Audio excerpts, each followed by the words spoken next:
Chapter 1. The Laris Mountains, a rather inconspicuous range on the continent of Eden, stretches across several thousand kilometers of pristine wilderness. Although it borders the illustrious Beast Mountain Range, renowned throughout Eden, this region is seldom visited by magical beasts. What little wildlife exists here consists mainly of ferocious wild animals. Nestled in a basin to the south of the Laris Range, a few hundred villagers reside in scattered homesteads. Most of these villagers sustain themselves through hunting, albeit primarily targeting wild game. Their livelihoods depend chiefly on the sale of meat and pelts from these creatures. As spring arrives, the ice and snow of the Laris Mountains have melted away, and with the warming weather, the wild beasts awaken from their winter slumber, frequently roaming the hills. Typically, the transition from winter to spring brings an abundance of wildlife, presenting the village with numerous opportunities. However, at the entrance of Matu village, sharpened wooden stakes have been erected as a defensive measure, while hunters stand watch with vigilant expressions. "Sam, how goes it on your end?"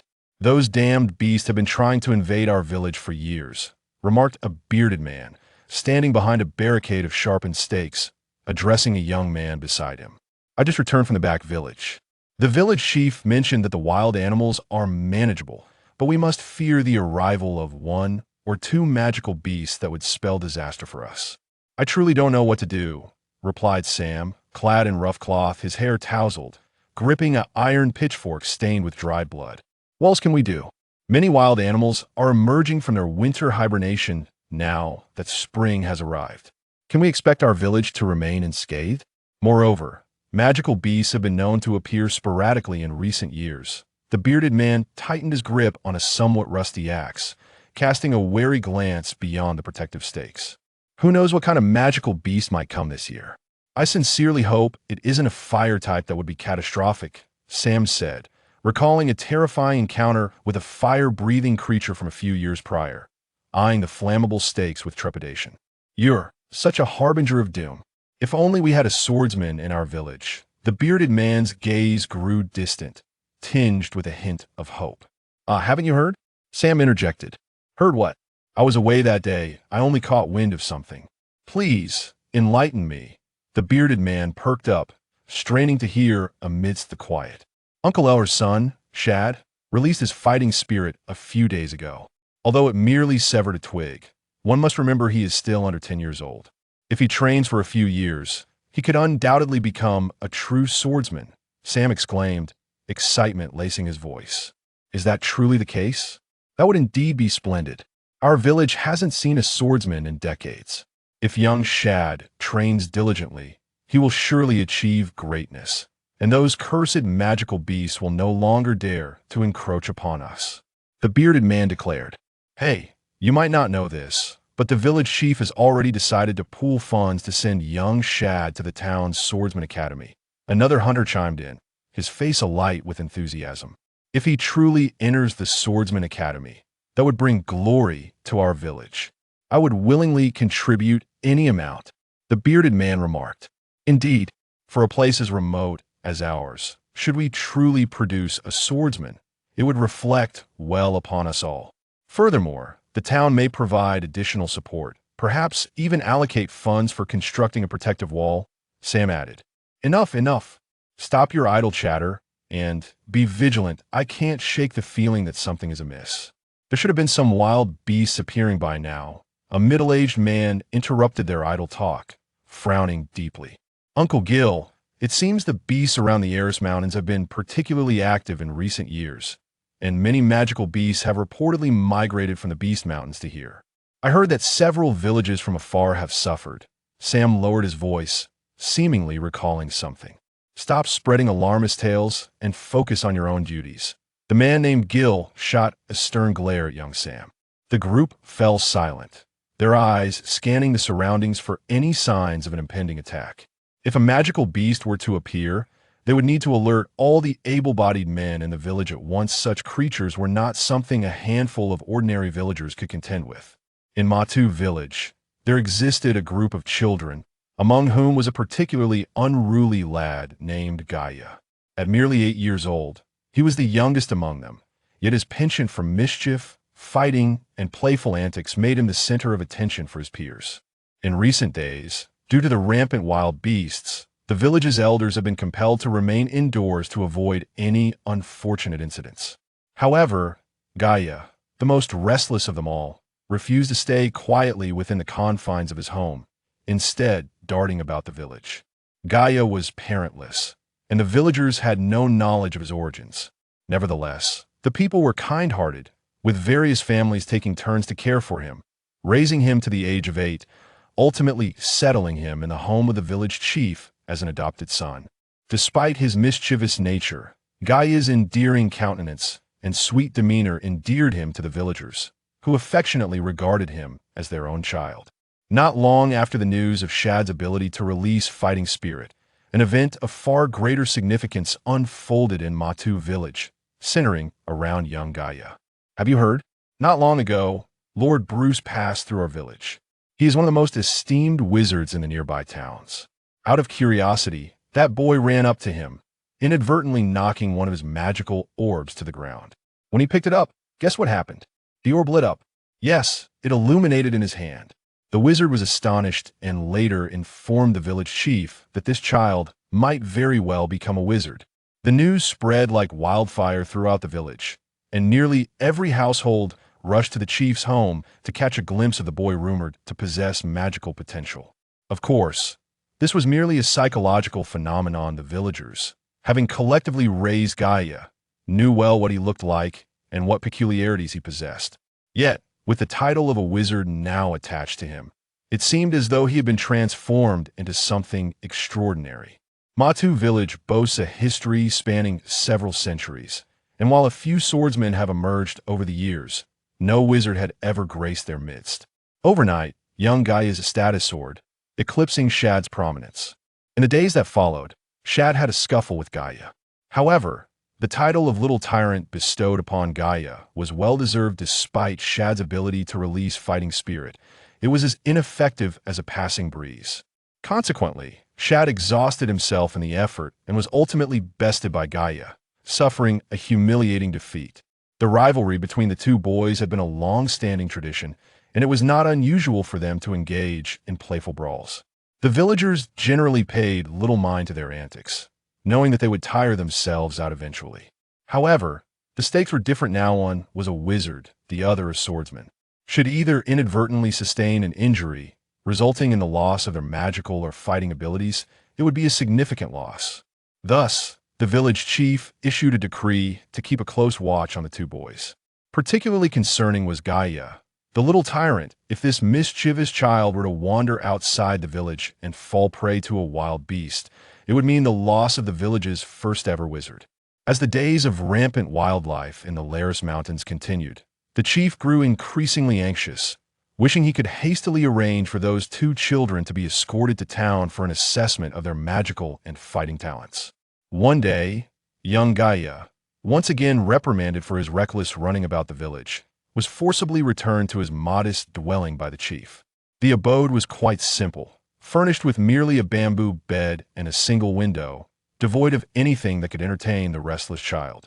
As twilight approached, he resigned himself to an early slumber, planning to seize an opportunity to sneak out for some fun the following day. Gaia drifted into a deep sleep, the duration of which was uncertain. Suddenly, he was awakened by a cacophony of noise from outside the village, accompanied by strange, discordant cries.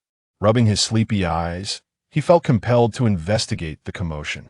At that moment, Uncle Gil burst into the room, breathless, cradling the still sleeping Shad and a girl from the Phil family. "Gaia, wake up and come with me," Gil urged, his expression fraught with worry. He intended to rouse the boy, but found himself encumbered by the two sleeping children. "Where are we going?" Gaia mumbled, still groggy. "To town. Don't you want to become a wizard? We're leaving right now, hurry, or you might miss the cart."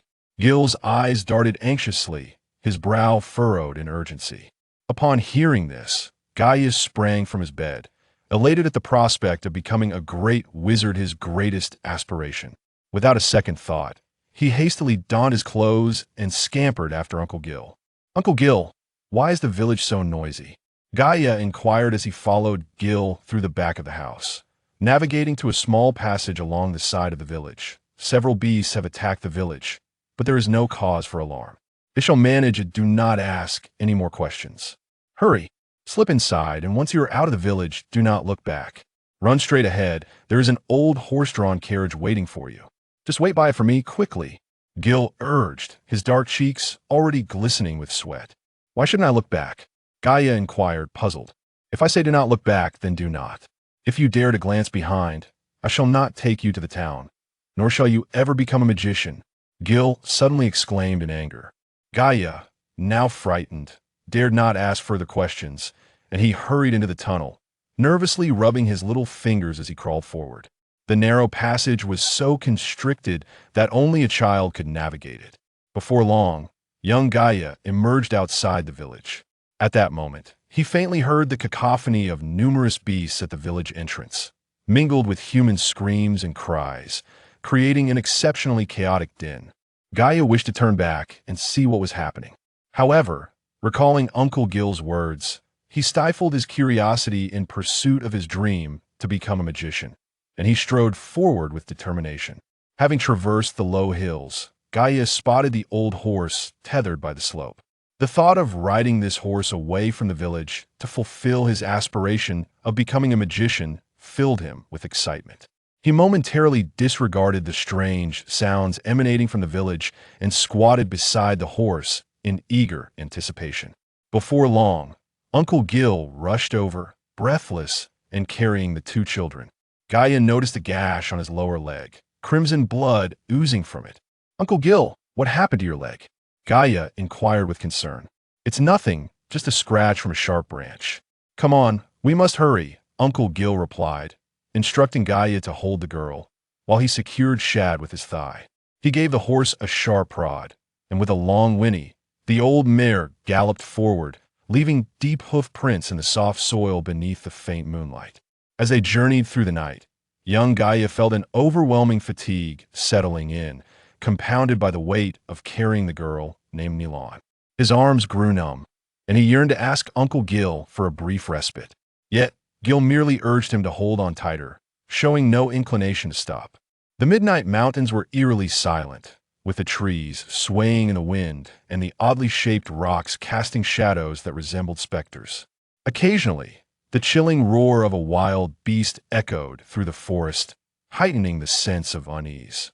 Having grown up in a mountain village, Gaia was quite brave and had encountered fierce beasts before. However, the mournful cries reverberating through the woods made his face pale with fear, and he ultimately closed his eyes in resignation. Gaia could not recall how long he had been galloping on the horse. All he knew was that fatigue overtook him, prompting him to ask Uncle Gil to tie him with the reins. Soon, he slipped into a drowsy slumber. When he awoke, the sun had risen, yet he found himself not on the horse but cradled in Uncle Gil's arms, with Shad and Nilan beside them.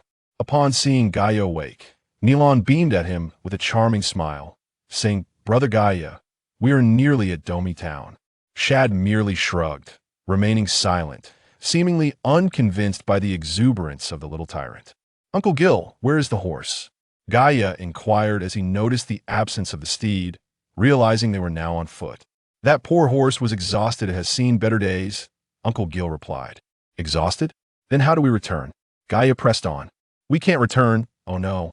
What I mean is, you must study outside for quite some time. Afterward, I will buy you a fine horse to take you home, Uncle Gil said, his gaze shifting, and there appeared to be moisture in his eyes. After walking for about an hour, they finally arrived at Domi town, nestled within a basin of the Laris Mountains. This basin, being more expansive and fertile, had gradually developed into a small town with a population of several tens of thousands.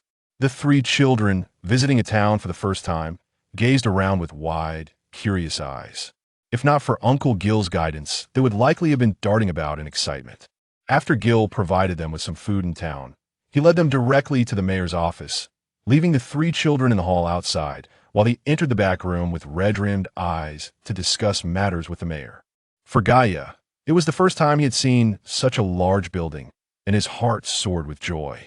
Had it not been for Uncle Gil's warning, he might have shouted in delight. Shad and Nilan shared similar sentiments. Being children of the countryside, they had never encountered such grandeur.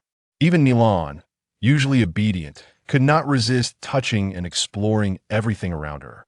After a lengthy discussion, Gil emerged with reddened eyes, and the elderly mayor wore a look of deep concern. Upon seeing the three children, he managed a strained smile, asking, "Are there only three children left?" "Indeed, Mayor. Shad possesses the ability to unleash sword energy."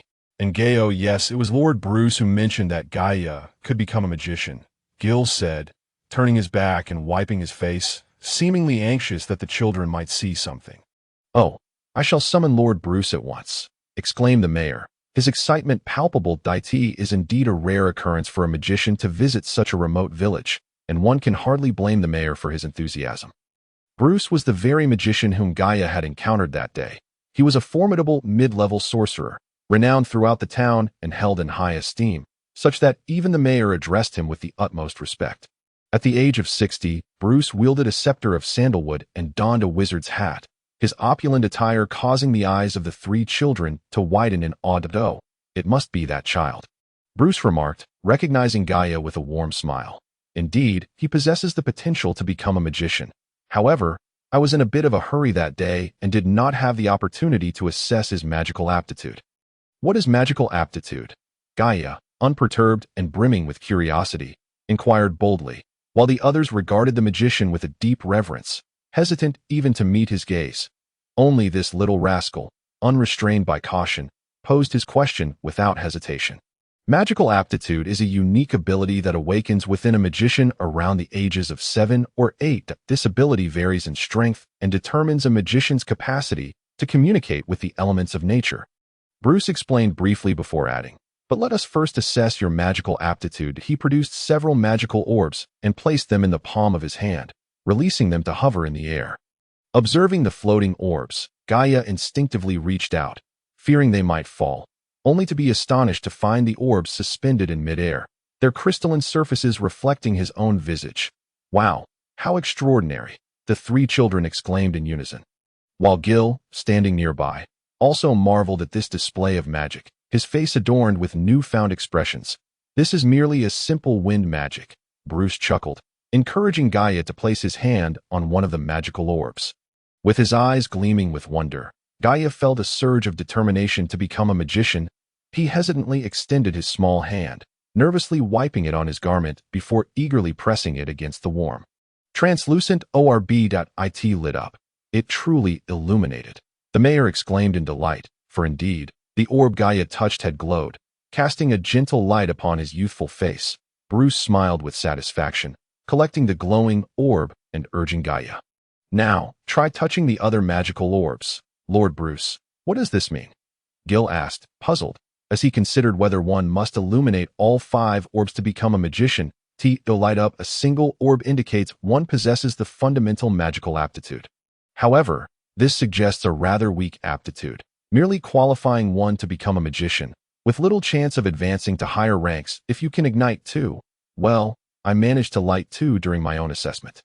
Bruce explained with a smile, his refined demeanor inspiring Gaia with admiration. Niren and Shad watched the wondrous spectacle with excitement, wishing to touch the magical orbs themselves and illuminate the beautiful crystals. Gil's anxieties dissipated. Becoming a magician was sufficient, even if only a novice, as it would be enough to fend off the beasts threatening their village. He held low expectations for Gaia, knowing that becoming a high-level magician was an unattainable dream.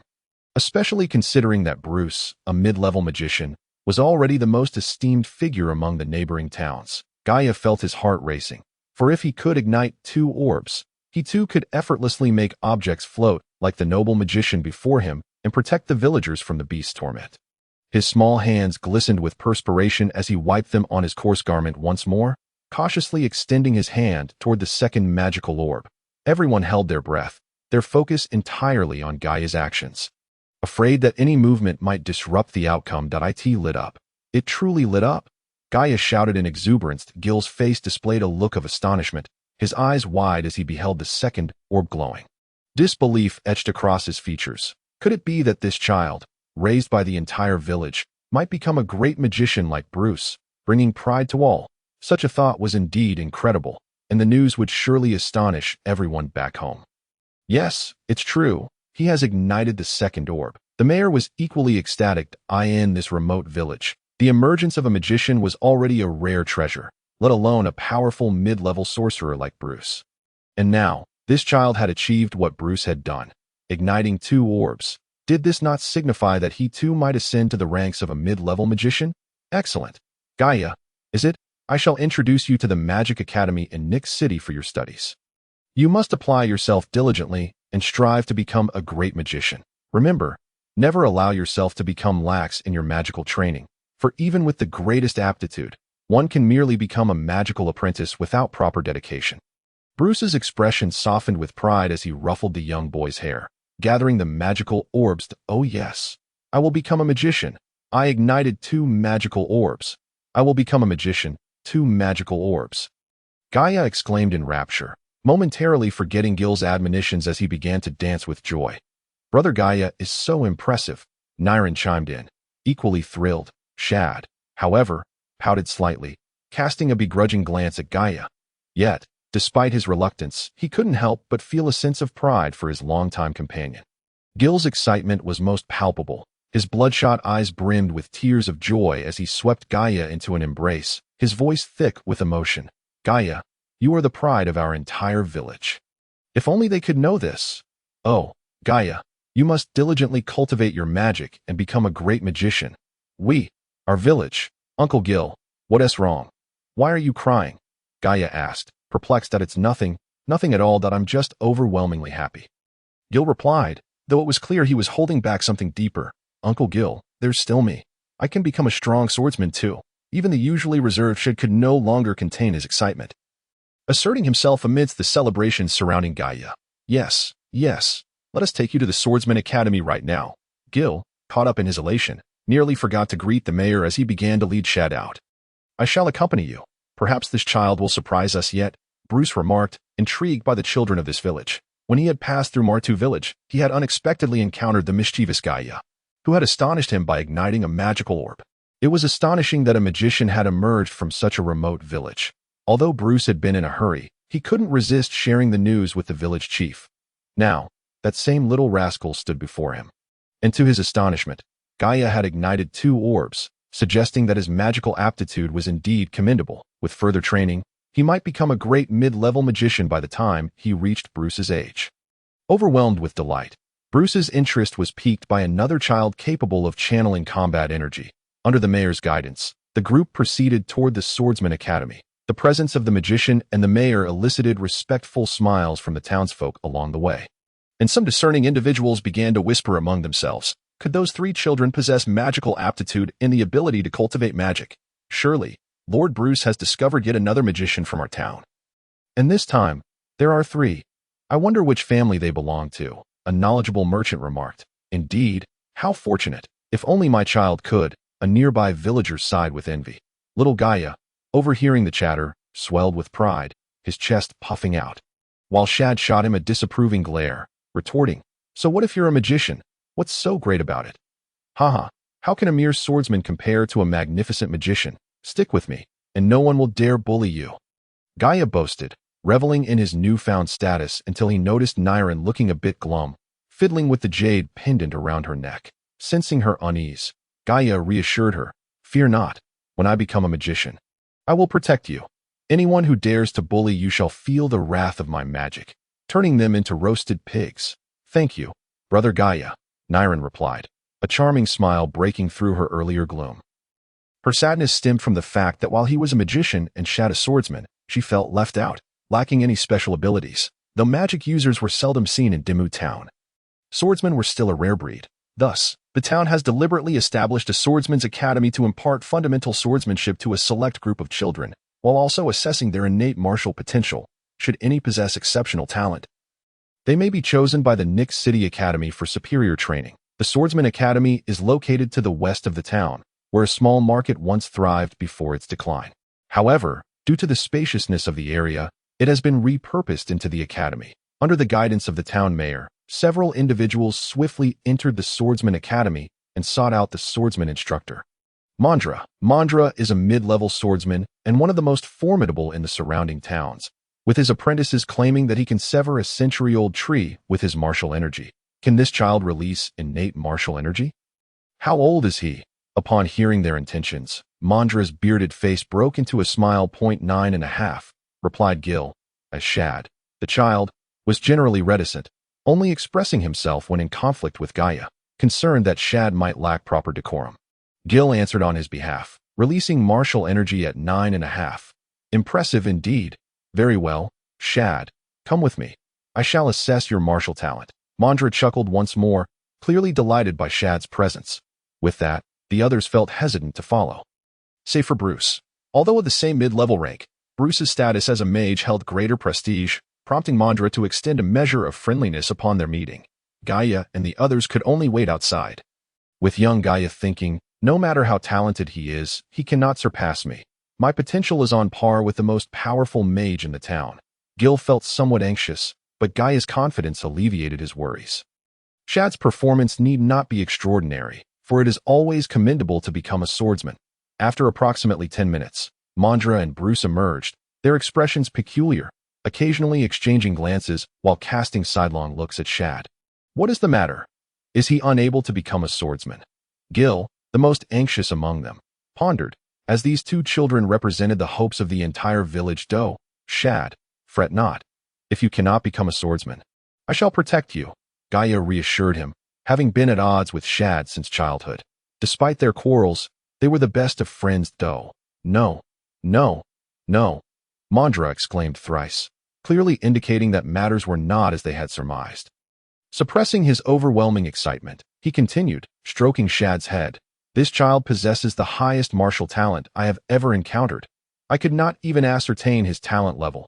Astonishment enveloped the group, their eyes wide in disbelief as they gazed at the usually taciturn Shad, who had achieved such remarkable potential that even the town's strongest swordsman could not determine his martial level. This surely implied that if Shad were to apply himself diligently, he could surpass Mandra and become the strongest swordsman in the town. This was utterly unfathomable. In the eyes of Gil and the mayor, Gaia was already a genius among geniuses, and constrained by their limited perspectives, they had never entertained the notion that these children could eclipse mid-level mages and swordsmen. Yet, Shad had indeed accomplished this. Although talent alone does not dictate destiny, with diligent training, he would undoubtedly surpass me. Mandra's heart surged with exhilaration as he witnessed the birth of a swordsman prodigy. The sentiment he held, articulated by the town's most formidable swordsman, was entirely distinct from the thoughts swirling within him.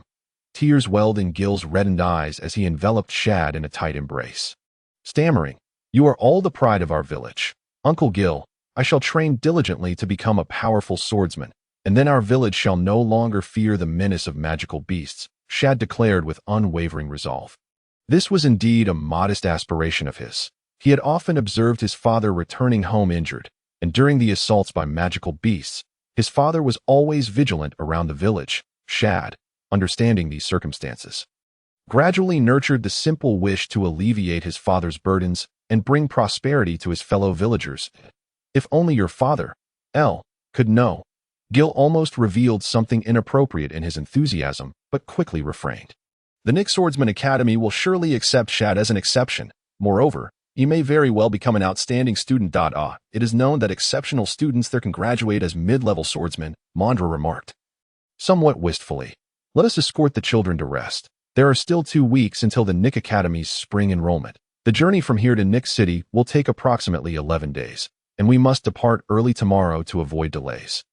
Bruce advised. After so many years, the town had finally produced 2 prodigies, particularly the child whose talent level even Mandra could not gauge. Reflecting on this, Bruce suddenly felt he had overlooked something, yet he could not pinpoint what it was. After a prolonged struggle, he merely shook his head, dismissing the peculiar thought. The mayor arranged accommodations for the children, but their excitement rendered them unable to sleep. Thus, the little tyrant, Gaia, once again engaged Shad in a verbal sparring match.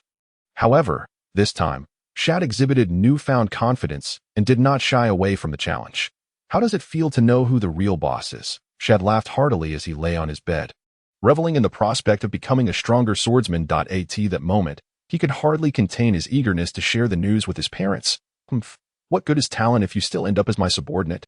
Gaia retorted, unwilling to concede. Despite being a year older than Gaia, Shad was not yet a match for the little tyrant. Humph. Shad could only respond with a dismissive huff, turning away to close his eyes and drift into slumber. With his rival no longer disputing with him, Gaia found no further amusement in the matter. He exchanged a few words with Nilan before covering his head and succumbing to sleep, excitement aside. He was genuinely fatigued from the previous night's travels. A new day dawned, and Gaia, lacking the habit of sleeping in, arose early. Upon waking, he discovered that Shad was already up before him, igniting a sense of comparison within the youthful mind, prompting him to grumble a few words. Don't we need to bid farewell to the villagers? Both Gaia and Shad exclaimed simultaneously upon hearing that they would be departing immediately. No, the mayor said to head straight to Nick City. If we delay, we will have to wait until next year. Gaia, the mayor instructed me to tell you that you must succeed in your studies. Otherwise, he will not allow you to return to the village. Shad, you too. Your father wishes for you to become a powerful swordsman before returning to visit him. Gil spoke, his eyes darting about, as if concealing something. Upon hearing Gil's words, the two children felt a twinge of disappointment. Yet the allure of engaging with a broader world outside their village was immensely tempting for children barely 8 or 9 years old. Thus, they did not insist on bidding farewell to their families. For children from rural backgrounds embarking on a long journey, there was little preparation required, merely packing a few decent garments and provisions for the road. The journey from Domi Town to Nick City necessitated an 11-day carriage ride. After advising Nilan to stay at the mayor's for a month, Gil set off with the mage and swordsman, accompanied by the two children, aboard the carriage headed for Nick City. The carriage was relatively spacious, accommodating the trio of Gaia and 2 others, a father and son pair. The father appeared to be of a similar age to Gil, while the son was not much older than Gaia. "Hello, I am Gil. Are you also bound for Nick City?" Gil inquired cordially. "Indeed, I am taking my son to the Nick Academy. Recently, Lord Bruce personally assessed my son's magical talent." The father replied. "I lit up 2 magical orbs." The boy proclaimed proudly, casting a glance at Gaia and Shad as if to flaunt his achievement. "So Lord Bruce was there to evaluate your son. He happened to be passing through our village, and he discovered a mage from our village. This one here, his name is Gaia." Gil gestured toward the young boy. "Surely he has only lit 1 magical orb. Lord Bruce stated my son possesses the best magical talent in the entire town." The father remarked with a hint of pride. "I lit up 2 orbs. The highest magical talent in the town is undoubtedly mine." The imposing aura of Gaia, the little overlord, was once again on display. The father and son duo exhibited expressions of astonishment, taken aback by the revelation that this child before them had managed to illuminate not just 1, but 2 magical orbs upon closer inspection. However, they perceived Gaia merely as a rustic, uncouth lad, entirely lacking the elegance and nobility associated with a true magician, and their astonishment swiftly morphed into skepticism when Gil informed them of Shad's exceptional talent in combat aura, surpassing that of Mandra. The lad father and son deemed the claims of these country folk to be nothing more than sheer nonsense, residing in a small, remote town adjacent to Domi, which was already less significant. They were devoid of any authoritative magicians or swordsmen. Thus, whenever a gifted child emerged in their town, they would seek the expertise of Bruce and Mandra from Domi for validation, as Mandra was universally acknowledged as the strongest swordsman among the surrounding towns. Given the current scenario, the sight of a dirt-streaked rustic hunter asserting that the child's talent in combat aura eclipsed that of Mandra was utterly unbelievable without first-hand evidence. Gaia had never ridden in a carriage before and initially found the experience quite novel. However, after a day of jarring bumps, his interest waned, replaced by a persistent ache in his lower back that plagued him for 11 consecutive days, apart from brief stops in some towns for provisions. He endured the torment inflicted upon his posterior. Yet, as the carriage rolled into the bustling city of Nick, a spark of vitality ignited within him. He gazed in wonder at the opulent buildings, streets wider than the entirety of Martu village, and the vibrantly clad populace. Everything felt so fresh and inviting, and little Gaia seemed to come alive in an instant. The 5 travelers exhibited no intention of resting, while the lad father and son, harboring deep skepticism towards Gil's assertions, resolved to expose the rural hunter as deceit. They decided to accompany him to the Nick Swordsman Academy, nestled in the expansive eastern part of the city. The academy stood adjacent to the Nick Magic Academy, both institutions occupying the southern and northern ends of the land with no discernible boundary between them. They first arrived at the Swordsman Academy, where, due to the approaching deadline for enrollment, they found themselves facing only a short queue for the assessment. The examination process at Nick Swordsman Academy was quite straightforward, under the guidance of local swordsman instructors. Candidates would undergo testing for their combat aura talent. Those who met the required standards and were 12 years of age or younger would be admitted, albeit with a hefty tuition fee attached. "Why are you so late?" A man in his 30s impatiently scrutinized the ragged group. Gil offered an apologetic smile, ready to explain, but the man waved dismissively, his demeanor exceedingly arrogant. "Which child can release combat aura? Let him come in with me." With that, he strode into a lavishly adorned chamber within the hall, prompting Gil to hastily urge Shad to follow him as soon as the child named Shad entered. The latter father and son began to stifle their laughter, thinking to themselves, "You country bumpkins are boasting without a shred of credibility. Let us see how you save face when the results are revealed." "Oh, Teacher Fama, please come quickly. This child. Suddenly, the room echoed with the man's exclamation of surprise. "What's with the theatrics? Mind your composure.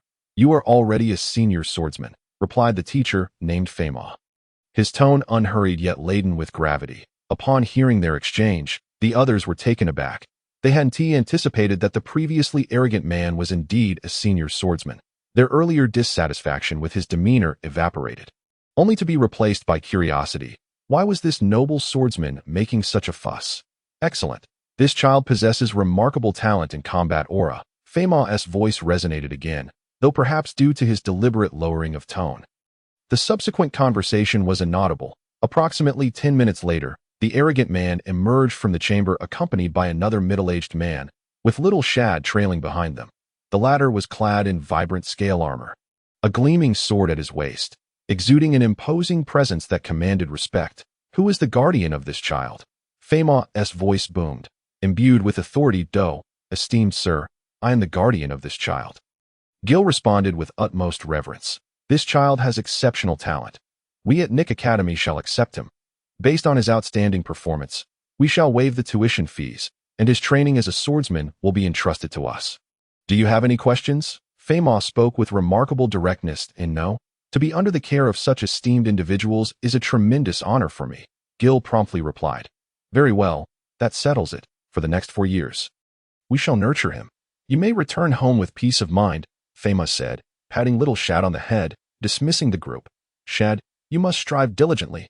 You are the hope of our entire village." As parting drew near, Gil could no longer contain his emotions, tears streaming down his face and mixing with the grease on his cheeks, rendering him somewhat disheveled. Yet, who could truly comprehend his feelings at that moment? "Uncle Gil, I promise I won't let down your expectations or those of the villagers. Please tell my parents that I will return to the village as a great swordsman." Little Shad's eyes glistened with tears as he waved goodbye to Uncle Gil. This marked his first journey away from home, and he would be gone for 4 years. The expressions of the latter father and son could only be described as astonishment, their eyes nearly popping out of their sockets. Though they were unaware of the extent of the child's talent in combat aura, the waiver of tuition fees alone spoke volumes. Moreover, the senior swordsman's teacher had acknowledged the child's exceptional gifts. A teacher of such caliber, at least a great swordsman himself, praising the child foretold an illustrious future beyond the imagination of mere villagers from their rural town. Gaia, too, waved his small hand to bid farewell to Shad. But he needn't feel overly sorrowful, for the Nick Magic Academy was conveniently located right next to the Swordsman Academy, allowing for easy visits. Subsequently, the four made their way towards the Nick Magic Academy. With Gil still adorned with the remnants of his emotional tears upon arriving at the academy, surrounded by the vibrantly dressed populace, he hastily wiped his face, thinking to himself, it mattered little if he appeared disheveled. But he absolutely must not tarnish the children's reputations, for both Gaia and Shad were destined for greatness. The enrollment period for the Magic Academy was limited to these few days, as the number of magicians was considerably fewer than that of swordsmen. Despite their scarcity, the concentrated time frame meant that the hall of the Magic Academy was still bustling with prospective students. After presenting their letters of introduction, the four entered the hall and joined the lengthy queue. Though the place was crowded, few dared to raise their voices. The children, around 10 years old, were closely monitored by their parents, anxious that any mischief might provoke the ire of the magic instructors. "Hey, how many magical orbs did you illuminate?" At that moment, a child of similar stature to Gaia leaned in, whispering the question. Gaia found it peculiar that everyone spoke in such hushed tones. In his village, he had never been concerned about the volume of his voice, and this low murmuring felt stifling, remembering Lord Bruce's commendation. He felt a surge of confidence and responded loudly. I illuminated 2 magical orbs. The hall, being exceptionally quiet, amplified his proud proclamation, causing laughter to erupt among the gathered crowd, with derisive jeers ringing out. Gil quickly covered Gaia's mouth, his face flushed with embarrassment. Don't speak out of turn. Quickly close your mouth. Gaia remained bewildered, unable to fathom why they were laughing at him, and their gazes felt rather uncomfortable. Ha ha, you are truly amusing. With your attire, you must be a product of the countryside. Illuminating 2 magical orbs is merely the bare minimum for admission to Nick Academy. If the instructors are dissatisfied, they may not accept you at all. The boy who had first spoken to Gaia laughed heartily. Silence. Anyone who makes another loud noise will be disqualified. At that moment, a deep voice resonated throughout the hall. Though not excessively loud, it was clear and commanding that as soon as the words were uttered, the clamor subsided, leaving only the sound of the magic instructors evaluating the children's magical talents. Gaia remained unfazed by the ridicule. Being a rural boy himself, he was oblivious to the complexities of their sentiments. However, upon hearing the magic instructor's remarks, he tempered his earlier exuberance, fearful of being disqualified. Here, every individual was expected to illuminate at least 3 magical orbs. Illuminating 2 was considered rather inadequate. Thus, there was no cause for pride in such an accomplishment. The child had just whispered to Gaia, who nodded in understanding, as if he had grasped something profound. The Lar father and son, being residents of the town, possessed a broader perspective than Gaia. Initially, they had shown remarkable discretion by remaining silent, but witnessing Gaia's embarrassment brought them a sense of amusement. Had it not been for Shard's earlier display, they might have laughed heartily alongside the others. Although the line was lengthy, the examination for each child proceeded swiftly, mirroring the process for swordsmen, a reassessment of magical aptitude, followed by age verification, and then the payment. Finally, it was Gaia's turn. Faced with the elderly wizard, whose beard was as white as snow, young Gaia felt a wave of nervousness wash over him, his gaze wandering aimlessly. At that moment, some mischievous onlookers recognized the child who had previously faltered and mockingly jeered. Oh, isn't this the child who claimed to have ignited 2 magical orbs? Ha ha. Indeed, igniting 2 is quite an achievement. Another chimed in with derision. Despite his young age, Gaia discerned their scornful intent. Yet, remaining true to his brash nature, he refrained from retorting and merely cast them a cold glance. Extend your hand, the old wizard said, his demeanor unfriendly, as if he had already assessed the child's capabilities. The laughter of the crowd seemed to alleviate Gaia's tension. He did not bother to clean his hands, but instead reached out to touch the exquisite magical orb. The old wizard's distaste grew upon seeing his greasy hand, and he impatiently urged him to hasten, contemplating that a child who had only ignited 2 orbs and appeared so foolish could simply be dismissed. The first magical orb lit up at Gaia's touch, yet the wizard's expression remained icy wide in his eyes. A child unable to ignite even 1 orb had no right to be present in such a place. Oh, he ignited 1. This child truly has potential. The crowd began their sarcastic commentary anew. Gaia remained unfazed, while Gil felt an acute sense of embarrassment. Hurry up, ignite 2 and step aside. Don't waste our time. One of the little nobles said curtly from behind. Enduring the disdain of so many, Gaia felt a twinge of discomfort, yet he suppressed his impulsive tendencies, quietly focusing on his task, as if he had suddenly gained insight into something significant. The second orb ignited without surprise, but soon, dissonant voices re-emerged around him. The noble behind them leaned forward, signaling for them to cease testing and clear the way. This child's aptitude is far too low. Given his reckless nature, our academy shall not admit him, the old wizard declared, not even glancing at the second orb that had just lit up. The wizard's dismissive response left Gil momentarily stunned.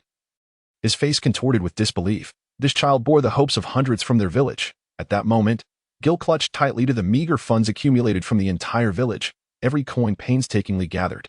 It was not merely a collection of goodwill and kindness, but rather the last vestiges of hope from their departed souls. Please, esteemed wizard, I implore you, accept this child. We have traveled great distances with the hope that he might become a wizard. He represents the hopes of our entire village. Gil's frail form collapsed to the ground in supplication. That night, He had carried the aspirations of his entire village, laden with pain and tears, fleeing to the town with 3 children. All in the hope that Shard and Gaia would one day become respected figures, granting peace to their village in the afterlife. Shard's acceptance into the Swordsman Academy had fulfilled half of their collective wish.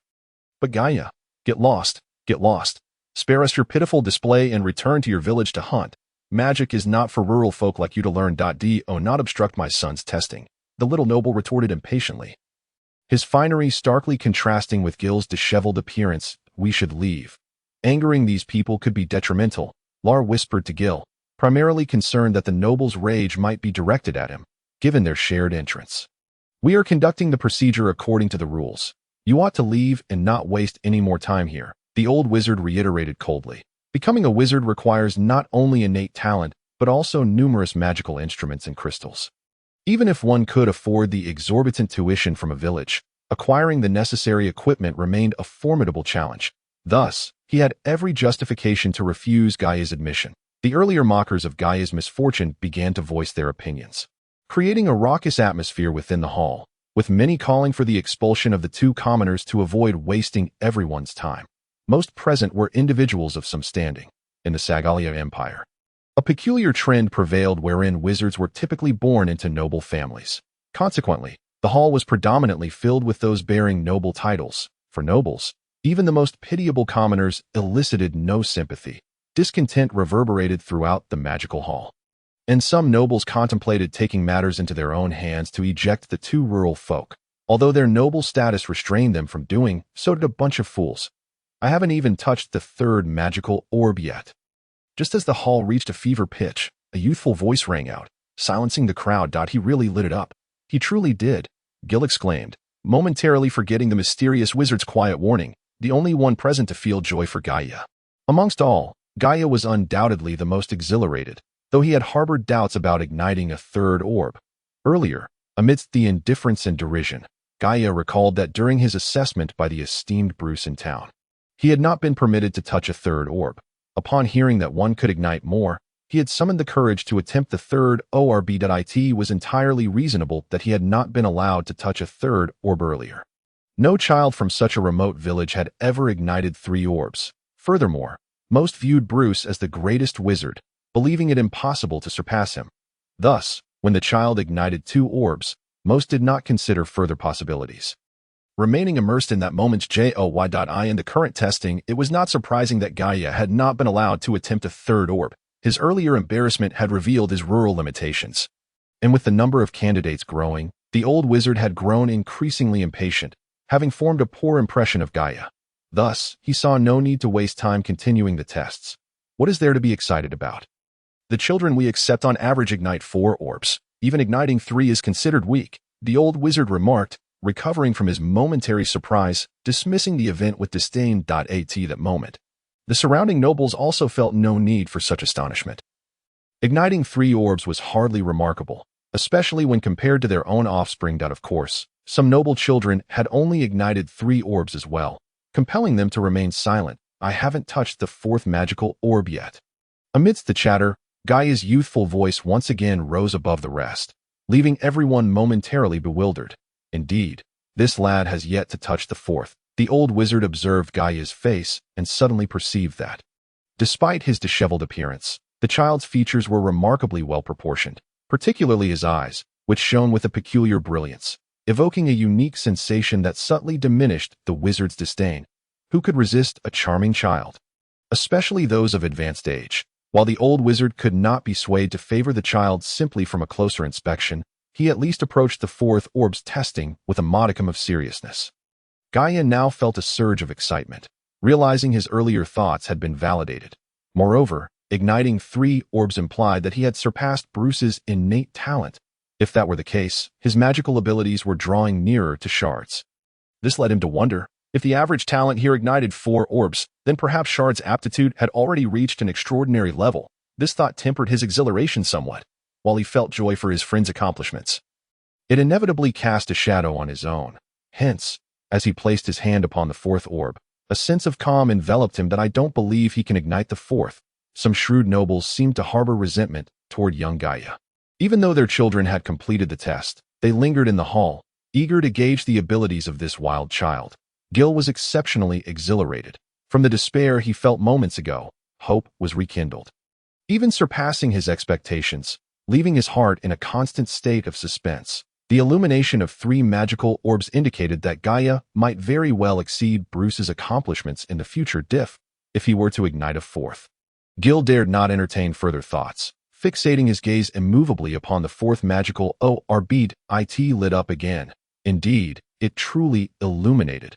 "Oh heavens, Gaia, you are the pride of our village," Gil was the first to exclaim. And his voice instantly ignited a fervor within the magical hall. Whispers erupted among the crowd, and some nobles, who had previously mocked Gaia while their own children had merely lit 3 orbs, now bore expressions of embarrassment. Others exhibited astonishment, unable to fathom that such a rustic child possessed magical talents equivalent to the average sorcerers of their city. The old wizard's eyes finally sparkled. This outcome was indeed unexpected. He had thought it commendable for Gaia to light 3 orbs, and had held little hope for the 4th. Yet, out of respect for the child's tenacity, he conducted the test earnestly.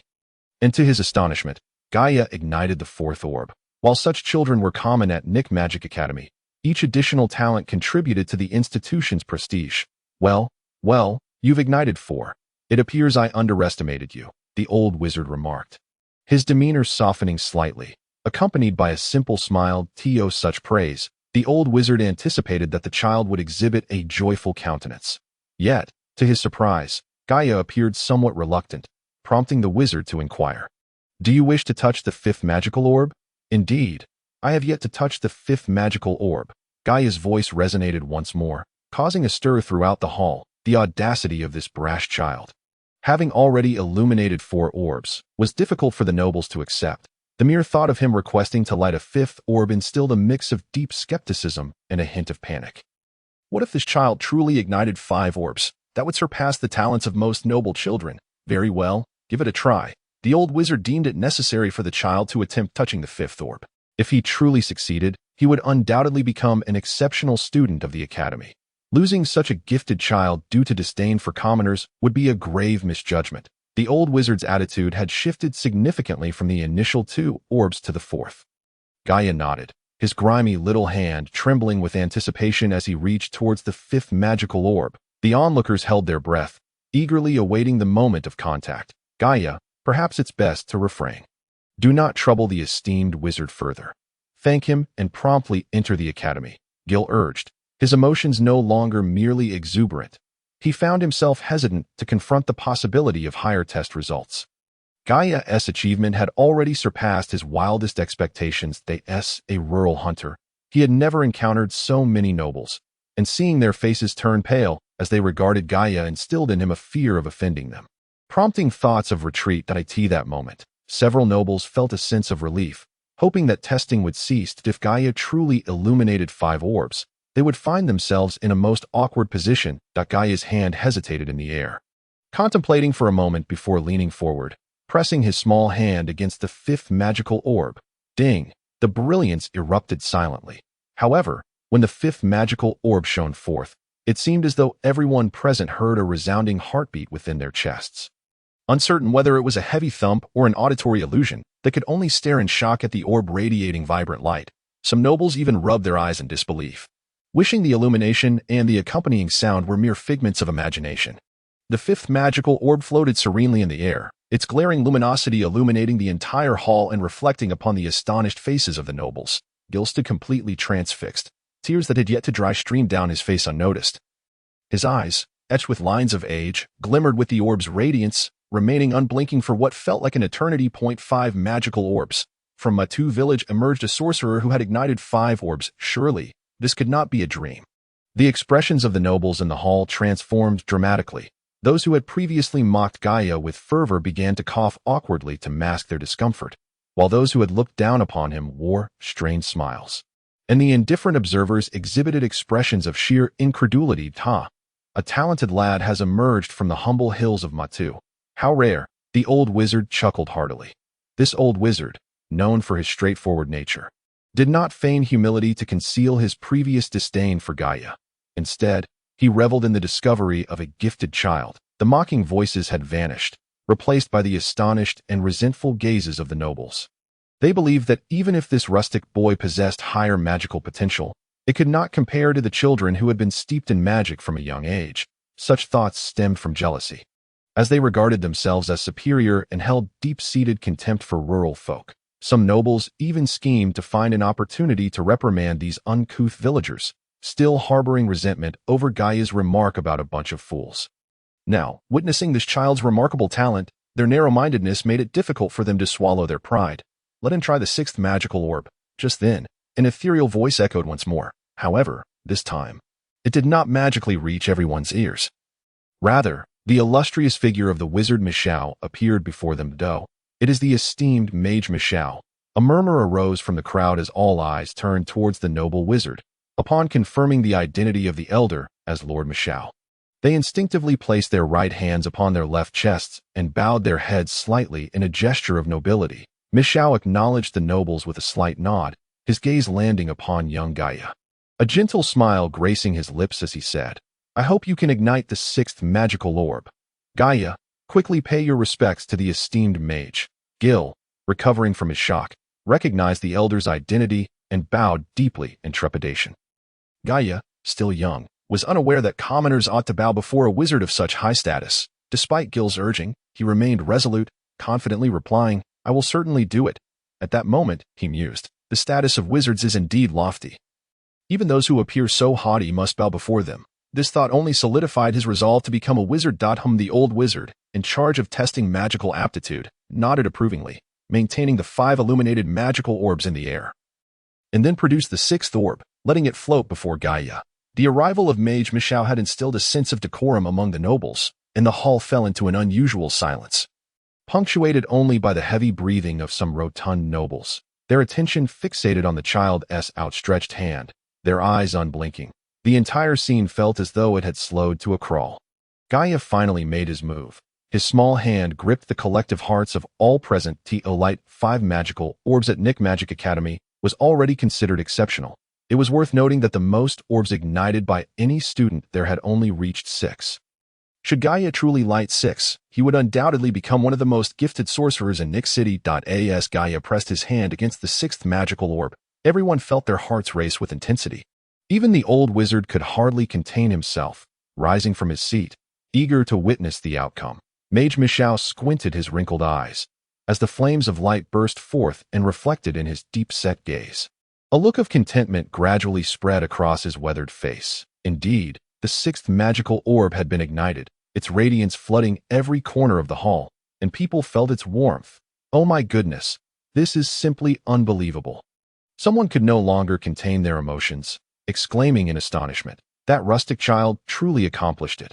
He ignited 6 magical orbs. The journey from igniting 2 to lighting 6 orbs had stirred the emotions of everyone in the hall, shifting from overt disdain to incredulous shock, a remarkable transformation fueled by each additional magical orb. Another had finally emerged. The old wizard had long since shed his dissatisfaction with Gaia, replaced instead by an indescribable joy. "Yes, Gaia, right? We have made an exception to admit this child, and his tuition will be waived." Mitsai nodded knowingly and addressed the somewhat dazed Jil. It took Jill a moment to realize that the great archmage was speaking to him, and he hurriedly bowed, stammering with excitement. "Ah, most esteemed archmage, Gaia. Oh, I am truly honored, truly honored. Well then, Gaia, bid farewell to your father. Shortly, I shall escort you to the Academy of Magic," Mitsai said with a gentle smile. "Uncle Jil, I promise I will return to the village to see you in 4 years. Please remind my father, the village chief, to prepare my favorite braised meat for my return. Oh, and those uncles and aunts. And my dear companions, I will surely visit them once I have achieved success." Gaia suddenly felt an overwhelming urge to express himself, realizing it would be for long years before he could see the villagers again. Despite his remarkable achievements, a sense of melancholy began to envelop him as he watched young Gaia's figure gradually fade from the hall. Jill felt as if he had aged in an instant. The wishes of the entire village had finally been fulfilled. At that moment, the middle-aged rural hunter, burdened with the weight of retribution, could no longer contain the sorrow swelling within him, weeping for the departed villagers, and ultimately walked out of the magical hall. his desolate silhouette disappearing into the crowd. Friends who enjoy this book should recommend and collect it more. Emerging from the Laris Mountains, the rural lad finally stepped into the hallowed halls of the Sacred Magic Academy. And his outstanding performance in the Grand Hall soon caught the attention of many, especially as he witnessed Gaia illuminate 6 magical orbs on the very day he entered the academy. Thus, Gaia had already gained a small measure of fame at the Academy of Magic. After being brought into the academy that day, arrangements were made for his accommodation. Due to his special favor from Archmage Mitsai, he was assigned to a charming double room, which could be considered the finest he had ever seen in his life. The other occupant of the room was a boy named Triss, whose magical talent had also reached level 6, and he was only a day ahead of Gaia in enrollment. Triss was quite a cheerful child, and his attire suggested he hailed from a well-off family, likely of noble descent. Despite this, when Gaia, dressed in coarse linen, arrived at the dormitory, Triss warmly greeted him and offered some snacks he had brought from home. Triss, I haven't explored the academy yet, is it beautiful here? With food on hand, the two boys quickly became acquainted. It's all right, Triss casually replied. Doe, I think I'll take a nap first, then explore the academy tomorrow. I'm utterly exhausted. Gaia yawned widely, having just arrived from a long carriage ride that had drained his energy. Gaia leapt onto the warm, cozy bed, tucked himself under the covers, and attempted to drift into slumber. However, as he closed his eyes, he felt as if he were still in the swaying carriage. It took a long time for that sensation to fade, and he finally fell into a peaceful sleep. Mitsai granted Gaia 2 days to acclimatize to his new surroundings. Thus, early the next morning, he asked Triss to show him around. However, Triss admitted that he had not yet explored the academy either. The Nick Academy of Magic spanned an area at least 3 times larger than the town of Mitchin.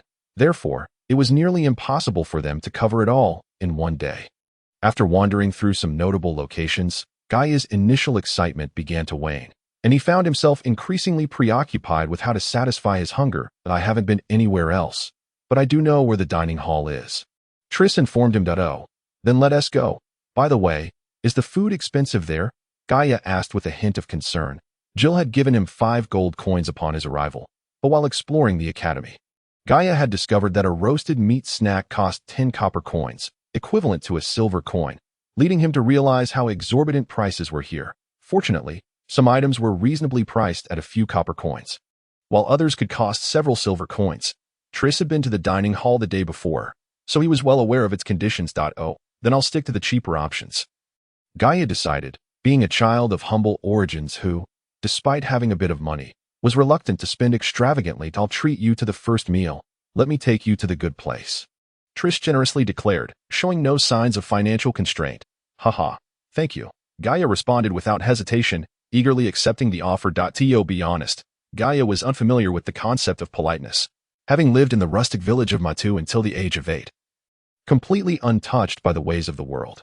Were it not for seeing Uncle Jill purchasing water and food during the carriage ride to Nick City, he would still be oblivious to the fact that one needed to pay for goods in this world. Following Triss to the dining hall, Gaia's rough linen attire instantly became the center of attention, not because of his previous display of talent in illuminating 6 magical orbs in the Grand Hall, but because everyone else in the dining hall was clad in garments that could at least be described as exquisite, if not luxurious. In contrast, Gaia's patched-up, earthy-colored clothing made him feel as if he were stark naked among a crowd of well-dressed individuals. The Nick Academy of Magic was indeed an institution for the elite. Even some mages from the countryside would dress up in fine clothes upon arriving at such a prestigious place. However, the oblivious Gaia paid no heed to these conventions, appearing in his shabby attire in public. The dining hall spanned 3 floors. The first floor was the common area with relatively inexpensive food. The second floor featured private rooms offering a higher standard of dining, while the third floor was the luxurious section, where neither the service nor the cuisine could be compared to that of the first 2 levels. Thus, one could often gauge a person's background by which floor they frequented in the dining hall.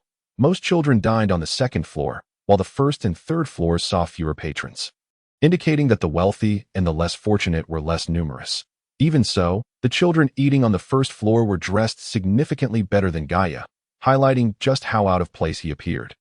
Initially, some rural children might not have understood the norms and arrived at school in scruffy clothing, but it was a different matter entirely when someone so carelessly ascended to the third floor, drawing even more attention.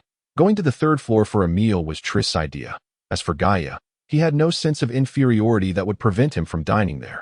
The facilities on the third floor were indeed opulent, dazzling Gaia's eyes and prompting him to think, this is no dining hall. It's simply paradise. After indulging in an extravagant meal, Gaia remained in a state of exhilaration, having never dined in such a lavish setting or tasted such delectable food before. It wasn't until he had nearly overstuffed himself that he contentedly picked at the remnants of meat stuck between his teeth, letting out satisfied belches. Let us take a break. I've eaten too much. After settling the bill, the two intended to leave, but after just a few steps, Gaia found himself unable to move, his stomach full to bursting as he continued to belch. Why did you eat so much? Trist chuckled at his endearing antics. Trist was indeed a good person. Though he was of noble birth, he never looked down on Gaia and was eager to befriend him as they conversed. A boy around 11 or 12 years old approached, his youthful face occasionally betraying an air of arrogance. The boy, clad in a red robe, cast a glance at Gaia and Trist, lingering on Gaia's humble appearance before fixing his gaze on Trist. A twisted smile forming as he said, I say, Cousin Trist, you needn't bring such a disgraceful servant to dine with you on your first day at the academy. Isn't that tarnishing the reputation of the Neela family? He is my friend. Apis, I ask you to speak with more respect, Trist replied, his brows furrowing as he shot a glance at the boy in the red robe. Ha, friend, how absurd that you would associate with such a lowly person. Apis laughed unabashedly. Though Gaia had not seen much of the world, he could still discern that the boy in the red robe was insulting Trist. His derisive grin was even more detestable than the sneers of the nobles in the grand hall. Trist's face darkened.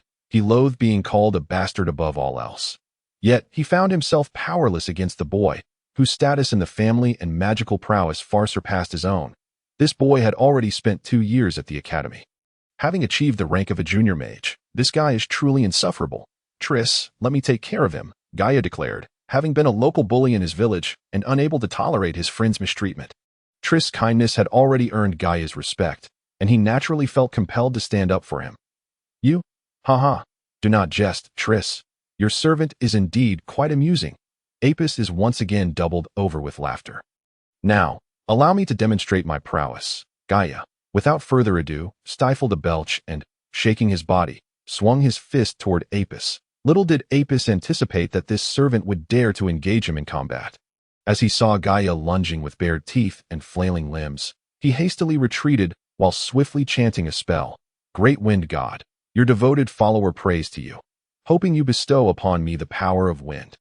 Just as Apis completed his incantation and was about to utter the words windblade, he felt a heavy punch land on his chin, transforming his shout of windblade into wind day. Though Gaia was oblivious to the words spilling from Apis's lips, he seized the opportunity, closing the distance and delivering a punch without hesitation at that moment. However, he felt a sharp pain in his abdomen. As if struck by the back of a knife, having already overindulged, Gaia's stomach was further assaulted by an unseen force. Instinctively bending over, he felt the contents of his stomach surge upward. Ugh! Gaia could no longer contain himself and vomited forth a stream of yellowish liquid mixed with undigested meat, all of which indiscriminately splattered onto Apis's red robe. Earlier, although Apis had mispronounced the final word of his spell, he had still managed to cast it, unleashing the wind blade at close range, which inevitably struck Gaia's abdomen. Consequently, Apis cradled his chin, allowing the nauseating yellow liquid to slide down his cherished red robe. Momentarily rendered dumbfounded, after a considerable time, he finally emerged from the foul stench of stomach acid, his pale complexion transforming into a fiery red, resembling a volcano on the verge of eruption. I shall kill you. Apis bellowed in rage, forgetting even to cast a spell as he lunged at Gaia like a furious wild monkey. Gaia, having just expelled the contents of his stomach, felt significantly relieved. However, as he straightened his back, he saw the crimson-robed youth charging at him in a frenzy, and without trepidation, he lunged forward to engage in a grapple. Though Apis was 11 years old and larger than Gaia, the latter's reputation as a local bully was not unfounded. Shad's physique was comparable to Apis's, and he had trained in some combat techniques since childhood. Yet, even Shad could not best Gaia, let alone a pampered young master like Apis. Had Apis been able to maintain his distance and unleash his magic, even 3 Gaias might not have stood a chance against this novice mage. However, in his frenzy, he insisted on engaging in close combat, and the outcome was predictable. The commotion in the corridor had attracted numerous onlookers, mostly young mages eager to witness the spectacle. As the scuffle continued, the crowd swelled, quickly filling the hallway. "Do you yield or not?" Gaia shouted as he once again pinned Apis to the ground. Apis had lost all strength. His prolonged resistance was fueled solely by a surge of anger. But as the brawl escalated, he gradually lost his momentum, eventually finding himself repeatedly knocked to the ground. "Gaia, enough. Let us go," Triss advised upon observing Apis's incapacity to move. He had watched the entire altercation, initially wishing to join in and deliver a few punches to Apis, but soon realized that Gaia was more than sufficient on his own, and thus he merely shouted in support from the sidelines. "Humph, should you ever dare to insult Triss again, I shall make you pay." Gaia spat as he rose, his mouth still smeared with the vile liquid, and strode away with an air of triumph. "Oh, Apis, is that truly you? How did you allow a mere newcomer to the academy to best you so thoroughly?"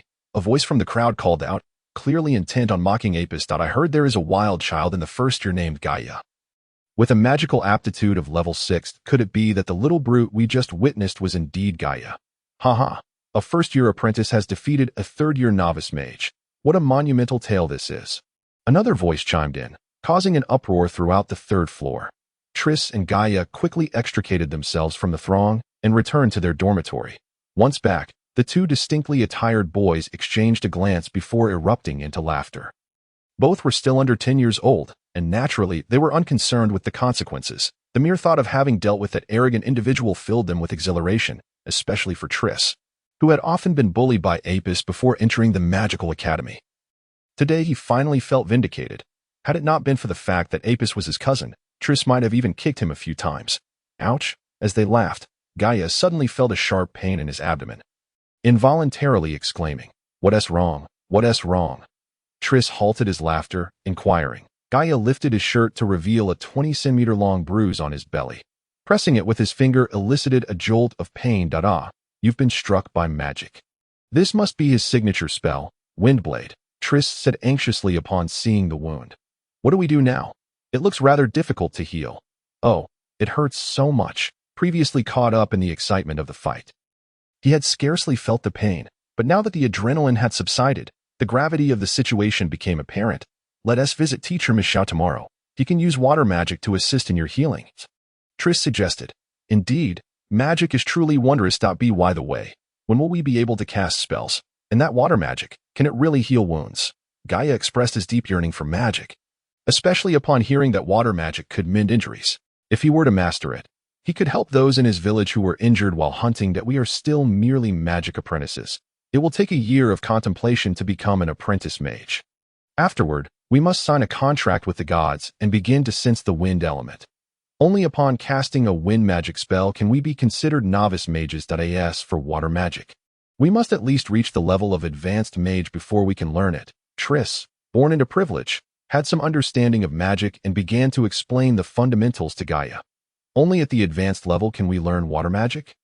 Gaia asked, momentarily disheartened, as he had hoped to wield dazzling spells freely.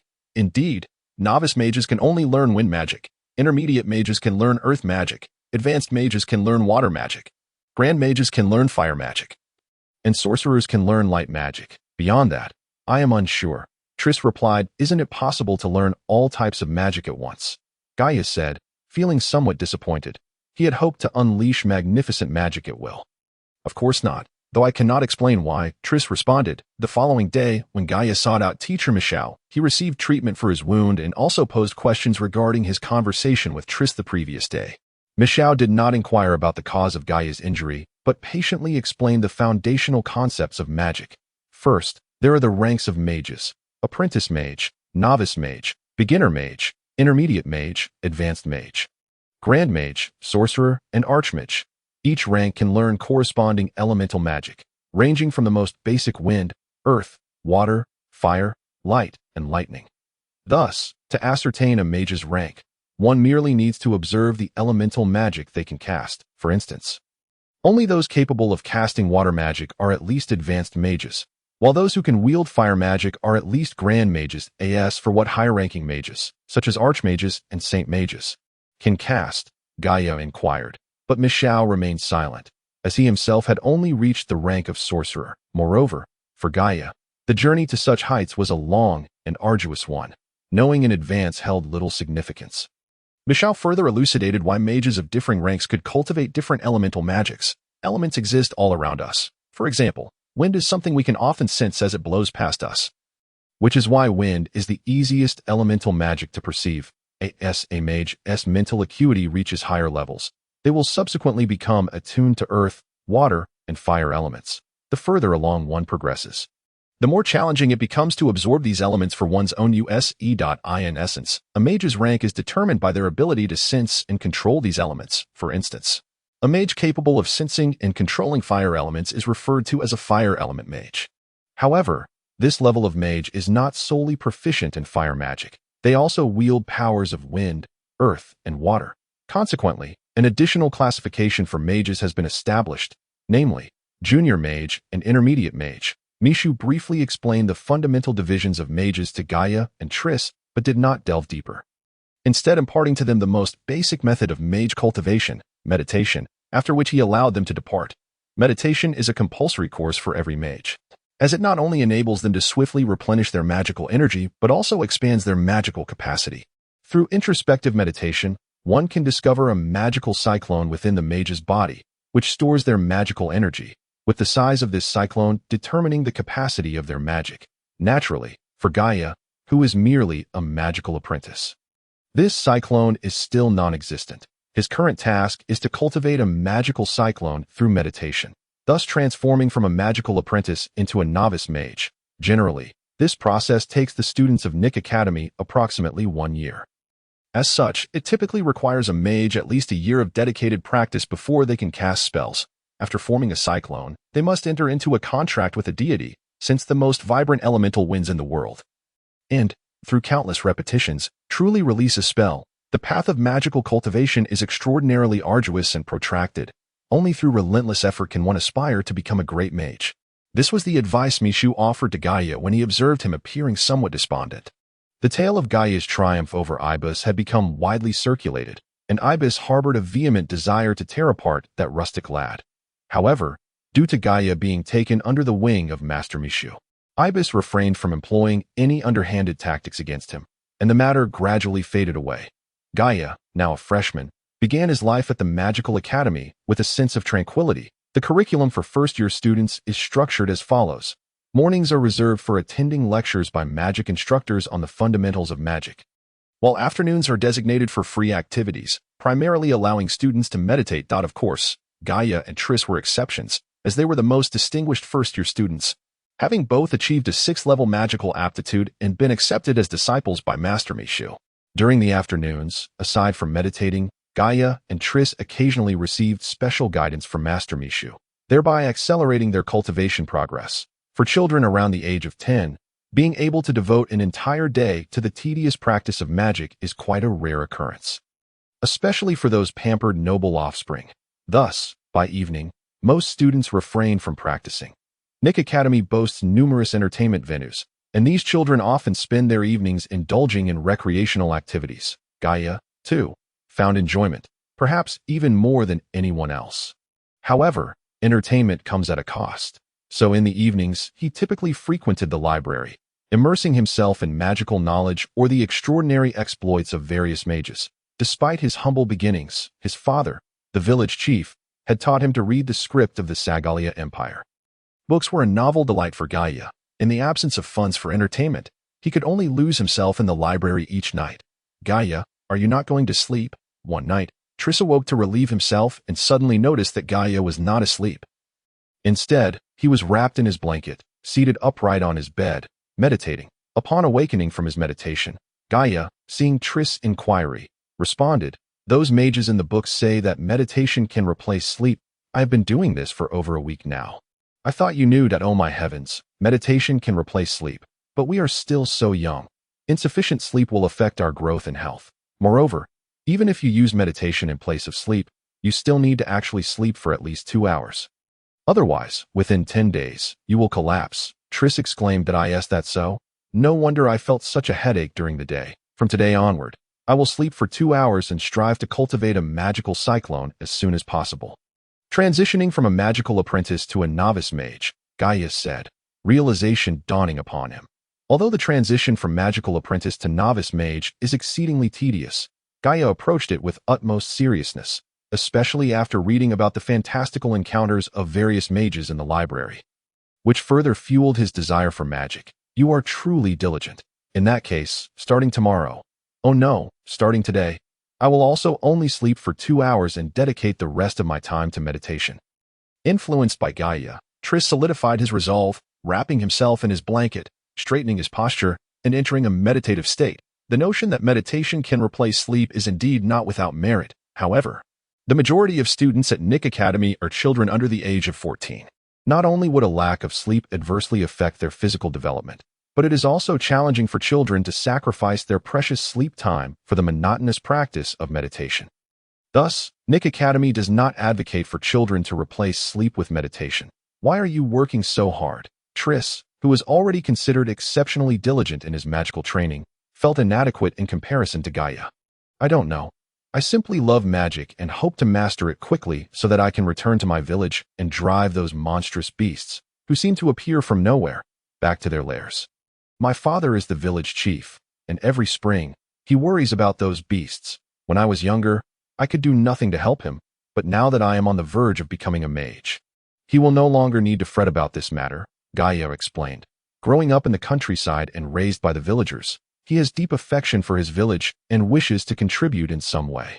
Belief, diligence, fervor, and talent propelled Gaia's cultivation speed beyond that of all first-year students. Within just half a year of enrollment, he successfully cultivated a magical cyclone, 6 months faster than his peers. When Gaia relayed this news to Master Mishu, the latter was left astonished. Indeed, Gaia's achievement was unparalleled in the history of Nick Academy and may never be replicated. The news swiftly spread throughout Nick Academy, with a 6th-level magical aptitude, having defeated a junior mage during his apprenticeship.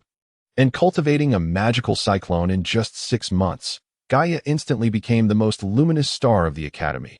Nearly every student and instructor had heard of this prodigious magical student. 6 months? Goodness, I have never heard of anyone cultivating a magical cyclone in such a short time. Did he truly just learn to meditate 6 months ago? One of the magic instructors exclaimed in astonishment. Oh, divine Rasha, could he be your most favored disciple? Is that why you are so eager for him to enter into a contract with you, allowing him to cultivate a magical cyclone at such an astonishing pace? This sentiment was echoed by another magic instructor that I took 9 months to cultivate my magical cyclone, Master Mishu stated, his words directly illustrating the magnitude of Gaia's accomplishment. Now, clad in coarse linen, Gaia walked through the halls of the magical academy. No longer subject to scorn. Instead, he had become a symbol of genius. Deity was even said around the academy. If you see the person dressed in the most unassuming attire within the magical academy, do not doubt it. That person is Gaia, the most gifted mage of Nick Academy. This news eventually reached Shad at the Swordsman's Academy, and thereafter, his roommates noticed a dramatic shift. Shad transitioned from an exceptionally diligent training regimen to one of relentless dedication. Under the overwhelming spotlight, Gaia had completely become the focal point of the magical academy. Whether among upperclassmen or fellow freshmen, upon encountering the humble-clad Gaia, they would greet him warmly. Gaia himself relished this newfound respect. At the age of 9, he often caught the attention of charming and beautiful girls who would wink at him and even approach him to speak, an experience entirely foreign to him until now. The female students of Nick Academy hailed from illustrious backgrounds, their radiant and delicate appearances far surpassing those of the village girls from Matu. Before arriving at the academy, Gaia had believed that Nilon was the most beautiful girl. But he soon realized how naive he had been. Although young Gaia usually presented himself as carefree and unrestrained, he would still blush and become flustered in the presence of attractive girls. Previously, due to his own perceived status, he had never harbored any fantasies about those lovely girls. However, things were different now. The fact that they would initiate conversations with him greatly satisfied Gaia's youthful vanity. Among these girls, he became acquainted with a beautiful girl named Mealy, who was also a first-year student and in the same class as Gaia. After she cultivated her cyclone, Mealy often sought out Gaia, hoping he would share some tips with her, inevitably leading to the innocent flirtations characteristic of children at such a young age. Gaia could not possibly comprehend what love truly meant, yet he had read extensively about the romantic exploits of mages. Thus, in a state of innocent confusion, he became acquainted with a girl named Mitsai. Of course, this acquaintance was merely a manifestation of the children's attempt to appear mature. It was simply a fondness for playing together. Devoid of any genuine romantic feelings, Mitsai, too, was delighted to accept their so-called relationship because Gaia could teach her the secrets of magic cultivation. Consequently, our charming protagonist, at the tender age of 9, experienced his sacred first love. Regardless of the friendly attitudes of those around him or Mitsai's slightly flirtatious closeness, nothing could compare to the joy of taking a significant step toward becoming a true magician. Tomorrow, upon signing the contract, he would officially become an apprentice magician that if fortune favored him, he might soon sense and capture the wind element, enabling him to unleash wind magic like a bees. Having spent some time at the Magic Academy, Gaia had witnessed many senior students casting spells. Every time they chanted powerful incantations and released dazzling magic, Gaia's face was filled with deep envy and longing. That night, Gaia could not close his eyes. Unable to concentrate even during meditation, he would occasionally break into silly laughter or shout, leading Triss to believe that this boy was so overly excited that he had lost his sanity. At last, the arduous night passed, and Gaia eagerly donned his only decent piece of clothing, rushing to the home of Master Michao. When he arrived, Master Michao had just awakened from slumber. Patience, Gaia, let me explain what the contract entails first, Michao said, noticing the boy's anxious expression. Clearly amused by his eagerness, Gaia widened his eyes, appearing attentive and eager to listen. Over the past 6 months, he had indeed read numerous books, yet he had little understanding of contracts. Only knowing that almost every magician in the Sagalia Empire signed a contract with the deity Rosa. As for the reason behind signing such a contract, he was at a loss. Let me first tell you about our world. Michao began slowly, glancing at Gaia, who was listening intently. The most mysterious and perilous beast mountain range lies at the very heart of the Eden continent, occupying a vast expanse. This mountain range extends in great ridges toward all 4 corners of Eden, naturally dividing the continent into 4 distinct regions, which led to the emergence of 4 great empires. Our Sagalia Empire resides in the southeastern part of the Eden continent. Michao continued, observing Gaia's serious demeanor with satisfaction. People from every empire are considered children of the gods, governed by different deities. The deity we worship, Rosa, is the divine protector of our empire. Naturally, there are some heretics who do not believe in Rosa. But such variations in belief are not unusual, for faith is a personal freedom. Some even choose to reject the notion of deities altogether. As he listened, Gaia found himself increasingly bewildered by references to the Beast Mountain range. The 4 great empires, divine worship, and the concept of freedom of belief. Coming from the countryside, he felt utterly lost. Growing impatient, he interjected, "Teacher, please let me sign the contract with the deity quickly. After that, I want to sense the wind element." "Ha, look at you in such a hurry." "Very well, those details can wait for later," Michao chuckled heartily. Over the past 6 months, Michao had grown quite fond of Gaia, although he could be a bit mischievous at times. He showed great respect for his elders and was diligent in his magical studies. As he spoke, Michao produced a shimmering scroll from his sleeve. This scroll was exquisitely crafted, adorned with strange patterns that glimmered with a sacred light.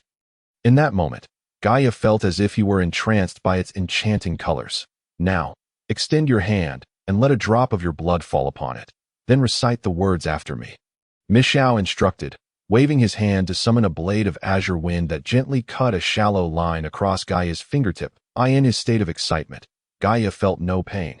Instead, he pressed his fingertip, eager for more blood to drip onto the contract scroll. Finally, a drop of crimson blood fell onto the scroll, and at that moment, it seemed as if the blood possessed a life of its own, flowing along the patterns until they were entirely covered in red. Observing this phenomenon, Master Michao furrowed his brow slightly. After a moment of hesitation, he instructed Gaia, "Now repeat after me. Great Rosa, I am your most devoted follower. Please grant me the power of the divine.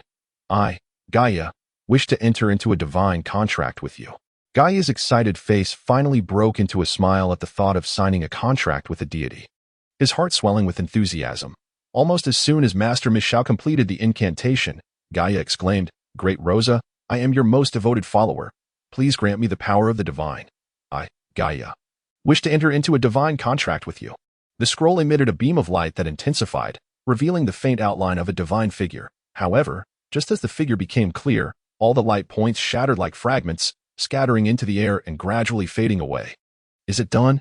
Have I signed the contract? Can I sense the elements now? Gaia inquired eagerly, unable to contain his desire to cast spells, seeing his excitement. Mishao's brow furrowed in concern as he carefully examined the contract scroll for a long moment. Then solemnly asked Gaia, "Do you feel any power attaching itself to your magical cyclone? This power would cause your cyclone to turn golden and slightly increase its capacity." Gaia immediately entered a meditative state, introspectively examining his body. But the magical cyclone remained the same dull gray, showing no signs of expansion. "That I don't feel anything," Gaia replied, disappointment creeping into his voice. Mishao's body trembled slightly. Typically, once a magician signs a contract with a deity, the scroll would disappear automatically. Yet, the scroll, now covered in blood, remained, that a sense of unease settled over him. When Gaia denied his previous query, a realization struck him. Though he quickly masked his disbelief, he retrieved another contract scroll, instructing Gaia to repeat the process. Confused, Gaia complied. But once again, there was no success. The blood-covered scroll lay silently before him, and he felt no change in his internal cyclone. "How could this be? How could this be?" Mishao exclaimed. Losing composure, he took out yet another scroll, urging Gaia to perform the procedure carefully once more, but the outcome remained unchanged. Little Gaia had no idea how much blood he had shed. Yet he still could not successfully sign the contract. However, he was oblivious to the true significance of this divine pact, so he remained calm. Such a gifted child, yet he cannot sign a contract with the gods. Mishao sat down in despair, his gaze dull, as if it were he who failed to enter into the contract. Gaia, perplexed, waited silently until Mishao regained his composure, then asked, "Teacher, what is wrong?" Sigh. "Gaia, while you are still young, perhaps you should choose another path. You will not become a magician," Mishao said mournfully, his voice carrying an unusually aged tone. 6 months prior, upon witnessing Gaia's talents in the magic hall, Mishao had harbored immense hopes for him. Moreover, he was the only one in the entire Magic Academy who knew that Gaia's magical talent might exceed level 6. That he refrained from allowing Gaia to continue testing his abilities, fearing that a child with a magical talent exceeding level 6 might be recruited by a more prestigious magic academy. The elderly Mishao yearned to cultivate an exceptional disciple to carry on his legacy within his lifetime, which is why he kept this secret. When Gaia had cultivated a magical cyclone in just 6 months, Mishao became even more convinced of Gaia's exceptional talent, and his joy was boundless. For days, he scarcely slept, reveling in the pride of potentially nurturing a magician surpassing the level of a magic master, an accomplishment unparalleled. Yet now, having found such a disciple, he faced the bitter reality that Gaia could not sign a contract with the deity. The weight of his hopes had plummeted from heaven to hell in an instant. Even the seasoned Mishao felt the crushing blow of this disappointment. "Why can't I become a magician?" Gaia asked urgently, desperation creeping into his voice. "Child, magic is the most wondrous force in existence. To master it fully, we must harness the power of the gods.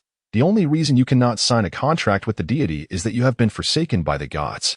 How can one who has been abandoned by the divine cultivate magic?" Mishao spoke weakly, his spirit flagging. "Why must one sign a contract with the gods to practice magic? There could be another reason for not being able to contract with the gods." Gaia protested. "What other possibility could there be? I am a god too," replied the 9-year-old Gaia. This declaration could only be uttered by a child of such tender years. There were reasons behind Gaia's audacious claim. First and foremost, he hailed from a remote mountain village where the concept of deities was virtually foreign to him. That it was during the magical aptitude test in the Hall of Magic that he came to understand that limits could indeed be transcended. Much like Bruce, who believed he could only ignite 2 magic orbs, only to discover he could illuminate 6, perhaps even more, Gaia realized that arriving at conclusions without attempting was fundamentally flawed. Thus, he pondered, "If I cannot forge a pact with the gods, then I have either been forsaken by them, or I too am a god." Days later, this proclamation reverberated throughout the entire Nick Magic Academy. The individual previously lauded as the most gifted magic student in the academy was now unable to contract with the divine, and even more ludicrously, he proclaimed, "I am a god." Following the initial shock, waves of ridicule surged forth. The once celebrated prodigy swiftly transformed into a figure of arrogance and delusion in mere days. "I am the Eden continent. The gods are eternal beings. beyond the reach and replacement of any ordinary mortal. It is worth noting that the entire Sagalia Empire boasts only 10 holy magic masters, who represent the pinnacle of human magical prowess. To attain godhood, one must first surpass the holy magic masters and ascend to the legendary status of a law god. Yet, even a law god is not a true deity.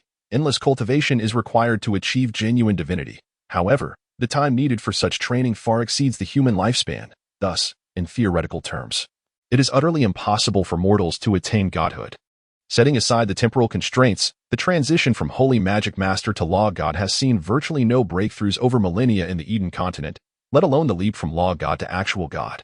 Furthermore, all mages upon the continent must forge contracts with deities. Without such contracts, a mage's journey through the arcane arts is fraught with insurmountable obstacles. Can humanity truly surpass the gods with borrowed divine power? It is essential to recognize how many individuals have entered into contracts with the divine. The power bestowed upon you is merely a fraction of a fraction.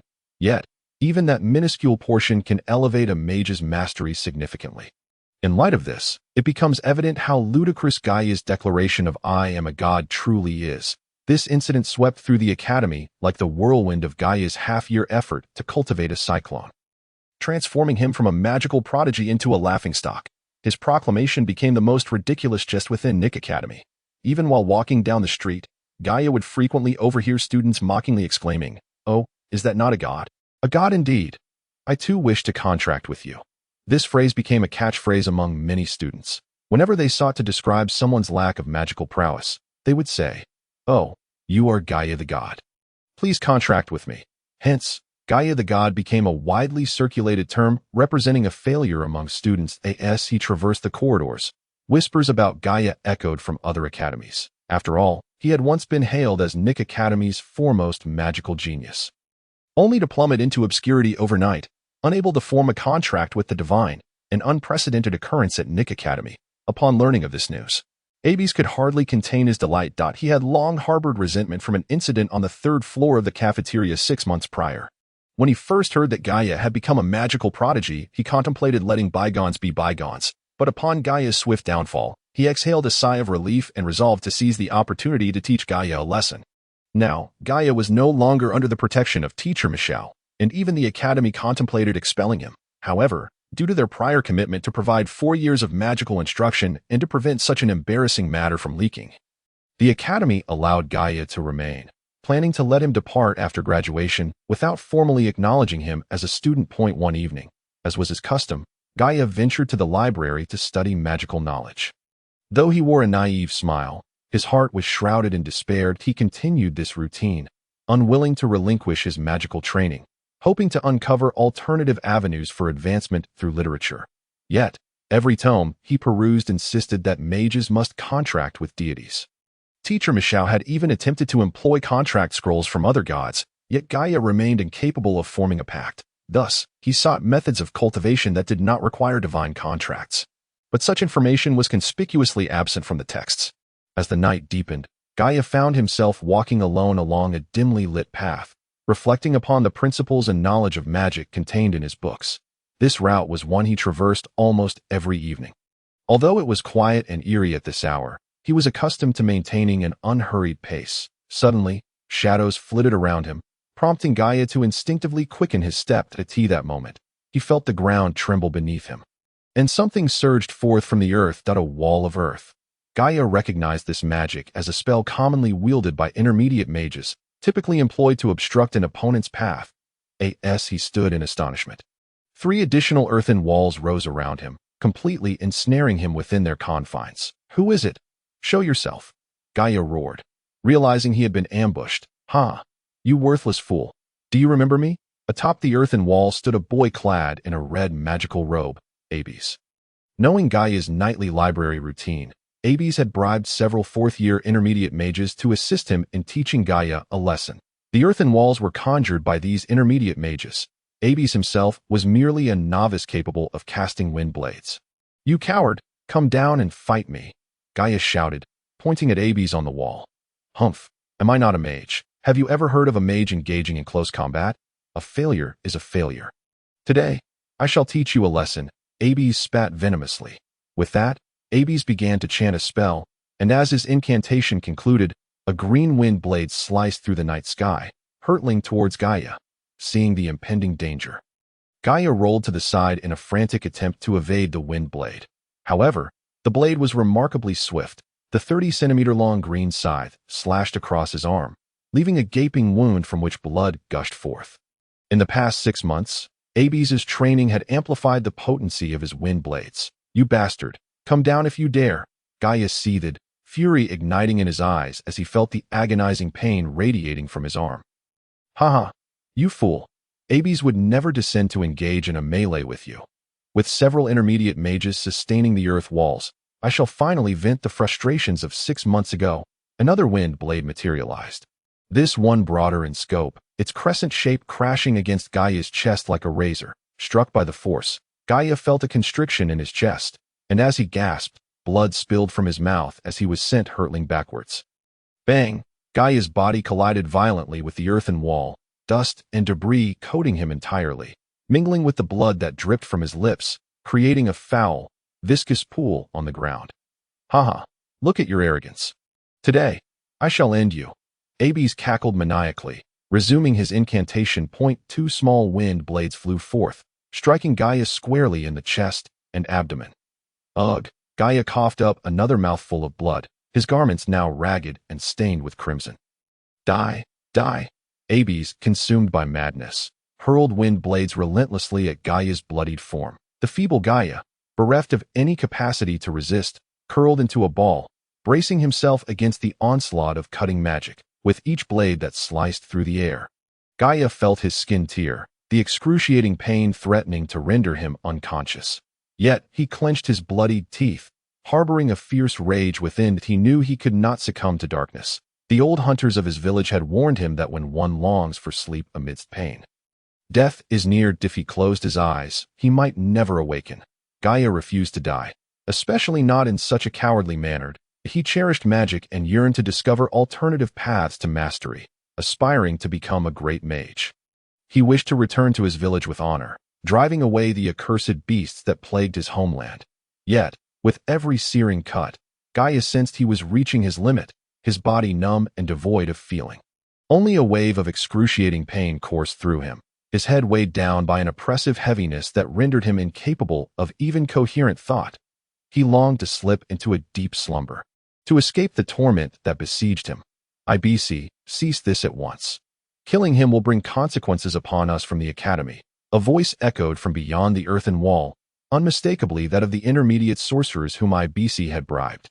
"Fear not, he is but a commoner, long forsaken by the Magic Academy." It appeared IBC was indeed intent on slaying Gaia as a noble. The murder of a commoner often went unpunished by the law. Gaia could no longer discern their conversation. At that moment, he felt not the sharp pain, but an overwhelming heaviness. As if his body were sinking into the earth, he sensed the blood within him flowing outward. Even becoming aware of his fainting heartbeat and pulse, "Perhaps it is best to refrain. Taking a life is always wrong," uttered another intermediate sorcerer. "If that is the case, let him live. Let us depart." IBC cast a glance at the bloodied form of Gaia, a flicker of satisfaction igniting in his eyes. In truth, IBC's magic had been exhausted, and he was compelled to halt his assault. The 4 earthen walls finally dissipated, and several intermediate sorcerers cast reluctant glances at the mangled Gaia before vanishing into the night. The cold, waning moon filtered through the clouds, casting a pallid glow upon the shadowy path, imbued with a sense of foreboding. A chilling breeze rustled the dark leaves, striking against Gaia's battered body as he lay curled and shivering. Triss sat alone in his dormitory, the hour growing late, and still no sign of Gaia. Typically, Gaia returned promptly after the library closed. Worry crept into his mind. Triss abandoned his meditation, donned a coat, and made his way along the path to the library. He traversed the dimly lit path. The eerie silence enveloped him, and a twinge of fear stirred within his heart. After all, he was merely a 10-year-old child, and the thought of walking alone in the dark was daunting. He instinctively drew his shoulders in, only to suddenly notice something moving ahead. A wave of terror washed over him, paling his complexion, yet he did not flee. Instead, he summoned his courage and cautiously advanced. Gaia, upon finally discerning the figure before him. Triss screamed in horror. Yes, he saw it. Gaia, clad in tattered burlap, lay amidst a pool of blood, his frail form trembling uncontrollably. His clothing was utterly in tatters, his face smeared with blood, and most alarmingly, vivid crimson gashes marred his body, some so deep that bone was visible. Witnessing this horrifying scene, tears streamed down Trist's cheeks. Yet, there was no time to linger. Gaia's life was in peril. Without hesitation, Trist resolutely hoisted the injured Gaia onto his back and staggered toward Teacher Michao's residence. Gaia, you must hold on. Trist's small frame struggled under the weight of Gaia, whose taller stature made the task arduous. Nevertheless, he gritted his teeth, the dark blood from Gaia dripping onto him, staining him a gruesome red. By now, the night had deepened, and the Academy's pathways were devoid of life. Trist could only march forward, step by heavy step. Gaia, we are almost there. Almost there. As he approached Teacher Michao's quarters, Trist felt Gaia's breath growing feebler. Teacher Michao, please wake up.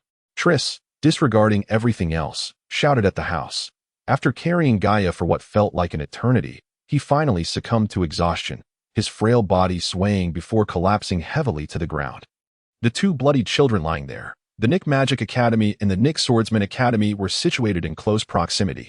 However, due to their training, Gaia and Shad had not seen each other for some time. Upon hearing of Gaia's misfortunes, Shad resolved to visit and offer him consolation. Having spent considerable time with Gaia, Shad understood his tenacity.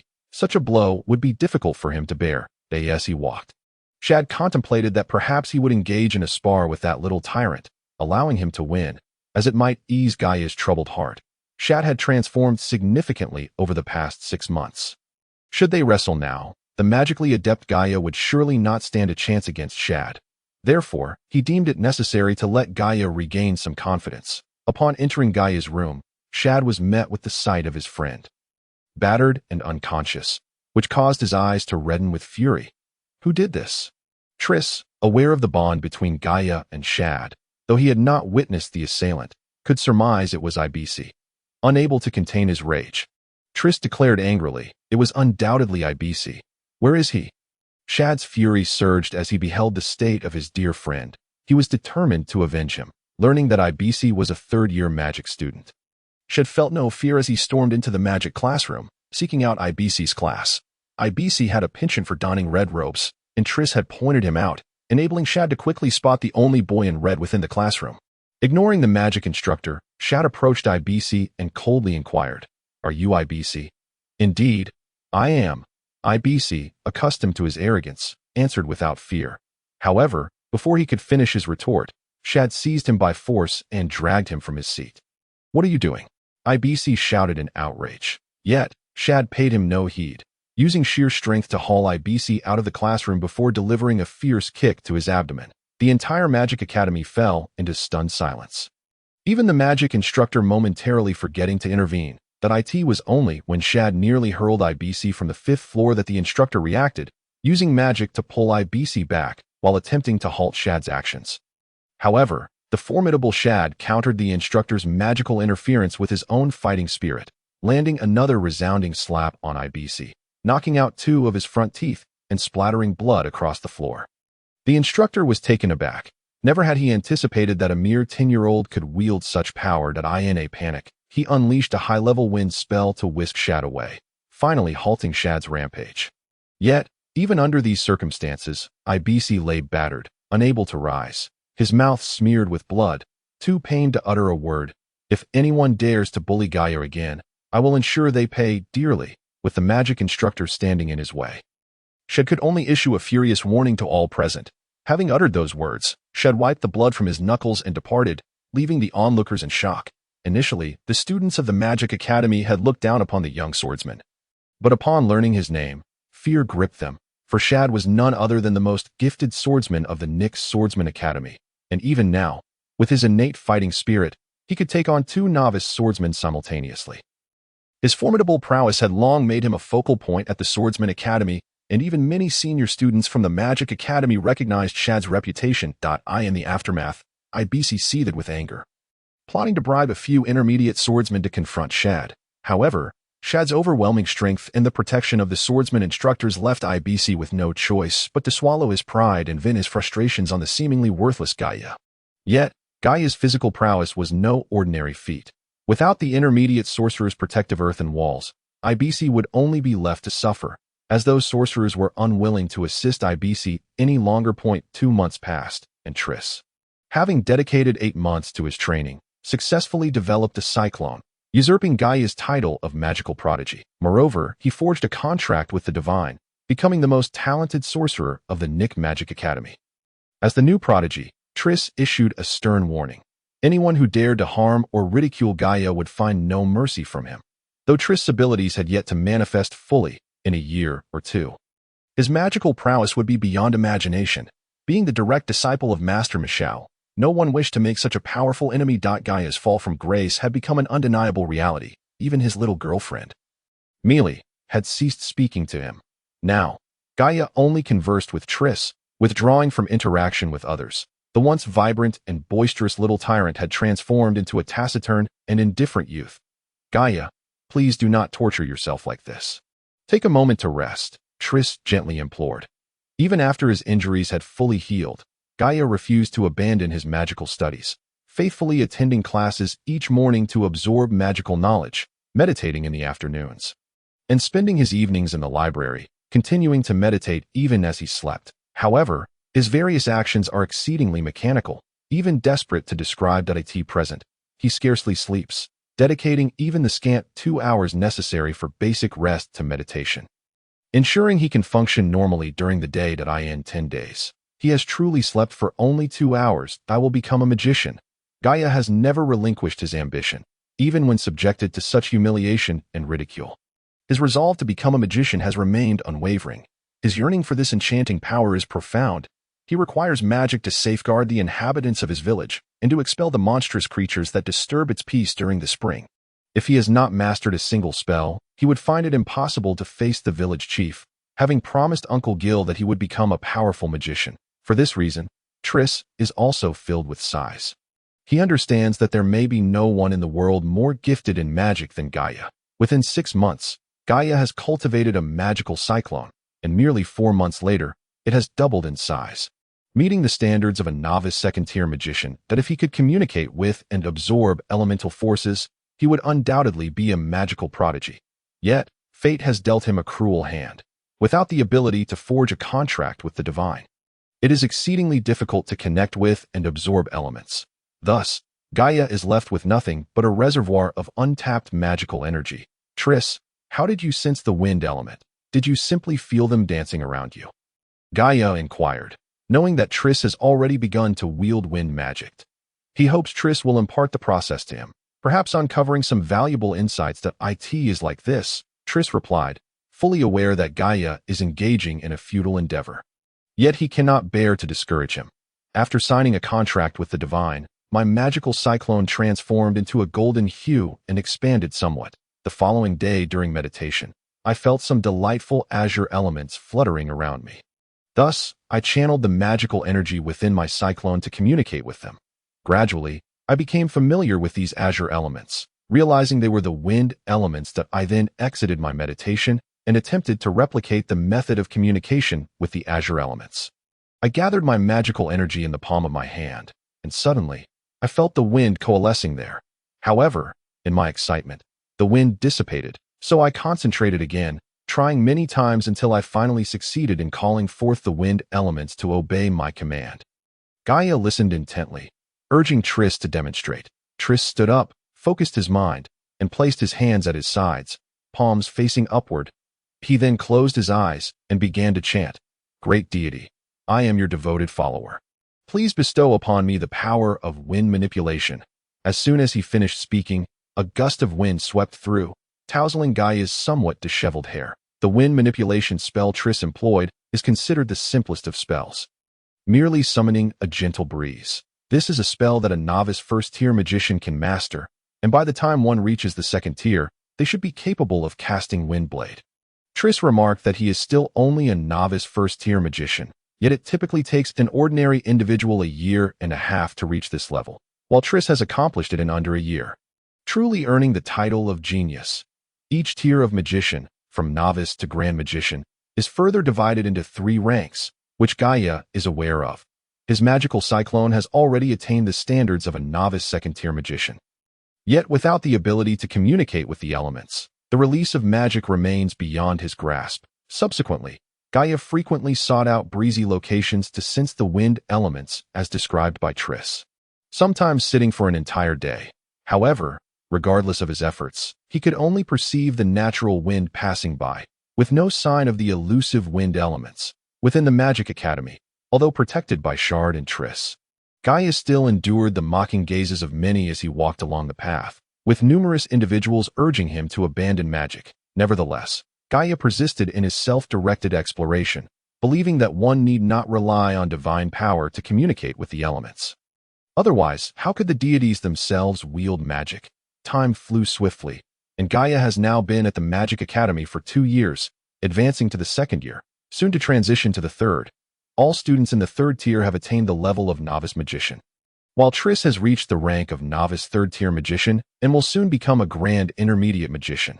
Intermediate magicians are the most esteemed practitioners in the town of Mide, and Gaia recalls the excitement he felt 2 years ago upon witnessing the great magician Bruce. Now, his dear friend Triss is on the cusp of becoming an intermediate magician, while Gaia remains a mere apprentice, unable to even cast the wind manipulation spell, the most detested figure at Nick Magic Academy. Apis has graduated, having achieved the level of intermediate magician upon his departure, and has been summoned by the Magic Academy in the grand city of Misa. Nick City's Magic Academy offers only education from novice to early intermediate levels.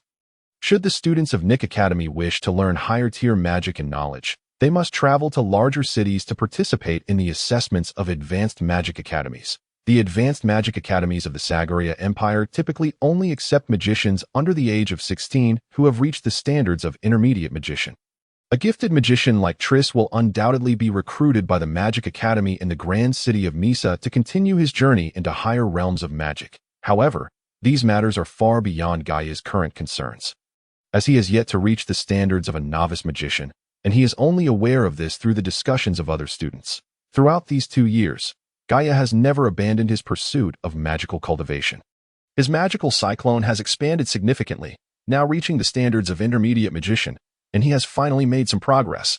After 2 years of relentless effort, one day during meditation, Gaia suddenly discovered a youthful glimmer, gradually increasing in number, these azure sparks dancing around him like lively sprites. With this change, Gaia became even more invested, dedicating 2 full days to sensing the elements. 2 days later, he was astonished to find that the gray cyclone within him had gradually transformed into azure as his sensitivity intensified.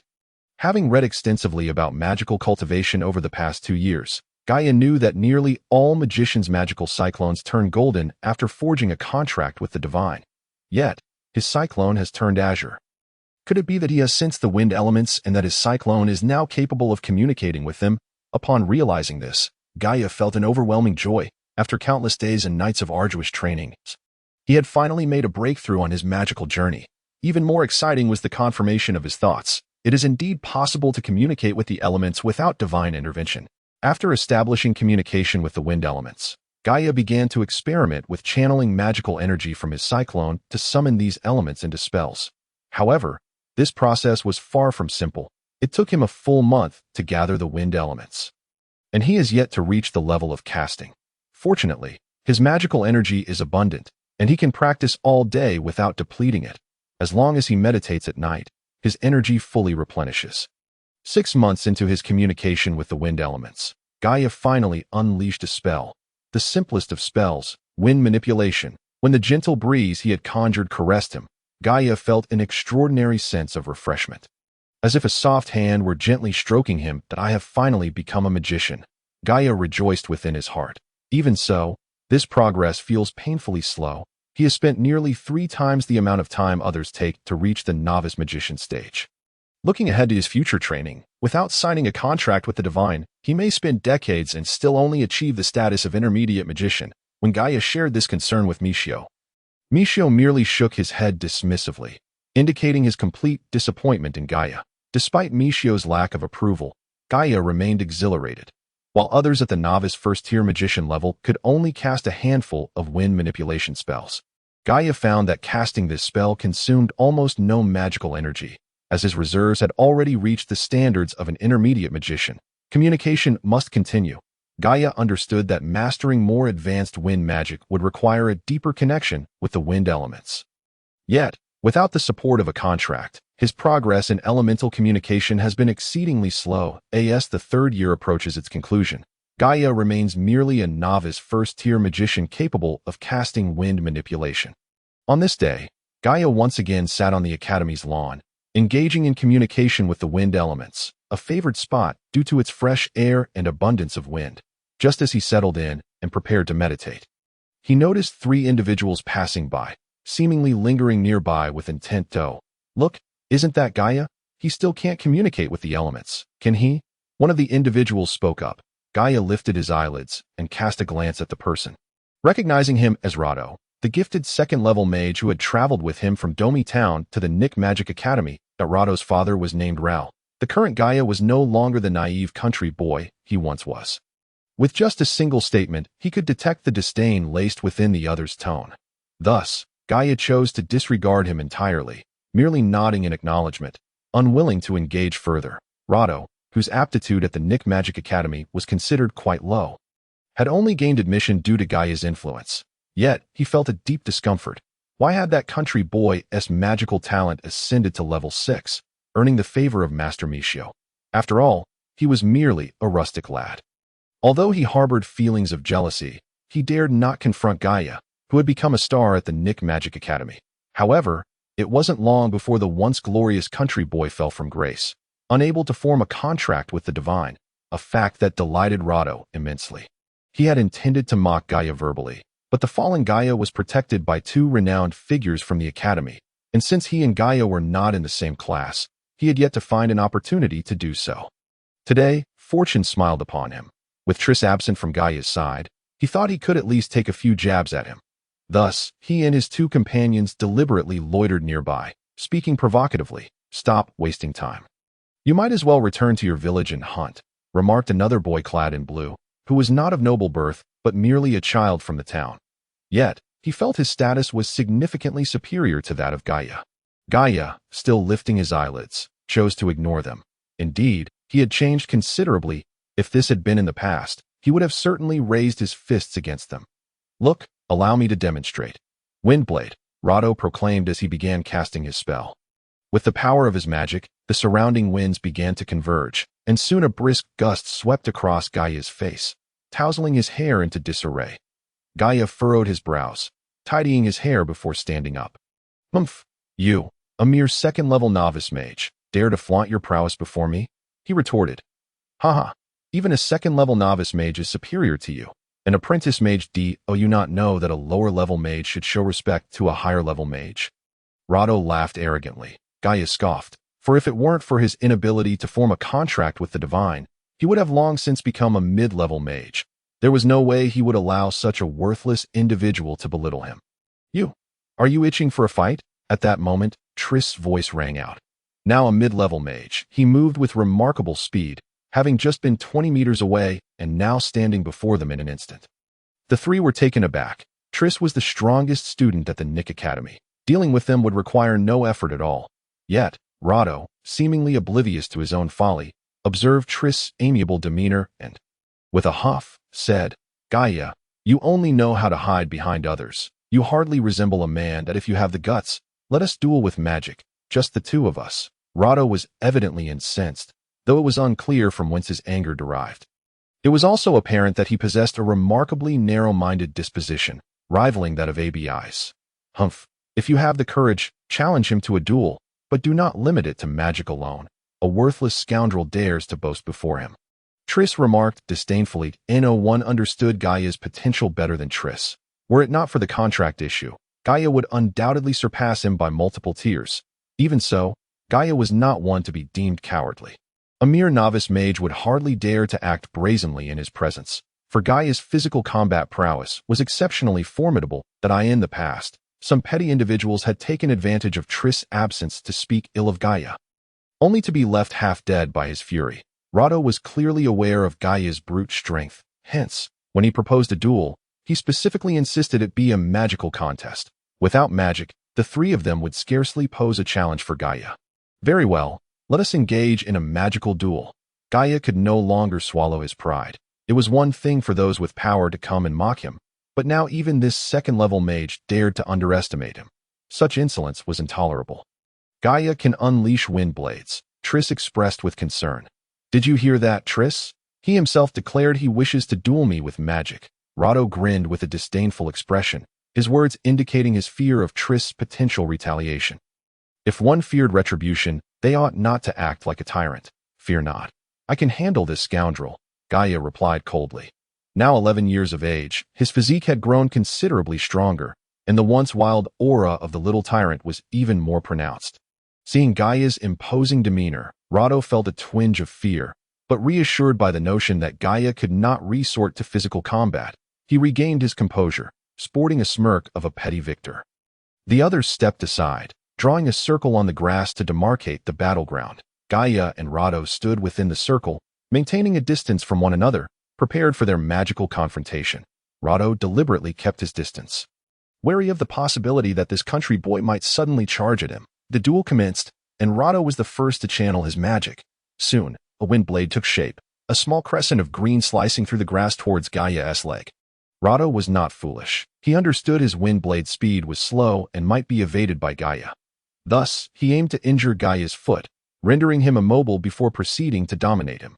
Gaia, possessing an impressive physique, rolled to the side upon seeing the green arc approaching, nimbly dodging the attack. Humph, let us see how much energy you have to evade, Rado sneered as he began to gather the surrounding wind elements. Forming a larger wind blade to strike at Gaia once more, Rado's magic was indeed lackluster. The speed, frequency, intensity, and range of Abis's wind blades had far surpassed Rado's by several magnitudes. Back then, Gaia had barely managed to evade some of Abis's wind blades. How much easier it was for him now. Rado unleashed 5 consecutive wind blades, but aside from one that accidentally grazed Gaia's sleeve, none managed to hit the agile boy. All you do is evade. All you do is evade, Rado fumed, continuously channeling his magic and sending more green wind blades towards Gaia. Gaia kept dodging, and although he bore some minor cuts, they did not impede his movements in the slightest. Before long, Rado's wind blades began to lose their potency, and their frequency slowed. Gaia could even withstand a wind blade without flinching. After releasing over 20 wind blades, Rado had exhausted his magical energy. Yet, these attacks had caused Gaia little harm, merely tearing his clothing. Humph, all you do is dodge. What use is that? Remarked the boy in blue, but Triss shot him a glare, prompting him to fall silent. All you do is dodge. This is so boring. I'm done. With his magic depleted, Rado had no means to continue battling Gaia and contemplated letting it end there. Done? Are you conceding? Gaia scoffed. Rado was truly a petty individual. Gaia had resolved to teach him a lesson today, lest such worthless characters continue to trouble him. Concede? To you, a waste of space? Is that even possible? You cannot wield magic. How could you possibly injure me? At the very least, I have caused you some harm, which means this duel is a victory for me. Rado blustered, revealing his utter shamelessness. Who said I cannot wield magic? A smile formed on Gaia's face as he began to approach Rado. Suddenly, Rado panicked, fearing Gaia intended to punch him, beads of cold sweat forming on his brow. We agreed this was a magical duel. You can't cheat. I am indeed using magic. Humph, now you shall experience my magic.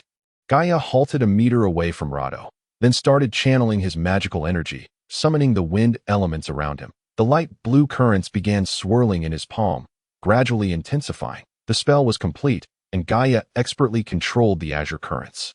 With a swift motion of his hand, he unleashed a chaotic gust towards Rado.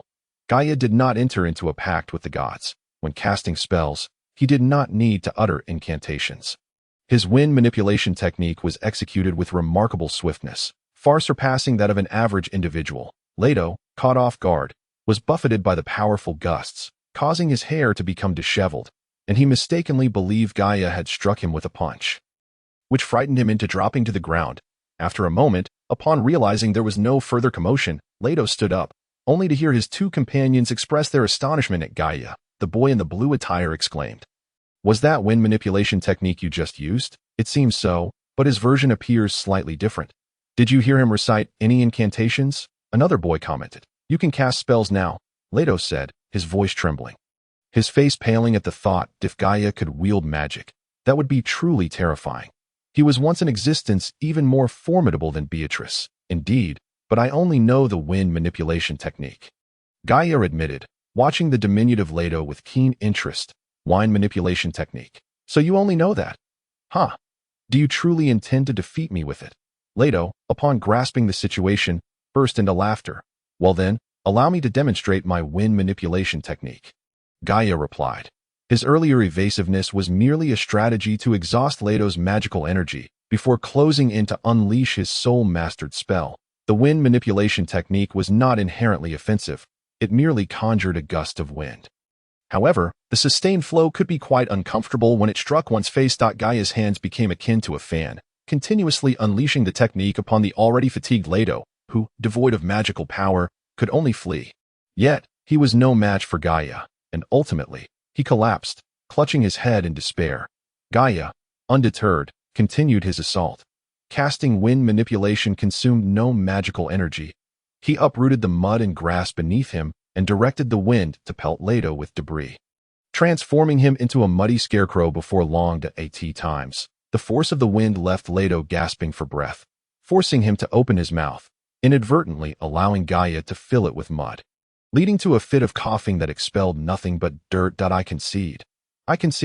Please, stop blowing. Leto pleaded, his body trembling from the relentless gusts. The prolonged exposure had left him utterly spent, and he could bear it no longer. Concede, but I haven't had my fill of fun yet, Gaia persisted, determined to impart a profound lesson, lest Leto grow brazen and challenge him again in the future. Gaia. Oh, brother Gaia, I beg you, I concede. I shall never dare again, for the sake of our shared town. Leto, his mouth full of mud, struggled to articulate, his once pristine clothing now a tattered mess, presenting an incredibly pitiful sight. You still remember we're from the same town? Where was that consideration when you humiliated me earlier? Humph, should you dare to cross me again, I shall show you no mercy.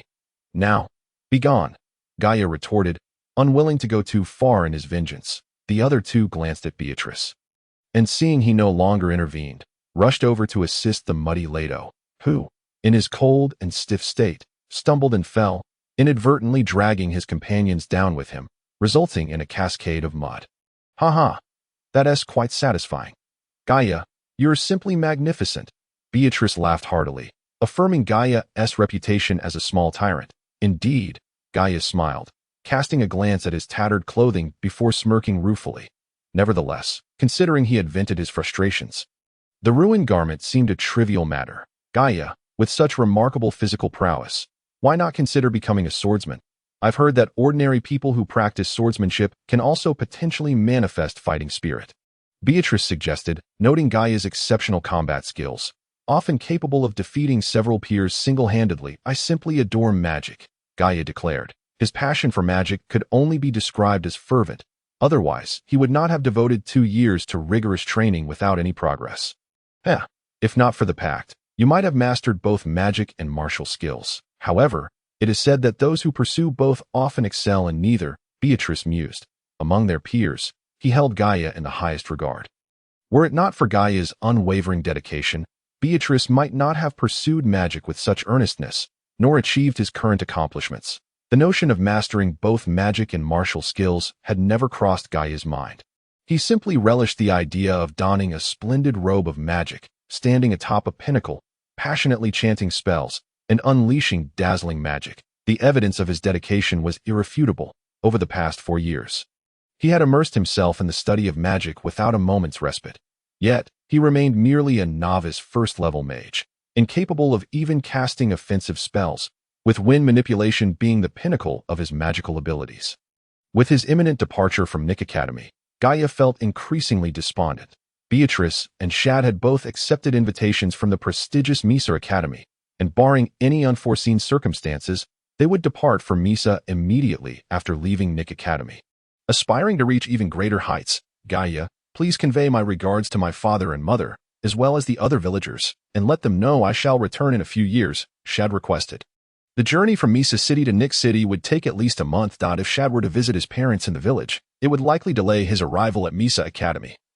So he entrusted Gaia with the message. Gaia felt a pang of envy for Shad. He too longed to study at a higher-level magic academy. However, As a mere novice first-level mage, he had not even met the minimum graduation standards of Nick Academy, let alone apply to a more prestigious institution. With a heavy heart, Gaia resigned himself to return to the village filled with unfulfilled aspirations. Gaia, I genuinely believe that if you trained in fighting spirit, you could become a powerful swordsman. Why persist so stubbornly with magic? Shad said, producing a booklet on swordsmanship from his possession. This tome contained training methods from apprentice to advanced swordsman, passed down from Shad's teacher. It not only outlined methodologies but also included numerous insights gained from practice, proving invaluable for sword training.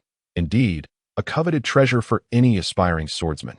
Initially, Gaia intended to refuse, but realizing they might not meet again in the future, he accepted it as a parting gift. After carefully stowing the booklet close to his heart, he cast a lingering glance at Nick Academy. Following his farewell to Beatrice, he embarked on the journey home. 4 years prior, the naive Gaia had set forth from the village brimming with curiosity and joy. Now, returning as a young man, he bore not only a profound sense of homesickness, but also deep-seated guilt. What can I, who only knows the wind manipulation technique, possibly do to assist my father and the villagers? He sighed as he sat in the jolting cart, glancing at his attire. The coarse garments he had once worn no longer fit him.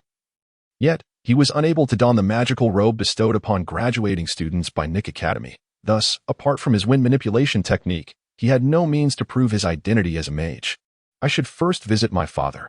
They must be yearning for me, Gaia reflected, acknowledging that he had achieved nothing substantial over the past 4 years. Upon arriving in Domi Town, he felt a sense of confusion wash over him.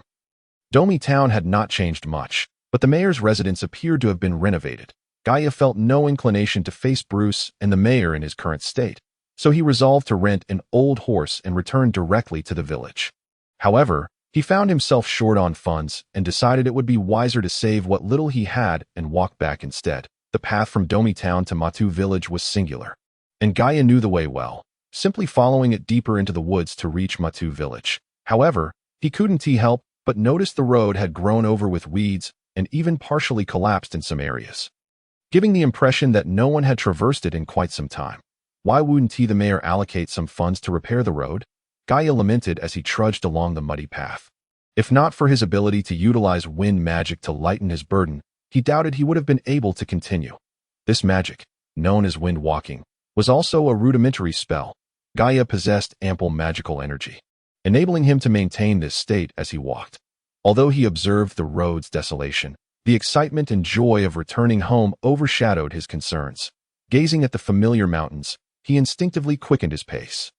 Dear villagers, I, Gaia, have returned. As Gaia traversed the low hillside, the charming Matu village came into view, stirring an uncontrollable excitement within him. Before even laying eyes on the village, he let out a jubilant shout. Despite the exhausting journey of the night, fatigue was foreign to him. Upon seeing the gentle slope, memories of that fateful night flooded back, when Uncle Gil hastily urged him to leave the village and awaited him on this very hill. Before riding off on that old horse, it all seemed so sudden. 4 years had swiftly passed, and the once bare hillside was now overgrown with weeds, the scene of that day vividly etched in his mind. Brother Sam had been slacking off again. The weeds had proliferated, and he hadn't bothered to clear them away. A smile crept onto Gaia's face. Where were those rascals today? Perhaps they were confined at home by their uncles and aunts. He wondered how they were faring. Without him, they must have experienced a significant loss of joy. Reflecting on his companions, he quickened his pace. Surely, his father would be waiting at the village entrance for the uncles to return from their hunt. The thought of the village chief brought a mist to his eyes. He was about to reunite with his kind-hearted father. Alongside the joy, a sense of guilt welled within him for failing to fulfill his father's wish of becoming a great wizard, returning instead as a mere failure. As the obscuring mountain finally parted, Gaia's heart surged with emotion. In that moment, he longed to summon a whirlwind to whisk him directly to the village, to embrace those beloved relatives. This simple village held countless cherished memories of his childhood. Standing atop the hill, he gazed out, inhaling the familiar mountain breeze, yearning to behold the beautiful village he hadn't seen in 4 years. At that moment, he felt as though he could hear the rhythm of his own heartbeat. However, the heavens were unkind. Suddenly, a rumble of thunder echoed ominously. Gaia, who had hoped to survey the entire village, could only glimpse the outline of Matu village through the eerie weather. Something felt amiss as he stared at the blurred shape of Matu village. An unsettling sensation washed over him, prompting him to quicken his steps. What could possibly be wrong?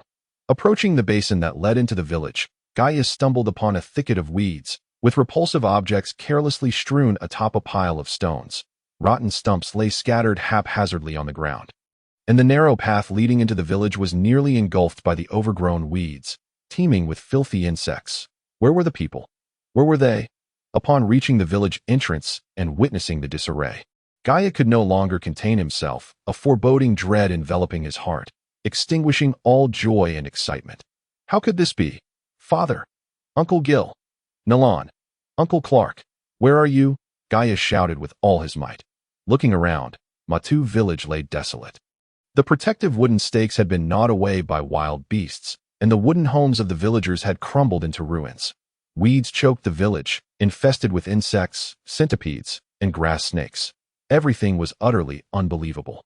Was this truly Matu village? Was this the humble mountain village he once knew? Gazing at the scene before him, Gaia stood frozen in disbelief. The charming village from 4 years ago had seemingly vanished. With a resounding crash, another thunderclap echoed, illuminating the now desolate Matu village in a stark, ghostly light. Drops of rain began to fall from the grim sky, mercilessly drumming against the fragile remnants of the abandoned village, washing away the thick layers of dust from the dilapidated wooden houses. Running, Gaia, snapping back to reality, refused to believe his eyes and began to sprint desperately through the desolate village, hoping to find a familiar villager who could explain what had transpired here. Father, Uncle Gil, it's Gaia, it's me. Gaia, he cried out, but no one answered him, his calls drowned by the torrential rain. Thunder roared, thunder boomed. 2 intersecting bolts of lightning split the darkened sky, casting a ghastly pallor upon the small graves behind the village. As Gaia continued to run, he suddenly halted in shock. Before him stood gravestones, rows upon rows, inscribed with names carved from irregular stones. Gaia fell to his knees before the graves, his gaze hollow as he read the names etched upon the stones. Deceased village chief Shibwa of Matu village. Deceased villager Sam. Deceased villager Alice. Deceased villager L. Deceased villager Me. The names, stark and prominent, flickered in the pale lightning, and Gaia felt as if his very soul had been hollowed out as he knelt before the gravestones. Tears streaming from his eyes, mingling with the relentless rain. What happened to my father? Tell me, please. Gaia cried out hoarsely before the village chief's grave. Gaia had no biological parents, and no one knew whence he came. Yet, the kind villagers never discriminated against him. Nearly every household's aunt had acted as a mother to him. Until the village chief took him in, he became the chief's adopted son. It could be said that without these beloved villagers, there would be no Gaia as he was today. His feelings for this village and its people ran deep. He had devoted 4 years to mastering magic, hoping to bring glory to the village and ensure a more stable life for his kin. However, upon returning with joy and guilt, he was met only with the sight of gravestones, the names of his kin engraved upon them. The once simple village reduced to ruins, devoid of life. The relentless rain battered the fragile mountain village, and Gaia knelt despondently before the gravestones, allowing the howling wind and rain to ravage his frail body. In that moment, it felt as if he were the only soul in existence, desperately kneeling in the rain, his tears and cries rendered utterly powerless. After the rain, Matu village became even more muddy and desolate. Gaia remained alone before the graves of the villagers, his gaze vacant as he stared at the rows of low stone markers. Beneath the inscriptions of the gravestones, he noticed 2 small characters. Upon seeing this, Gaia's eyes finally flickered with life. He carefully wiped away the water stains and discovered that the engraver's signature was none other than Gil. Suddenly, Gaia sprang to his feet, inspecting each gravestone one by one, only to realize that there was no gravestone for Uncle Gil. Clearly, these stones had been placed and inscribed by him. It seemed that only by finding Uncle Gil could he understand what had truly transpired in Matu village. With this revelation, Gaia felt a glimmer of hope amidst his despair. He casually picked some wild fruits to regain his strength, bowed before each gravestone in respect, and then departed from Matu village. His eyes tinged with redness. Not long into his journey, fatigue and pain caused Gaia's mind to become hazy. He leaned against a tree by the roadside to rest. He was utterly exhausted, both physically and mentally, and soon fell into a deep slumber. Gaia possessed a robust constitution. Had it not been for that, after such a long journey and being drenched in rain, he would undoubtedly have caught a cold. The cool mountain breeze brushed against Gaia's pale face as he slept against the great tree, yet his expression was one of pain, as if in his dreams he beheld the villagers who had departed from him. Tears slipping from the corners of his eyes. Suddenly, a few faint footsteps broke the silence. Gaia, though weary, could not find solace in sleep due to the villagers' demise. Upon hearing the discordant sounds, he awoke. And at the moment he opened his eyes, his heart raced violently, cold sweat trickling down his brow. A magical beast, a wolf-like magical beast. Gaia's heart quickened, just 10 meters away in the grass. A ferocious wolf creature with bared fangs was glaring at him, its bristling fur, sharp white fangs, and glinting claws revealing its extraordinary ferocity. A wind wolf. Gaia identified the F-rank magical beast immediately, having perused every magical tome in the library of Nick Academy. The wind wolf dwells at the periphery of the Beast Mountain range, capable of using wind magic to enhance its speed and shredding enemies with its indomitable teeth, though classified as the lowest F rank amongst magical beasts. They often appeared in packs, sometimes dozens or hundreds at a time, leaving adventurers lost in the wilderness forever. What should I do? Faced with such a ferocious magical beast, and lacking any offensive spells. Gaia's expression betrayed his panic. Running was not an option. Even with the wind-walking spell, he could not outrun a wind wolf. Yet what could he possibly use to fend off this ferocious beast? The Windfang wolf's piercing green eyes fixed intently on Gaia, its powerful limbs slightly bent, jaws agape, as if poised to leap forth and sever Gaia's neck in an instant, should Gaia remain passive. His demise would be inevitable. Although he possessed formidable hand-to-hand combat skills, they were merely relative to his youthful age. At best, he could contend with an average adult. Yet, an ordinary adult would scarcely stand a chance against a magical beast. In the past, when monsters had appeared in Metu village, all hunters had to be summoned, and even then, it was merely to drive the creatures away. A direct confrontation was out of the question. He must rely on cunning to prevail. Gaia understood that there was no way he could subdue the Windfang wolf. If he wished to survive, he had to devise a means to scare it off. Wind surge technique. He could hesitate no longer. If this standoff persisted, the Windfang wolf would undoubtedly pounce. He had already deduced that this human was weak. Just as the Windfang wolf prepared to spring, Gaia let out a fierce roar, simultaneously invoking the wind surge technique, causing the surrounding trees and foliage to sway violently. Instantly, leaves and grass whirled about, as if the very sound of Gaia's roar had conjured this tempest.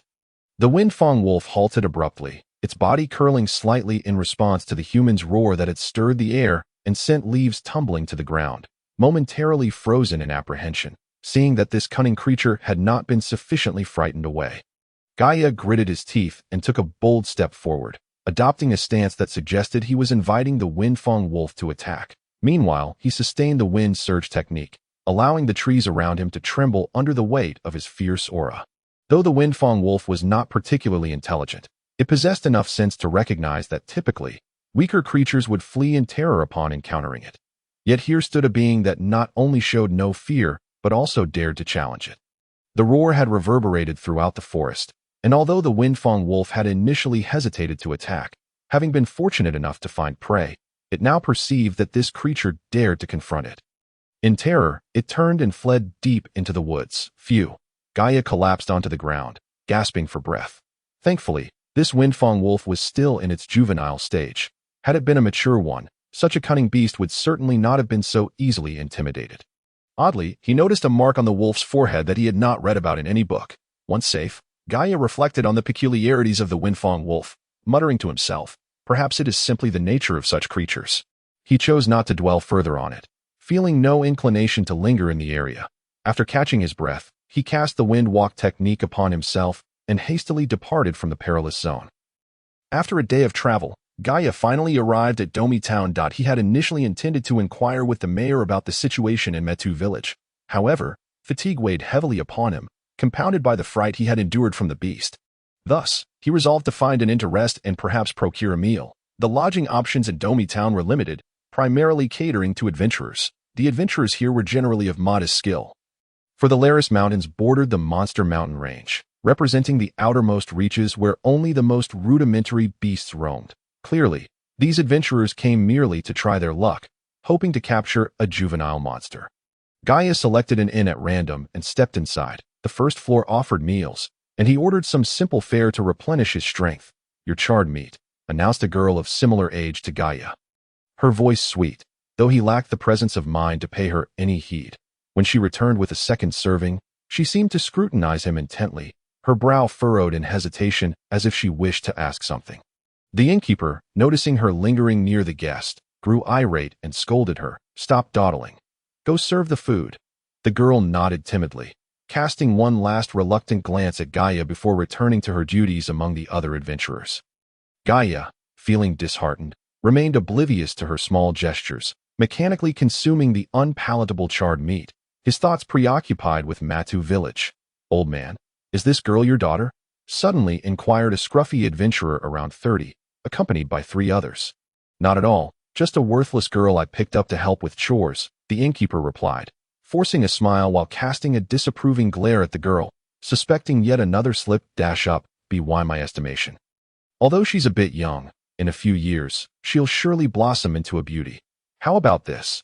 Name your price, and sell her to me," the scruffy adventurer stated nonchalantly, while his companions leered at the girl with interest. "Hey, she is indeed quite appealing. Bring her back, and in a few years, she could make for quite an entertaining plaything," another adventurer with protruding teeth leered lustfully. "This doesn't seem right," the innkeeper hesitated, contemplating the implications. Having taken the girl in, allowing her to assist with menial tasks, he found the prospect of handing her over to these ruffians morally questionable. It was clear that these adventurers were of dubious character, and the girl would undoubtedly suffer if they took her.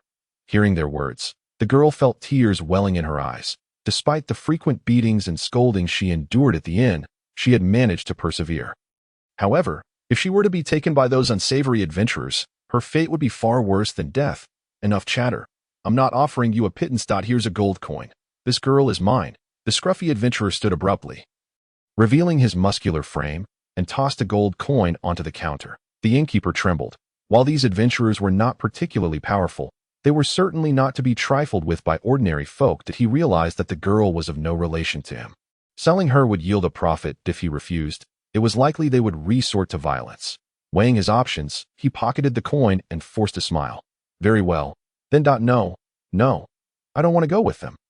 The girl cried out in alarm, her eyes wide with fear as the ruffians approached. She dropped her tray and attempted to flee, only to be blocked by one of the adventurers, with no other recourse.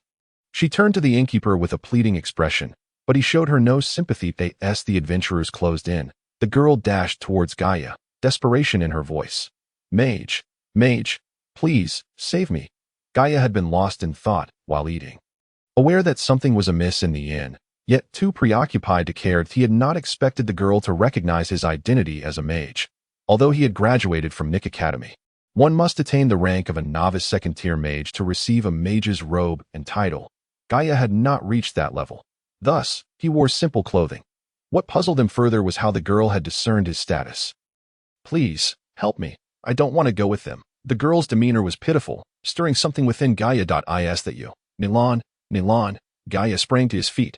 Indeed, this girl was none other than Nilan, who had left the village alongside him. But why was she still in Domi town?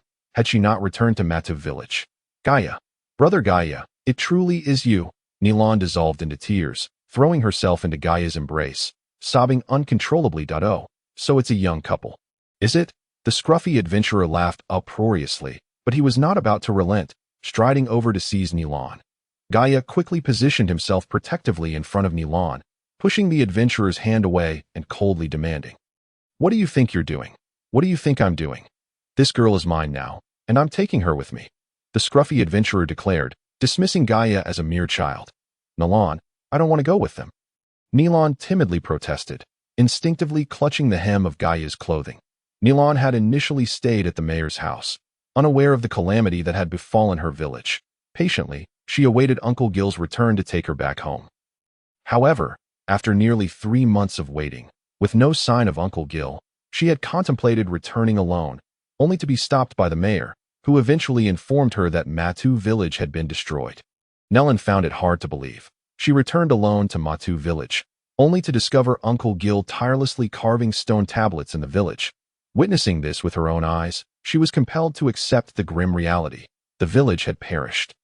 With no other choice, Nellen returned to Domi Town. Initially, she had lived with Uncle Gil, but he abruptly left, claiming he had encountered some peculiar matters concerning the village. Thus, she took refuge at the home of the former town mayor. 2 years passed, and the old mayor departed from this world due to old age. Shortly thereafter, a new mayor arrived, who showed no inclination to care for Nellen. Consequently, she found herself wandering the streets, eventually ending up at an inn. The innkeeper, having some ties to Matu village, reluctantly accepted her, allowing her to assist with menial tasks. These 4 years were far from kind to Nellen, especially after starting her work at the inn, where she was burdened with countless tasks and frequently scolded by the innkeeper. In such dire circumstances, she yearned for the return of Gaia, the aspiring mage, and Shad, the would-be swordsman. Now, for years later, Nellen had reached the tender age of 12. As the saying goes, a girl transforms dramatically by 18th. The once rustic child had blossomed into a graceful young lady. Yet, she never anticipated the events that would unfold today. Although still young, she had heard tales of the tragic fates that befell many maidservants. In her moment of desperation, she instinctively mistook a diner resembling Gaia for him. "She is my sister. When did she become yours?" Gaia declared with unwavering resolve. The annihilation of the village had plunged him into despair. Yet he hadn't expected to find Nellen here. Thus, he vowed to prevent these adventurers from taking her away, no matter the cost. "Humph. I have already purchased her. Stop your prattling and get lost." The small bearded man retorted, dismissing Gaia with disdain. The more he looked at Nellen, the more he desired her. Gaia, seeing the man approach to seize Nellen, forcefully shoved him aside. The small bearded man, taken aback by Gaia's audacity, stumbled and nearly fell into a nearby chair. "Ha! You were pushed down by a mere child.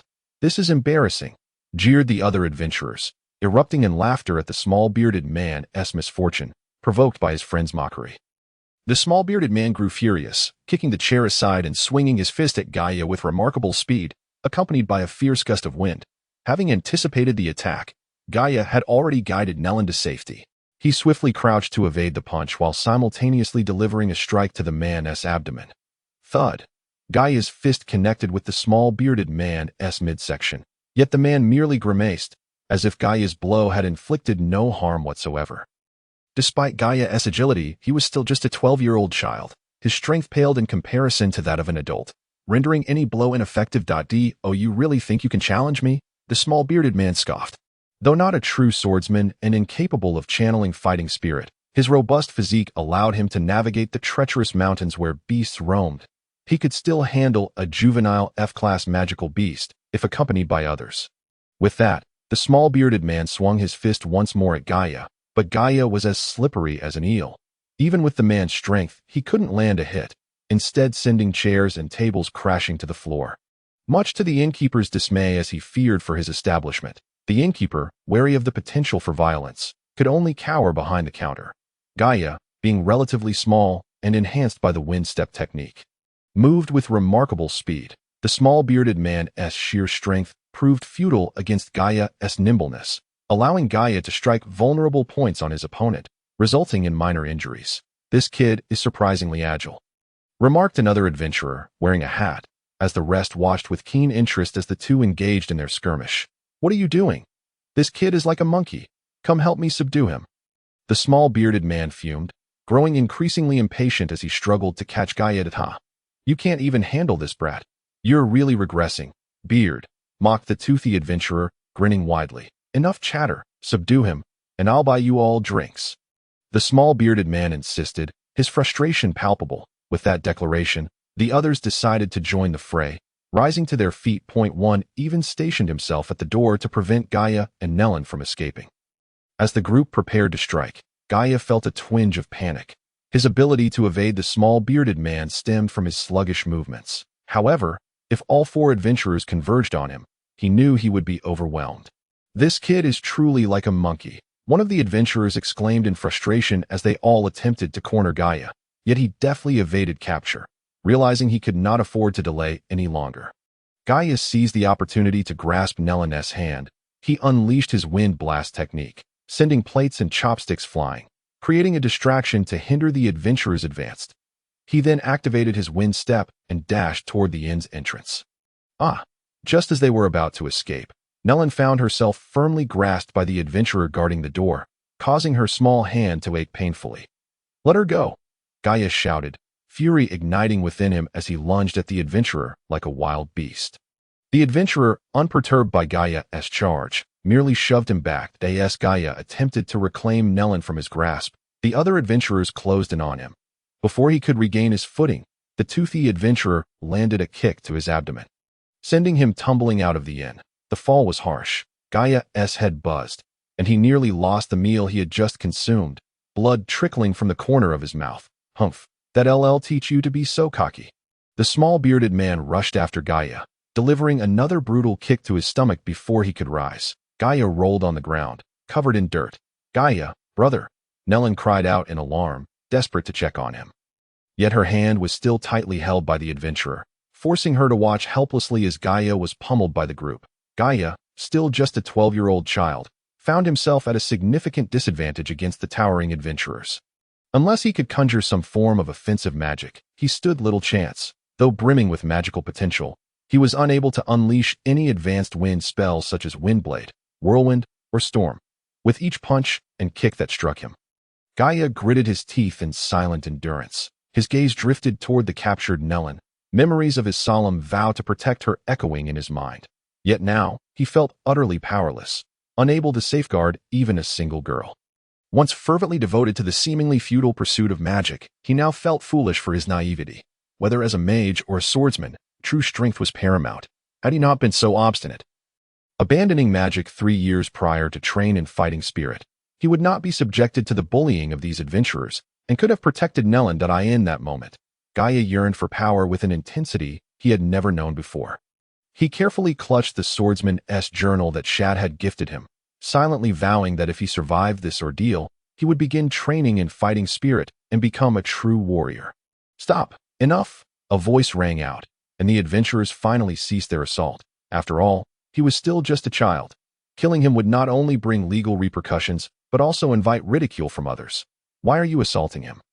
The newcomer was a guard from Domi Town. The guards were few in number and occasionally patrolled the town, intervening when necessary. "This kid knows no better," the small bearded man cursed, recounting how he had purchased Nellen from the innkeeper. "Old man, did you sell this girl to this adventurer?" the guard inquired. Yes, sir. He paid 1 gold coin," the innkeeper stammered, sensing the fierce glares from the adventurers. "Any disputes should be resolved through discussion, not by disturbing the peace of the town." "All right, take the girl and leave that child alone," the guard commanded. He understood the adventurer's dubious nature and recognized that this was a straightforward transaction. To prevent any rash actions from the adventurers, he could only issue such a decree. No, he has no right to take Nellen. He is from Matu village. Gaia, still on the ground, lacked the strength to rise. Yet he could not bear to witness Nellen being taken away. Addressing the guard, "Matu village? Oh, indeed. Innkeeper, on what grounds did you sell this girl? She has no connection to you." Upon hearing the name of Matu village, the guard's demeanor shifted, as if a realization dawned upon him. The proprietor found himself in a quandary. Indeed, Nellen had no direct connection to him, having merely worked as a laborer there, a relationship that was rather superficial and devoid of any binding contract. "My good sir, your statement seems erroneous. This girl is under the care of the proprietor. How could she be unrelated to him? He has just sold her to me.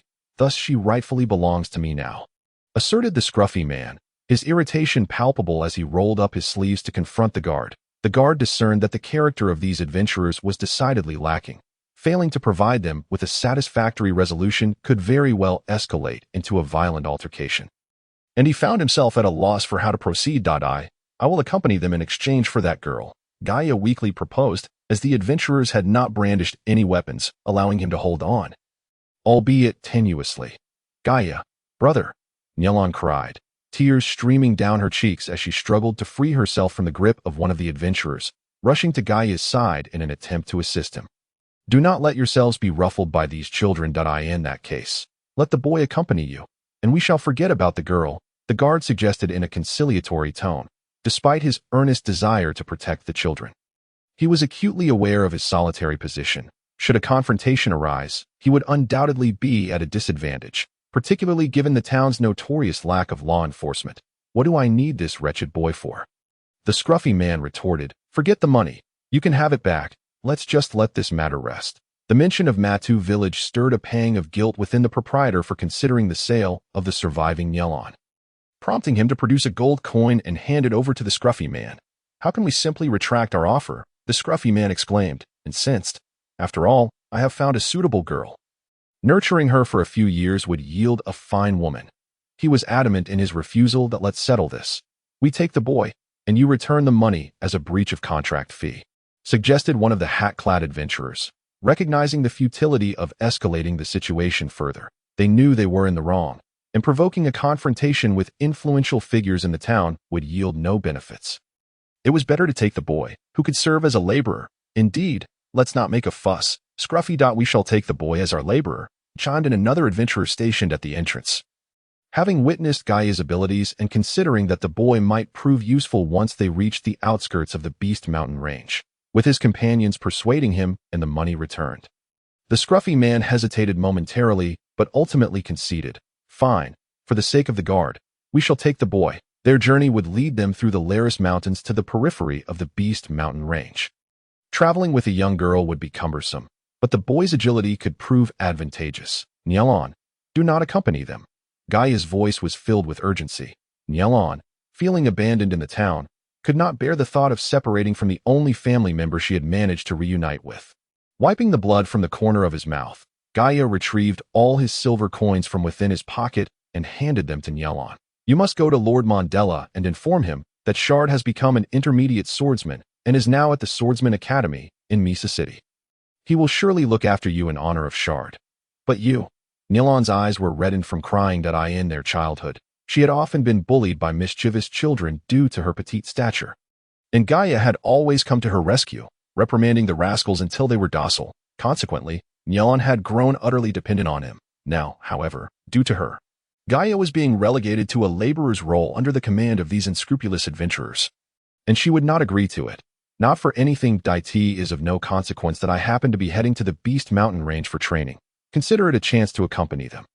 Fear not, I will be fine, and once Shard returns, no one will dare bully you again."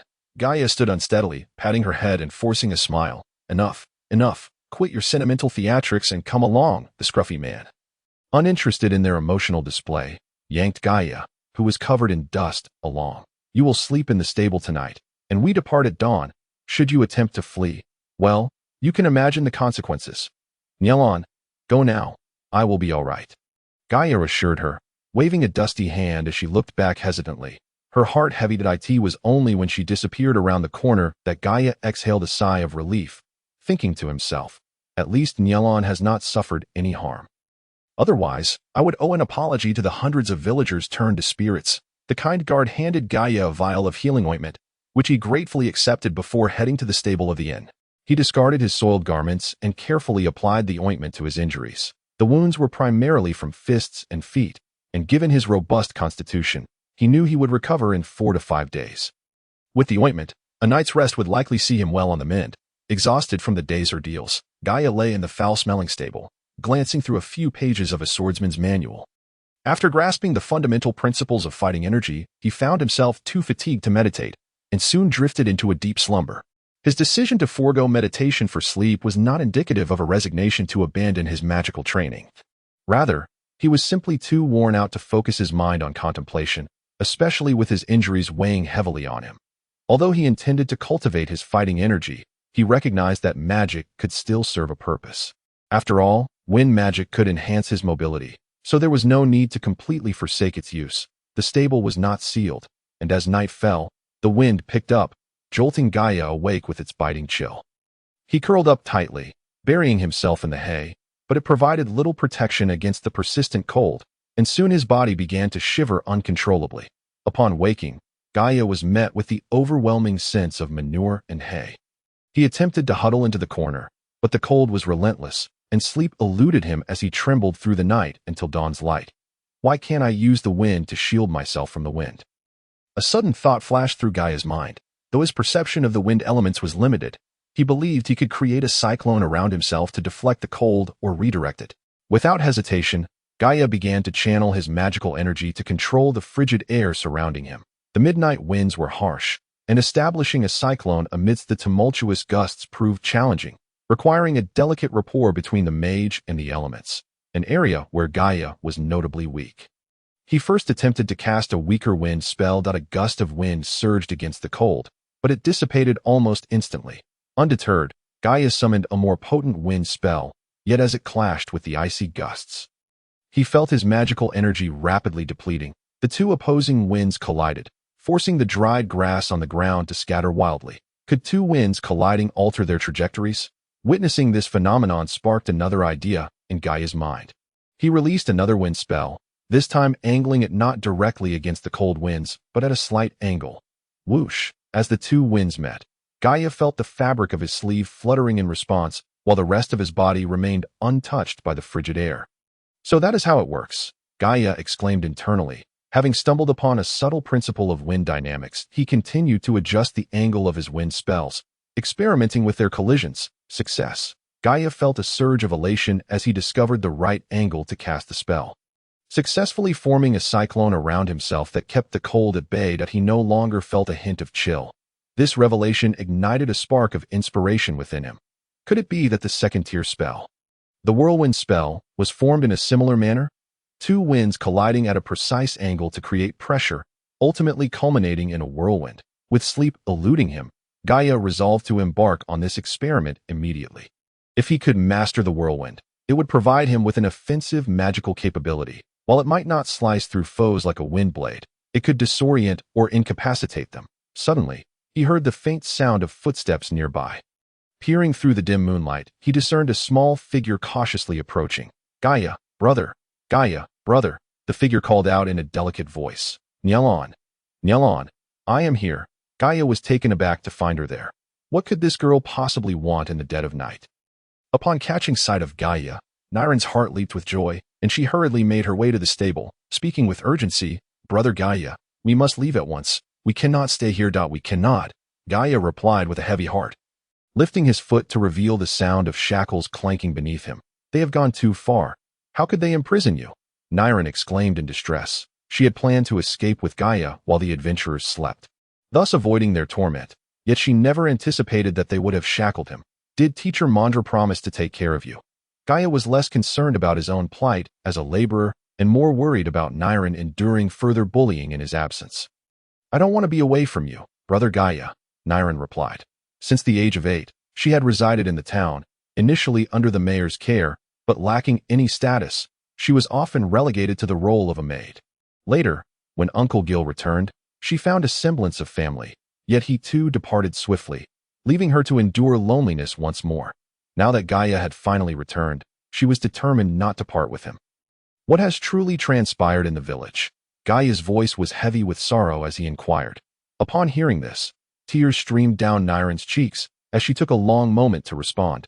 Everyone was killed by the magical beasts. On the very night we left, many beasts invaded our village. Gaia's mind buzzed as he recalled that fateful evening, finally understanding why Uncle Gil had been so insistent that he leave the village without farewells. Why he had tearfully urged him to achieve greatness. All the memories flooded back, and Gaia's tears fell anew as he held the fragile Niren tightly in his arms, both children succumbing to their grief. Being a boy, Gaia found it easier to conceal his emotions, but after regaining his composure, he looked at the pitiful Niren, feeling a pang of sorrow.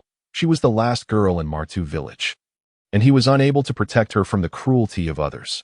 Wiping away his tears, he attempted to offer her comfort, but was suddenly captivated by something glowing at her chest. What is it? Niren asked, puzzled by Gaia's gaze directed at her chest, and when she looked down, she too was astonished to see the jade pendant radiating light. Where did this pendant come from? For reasons unknown, Gaia sensed that this pendant was extraordinary. As he drew closer, the swirling energy around him became unstable. When he tried to approach further, he was astonished to feel the magical energy being drawn away. And the source of this peculiar phenomenon was indeed the glowing pendant. I've worn it since I can remember. My mother said it was around my neck when she found me, and it cannot be removed. Niren explained, equally perplexed. She had never noticed anything unusual about the pendant until now. Cannot be removed? Gaia recalled having read in various magical tomes that certain artifacts possess a soul, and once imprinted with a mage's spiritual mark. They cannot be lost unless destroyed or their owner perishes. Niren's pendant, being irremovable, likely fell into this category. Though, a long time ago, I accidentally fell from a height, and the pendant glowed then too, yet I was unharmed. Niren recounted. Though, this must be a magical accessory, possibly a guardian for you. Niren, don't you know who your biological parents are? Gaia found the situation increasingly mysterious. The pendant appeared plain, yet it could absorb magic, suggesting it was of significant quality. How could such a magical accessory be associated with Niren? I don't know. My mother said it was found outside the mountains. Niren shook her head, her thoughts drifting to her family, causing her nose to tingle and her eyes to redden. Seeing her downcast expression, Gaia was at a loss for words to console her, merely placing a reassuring hand on her shoulder as a faint light began to appear in the sky. He spoke. Niren, you should return now. I will venture into the Beast Mountains for a while and will come back to fetch you. Then we can find Shad and Uncle Gil together, but they will bully you. Niren worried for him, recognizing that if not for her, Gaia wouldn't have been reduced to this servitude. Go back quickly. It would be bad if they discovered you. Gaia urged. He truly wished to train in the Beast Mountains.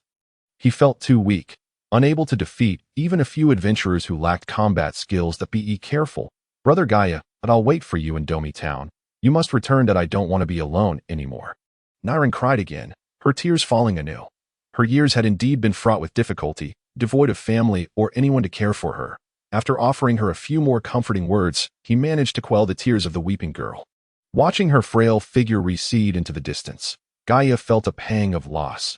Now, with his loved ones gone, only Shad and Niren remained, and Uncle Gil was nowhere to be found. With still some time before dawn, Gaia did not wish to waste a moment and carefully retrieved the swordsman's manual, beginning to explore the path of a swordsman. In truth, the cultivation of aura is boundless for humanity. Nearly anyone can cultivate it. Those like Shad, who can release aura without prior training, possess what is known as innate aura, which is relatively uncommon yet weak in its initial stages. While unique, it merely allows one to release aura earlier than others. However, manuals for cultivating aura are not easily disseminated. Mastering the ability to release aura is no simple feat, and without a manual or guidance from a master, one may never achieve it in a lifetime. Thus, the manual gifted to Gaia by Shad is incredibly precious. After discreetly studying it, Gaia commenced the process of gathering energy, distinct from meditation, which involves entering a semi-dormant state. Cultivating aura requires continuous physical training to push the body to a certain threshold of strength. And through special methods, one can unleash all the potential stored within. Hence, those like Shad, who possess innate aura, enjoy a natural advantage on the path of the swordsman. If the talent for aura is high, significant achievements can be attained in the future. Clearly, Gaia is not one with innate aura, as he is already 12 years old. Had he been naturally gifted, his physical condition would have already allowed him to release aura. Lacking this advantage, he must start with the most basic physical training for swordsmen, first strengthening his muscles to a certain level. After that, as long as he masters the swordsman's training methods and possesses sufficient talent, he can still become a true swordsman. The number of swordsmen on Eden continent far surpasses that of mages. However, becoming a swordsman is not an easy endeavor. Various objective and subjective factors have stifled the paths of at least 90% of aspiring swordsmen. Yet, Gaia is different. Shad and Triss encouraged him to abandon magical training in favor of cultivating aura. Knowing that Gaia possesses the essential quality of diligence as for talent, Gaia's exceptional physique undoubtedly does not belong to the lower tier. Therefore, with the right training methods, Gaia is certain to become a formidable swordsman. Gaia had been accompanying the 4 adventurers in the Laris Mountains for a week now.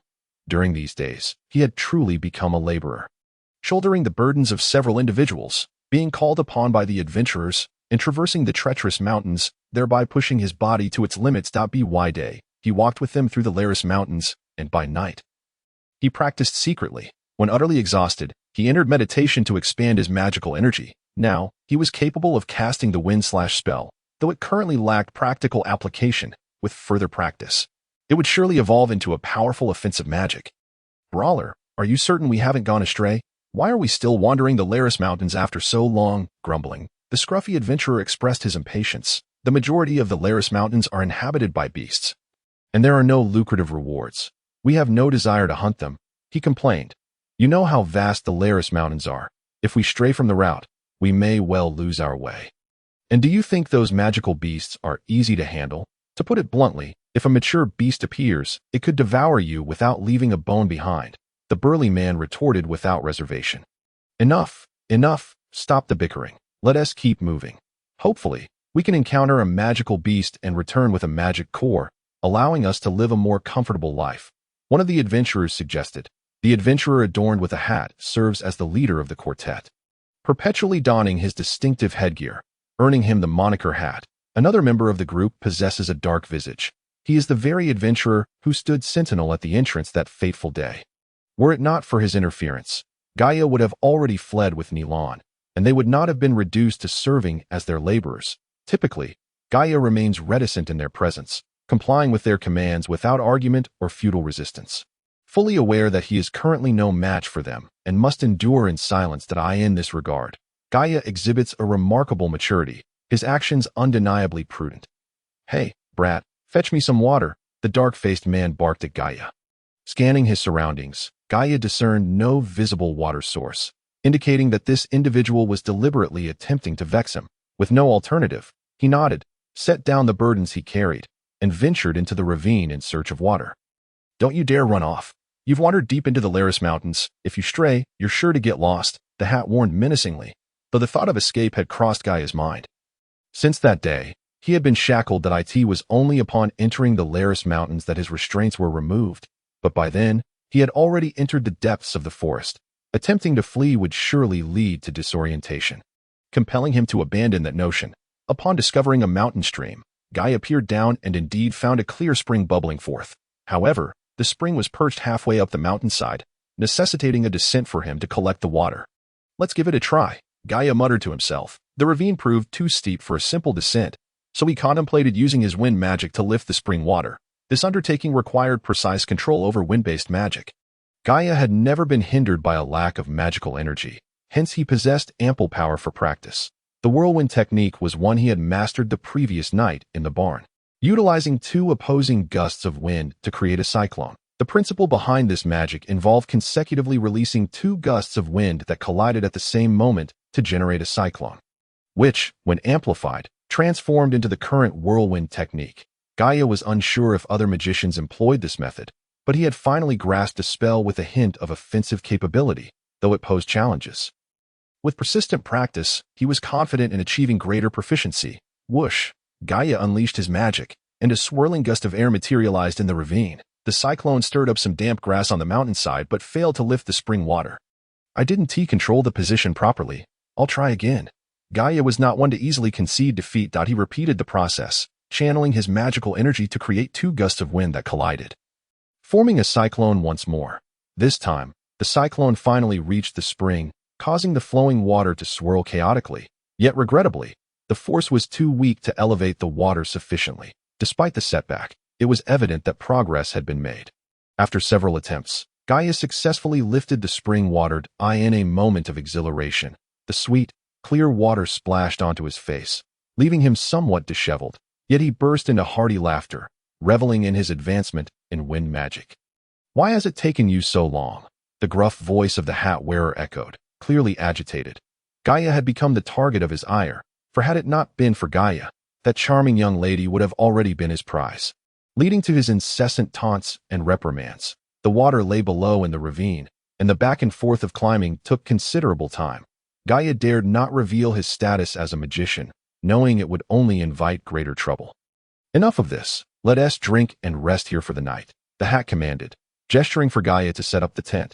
There were only two tents, one accommodating two individuals, which meant Gaia typically had to keep watch outside. However, this arrangement afforded him ample time for cultivation, as the cold winds of the wilderness no longer posed any threat to him. Gaia's physique had now reached the standard of an apprentice swordsman. As detailed in his tome, once he cultivated his fighting spirit, he would truly become a swordsman. According to the tome, every individual harbors immense power within, and fighting spirit is derived from this latent energy. Gaia's current task was to awaken this power within himself for his own use. After half a month of diligent effort, Gaia began to sense a unique force within him, distinct from magical energy. This force was more stable than magic. Yet activating it proved exceedingly challenging at present. Gaia could merely stir this energy, but could not fully unleash it. Damn these beasts, a rough voice exclaimed as Balya spat on the ground. Withdrawing his iron sword from the body of a porcupine and kicking the carcass aside. Not a single magical beast in sight after all this time. Little Who, equally impatient, noted that while the four of them claimed to be hunting on the periphery of the Beast Mountain, such boasts were mere fabrications. Given their abilities, they would barely survive the border between the Beast Mountain and the Laris Mountains. Should they dare to step further into the Beast Mountain, death would be inevitable. Silence. Listen, the hat signaled for quiet, his expression alert as he surveyed the surroundings. The others immediately fell silent, holding their breath and scanning their environment. In the mountains, apart from wild and magical beasts, there were birds, insects, and reptiles, so the sounds of these creatures were commonplace. However, as the five ceased speaking, an eerie silence enveloped them, devoid of any animal sounds, indicating the presence of a creature that had frightened away the more sensitive fauna. Rustle, a faint sound of leaves stirred the air, and with it, normalcy resumed, the cacophony of animal calls returning. Has it left? It seems to have departed. The dark-faced man was the first to speak. Let us pursue it. It must be a weaker magical beast that fled upon seeing our numbers. The hat, seasoned in experience, immediately reacted, tightening his grip on his knife as he followed the sound. The others promptly armed themselves and trailed behind. With Gaia, laden with heavy packs, bringing up the rear as time progressed, their supplies dwindled, lightening their burdens, and with the aid of wind magic, Gaia managed to keep pace with them despite the weight he bore. The five adventurers chased after the sound, soon spotting a trail of shallow footprints and hearing the fleeing beast nearby. That it must be a juvenile magical beast. Finally, some success. Don't let it escape. Balya exclaimed, his excitement propelling him ahead of the hat. The trail was relatively flat, and after running over 1,000 meters, they suddenly encountered a rock wall. Leaping over the dense underbrush, they spotted a cave in the mountainside, where the magical beast's tracks led inside. The creature has entered the cave. What should we do? Should we follow? The dark-faced man halted, addressing the three adventurers behind him. Are you seeking death? We cannot ascertain how many beasts might reside within.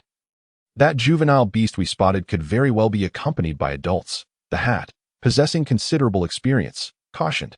What's your plan then? Little Who protested, unwilling to let such an opportunity slip away. Frankly, for an adventuring team like theirs, capturing a single F-rank magical beast would be considered a significant achievement. Of course, we must first ascertain whether there are other beasts inside. Bringing a laborer into the mountains was indeed a clever choice. The hat grinned sinisterly. In the next moment, he abruptly lunged behind Gaia, striking him on the back of the head with the hilt of his knife. Gaia, caught entirely off guard by the hat's betrayal, felt a sharp pain erupt at the base of his skull, and his vision darkened as he caught a glimpse of the hat's cruel smile before succumbing to unconsciousness. Hat, what are you doing? If you knock him out, who will help us retrieve our spoils? Balya questioned in confusion. Fool, we'll use him to lure out the magical beasts. Just wait. I'll spill a bit of his blood and leave him at the cave entrance. The scent of blood will surely draw out the creatures within. If only the juvenile beast emerges, we'll slay it.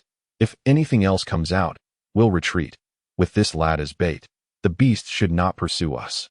The hat stated coldly he was a ruthless individual, viewing human life as expendable. To him, sacrificing a child for profit was a trivial matter. The other three shivered involuntarily at the hat's callousness. Without this laborer, would he consider using one of them as bait? In a haze, Gaia felt a throbbing pain at the back of his head, and suddenly a pungent smell of blood jolted him awake from his stupor. As he opened his eyes, he found himself staring directly at the cave that he attempted to rise, but a sharp pain coursed through his limbs. Lowering his gaze, he discovered, to his astonishment, that he was bound. Furthermore, he was drenched in the blood of a beast, the viscous, repugnant liquid trickling down his hair and clothing, causing him immense discomfort. In such a dire situation, even Gaia, despite his usual clumsiness, could not be oblivious to the intentions of the four adventurers surrounding him. He glared at them with fury, wishing he could devour these vile creatures whole. Roar. Before Gaia could unleash a torrent of curses, a deafening roar echoed through the cave, accompanied by a chilling wind that rushed past him, striking his face. With his hands and feet bound, standing was impossible, and casting a spell was utterly out of the question. his face pale, he struggled to shift his body, positioning the ropes against a sharp stone on the ground, grinding against it in hopes of freeing himself before the beast emerged. Yet, the ropes were remarkably sturdy, resisting his efforts that moment. Besides the stench of blood surrounding him, Gaia sensed the primal aura of a beast emanating from the cave. Eyes. Just then, a pair of crimson orbs appeared in the inky darkness of the cave, coldly fixated on Gaia that he shuddered involuntarily, beads of cold sweat streaming down his brow, his heart racing wildly. Two pairs. Another set of eyes emerged, the pupils glowing even larger than the first, exuding an even more sinister and terrifying aura. Roar. Roar. The two roars resonated almost simultaneously as two beasts finally emerged from the cave. Their jaws lined with sharp fangs dripping with saliva, presenting a grotesque visage. Blood beasts. Gaia felt a wave of despair wash over him as he beheld the two unevenly sized creatures. Blood beasts were notoriously savage. They resembled apes but were armed with fearsome fangs, their bodies draped in crimson fur that showcased their robust musculature, thriving on the raw flesh of other beings. And now, with his body soaked in blood and bound, it seemed his fate was to become their meal. Roar. The smaller blood beast approached Gaia first, its menacing fangs grinding together as it let out a chilling roar at such close proximity. Gaia could see the grotesque visage of the creature, even discerning the strange brand emblazoned on its forehead. In that moment, he noticed that both blood beasts bore similar markings. This brand was an exceedingly peculiar pattern, the meaning of which was utterly unknown to him. Yet, he distinctly recalled that no such mark was mentioned in the descriptions of blood beasts. Suddenly, Gaia recalled the wind demon wolf he had encountered in Martu village, which also bore a similar mark. How could such a phenomenon exist when the records indicated that neither of these creatures should possess any branding? With death looming, why was he still pondering such matters? He snapped back to reality as the two blood beasts opened their gaping maws. Swaying their massive forms. Two blood beasts. We stand no chance against them. We must flee. The hat-wearing man quickly made a decision. If they encountered a young blood beast, they might barely manage to slay it. But a fully grown one was an entirely different story. Even doubling their numbers would not guarantee victory against such a foe. Blood beasts were notoriously fierce among F-rank magical beasts. Yes, we must escape. Move cautiously, lest we be detected, muttered the stubbled youth. The four adventurers disregarded Gaia's fate. To them, ensuring their own survival was paramount. They stealthily slipped away from their hiding place, aiming to retreat into the forest. They moved with utmost caution, fearful of provoking the blood beasts. But just as they were about to slip into the underbrush, the fully grown blood beast suddenly let out a thunderous roar in their direction. With a single leap, it covered nearly 10 meters, crushing a swath of foliage beneath its massive weight. While its bloodied claws struck the face of the stubbled youth, the impact sent the stubbled youth reeling.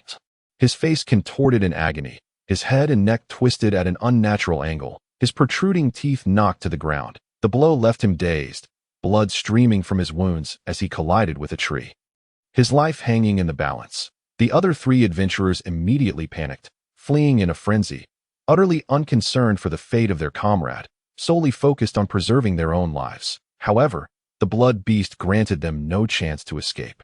It unleashed its primal prowess, systematically knocking them down one by one, its claws ruthlessly severing their heads. In a mere minute, the three adventurers lay mangled and lifeless amidst the wilderness. Gaia observed the blood beast's savage display, acutely aware that another of its kind loomed before him. Though still a juvenile, the beast could easily rend his flesh with its fangs. Yet, to his astonishment, he noticed that during the minute it took for the adult blood beast to dispatch the four adventurers, the juvenile remained fixated on him, showing no inclination to attack. Instead, it sniffed the air incessantly, even licking its lips. Despite his mounting panic, Gaia did not yield to despair, nor did he disregard the creature's bizarre behavior. As the adult blood beast returned, its maw stained with fresh blood and its claws still slick with the stubbled youth's scalp, Gaia resumed his efforts to grind against the ropes. He was on the verge of breaking free when both blood beasts approached, simultaneously sniffing him and occasionally licking. After another minute, they ceased their actions, exchanging bewildered glances. Suddenly, a radiant glow began to emanate from their bodies, cascading up their muscular legs until it converged upon the strange brand on their foreheads. The peculiar marking transformed into a dazzling spectacle. In an even stranger turn of events, the brands detached from their foreheads, resembling two luminous butterflies that floated skyward, swiftly vanishing into the vastness above. As the surreal event subsided, the two blood beasts appeared momentarily disoriented, but soon their crimson pupils regained their feral intensity. Gaia sensed a shift in the two beasts. They were no longer the same as before, their intent now unmistakably aggressive. Indeed, the blood beasts, restored to their primal fury following the disappearance of the brands, opened their gaping maws simultaneously, lunging to sever Gaia's head and thigh. Boom! The moment the brands vanished. The two beasts were momentarily dazed, but as they regained their senses, they lunged at Gaia. However, their immense size caused their heads to collide, resulting in a brief moment of disorientation as they pulled back. At that moment, Gaia felt the ropes finally give way under the pressure of the sharp stone. Without a moment to lose, he tore free of his bindings and rolled away, sprinting desperately into the depths of the forest. The two blood beasts, having collided, experienced a fleeting moment of confusion. When they recovered, they were enraged to find their prey had fled. With powerful strides, they thundered after Gaia. As he sprinted, Gaia cast the wind walk spell upon himself. In that instant, the adult blood beast's razor-sharp claws raked across his back, inflicting a searing pain. Yet, Gaia dared not pause, the sound of rushing wind and the pounding of the beast's pursuit echoing in his ears. Though the beast's strike momentarily halted its momentum, Gaia, empowered by wind walk, gained a few precious moments of distance. However, the blood beast was relentless. With a powerful lunge, it propelled itself forward like an arrow, quickly closing the gap between them, raising its claws to strike again as a wind mage. Gaia sensed the intense air currents caused by the beast's attack. He could not afford to run mindlessly any longer. He rolled to the ground just in time to evade the blood beast's claw. A nearby tree was shattered in the wake of the attack, though the adult blood beast possessed immense strength. Its movements were somewhat sluggish. After missing its strike, it took longer to prepare for its next move, allowing Gaia to scramble to his feet and dash deeper into the forest. Just a few steps in, he tripped over a vine, but fortuitously evaded the pursuing claw of the blood beast. Gaia wiped the cold sweat from his brow as he witnessed the beast slowly retract its paw. Leaving him no room for hesitation, he scrambled to his feet and fled for his life. As he ran, Gaia sought to cast the whirlwind spell to disrupt the blood beast's pursuit. Yet, in such a harrowing moment, he found it nearly impossible to concentrate. Even the simplest of spells eluded him. Whirlwind spell. At last, Gaia managed to complete the incantation, but simultaneously, the blood beast's claws were upon him. The blood beast had already unsheathed its claws.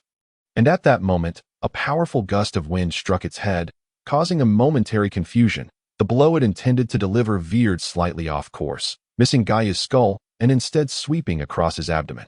The force of the swipe sent Gaia's frail body hurtling through the air, crashing into several tall grass patches before rolling down the slope, ultimately becoming ensconced within the underbrush, dazed by the whirlwind spell. The blood beast found itself bewildered, and when it regained its senses, it discovered that its prey had vanished. It turned its massive head in search, but the elusive figure remained hidden. Finally, in a clumsy manner, it patted its still dizzy head and lumbered back. That was close, Gaia exclaimed, swaying as he rose from the underbrush, a grin spreading across his face. The wound on his back must have been significant. Though it pained him greatly, he was fortunate to have survived.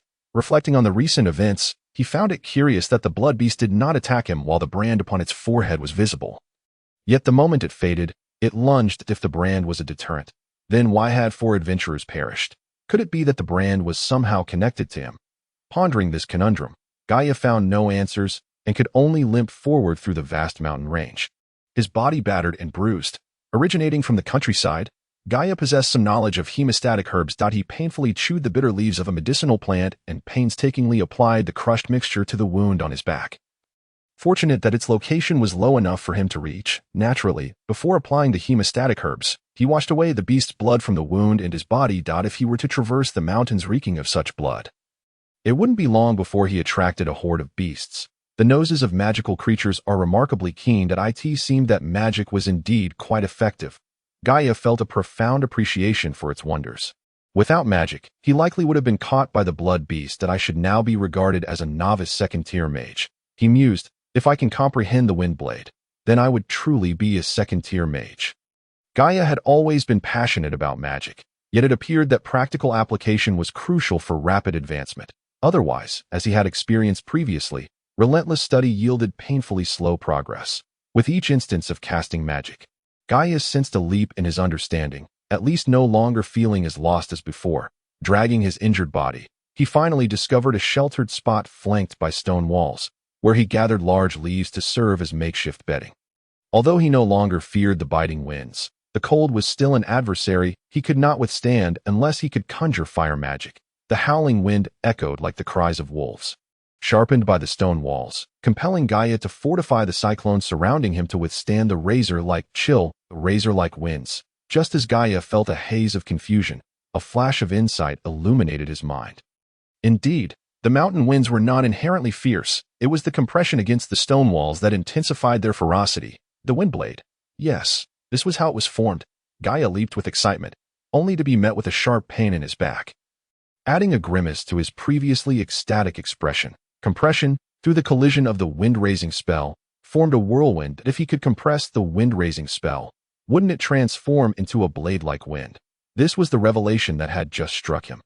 Without hesitation, Gaia was overwhelmed by the thrill of discovery, disregarding rest as he began to experiment with compressing the wind-raising spell. Releasing the wind-raising spell and compressing it afterward was no small feat. Once released, it no longer remained under his control, instead dispersing into the natural flow of the winds. The whirlwind spell only succeeded due to Gaia's precise calculations of the angles of the two gusts, allowing them to collide and form a vortex. At this moment, Gaia needed a force to compress the winds generated by the wind-raising spell, condensing them into a blade-like form. Overlay. Yes, Gaia quickly conceived this method. By continuously releasing the wind-raising spell in the same direction, the winds would compress together, creating a sharper, faster current. Wind-raising spell. Wind-raising spell. Wind-raising spell. Gaia released 3 wind-raising spells in rapid succession, all propelled in the same direction but at slightly different angles. This caused the winds to press against each other as they advanced, ultimately merging into a more potent and razor-sharp gust. Armed with a theory, Gaia was unafraid of failure, tirelessly experimenting and practicing. The chaotic winds, which initially scattered, gradually began to merge, increasing in speed and strength. Swoosh. After countless attempts, a crescent-shaped azure wind blade finally sliced through the sky, gleaming brilliantly under the moonlight. After compressing the winds through multiple wind-raising spells, Gaia had at last unleashed a curving azure blade that cleaved through the dim moonlight, vanishing into the vast night. He had succeeded. At long last, he had triumphed. Gaia was beside himself with joy, a few tears of elation welling in his eyes. After more than 4 years of arduous training, his efforts and hardships known only to him, he had finally become a true mage, capable of wielding the wind blade. Whoa! As if in response to Gaia's success, an eerie wolf howl echoed through the mountains, reverberating several times before reaching him. Gaia quickly covered his mouth, striving to suppress the urge to exclaim in excitement. If he were to attract a pack of wolves, no matter how strong his wind blades, he would surely meet his end here. Nevertheless, even with his mouth sealed, Gaia's face bore a smile, and after confirming he was not dreaming or merely fortunate, he could not contain his exhilaration. After 4 years of relentless training, he was finally able to cast offensive magic. His emotions were tumultuous, making it hard to calm himself, with a heightened sense of awareness. He closed his eyes, smiling as he drifted into slumber. The cold night wind of the mountains caressed his body, winding rhythmically around him. Could a novice second-tier mage venture into the magical Beast Mountains? Clearly, this was impossible. Not even a novice mage could hope to survive there. Even a mid-tier mage would find it exceedingly challenging to endure the perils of the outer regions of the magical Beast Mountains.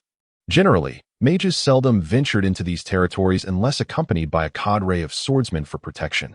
Previously, Gaia had found himself at the juncture of the Laris Mountains and the magical Beast Mountains. After traversing a treacherous ridge, he had reached the very outskirts of the latter. Although merely the periphery, the magical beasts there were far beyond what Gaia could contend with alone. Thus, during his time here, Gaia's most frequently employed spells were the wind-walking spell for escape and the whirlwind spell to disrupt the pursuit of magical beasts. As for the wind blade, he had just learned. He dared not use it, for its current potency was insufficient to slay a magical beast, potentially provoking their wrath instead. With no immediate means of escaping the vast mountain range, Gaia understood that to survive, he must develop his swordsmanship. Relying solely on the slowly advancing magic was not a viable option. At this moment, he had lost his bearings in the wilds, uncertain if he was heading deeper into the magical beast mountains. He could only recklessly seek survival. Counting the days, Gaia had been in the magical beast mountains for over a month, a miraculous feat for a 12-year-old child to endure in such a brutal environment. Throughout this month, he had encountered ferocious man-eaters, narrowly escaped the pursuit of a giant one-horned python, and almost became prey to a pack of winged eagles. He had even managed to slip away from a confrontation between a gigantic venomous spider and a three-eyed leopard. Only he could truly grasp the perilous nature of these experiences. During this ordeal, whenever he found a moment, Gaia diligently practiced his swordsmanship in the magical beast mountains. His physical abilities underwent unprecedented training, pushing his body to its limits in life and death situations, unleashing astonishing strength at times. He marveled at his own speed, realizing he could run so swiftly. Of course, his rapid pace was primarily due to the pursuit of several ravenous man-eating dogs that chased after him. The nights in the magical beast mountains were always the most chilling. After enduring dozens of such nights, Gaia still had not acclimated to the eerie and terrifying environment. In the pitch-black mountains, perhaps several pairs of cold eyes were watching nearby, waiting for him to lower his guard. At night, Gaia had to climb trees, even though there was a possibility of encountering giant pythons among the branches. However, the likelihood of this was far less than facing magical beasts on the ground, making it his only option. In the magical beast mountains, sleeping without a watch was utterly out of the question. Leaving Gaia to fend for himself in solitude. As darkness fell, he would ascend to the treetops to practice his magic and combat skills, though the towering trees were high enough to deter most magical beasts from climbing. They often harbored fierce creatures like the one-horned python. Thus, Gaia's choice of a resting tree must not be excessively tall. However, if the position is too low, formidable beasts such as leopards and apes could potentially harm him. This very night, Gaia found himself in such a predicament. While he was meditating atop the tree, he faintly sensed the branches below shaking. Instantly, he opened his eyes and, illuminated by the moonlight, beheld a pair of emerald eyes and a fearsome visage emerging on the trunk beneath him. Nearly causing him to tumble from his perch, regaining his balance, he hurriedly leaped upward, grasping the branch above, and continued to ascend. The treetop was perilous as well, so Gaia typically rested at the tree's midsection. The emerald-eyed leopard had already leapt up the trunk, and with little thought, Gaia climbed rapidly to the top, unleashing a flurry of whirlwinds and wind blades towards the beast below. At a series of gusts and slicing winds erupted, tearing leaves and branches asunder. Yet, for the leopard, whose fur was as resilient as rock, the damage was minimal, for it was an E-rank magical beast. E-rank magical beasts are terrifying entities. Should one infiltrate a village, it could easily slaughter all its inhabitants. Gaia recalled a wizard's account in a tome of his journeys, recounting how, during his tenure as a mid-level mage, he had encountered an emerald-eyed leopard. The wizard had initially attempted to establish distance with an earthen wall, but underestimated the beast's prowess. The ferocious creature leapt atop the wall as it formed, and, descending from the air, inflicted a grievous wound upon the wizard's chest. Had it not been for a nearby swordsman rushing to his aid, the mid-level mage would have perished in that encounter. Thus, it is evident what dire straits Gaia now faced. Perhaps his fate hinged upon the leopard's leaping speed. The emerald-eyed leopard was steadily closing in. Fortunately, this beast possessed only formidable defenses and offensive capabilities. Were it able to breathe fire or conjure whirlwinds like some magical creatures, Gaia's fate would be even more grim. Nevertheless, he remained pessimistic. Once the leopard reached a certain position, it would undoubtedly use its razor-sharp claws to rend his flesh. Just then, a shrill cry pierced the night sky, and amidst the silvery moonlight, a shadow emerged. A two-headed night dove. It was over. Gaia was utterly despairing.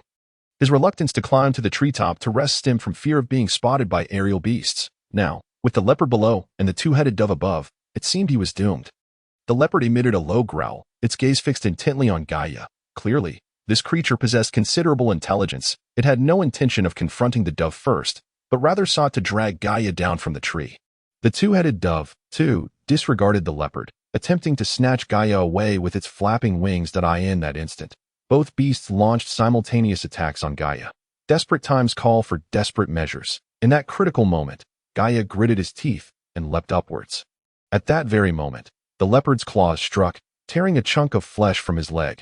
The two-headed dove screeched, its four talons gripping Gaia as it flapped its wings violently, lifting him into the air. Gaia's final leap was a simple act of delaying his demise that in the face of imminent peril. If the leopard had seized him, he would have perished instantly. Yet, if the dove carried him off, it would first take him back to its nest, where he would be consumed at leisure. Beneath the starry night sky, the massive two-headed dove's claws sank deeply into Gaia's shoulder, blood streaming down as his leg wound bled profusely. Gaia attempted to unleash wind blades or whirlwinds against the avian predator, but with his arms restrained and the dove hovering above, he found it impossible to cast spells. Moreover, suspended at such a height, gazing into the treacherous valley below, a fall would surely mean his demise. Was his fate merely to be taken back to the dove's nest and become a meal for the beasts? Gaia had never been one to surrender easily. If he truly despaired, he would rather die beneath the leopard's claws, thus sparing himself further torment. Throughout the ordeal of being captured, Gaia refrained from struggling. Knowing that resistance would only intensify his suffering, not only would the dove's talons dig deeper, but even if he managed to break free, falling would be fatal. Enduring the pain, Gaia awaited an opportune moment when the dove soared over a higher ridge, reducing the distance to the ground. Then, he would muster all his strength to break free, for a fall at that moment might still grant him a chance at survival. The ridge finally appeared. Although still several meters away, Gaia could wait no longer, for no other high peaks were in sight. If the dove's nest lay nearby, he would have no opportunity to escape. Gaia steadied his breath, timing his movements as the two-headed dove swept over the ridge. He began to thrash his limbs and waist violently, simultaneously biting down hard on the dove's bony talon. Hiss! The two-headed dove let out a mournful cry, its flight becoming unsteady. Yet, its grip showed no signs of loosening, gradually regaining balance. This is bad, Gaia thought, realizing the peril he was in. If he did not escape soon, he would indeed meet his end in the jaws of a beast. At that moment, Gaia could no longer afford to heed the pain of the talons digging into him. He unleashed all the strength within him. Da-da! He roared, feeling the energy within him surge violently. As if a dam had burst, flooding forth with unparalleled force, a surge of pale yellow energy erupted, delivering a shockwave that scattered the dove's feathers. Hiss! The two-headed dove emitted a long, sorrowful wail, its claws releasing their grip and wobbling away into the distance. Gaia had unleashed his fighting spirit. In that life-and-death moment, Gaia had summoned all his strength and forced forth his fighting spirit, a force so overwhelming it repelled the two-headed dove, allowing him to escape. However, without the dove's grip, Gaia began to plummet, the ground below a hard ridge. If he did not descend properly, he might very well meet his demise. As he fell, Gaia attempted to shield himself with his fighting spirit, but it eluded his control. In an instant, he could only channel his magical energy, conjuring a whirlwind beneath him to impede his descent. Thud! Despite exerting every ounce of his strength, Gaia crashed heavily upon the ridge, rolling down the mountainside and suffering countless lacerations from the sharp rocks, his blood staining the stones crimson. Ultimately, he fell into the valley below, unconscious. On that day, a shimmering silver procession appeared in Domi town, a sight so splendid that it could only be described as magnificent. Each individual rode upon glistening white unicorns, their imposing presence leaving the townsfolk in awe. The mayor of Domi town pays his respects. My lord, the newly appointed mayor, upon hearing of their arrival, hurriedly adjusted his attire and rushed out of the mayor's residence, prostrating before the visitors. We are the knights of the temple, here in search of a girl bearing a jade pendant, announced a remarkably gallant man at the forefront, surveying the kneeling mayor with an emotionless gaze. Oh, my gods, they are the knights of the temple. The townsfolk, who had been watching from a distance, gasped in astonishment. What are the knights of the temple? A bewildered man, unfamiliar with such grandeur, inquired. The speaker hastily silenced him with a glare, admonishing, do not speak carelessly. The knights of the temple are revered figures in the Sagaria Empire. With but a glance, they could condemn you to death. Do you understand? They are loyal knights of the god Rosa, wielding divine power. It is said that each is at least a great swordsman. Just think, a great swordsman. Not only in our town, but even in Nika City, there are scarcely a few to be found. Moreover, any lord of Nika City would show them utmost respect. The Temple of Rosa? Have they not come from the imperial capital? Why would such exalted figures venture to our humble town? Another townsman questioned, echoing the mayor's own thoughts. The The mayor had never even dared to contemplate the existence of the knights of the temple. However, it is rather absurd that more than a dozen knights of the temple have suddenly appeared, each riding a sacred unicorn, descending upon this impoverished mountain town, claiming to be in search of a girl bearing a jade pendant. The town mayor, trembling with trepidation, dared not ponder too long and hastily replied, "I shall immediately dispatch someone to seek out the individual with the jade pendant." The mayor then recalled that the girl who had originally resided with the former mayor had indeed possessed a peculiar jade pendant. Suddenly, the steward kneeling nearby remembered something and whispered to the mayor. This steward had worked at the former mayor's residence and recognized Niren, often assigning her tasks and having attempted to seize that jade pendant, which, however, he found impossible to remove, leaving a profound impression on him to, "Oh, yes, indeed, my lord, there exists such a girl. I shall fetch her at once," the new mayor said, bowing repeatedly, his voice filled with subservience. The leading knight, exceptionally, revealed a rare smile and muttered to himself, "After scouring the villages and towns surrounding the Laris Mountains, we have finally found her. For 3 months, Gaia has endured life in the Beast Mountain range. Relying on his indomitable will and keen intellect, his body bore no intact skin, countless wounds marring his frail form, rendering him a grotesque sight. That fateful day, seized by a night raven and cast down from the mountain. He had been unconscious for 3 whole days and nights. Fortunately, the steep terrain of the valley, flanked by rocky walls, spared him from becoming a wild beast meal. Upon regaining consciousness, he was overwhelmed with excruciating pain. As if his bones had splintered and his wounds burned with a fierce heat, lying amidst the grass of the valley, he found himself utterly immobilized. When hunger struck, he consumed the grass within reach. And when thirst assailed him, he employed a gust spell to draw water from a nearby pool for sustenance. Thus, he lay exposed to the elements for a full 10 days and nights, until his body could barely move, all thanks to his remarkable constitution. Had it been anyone else, they surely would have succumbed to blood loss and the festering of their wounds in this desolate valley. After approximately 10 days of languishing in the valley, Gaia's wounds and fractured bones gradually healed, allowing him to shakily rise and gaze vacantly at the valley, his heart heavy with bitterness. It is truly a blessing to be alive. Despite the arduous struggle he had endured, Gaia could not help but exclaim. Once he regained the ability to move, he began searching for medicinal herbs, knowledge imparted to him by the father of his village chief, which now proved invaluable.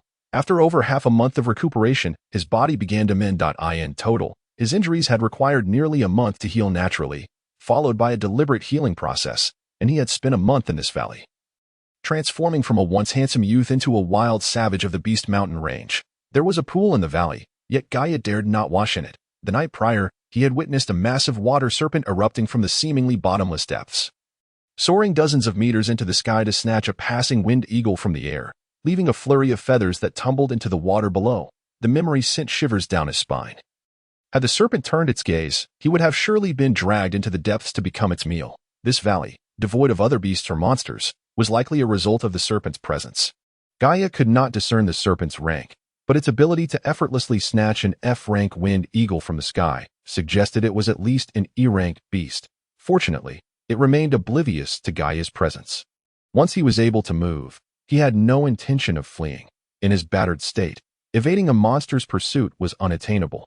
Better to bide his time and rely on the ferocious water serpent for protection while he recuperated. Upon leaving the valley, Gaia continued to wander through the vast mountains, at times pondering whether he was destined to remain trapped here, battling beasts until his demise.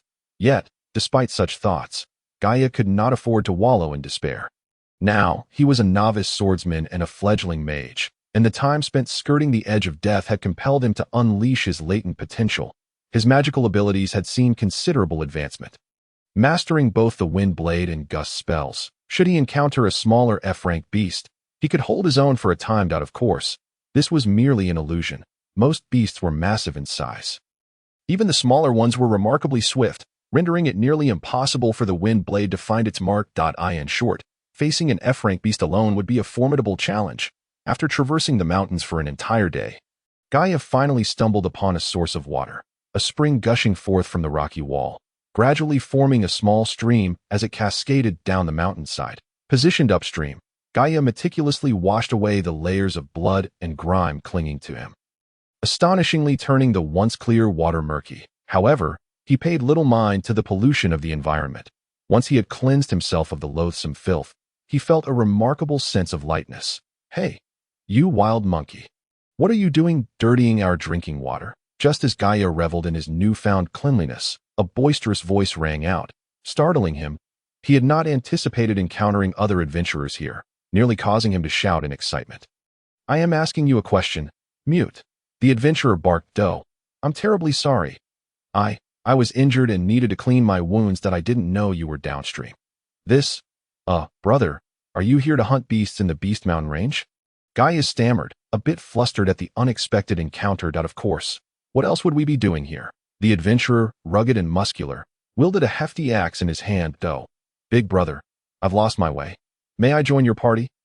I am a novice swordsman," Gaia implored. Withholding his identity as a mage, he had read about adventurers before and understood the treachery of human nature. It was wise to conceal one's strength and maintain an element of surprise. "What rank?" The adventurer was practical, not wishing to carry a dead weight in the perilous Beast Mountain range. "I am also a second rank," Gaia replied. "Just help me out. I don't require any reward. Just take me with you when you leave." Having spent months in the Beast Mountain range, he had no idea where he had wandered, and survival was his immediate priority. "Doe. I didn't expect someone so young to have reached second rank." "All right, come along, but don't cause us any trouble," the adventurer responded generously. "Thank you, big brother." Gaia was pleasantly surprised by the straightforward acceptance, feeling a surge of joy. Joining the adventurer's party would significantly enhance his safety. Not long after, they encountered several other adventurers resting by the stream, most of whom appeared to be in their 20s, each brandishing gleaming weapons. After some introductions, Gaia learned their nicknames. Adventuring parties typically employed pseudonyms to avoid unnecessary complications. And it was evident that this group had formed spontaneously, referring to each other by their aliases. The earlier rugged man was called Big Ox, a fitting name given his muscular frame and the large axe he wielded. Reminiscent of a Minotaur warrior, their leader did not use a nickname, and the others simply called him Captain, which Gaia followed suit. The other three were nicknamed Black Man, Baldy, and Red Hair, with Gaia included. The party now comprised 6 members, despite Gaia's novice status as a second-rank swordsman being somewhat inflated. Their overall strength seemed commendable for the outskirts of the Beast Mountain range. "We have accepted a mission to collect 10 adult F-rank beast cores from the F region of the Beast Mountain range," the captain explained to Gaia, disclosing their purpose for being there. They had already gathered 6 cores, a task that had consumed nearly 2 months of their time. Adult beasts were not easily hunted, and the previous 4 adventurers had merely stumbled upon juvenile beasts in the Laris Mountains to achieve any success. True adult beasts, especially in the Beast Mountain range, were far more ferocious. Those who could not even release their fighting spirit would undoubtedly meet a swift demise. The adventuring party possessed 3 tents, accommodating 2 individuals each, and Gaia was relieved to no longer have to sleep rough in the wilderness. The 5 members were surprisingly kind-hearted, taking care of him due to his youth, which touched Gaia, who had been accustomed to the harshness of the Beast Mountain range for 3 months. 18 night. They typically assigned one person to keep watch to prevent any surprise attacks from beasts. Certainly, they dared not ignite a fire in the wilderness, for it would attract all the monstrous beasts. These ferocious creatures were not like mere wild animals that feared the light. Gaia had long since developed a habit of sleeplessness, and after finding a convenient excuse, he took it upon himself to keep watch. During this time, he typically meditated outside the tent. Recently, he had strengthened his sensitivity to an application of wind elements, so he wished to practice further. Now, he had ascended to the rank of a genuine primary second-level mage, and sitting outside the tent, he could perceive the direction of every gust of wind flowing around him.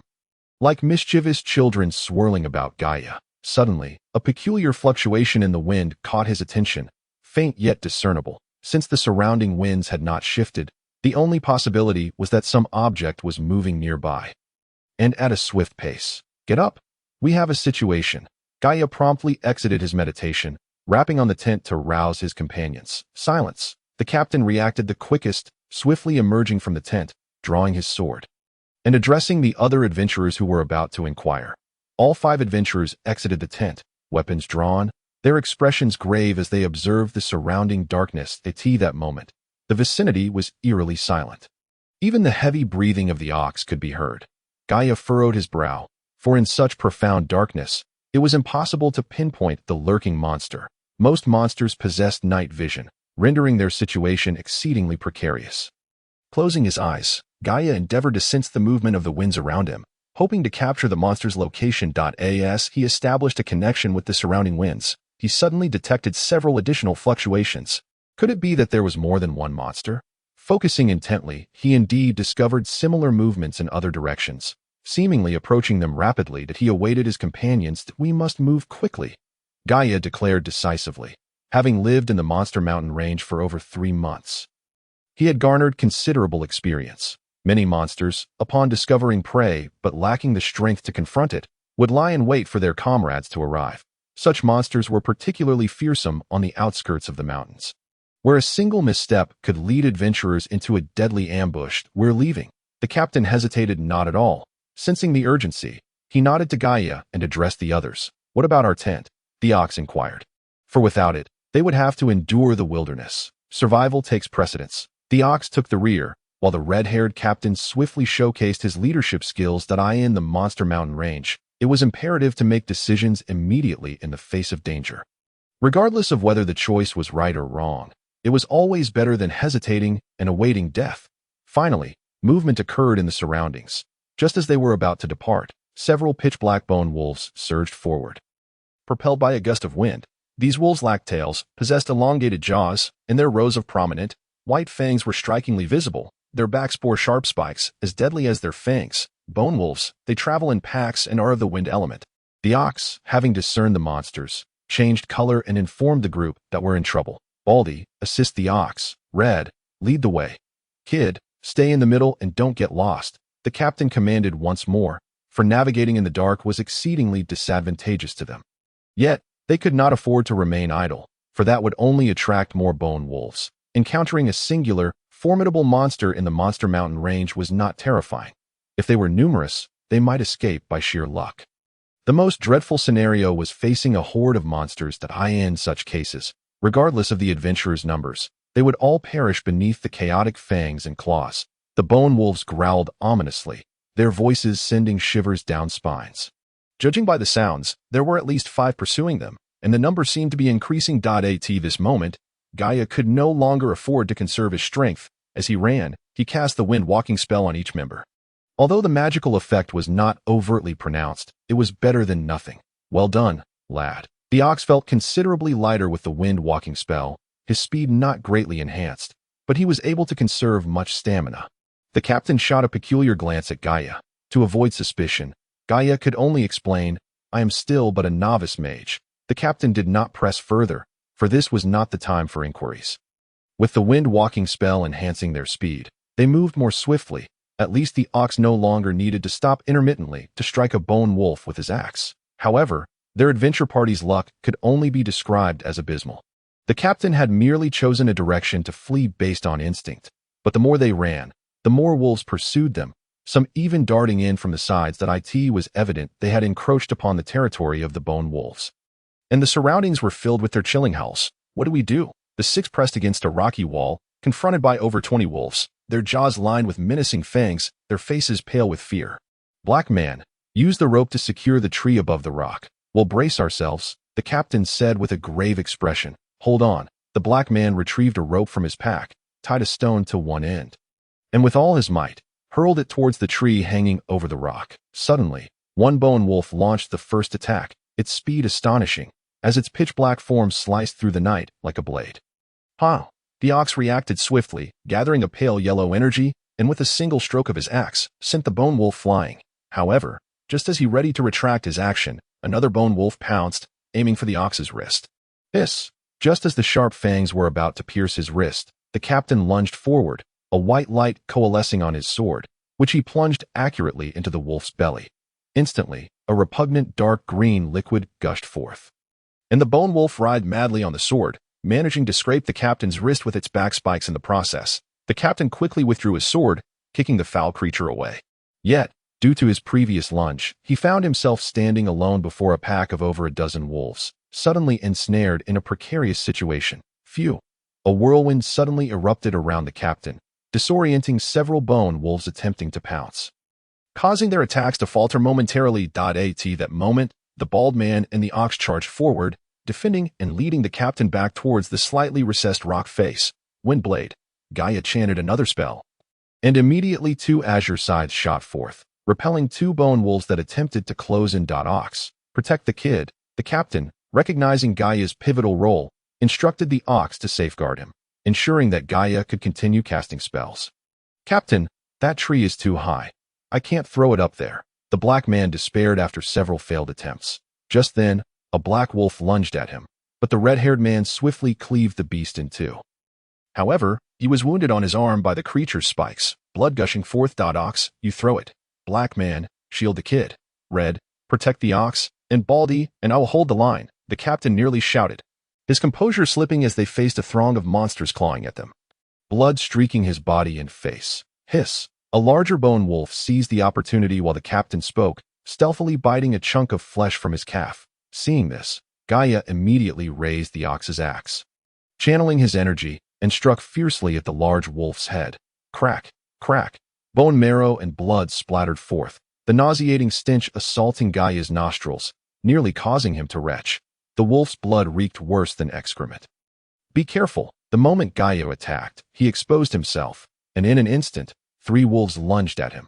The black man, who was supposed to protect him, was entangled by one beast, rendering rescue impossible. Gaia decisively discarded the heavy axe, retreating while casting a wind blade back upon himself, using the momentum to narrowly escape. However, as he retreated, his face turned pale from the backlash of his own spell. The sensation was far from pleasant. So close, the ox remarked, glancing back to see his comrades drenched in blood, each bearing wounds. The captain was entirely covered in his crimson blood mixed with the putrid green blood of the wolves. Captain, the ox roared in anguish, wanting to rush to help, but the captain barked, keep throwing. Our lives depend on you. Captain, hold on. I'll use magic to send the rope up a little. Gaia suddenly conceived of a method, and without hesitation, voiced it aloud. With the absence of the threat posed by Gaia's wind blade, the wolves became increasingly ferocious, lunging at them from all directions. The captain was knocked to the ground several times, narrowly escaping the grim fate of being torn apart. Fortunately, the other team members, inspired by their captain's indomitable spirit, disregarded their own safety and rushed forward, brandishing their weapons wildly to rescue him from the clutches of the wolves. Quick! Throw it! Gaia shouted as the situation worsened. If the captain fell, it would be exceedingly difficult for the others to withstand the assault of the wolf pack.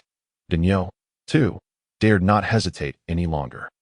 With a mighty roar, he hurled the rope with all his strength. The stone tied to the end of the rope soared upward rapidly. The stone drew closer and closer to the tree on the stone wall. Yet when it reached its apex, it still remained 2 or 3 meters away from the tree. Just as it was about to descend, a youthful voice rang out, filled with anger and surprise. Wind surge. Whirlwind technique.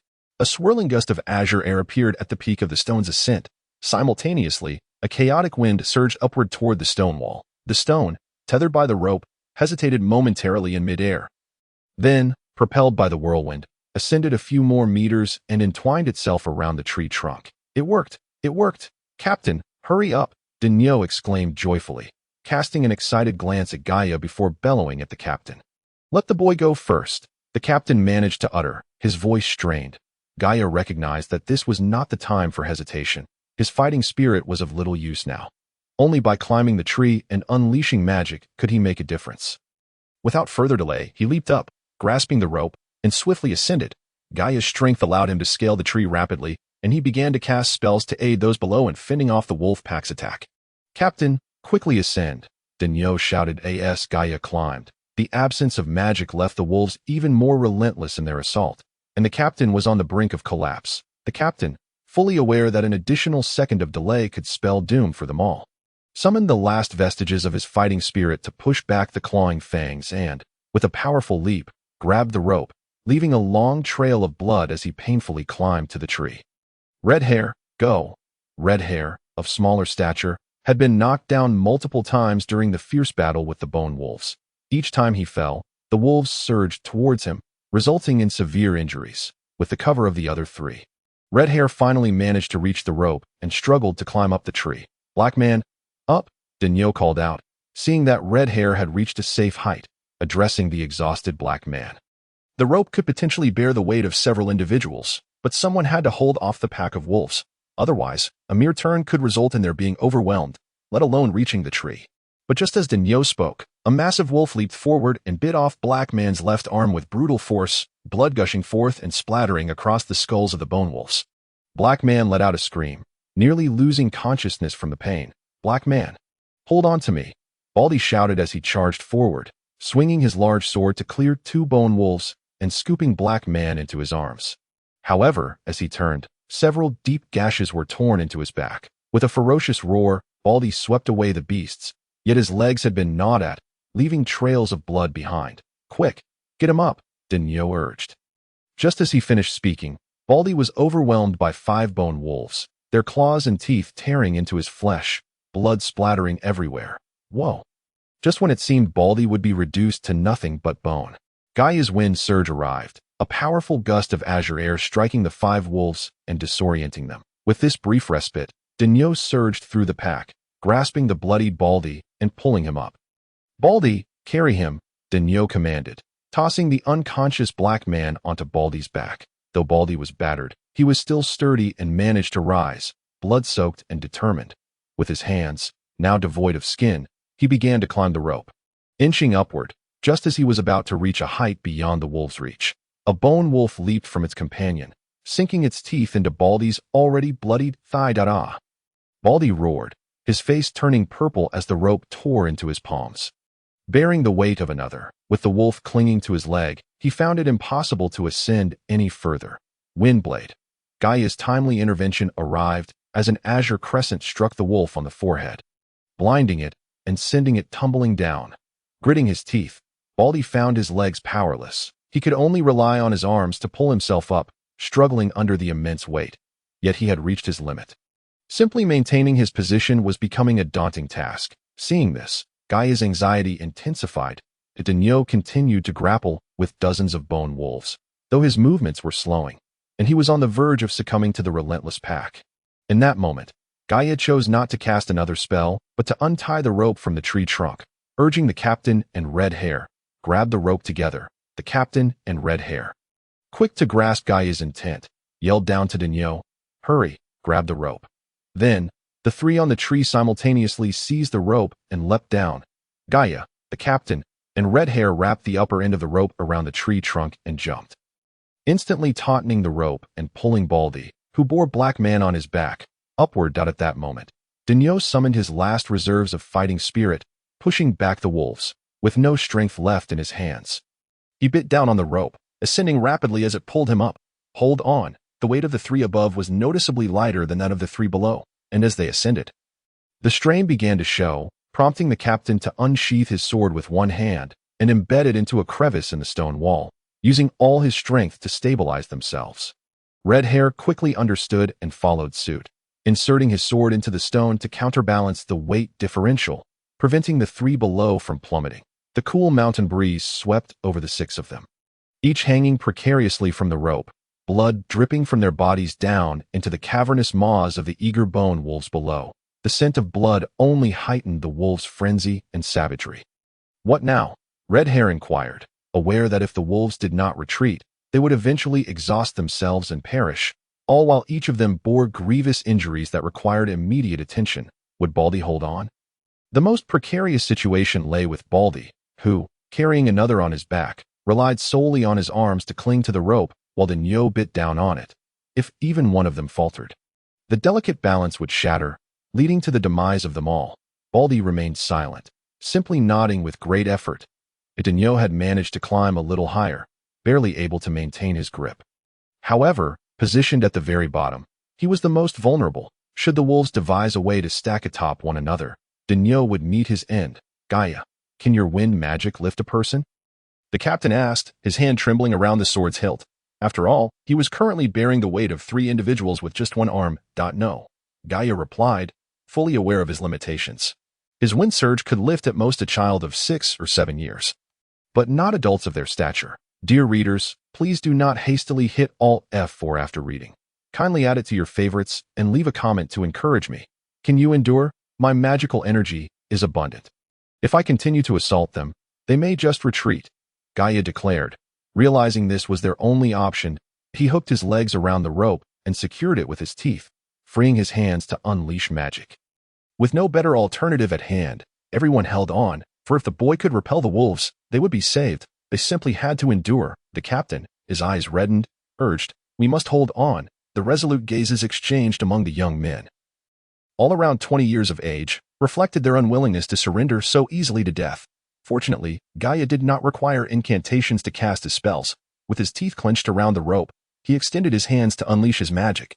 Waves of azure wind blades sliced through the darkness, targeting the wolf pack below. The bone wolves below snarled and flailed their claws wildly.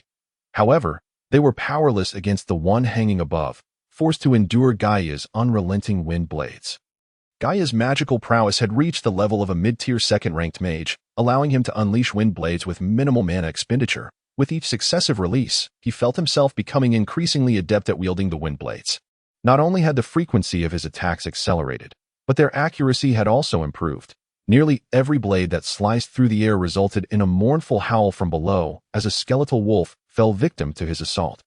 Of course, a single wind blade was insufficient to slay the skeletal wolves, as their strength was not enough to sever the bony spines that adorned their backs. Thus, Gaia targeted their legs and heads, consistently assaulting the same one, its cries of distress echoing in the air.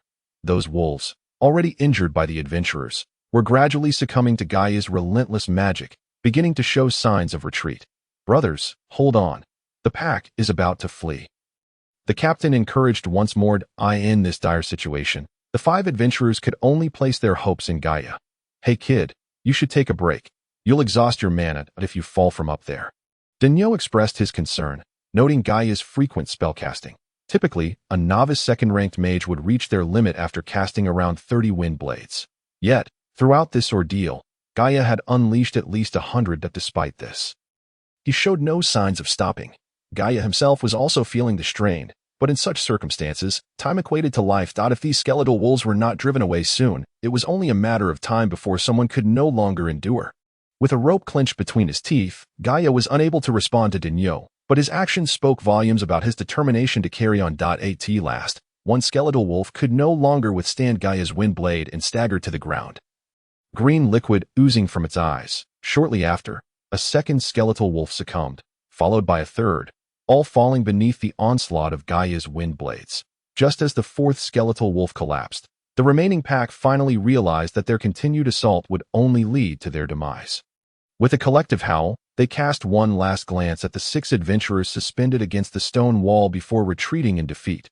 "Just a little longer. These beasts are cunning," Denyo exclaimed, noticing the wolves had begun to disperse.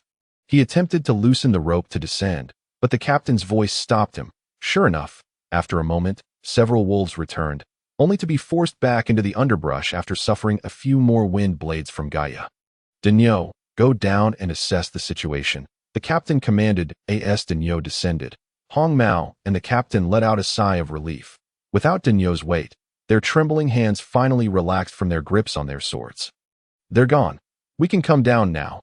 Denyo also exhaled deeply, the previous tension having left even him shaken. "Brother Nyo, catch me," Gaia called, having bitten through the rope for what felt like an eternity. He then released the rope and fell from a height of several meters, simultaneously conjuring another whirlwind beneath him to mitigate his descent. One by one, the others followed suit, bloodied and exhausted. They settled on the ground to search for their discarded packs and retrieve healing supplies to tend to each other's wounds. "Is the black man all right?" the captain inquired. The black man's arm had been gruesomely bitten off. While he was not in mortal danger, he had lost a significant amount of blood.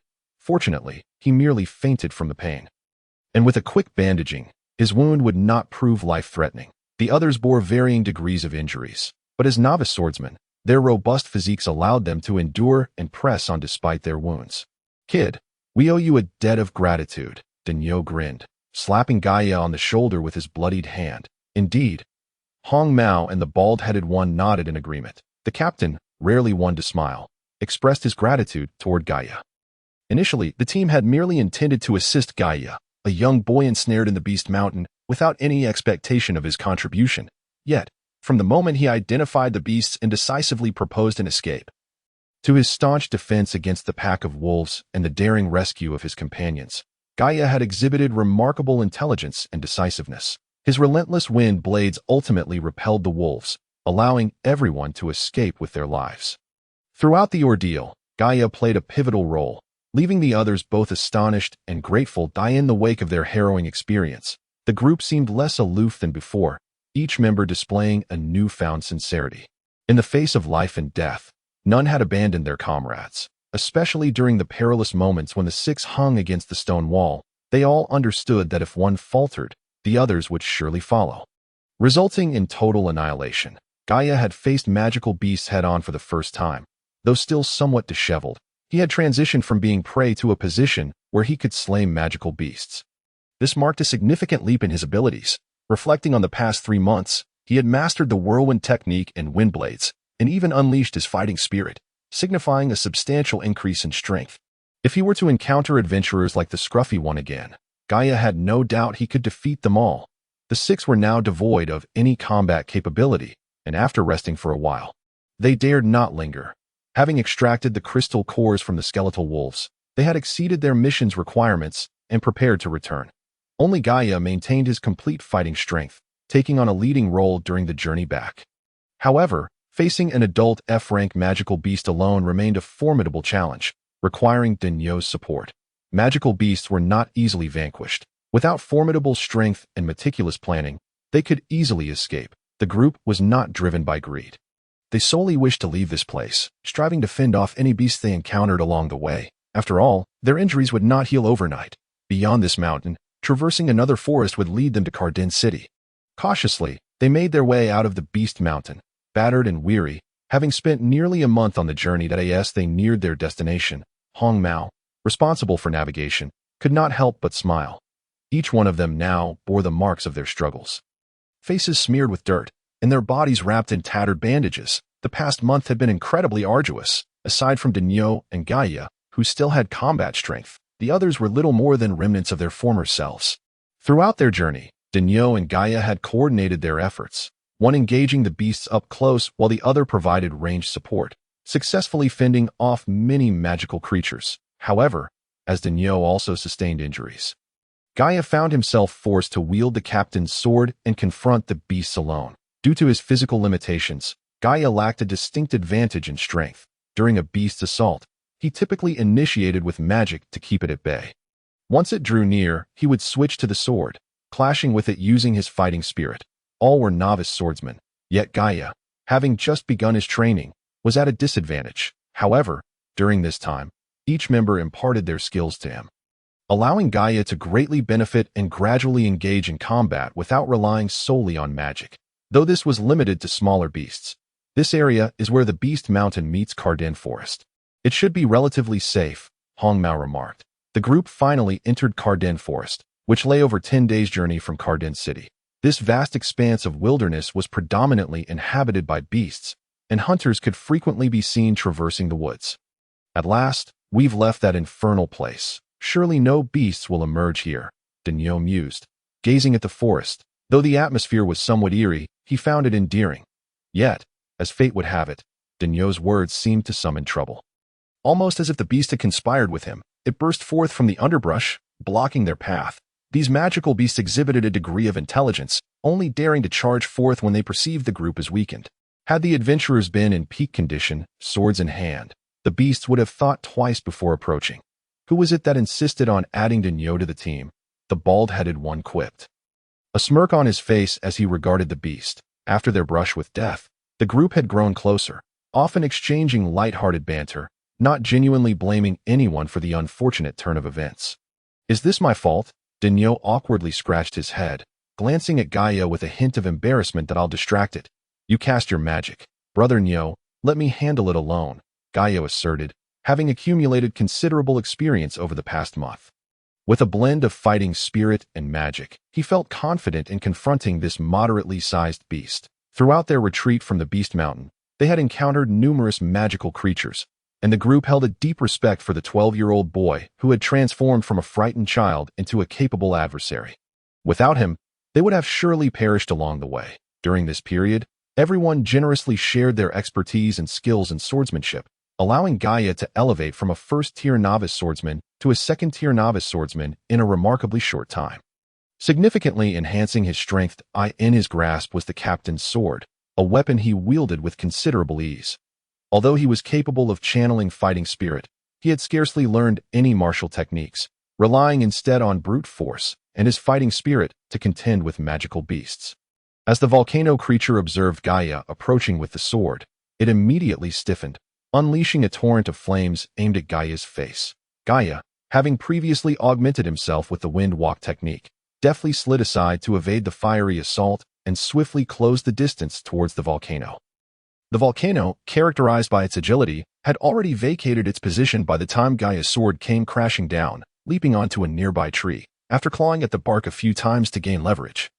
It sprang into the air, extending its sharp claws to pounce upon Gaia from above. Gaia rolled to the side to narrowly escape the fierce attack of the swift mountain beast, immediately recovering from his fall. Gaia locked onto the creature's location and charged forward, aiming his sword at the beast's head. The blade met the volcano's back with a resounding ding, yet it failed to inflict any injury. Leaving Gaia with a tingling sensation in his fingers, the volcano, undeterred, lunged towards Gaia, its claws flailing wildly at his chest. Gaia hastily summoned his fighting spirit to repel the beast's onslaught, yet he still sustained a gash on his chest. Blood seeping from the wound. Be careful, Gaia, the captain warned upon witnessing his injury. Gaia nodded, disregarding the pain, his focus unwavering as he gazed intently at the volcano. He had no intention of utilizing magic. He intended to confront this accursed beast solely with his prowess as a swordsman. The volcano lay low, its yellow eyes gleaming with malevolence as it fixated on Gaia, its fiery tail swaying slowly. Suddenly, its tail stiffened, and with a powerful thrust, it lunged directly at Gaia's throat. Anticipating the beast's charge, Gaia initially considered evading, but resolved against retreating. In an act of defiance, he gathered his fighting spirit, choosing instead to confront the volcano head-on. At that moment, Gaia felt a surge of restlessness within his fighting spirit. He raised his sword, shimmering with a faint yellow glow, concentrating all his fighting spirit into the blade. With a decisive step forward, he unleashed a sweeping strike, channeling every ounce of his strength into this one powerful blow. Gaia roared, delivering a devastating swing. Instantly, a crescent wave of yellow light erupted from the sword, hurtling towards the volcano. Fighting spirit release. The 5 onlookers stood in stunned silence, their faces painted with disbelief as they watched Gaia. With a mournful cry, the volcano was swept away by the wave of sword energy, crashing violently into a tree before collapsing to the ground. It struggled momentarily, weakly expelling a ball of fire to impede Gaia's advance, leaving a trail of blood as it fled into the forest in disarray. Is this truly a 12-year-old boy? The 5 exchanged incredulous glances. Unlike magic, many sword techniques do not have restrictions based on the level of fighting spirit. They often rely on the swordsman's own exploration and practice. However, there are standards to this, such as a novice swordsman being able to condense fighting spirit within their weapon. Intermediate swordsmen can envelop their entire body for protection, while advanced swordsmen can project their fighting spirit much like magic for ranged attacks. Naturally, those with higher aptitude might master this technique earlier, but such individuals are exceedingly rare. The release of fighting spirit, typically an ability reserved for advanced swordsmen, had been achieved by a mere 12-year-old novice. It is worth noting that some swordsmen, even those at the rank of great swordsmen, may still struggle to perform such a feat that couldn't have been as magic, could it? The one-armed black man asked mechanically. This reality was indeed hard to accept. A boy who had only been a novice swordsman for 2 months had managed to project his fighting spirit. Had he not witnessed it with his own eyes, he would never have believed it, even if another arm were to be lost. Indeed, it is fighting spirit. The expression of the large man, Daniel, was the most transparent, filled with astonishment and disbelief. When he first encountered Gaia by the creek, he had merely offered a helping hand, never imagining that the boy's aptitude for fighting spirit would reach such heights, mastering the projection of fighting spirit in just 2 months after retracting his sword. Gaia felt utterly drained, panting heavily as he approached the group, only to find them staring at him with peculiar expressions. Assuming they were lamenting his failure to kill the volcano, he remarked, "It seems my control over fighting spirit is still lacking." This statement nearly caused the 5 to choke on their own blood. To call that a lack of mastery was an understatement. What would they be if they could only condense their fighting spirit within their weapons and use it to repel enemies after nearly a decade of training. How did you do that? You projected your fighting spirit, the bald man asked excitedly. That's just how it's done, isn't it? Don't you all know how? Gaia posed a rather naive question, having practiced fighting spirit for less than half a year. His knowledge in this area quite limited. Oh my goodness. When have you ever seen us project our fighting spirit? The red-haired man exclaimed, seemingly feeling a sense of imbalance. Recalling their abilities, Gaia realized they could only attach their fighting spirit to their weapons and bodies, never projecting it as he had just done. Sheepishly scratching his head, he admitted, I'm not entirely sure that I was initially going to dodge, but it felt too weak, so I decided to confront it head-on. I gathered all my fighting spirit, exerted all my strength, and as I swung my sword, I felt the fighting spirit would fly out. And it actually did. I thought every swordsman could do that. The four were left with faces resembling that of bitter gourds. Every swordsman can do that. How many swordsmen had toiled for decades without achieving such a feat, while a 12-year-old boy stumbled upon it by chance?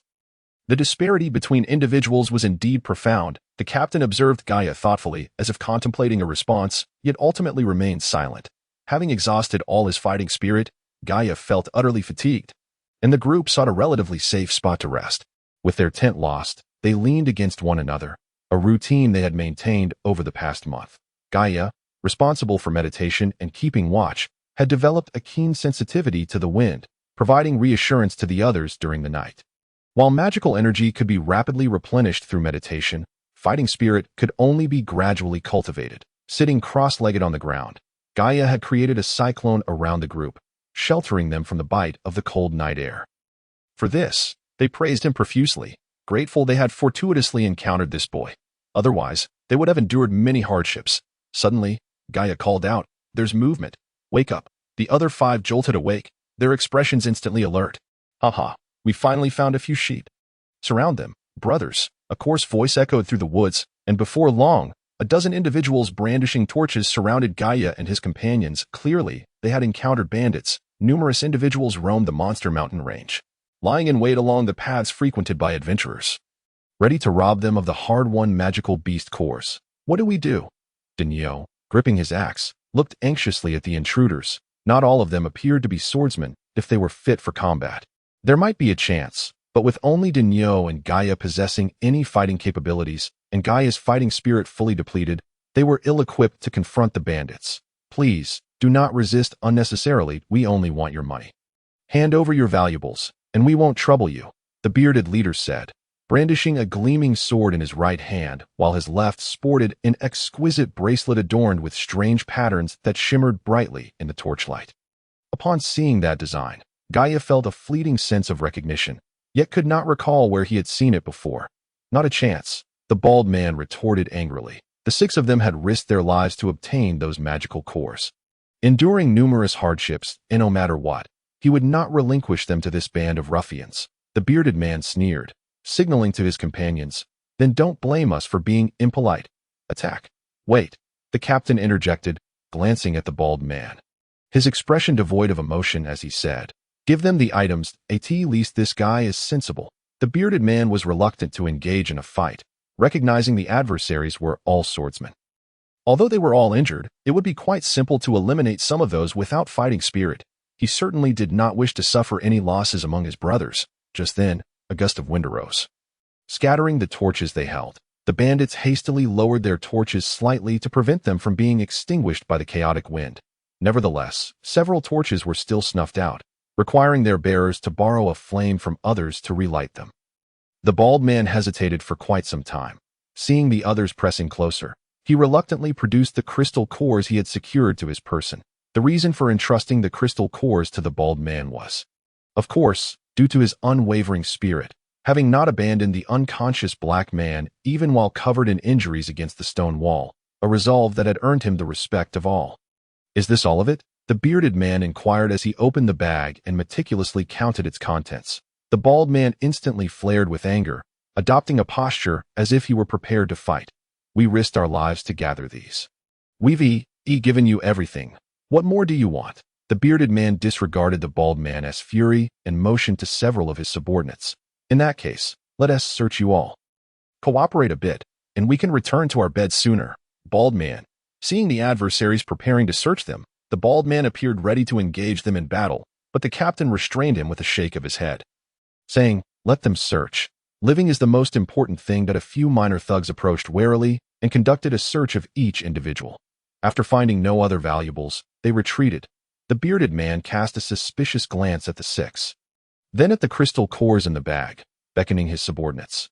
"Let us withdraw." The bandits quickly departed, torches raised. Once they were out of sight, the bald man erupted with fury, exclaiming, "Captain, why didn't you allow me to eliminate that bunch of scoundrels? We've toiled for over 3 months. Let it go. Consider it a trial," the captain replied, noticing that the red-haired one seemed about to speak, and hastily shook his head to silence him. "Our belongings have been taken, and we have no idea how to move forward." Gaia deliberately raised his voice. "Let us rest for now. We can devise a plan tomorrow." The captain also exaggerated his tone. At that moment, faint footsteps echoed through the forest. As the sounds gradually faded, the captain scanned the surroundings warily and exhaled. "They are not fools. Had we misspoken just now, they would surely have returned to finish us." As he spoke, the captain retrieved a bag from the bandage wrapped around his thigh.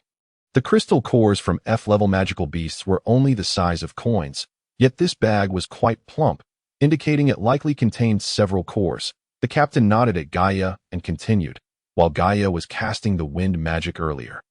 "I concealed these 10 crystal cores within my wand. The bag we handed over contained only 4. Having noticed the captain's subtle movements, Gaia was astute enough not to dwell on the familiar imagery and instead activated a spell to create a diversion, allowing the captain to better conceal the items. The bald man was momentarily stunned, then nearly burst into laughter, but stifled it for fear of alerting the nearby bandits. His face flushed with suppressed mirth, while Big Bull and the black man also chuckled, and the red-haired one had witnessed the captain's actions and initially intended to cooperate, but found that Gaia had already spoken on his behalf. With 10 cores remaining, they would not have labored in vain. The following day, the 6 continued their journey, fortunate not to encounter any further bandits. Otherwise, all their months of hard work would have been in vain. Finally back, gazing at the picturesque city of Cardin, Big Bull let out a thunderous shout, longing to immediately find a comfortable bed in an inn and sleep soundly for 3 days and nights. The others felt similarly, and under the captain's guidance, they checked into a tavern. Relieved from the constant vigilance they had to maintain in the Beast Mountain range, they collapsed almost instantaneously, exhausted and sprawled across their beds. Gaia, having not rested in a long time, also abandoned meditation and sought a warm bed to sleep in. Their slumber was profound, so much so that when they awoke, they had lost track of the days, each one rising to the pangs of hunger. The 6 found a place to devour some food ravenously before heading to the Adventurers Guild to submit their quest. The Adventurers Guild was not present in every city. It primarily existed in hub cities and those in proximity to the Beast Mountain range. In Cardin, the Adventurers Guild was located to the west of the city, and compared to Nyx City, Cardin was far more prosperous. After all, Cardin's closeness to the Beast Mountain range attracted numerous adventurers, whose trading and purchasing activities stimulated the entire city's economy. Upon arriving at the Adventurers Guild, the 6 located the administrator in the hall and requested him to manage the 10 crystal cores, from which they received 100 gold coins. This sum was not immediately allocated, as they still needed to tend to their injuries, particularly the black man's severed arm, which would likely require a significant expenditure. Cardin had doctors, but these practitioners could only treat minor ailments. For serious injuries, it was preferable to seek treatment from a mage, as those capable of healing others were typically advanced mages. Consequently, the costs for such treatments were often exorbitant. However, the 6 had delayed seeking care for their injuries for too long. If they did not receive treatment soon, they risked enduring lasting complications. They made their way into the city and found the Mage Guild. The Mage Guild was naturally designed to serve mages, and typically, there would be water mages available for healing alongside it. Although for an advanced mage, healing others only consumed a small amount of magical energy, they held themselves in high esteem, leading to exorbitant charges that nearly depleted the 100 gold coins they had received. With such severe injuries and after such a long duration, only light magic can fully restore you. The severed arm remains, does it not? Magic cannot conjure an arm out of thin air, remarked the mage clad in an elegant blue robe. Light magic? Doesn't that require a magic tutor? Gaia interjected, displaying his extensive knowledge of magic, having immersed himself in the library every night for 4 years. The black man did not discard his severed arm, but instead wrapped it in cloth and placed it in his pack, intending to have it reattached. However, he had not anticipated that this healing would necessitate light magic, which would undoubtedly escalate the cost significantly. Yes, it will require 70 gold coins, the mage replied indifferently, observing the troubled expressions on their faces. He continued, this also depends on whether the magic tutor is available. They will not concern themselves with the 70 gold coins. Whether they are willing to assist you or not is contingent upon the guild leader's negotiations with our leader. In this situation, nearly all of their gold was spent, and they were fortunate not to have lost everything to the bandits. Otherwise, they would have been forced to return home with their injuries. Thank you all. The black man sincerely expressed his gratitude, aware that his companions had contributed their share of funds for his treatment. Do not mention it. We are brothers who have faced life and death together. This amount is inconsequential, the bald man said heartily, patting the black man on the shoulder, while the others offered nonchalant smiles. This decision was voluntary. The 100 gold coins had not been claimed by Gaia, and they each received 20 coins that AS for the black man's deficit. Those willing to assist could do so, while those who preferred could retain their 20 coins. However, none among them were selfish. Without hesitation, they all handed their coins to the captain. What are everyone's plans moving forward? The captain inquired. The adventuring party had not been well acquainted before accepting their commission, and now that it was complete, it might be time to part ways. That I don't know. Let us first get this arm treated. It will likely take some time. The black man spoke first, and I wish to return and train. I realize now how weak I truly am. The red-haired one nodded in agreement, noting that aside from the captain, who was a novice third-tier swordsman, the rest were still second-tier. It was nearly impossible to establish themselves in the Beast Mountain range. Haha, it seems little Gaia has instilled some self-doubt. It's true. We are currently outmatched by this little fellow. Big Bull laughed heartily. The bald man echoed their sentiments, affirming that they should indeed return for a period of training before attempting further adventures. As for the captain, he appeared disinclined to leave, glancing at Gaia and asking, "And you, young one?" "I plan to train here," Gaia replied without hesitation. Despite the constant peril of the Beast Mountain range, he felt his strength surging. Yearning for power, even if it meant wagering his life, he was determined to become a true, formidable force. The captain nodded and addressed the group. Everyone has their aspirations. I shall say no more. We remain steadfast brothers in life and death. The others nodded in agreement. Following this, the black man entered the mage guild to have his arm treated, while the others returned to the inn to rest. Plans are afoot to disperse early tomorrow morning. Upon arriving at the inn, the burly figures of Baldy and Big Bull, having not indulged in spirits for quite some time, eagerly beckon each other towards the tavern in search of merriment. Meanwhile, Red Hair claimed he was off to pen a letter to his family, leaving only the captain and Gaia behind in the inn. The dual mastery of both magic and martial arts is a rarity on the Eden continent. Do you not fear that your lack of focus may hinder your ascension to greater realms? The captain inquired of Gaia. Gaia hesitated momentarily, uncertain of the merits of dual cultivation. After some contemplation, he replied, "My progress in magic is exceedingly slow. Relying solely on it, I may forever remain a weakling." "You have not forged a contract with a deity, have you?" the captain asked. "How did you know?" Gaia responded, somewhat astonished, as one's contract with a deity is not outwardly discernible. As for incantations, an adept magician can perform without reciting them when their mastery is profound. The captain merely smiled faintly. Refraining from answering, he caressed the sword in his hand and asked, "Do you know how long I have been cultivating my fighting spirit?" Gaia shook his head. Throughout their time together, the captain had left an impression of being a composed and serene individual, rarely indulging in superfluous conversation, embodying a rather stoic persona. 16 years, an entire 16 years to achieve the rank of a novice swordsman, that I manifested my fighting spirit at the tender age of 8, with a notably high aptitude for it. Yet, all these years later, I remain but a novice swordsman. Do you know why? The captain's expression remained placid. Gaia shook his head once more, sensing that the captain harbored a profound story. However, the captain chose not to elaborate further, instead gazing pensively at his hands. Captain, trouble has arisen with Baldy and Big Bull." At that moment, Red Hair's voice echoed, and he rushed in, drenched in sweat, continuing, "Upon my return, I witnessed Baldy and Big Bull embroiled in a brawl, and their adversaries are multiplying.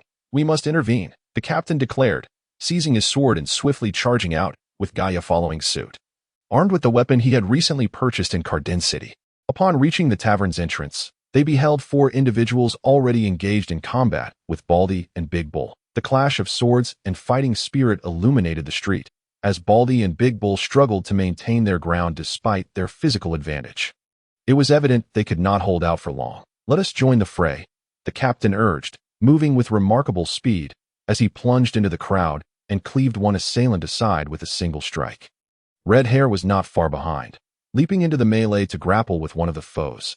Rick hastened to the tavern and summoned assistance. The 4 adversaries shouted upon realizing reinforcements had arrived. Gaia chose not to engage immediately, as the 4-on-4 scenario seemed manageable. Their opponents were likely all novice swordsmen of the 2nd rank. With the captain's entry, the tide of battle would undoubtedly shift in their favor.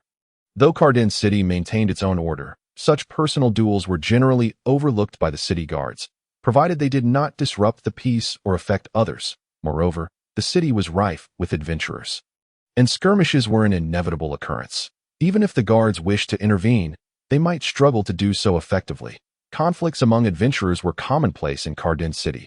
When one party of adventurers clashed, onlookers would gather with great interest, and soon enough, a sizable crowd had formed outside the tavern, partaking in the revelry while sipping on the tavern's offerings, treating the spectacle as a source of entertainment. Soon, 3 more individuals joined the fray, compelling Gaia to finally take action. However, lacking real combat experience, he could only detain a smaller foe. The captain faced 2, while Baldy and Big Bull contended with 3. And Red Hair dealt with 1. "You little brat. Don't get in the way.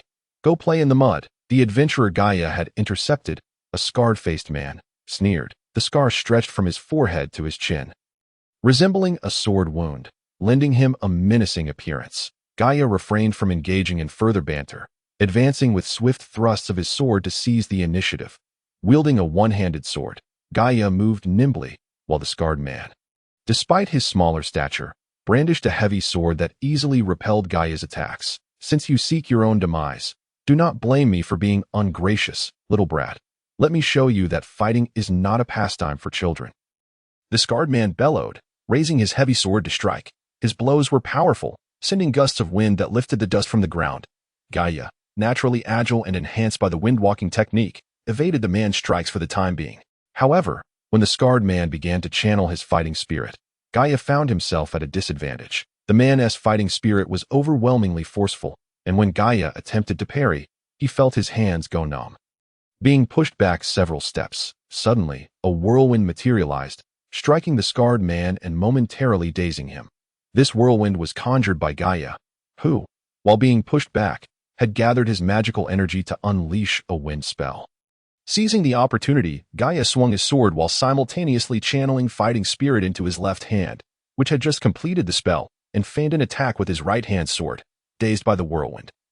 The scarred man instinctively raised his sword to defend against Gaia's strike, but this was precisely what Gaia had hoped for. With a surge of fighting spirit, he thrust his left hand towards the man's abdomen. Just as Gaia believed he would connect, he found his left hand suddenly empty. The scarred man had been yanked away by an unseen force. Upon looking up, Gaia discovered another individual had appeared beside the scarred man, gripping him firmly. "Little brat. Not bad at all," the newcomer remarked with a sinister grin. "Captain Arrow," the scarred man exclaimed. Gaia was taken aback. He had not anticipated that they had 8 members, and their captain had yet to make a move. Judging from Arrow's earlier speed, it was clear that his strength far surpassed that of the others. Though fully immersed in combat, Gaia's attunement to the wind element allowed him to remain aware of his surroundings. Yet, he had failed to notice when Arrow had approached the scarred man. "Go assist the others. I shall deal with this little brat," Arrow instructed the scarred man, taking a stance for battle without drawing a sword. As if he deemed it unnecessary to unsheath it for such a child, Gaia's expression turned grave. He sensed that this man was likely a mid-level swordsman, and the disparity in power between mid-level and novice swordsmen was significant. At present, Gaia's fighting spirit remained at the novice 2nd rank. Arrow showed no intention of channeling his fighting spirit, adopting a natural stance as Gaia remained vigilant, gathering his fighting spirit within his soft sword, ready to unleash it at a moment's notice. With a swift motion, Arrow launched himself forward, still devoid of fighting spirit, akin to an arrow released from its bow, hurtling towards Gaia. His speed surpassed even that granted by Gaia's windwalking technique. And in an instant, Gaia found himself struck on the left shoulder by Arrow's punch. Losing his balance, Gaia rolled to regain his footing, but Arrow, with uncanny agility, leapt to deliver a sweeping kick. Gaia raised his sword to meet the attack. Yet just as his spirit-infused blade was about to connect, a faint yellow gas enveloped Arrow's leg, forcefully deflecting Gaia's sword. In the next moment, Arrow's foot crashed down upon Gaia's neck. Gaia was sent sprawling to the ground. Taking a moment to regain his composure and lift his head, he attempted to cast a spell, but Arrow would not grant him the opportunity. Arrow's spectral form reappeared, leaving Gaia with no choice but to raise his sword in defense. Suddenly, Arrow's figure vanished from view. "I am behind you," a chilling voice echoed, and Gaia spun around, only to find Arrow's sinister countenance close at hand, a dagger now poised at Gaia's throat, its cold blade sending a shiver down his spine. Though there may be complications in Cardin City for taking a life, I take great pleasure in snuffing out a future powerhouse in their cradle. Any resulting trouble is of no concern to me. Arrow smirked malevolently. He had been lurking in the shadows all along, refraining from entering the fray as long as Gaia had not engaged. Observing their advantage, he deemed his intervention unnecessary, quickly discerning Gaia's dual mastery. Arrow, with his peculiar disposition, harbored a deep-seated animosity towards such exceptional talent. Hence, in pursuit of his twisted desires, he bore no qualms about extinguishing Gaia's life. Conflicts among adventurers in Cardin City were commonplace. Yet they rarely resulted in loss of life, as there was seldom any deep-seated enmity. Certainly, this is a common occurrence, and at times it can even lead to loss of life. In such instances, the city guards would intervene. However, as long as one is not apprehended on the spot, the guards would not delve too deeply into the matter, as it pertains to personal grievances of others, which they deem unnecessary to meddle in. Gaia had faced death before, yet the sensation of being on the brink of life and death still instilled a sense of dread within him. He could already feel the searing pain radiating from a cut across his neck, as though it were moments away from being severed. Even the presence of a water mage for immediate healing would prove futile then. Suddenly, an inexplicable whirlwind surged between Gaia and Arrow, a tempest so fierce that it seemed to target Arrow specifically, swirling the dust from the ground. Arrow faltered in his movements, and as he attempted to continue, his hand became unresponsive. A chilling sensation coursed through his arm, and upon looking down, he was startled to discover that his hand had crystallized in ice, encased in a transparent layer of frost. The dagger frozen solid. Gaia, too, felt the bite of cold, but there was no time for contemplation. Seizing the opportunity while Arrow was momentarily distracted, he forcefully shoved him aside, creating distance between them. Once a safe distance was established, Gaia realized Arrow's hand was encased in ice, and he immediately surmised that a powerful mage nearby had intervened to save his life. His gaze shifted to the side, where he spotted a veiled woman. It was then that Gaia recognized her as the one who had aided him. To his surprise, the individual who had come to his rescue was a young woman shrouded in mystery. Clad in a simple gown of soft yellow, her face obscured by a matching veil. Even without seeing her visage, her eyes sparkled with a fluidity akin to water, hinting at a beauty that lay hidden beneath the veil. Despite the enigma surrounding her, Gaia found himself captivated by her allure, nearly forgetting the perilous situation he was in. Fortunately, Arrow's hand remained frozen, and he was preoccupied with shattering the ice layer with his energy. Delaying any offensive action, "Gaia, are you all right?" The captain, witnessing the unfolding scene, had been entangled with two others, but managed to drive them back before rushing to assist. Gaia regained his focus and replied, "I am unharmed." "Captain, be cautious.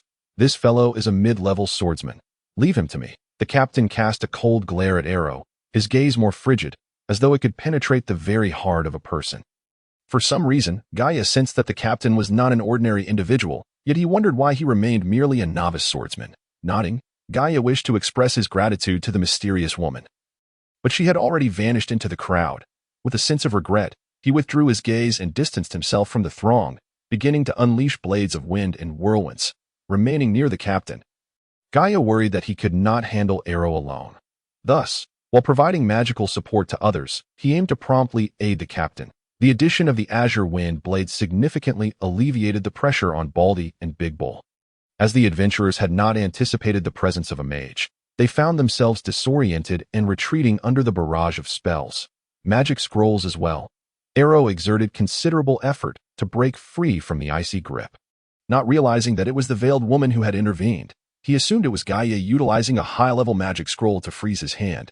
Generally, if a mage is afforded sufficient time to cast their spells, it is exceedingly difficult for swordsmen of equal rank to withstand, as was the case now. Although the adversaries were numerous and all novice swordsmen, Gaia stood aside, continuously unleashing wind blades, forcing them to both defend and evade the incoming assaults, ultimately allowing Baldy, Big Bull, and Redhead to gain the upper hand. The situation on their end had stabilized. The captain's battle was about to commence. Arrow, shaking off the frost from his right hand without hesitation, advanced swiftly with his dagger drawn towards the captain. The captain, equally quick, sidestepped Arrow's sword, creating distance while channeling energy into the tip of his sword for a direct thrust. Arrow recognized that such a concentrated attack of energy would not be easily repelled. Rather than confront it head-on, he cleverly retreated a few steps, gathering his own energy, and with a powerful push from his rear leg, propelled himself forward. The pale yellow dagger traced a line in the air, aimed directly at the captain. The captain, in that moment, concentrated his energy, positioning his sword horizontally before his chest. As arrow closed the distance to about 3 or 4 meters, the captain stepped forward decisively, swinging his luminous sword. Instantly, the energy swirling around the blade surged forth like a torrent breaking through a dam, forming a faint yellow sword shadow that darted towards the elusive arrow. Energy projection. At that instant, those surrounding gasped in astonishment. For adventurers of predominantly mid-level prowess, energy projection was an exceedingly rare feat, yet here was a novice swordsman demonstrating such a skill. Arrow could not have anticipated that his opponent had mastered this swordsmanship technique. Upon seeing the glowing shadow racing toward him, he was taken aback and had no time to evade. The pale yellow sword light pierced through his chest, sending him sprawling backward. Thud. Arrow crashed onto the hard ground, blood spilling forth. Had he not instinctively shielded himself with energy, that strike could have severed him in two. After what felt like an eternity, he struggled to rise, glaring venomously at the captain as he mumbled, "Consider yourself fortunate, but I shall remember this grievance that we are leaving." With Arrow's command, the others showed no inclination to continue the fight, instead rushing to safeguard their captain and retreating in defeat. Captain, Baldy, Big Bull, and Redhead approached, their faces reflecting shock as they regarded him. After spending considerable time together, they had not anticipated that the captain, like Gaia, possessed the extraordinary skill of energy projection, and from what they had just witnessed, the captain seemed far more adept, clearly not a mere stroke of luck. Gaia, too, was astonished. Understanding the difficulty of mastering energy projection, he felt a surge of excitement, yet found it challenging to unleash sword energy himself. Unless one expended all their energy and strength, striking effectively was crucial. Failure to do so would leave one at a disadvantage. Let us return and discuss. The captain maintained his stoic demeanor, though a hint of melancholy seemed to linger, suggesting some unspoken burden. Fortunately, none of them had sustained serious injuries, and after tending to their wounds at the inn, they awaited the captain's explanation. However, he had no intention of clarifying the situation, merely stating that during the Wolfpack's assault, it was not that he refrained from using the technique. Rather, under such circumstances, energy projection would have been futile, merely depleting their energy reserves. While suspended against the stone wall, he had to grip the rope with one hand and hold his sword with the other. Unable to assist Gaia, seeing that the captain was unwilling to elaborate, the others hesitated to press further. Yet Gaia began to speculate. Perhaps the captain was indeed a person of exceptional talent in energy manipulation, but for reasons unknown, remained at the level of a novice swordsman. Baldy and Big Bull clarified the reasons behind their altercation with the others, attributing it to the impulsive nature of the two individuals, who would easily resort to violence when provoked, a trait inherent to their straightforward personalities. Once their wounds were treated, the group rested, but Gaia, unwilling to squander a moment, entered meditation. However, the lingering scent of alcohol from Big Bull and Baldy made concentration difficult. He opened the window to disperse the fumes that anyone there. The moment he opened the window, Gaia detected a rush of chaotic energy outside. When he looked out, he vaguely discerned a shadowy figure fading into the night, illuminated by the silvery moonlight. Was that merely an illusion? Gaia pondered, shaking his head and dismissing it. For safety's sake, he closed the window and settled into a meditative posture once more. After a night of rest, The group prepared to part ways, exchanging few words. In fact, they did not even know each other's true names, and thus they dispersed, leaving only the captain and Gaia behind. Captain, will you also be practicing here? Gaia inquired. No. I believe it is time for me to change my surroundings. That moment, the captain displayed a look of bewilderment, his handsome visage tinged with a hint of solitude, as if concealing a deeply buried tale. Oh, then I can only wish you well, Gaia replied, feeling the weight of the moment. The captain nodded in acknowledgement, gazing at Gaia, hesitating momentarily before finally expressing, Gaia, your magic is unlike that of others. It has been cultivated through your own exploration. However, this may very well lead to significant troubles for you. So do exercise caution in the future. I shall strive to present myself as a swordsman, Gaia affirmed, sensing that the captain had more to convey. Yet, the captain chose not to elaborate, merely placing a reassuring hand on Gaia's shoulder. Take care. With that parting remark, the captain departed, sword in hand. After bidding farewell to the captain, Gaia found himself devoid of confusion. Having resolved to hone his skills in the Monster Mountain range, he recognized the necessity of embarking on this journey as an adventurer alongside others. Venturing alone in such perilous terrain was undeniably hazardous. Upon arriving at the Adventurers Guild Hall, Gaia was met with a motley assembly of individuals, including a fair share of mages, albeit their numbers were notably fewer than those of swordsmen. Mages were highly sought after within adventuring parties. Even those of lesser magical prowess than the average adventurer were yearned for by teams eager to enlist their talents. Gaia had no intention of flaunting his identity as a mage. He was well aware that, despite having attained the rank of a junior second-tier mage, transcending to the third tier would likely require an extensive period of dedication.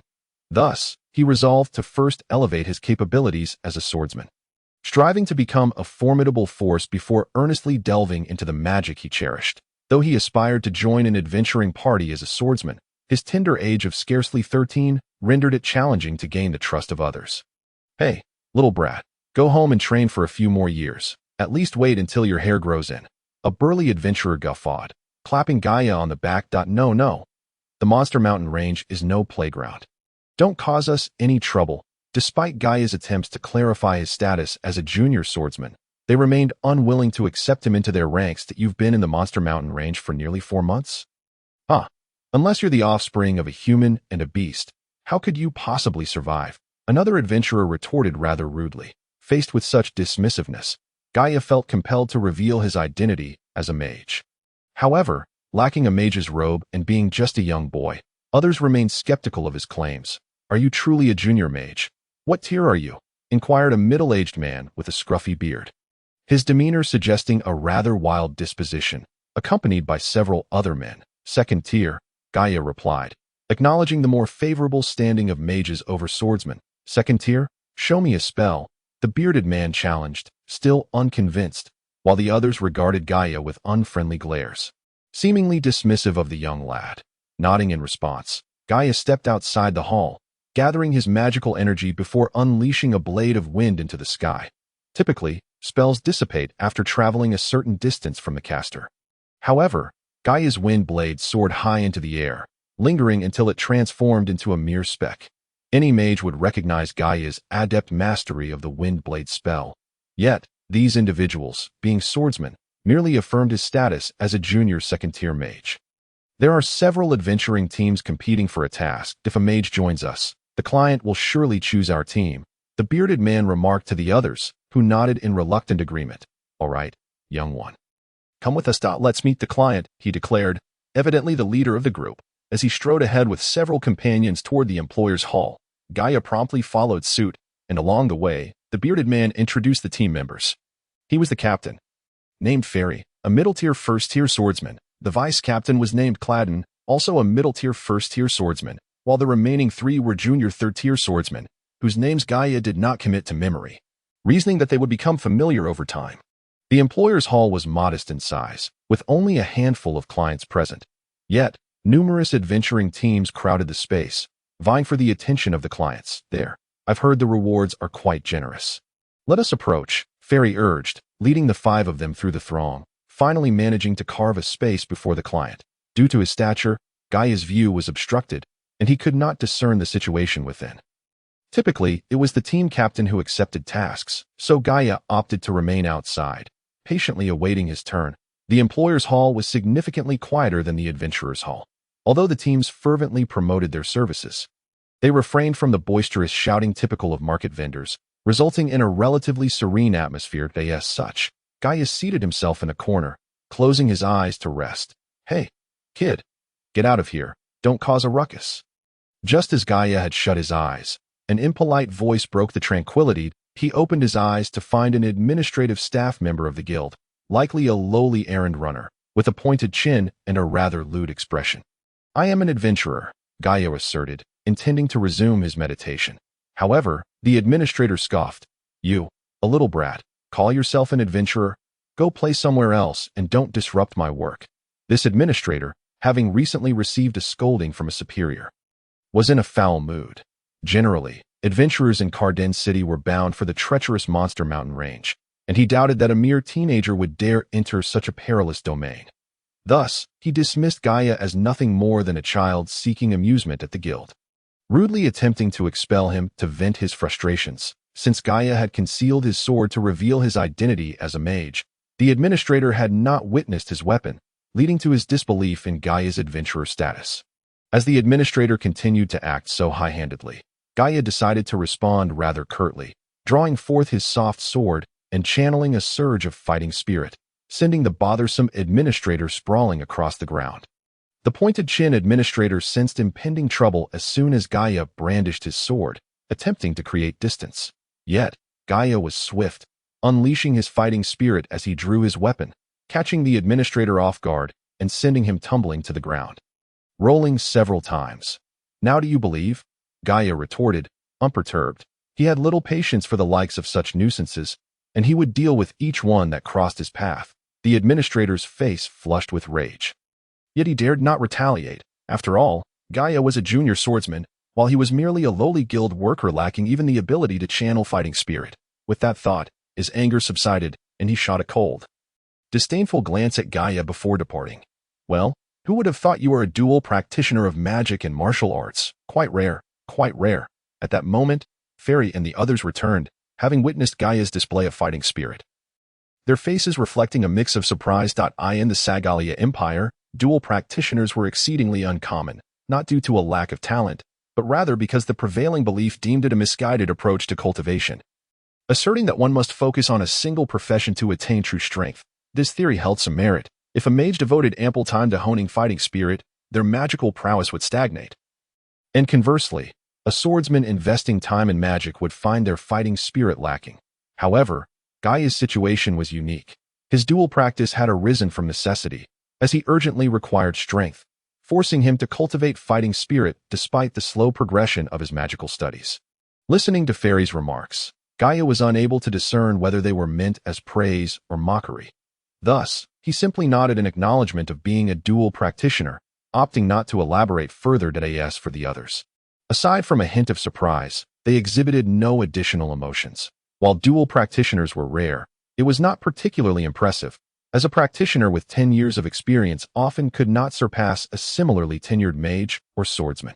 The advantage conferred in the early stages was merely fleeting. "All right, the client has selected our team. This task involves escorting the employer to the Monster Mountain range, likely into an E-tier area. Everyone should gather supplies tonight and meet at the Western City Gate by morning, where we will rendezvous with the employer," Fairy announced. The group promptly dispersed, and Gaia, too, had items to prepare. However, he did not possess much money, which limited him to purchasing items from inexpensive places, primarily secondhand goods. Gaia had no intention of acquiring a robe of magic. Although it could enhance certain magical effects, its exorbitant price was prohibitive. Thus, Gaia preferred to invest in robust defensive armor, as many beasts in the Monster Mountain range were venomous, and even a minor scratch could prove fatal. Typically, swordsmen wielding one-handed weapons would carry a shield, but Gaia wielded a one-handed sword. Yet, as his other hand was required for casting spells, a shield seemed unnecessary and would hinder his agility. His sole advantage among novice swordsmen was his speed. As for a staff, Gaia had not considered it either, for such items were exceedingly costly. Even a staff embedded with an F-grade magical crystal would cost 20 gold coins. which was 15 coins more than his one-handed sword. It is worth noting that Gaia had managed to survive on a mere 5 gold coins for 4 years during his time at Nick Academy. Thus, one can imagine the staggering sum of 20 gold coins to him. Subsequently, Gaia arrived at an apothecary, where he could only afford inexpensive items such as blood-stopping potions, antidotes, and vermifuges. It was said that advanced potions could only be concocted by fire mages, indicating that one must be at least a grand mage to brew such elixirs, a level that was still far beyond Gaia's reach, and he had no desire to become an apothecary. Upon hearing about magical scrolls, Gaia initially intended to purchase a few for emergencies. However, upon seeing their exorbitant prices, he quickly abandoned the idea. Magical scrolls were crafted by scroll masters, and even a novice scroll master would need to be at least of mage rank. Thus, scroll masters in the Sagalia Empire were exceedingly rare, which explained the outrageous prices of magical scrolls. For someone like Gaia, who possessed ample magical energy but could not cast advanced spells, using magical scrolls would indeed be a viable option. Had he been born into affluence and could afford the cost of magical scrolls, his achievements would have surely soared. However, Gaia was merely a rural child, ill-equipped to bear such expenses. Furthermore, he believed that casting spells through magical scrolls did not reflect his true power. Without the scrolls, one would be rendered utterly impotent, making this method rather imprudent. Lacking the funds to purchase such expensive equipment, Gaia sought to explore and broaden his horizons, despite having read numerous books. Certain experiences could only be fully appreciated through first-hand encounters. After passing by the opulent scroll shop, Gaia arrived at a grand square in Cardin City. This expansive plaza featured colossal statues of the god Rosa, which commanded a sense of solemn reverence. As he walked past the statues, he noticed a magnificent structure in the center of the square, crowned by a swirling blue flame that cast a fantastical glow over the entire plaza, prompting Gaia to marvel at the sight. The magic duel hall. So, it was a duel hall. It truly exuded grandeur. Gaia exclaimed in awe. He had gleaned a modicum of knowledge about the duel hall from his readings. The duel hall served as a vast arena where spectators could witness the contests between practitioners. Such duels were a popular sport within the Sagalia Empire. Naturally, the mages or swordsmen participating in these contests stood to gain significantly, both in terms of enhancing their prowess and acquiring substantial gold coins. Additionally, should fortune smile upon them, they might catch the eye of a noble and be invited to join their ranks, which would be tantamount to rising to great heights. Only mages and swordsmen of intermediate rank or above were permitted to enter and compete in the duel hall. Thus, Gaia was currently unable to participate. If he wished to enter, he would have to pay a hefty admission fee, a sum that was beyond his meager means. After exploring the plaza, the day had grown late, prompting Gaia to return to his inn for a brief rest before entering into meditation during the later hours of the night. The first rays of sunlight streamed through the window and illuminated Gaia's face. He awoke, stretched lazily, and began his morning routine. After consuming a modest breakfast, he eagerly made his way to the West City Gate to await the arrival of his fellow team members. To his surprise, he found himself alone. After waiting for over an hour, Captain Fairy finally appeared, wielding his twin axes. You're quite early, little one, Fairy greeted Gaia with a smile, to which Gaia nodded kindly in response. Before long, the others arrived in succession, leaving only the employer who was to venture into the Monster Mountain range. This mission involved escorting the employer safely into the depths of the mountains. While it was not mandatory to engage in combat with the beasts along the way, they would still need to enter the E-grade area. Although the E-grade region lay on the outskirts of the Monster Mountain range, it was predominantly inhabited by E-grade beasts, known for their ferocity.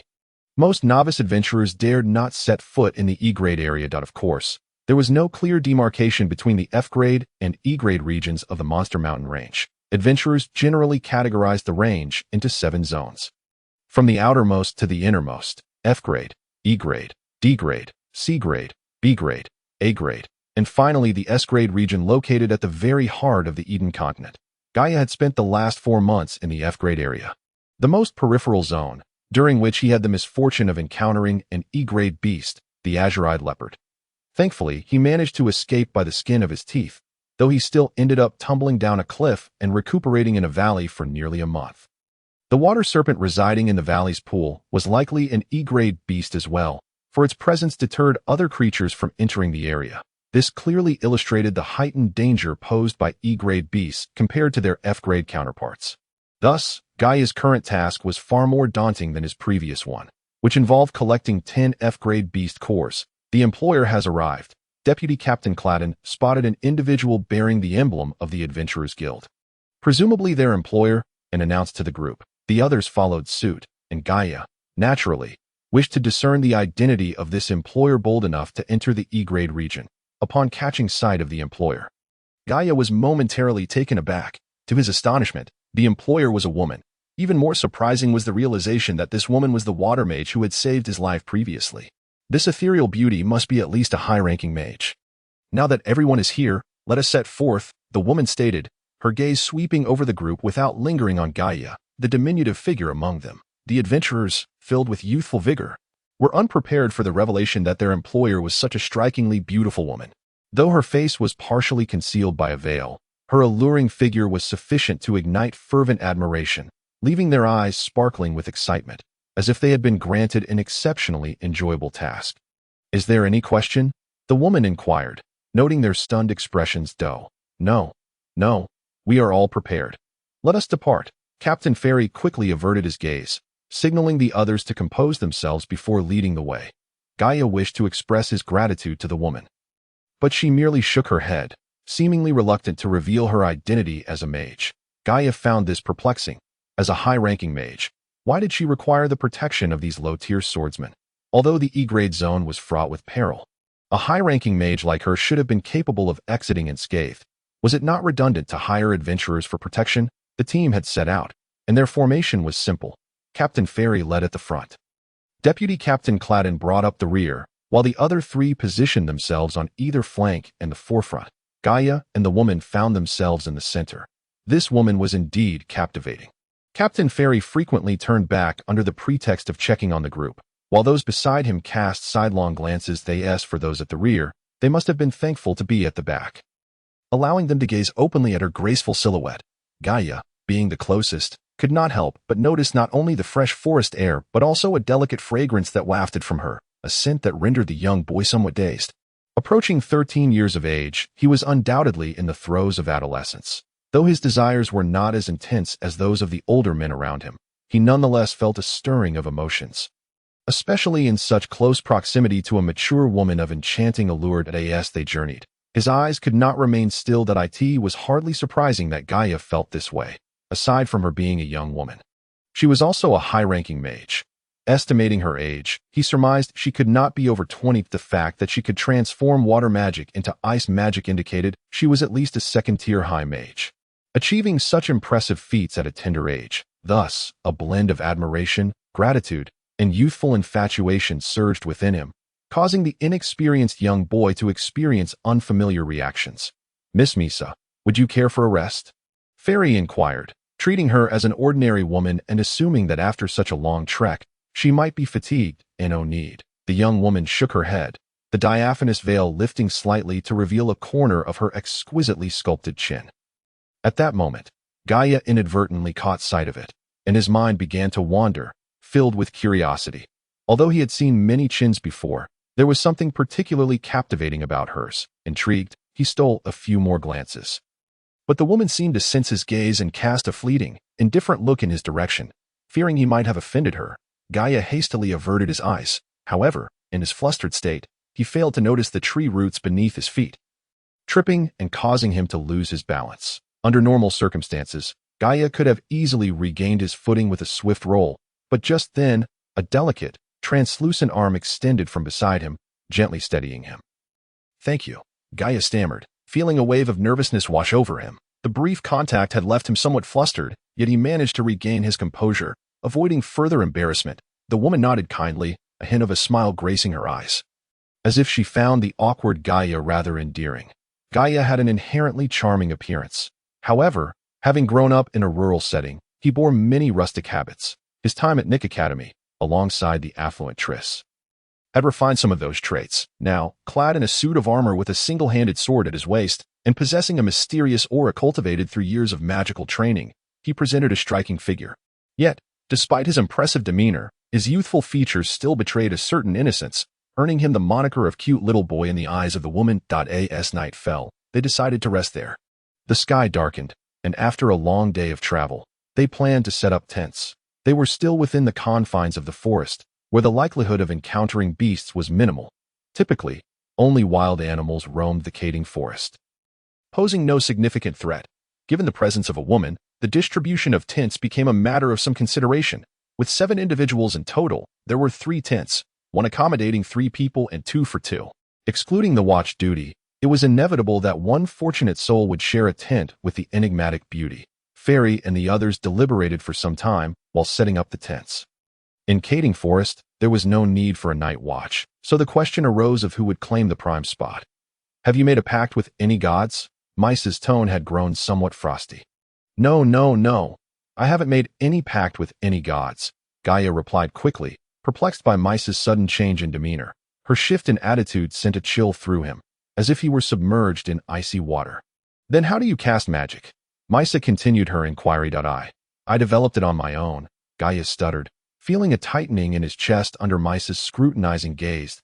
He felt like a child caught in wrongdoing as he hurriedly explained how he sensed the elements and created magic through the principles of wind, collision, and compression. Upon hearing Gaia's account, Mice's brow softened slightly, and her expression became less severe. Gaia could not fathom why Mice's demeanor had soured due to his lack of a pact with a god. After much contemplation, he finally grasped that some individuals on Eden continent, in their reckless pursuit of power, had sold their souls to malevolent deities, earning their disdain from society. It seemed Misa had misjudged him as one of those wicked individuals.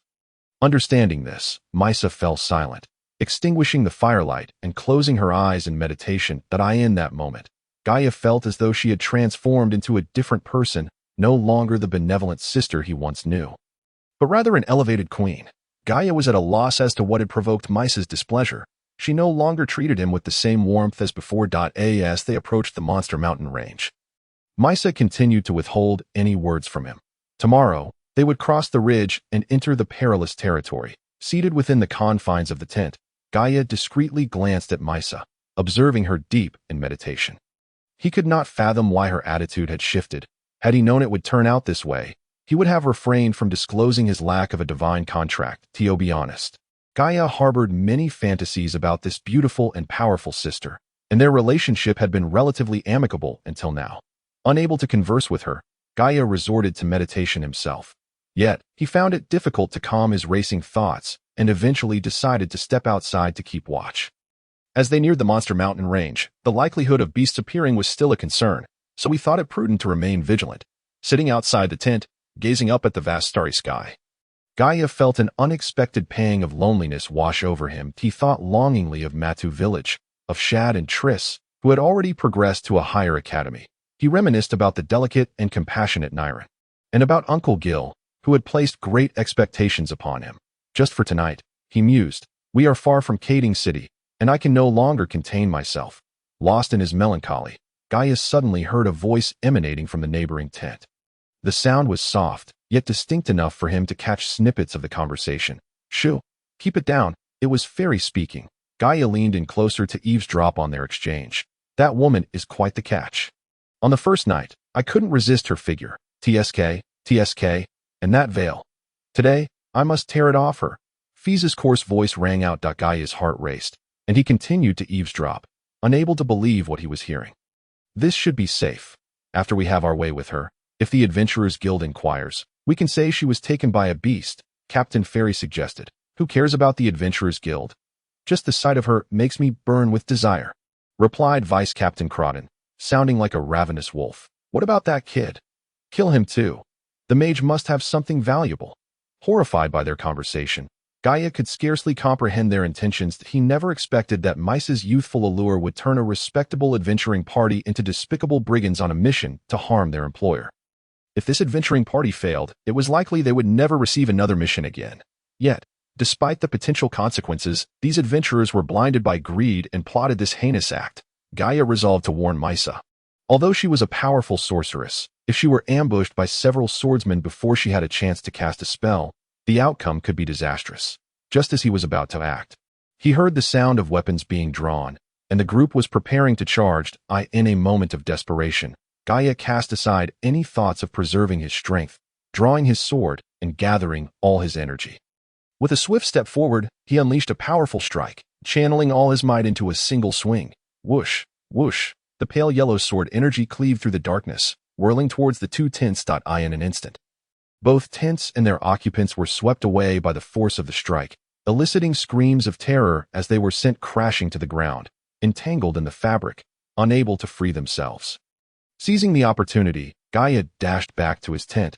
Disregarding everything else, he placed his hands on Miss Misa's shoulders, gently shaking her awake. A sorceress's meditation could replace sleep, but it required a full 2 hours of genuine rest. At that moment, Misa was not meditating but had truly fallen asleep. Thus, when she opened her eyes to find Gaia pressing down on her shoulders in such an indiscreet manner, her brows furrowed in displeasure. "Miss Misa, we must hurry. They mean to do you harm," Gaia exclaimed anxiously. He was uncertain just how formidable a great sorceress truly was, but facing 2 intermediate swordsmen and 3 novices would likely prove challenging. He felt that fleeing was the wiser course of action. "Those ruffians," Misa gasped, astonished that those upright adventurers would stoop to such treachery. As she exited the tent, the adventurers emerged from their own. Struggling to disentangle themselves from the wreckage, illuminated by the moonlight, their disheveled forms were visible, and a fairy shouted in fury, "What was that just now? It felt like fighting spirit. It was that kid. I sensed someone outside gathering energy." Fairy growled, relieved that he had reacted in time to shield himself with his own energy. Otherwise, he would surely have been injured by the previous blow. Seizing his twin axes, Fairy realized their plot had been uncovered. He ripped off his mask and commanded the others, "You lot, capture that woman and pin her down. Once I deal with that kid, we can enjoy her properly." The others lit torches, their flames flickering to life as they charged forward like a pack of wolves. Upon spotting Gaia and Misa outside the tent, they wasted no time surrounding them, leering with lascivious laughter. "Ha! You think you can escape? Miss Misha, we brothers have long been captivated by your allure. If you serve us well tonight, perhaps we might spare your life," Fairy proclaimed loudly, brandishing his twin axes. "Scoundrels," Misha retorted, her brow furrowed. The adventurers, however, erupted into laughter at her indignation. The vice-captain, Cladden, could hardly contain his desires any longer. He rushed forward, eager to kiss every exquisite part of the stunning beauty before him.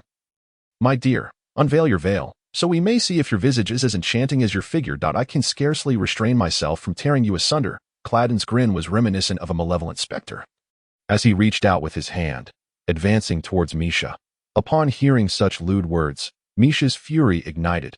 Her delicate, pale hands began to weave a spell, her lips moving subtly as incantations flowed forth. Suddenly, the earth trembled, resonating with her wrath. "Behold," Misha exclaimed, and the trembling of the forest intensified, leaves cascading from ancient trees, while startled birds took to the skies in panic. "Heavens, has a formidable beast passed through?"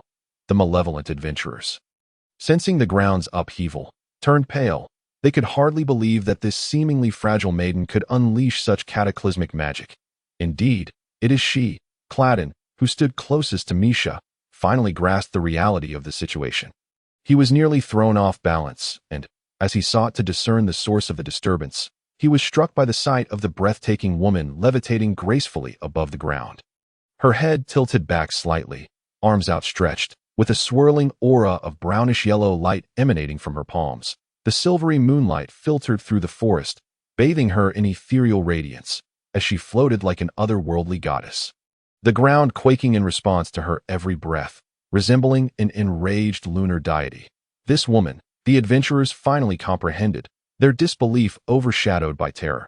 They had never anticipated that this seemingly delicate girl possessed such immense power. And for a moment, they stood frozen, awaiting the furious sorceress to unleash her burgeoning magic.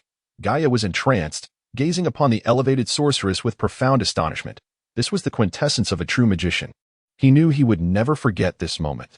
The vision of the stunning woman suspended in midair, her hair dancing wildly in the wind, her form a graceful silhouette, draped in flowing gossamer, creating a breathtaking tableau within the moonlit forest.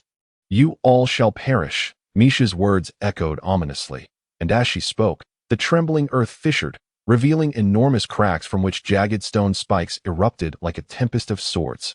"Ah!" Cladden, standing at the forefront, was the first to scream in agony as his legs were impaled by 6 of those earth spikes. Blood oozing from the sharp rocks. After a pained cry, He attempted to sever the protruding spears with his sword, but before he could swing, tendrils of earth had already pierced his arms, rendering him unable to wield his weapon. With another anguished wail, Cladden found himself immobilized, his limbs skewered by the razor-sharp spikes, leaving only his face to contort in pain. That a month had passed since the two ventured into the Monster Mountain range. 30 days and nights of relentless searching, while Misha remained blindly determined, and Gaia endured the trials alongside her, experiencing both pain from the beast's attacks and joy from Misha's gentle demeanor. Over the course of their time together, Misha's attitude towards Gaia had softened, treating him with the care one might afford a beloved younger brother. Has it been over a month? Misha mused, perched atop the treetops as she gazed at the azure sky. Gaia, unable to reach such heights by manipulating the wind, could only watch in admiration as she floated gracefully above him. Gaia, do you think Mudo might already be dead?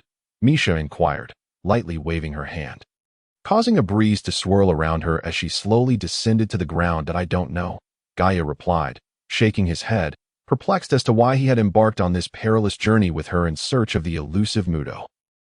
Sister, do you sense anything? Gaia asked, having discovered during their time in the Monster Mountain range that he sometimes detected lurking beasts before Misha did, thanks to his communion with the wind element. Misha, having shed her melancholic expression, closed her eyes to attune herself to the surroundings. Her perception differed from Gaia's. While he gleaned information through his connection with the wind, she sensed the environment through the elements of wind and earth. Although she could not anticipate dangers as he could, she could accurately locate unknown creatures when she focused intently. It seems to be two humanoids. Misha opened her beautiful eyes, noticing Gaia's gaze fixed upon her. A hint of confusion in his expression. That what's the matter? Gaia, caught off guard by her inquiry, hastily averted his gaze, offering a feeble excuse. It's nothing. I was just curious about how you sense the elements. Sure enough, moments later, two figures emerged from the nearby woods. Two young men, around 25 years of age, whose attire suggested they were not ordinary adventurers. Gaia scrutinized them carefully. Both were of similar height and build, with the one sporting longer hair clad in shining silver armor, wielding a large sword exuding an air of authority. The other, dressed in yellow light armor with a slender sword, appeared to be a nimble swordsman.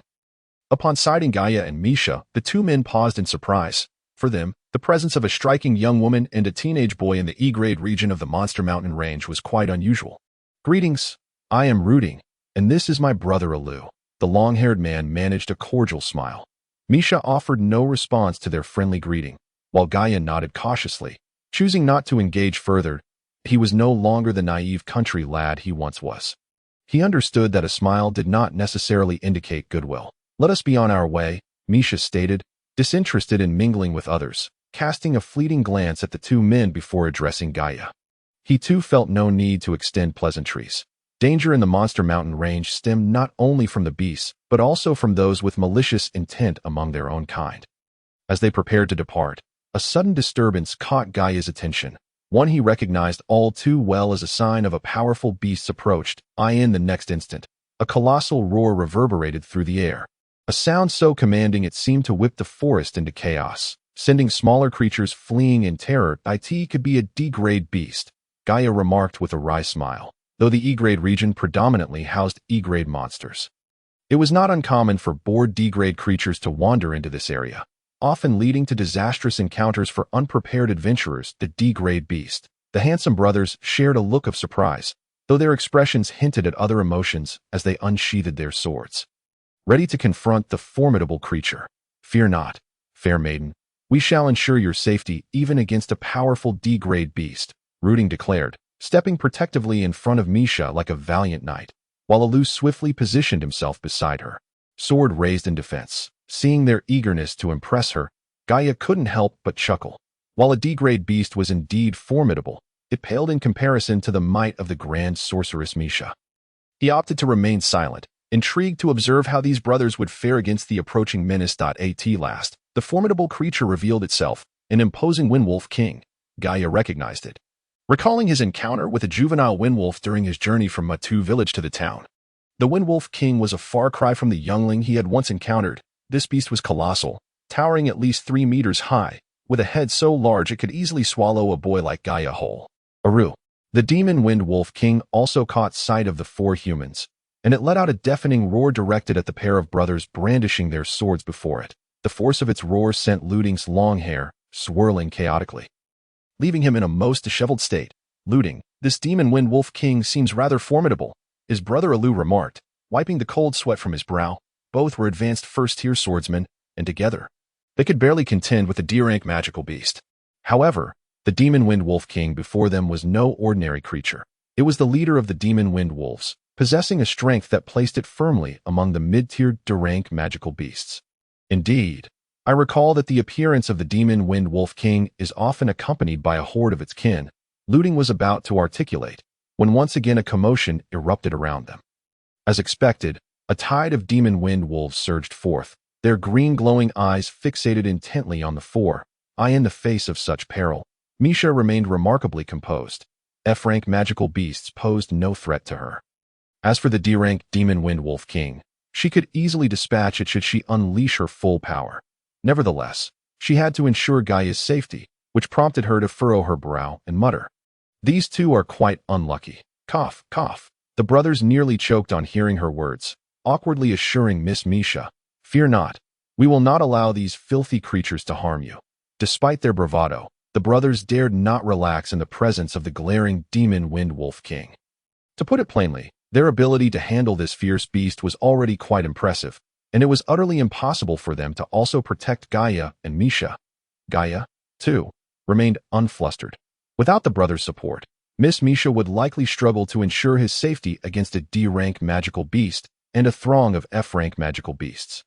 However, with the two young men holding the Wolf King at bay, even a multitude of F-rank demon wind wolves posed no threat to his life. After all, standing beside him was a grand sorceress. As long as no C-rank magical beasts appeared, she could easily deal with the situation. Why are there no marks? Is there no immediate danger? Gaia pondered, taking the opportunity to observe the demon wind wolves. He found it curious that these creatures bore no marks on their foreheads, remembering that the demon wind wolf he encountered in Matu village had one that similarly. The two blood beasts from the Laris Mountains had also been marked. Could it be that only magical beasts appearing in the Laris Mountains bore such markings? The memory of the marks on the blood beasts only deepened his confusion. Awoo! Awoo! The howling of wolves snapped Gaia back to reality. Though he was unafraid of their numbers, the increasingly dense pack caused him to feel a twinge of worry. Looking around, it appeared that the forest had been overtaken by the green-furred demon wind wolves. As the pack swelled, Misha frowned and glanced at Gaia, softly advising, "Don't be reckless, stay beside me." Gaia had ventured into the magical beast mountains to enhance his abilities. Thus, when faced with magical beasts, he often strayed from Misha's protection to engage them directly. Misha, concerned about this tendency, had warned him in advance. With Gaia's status as a beginning second-tier mage and a beginning third-tier swordsman, he could handle a single demon wind wolf without issue, but against a group, he could be torn apart in less than a minute. Realizing that this was not a time for bravado, the diminutive Gaia nodded obediently and stayed close to Misha each time she cast a spell. He observed intently, hoping to glean some knowledge from her techniques. Yet, he noticed that the sorceress, having formed a pact with a deity, seemingly wielded magic differently, and Misha appeared somewhat disdainful of Gaia's magical attempts. "My friends, if you have tickets, do throw them my way to help elevate my new book's visibility. I would be immensely grateful. This afternoon, I plan to upload 4,000 words, but I've split them into 2 chapters. The aim is simple, to increase the chapter count for a more aesthetically pleasing presentation. Once there are more chapters, I will merge them to avoid any discomfort for the readers." Misha unleashed her magic with remarkable speed, freezing the ground around them almost instantaneously. Gaia recognized this spell. It was Misha's signature ice magic, Frost Enclosure. This spell, reserved for advanced third-tier mages, could encase the earth beneath the sorceress in ice. Any creature standing on this icy terrain was likely to become a frozen statue. Misha did not expand the range of her frost enclosure, limiting it to a mere 3 meters around her to prevent the wolves from advancing.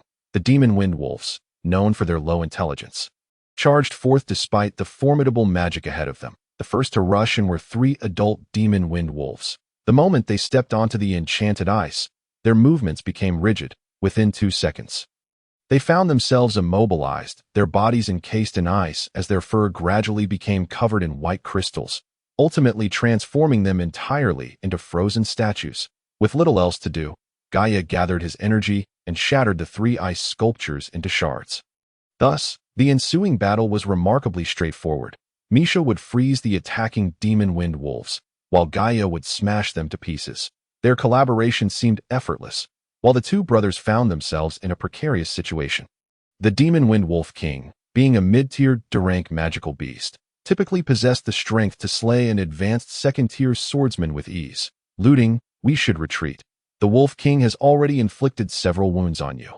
Brother Alu, Looting advised, as the wolf king's strikes proved both sharp and swift, augmented by its ability to unleash wind magic. The brothers gradually found themselves unable to withstand the king's ferocity in the heat of their struggle with the wolf king.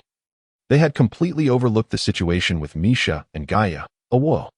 The wolf king howled once more. The brothers, facing the wolf king head-on, remained oblivious to Misha, while the wolf king had noticed the sorceress manipulating its underlings as if they were mere ice sculptures. Prompting its furious roar, the demon wind wolf king was not lacking in intelligence. It understood that allowing the powerful mage to continue casting spells would result in the demise of all its pups. Thus, without a second thought, the wolf king abandoned the brothers and charged towards Misha, enveloped in a whirlwind of fury. What is happening? What is going on? Looting and Alu, disoriented by the wolf king's relentless assault, failed to realize that their formidable foe had left them. Misha did not intend to eliminate all the demon wind wolves. However, such magical beasts often fought in packs, despite the vast disparity in strength. As long as the wolf king was present, they would not retreat. Consequently, not long after the battle commenced, dozens of demon wind wolves had been frozen in place, and that number continued to rise. Awoo. The wolf king dashed past the brothers, letting out another furious howl. It unleashed a powerful gust of wind from its jaws, stirring up the earth and sending a deep trench rippling towards Misha. Gaia sensed the impending attack of the wolf king, but when he witnessed the 2-meter-wide whirlwind barreling towards them, he was left utterly stunned. The power of the magic had risen above the treetops, and the fierce wind swept away even the shorter trees, promising devastation that could tear everything asunder. Misha scoffed, swiftly moving her hands in a complex pattern before uttering no incantation yet still completing a spell. Whirlwind arise, she called out, surrounded by a swirling azure light. As she gestured with her arms, the air around her became tumultuous, and in the next moment, a rotating vortex materialized before her. Although this whirlwind was significantly smaller than the one conjured by the demon wind wolf king, it expanded in both power and size as it advanced, ultimately surpassing the height of the trees and colliding with the wolf king's magic. At the instant the two powerful wind spells clashed, the surrounding area fell momentarily silent, only to be followed by a tremendous explosion as both whirlwinds dissipated, sending forth waves of fierce winds in all directions. The force swept up the soil, broken branches, underbrush, and vines, causing the trees to bow at alarming angles. Awoo, awoo, awoo, awoo.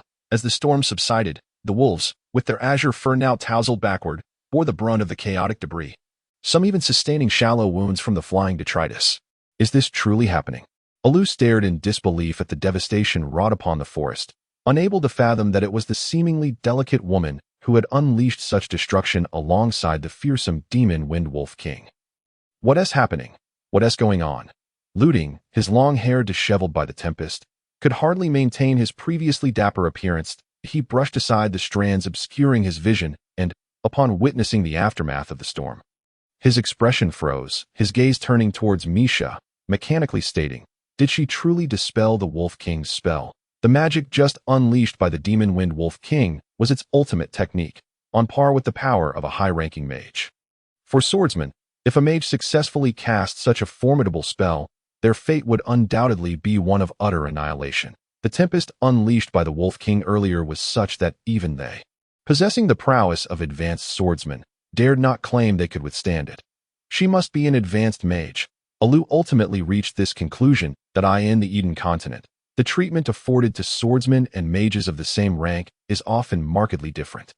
While an advanced swordsman might serve merely as a personal guard to the lord of a small city, an advanced mage undoubtedly commands a level of respect that even the lord must regard with trepidation.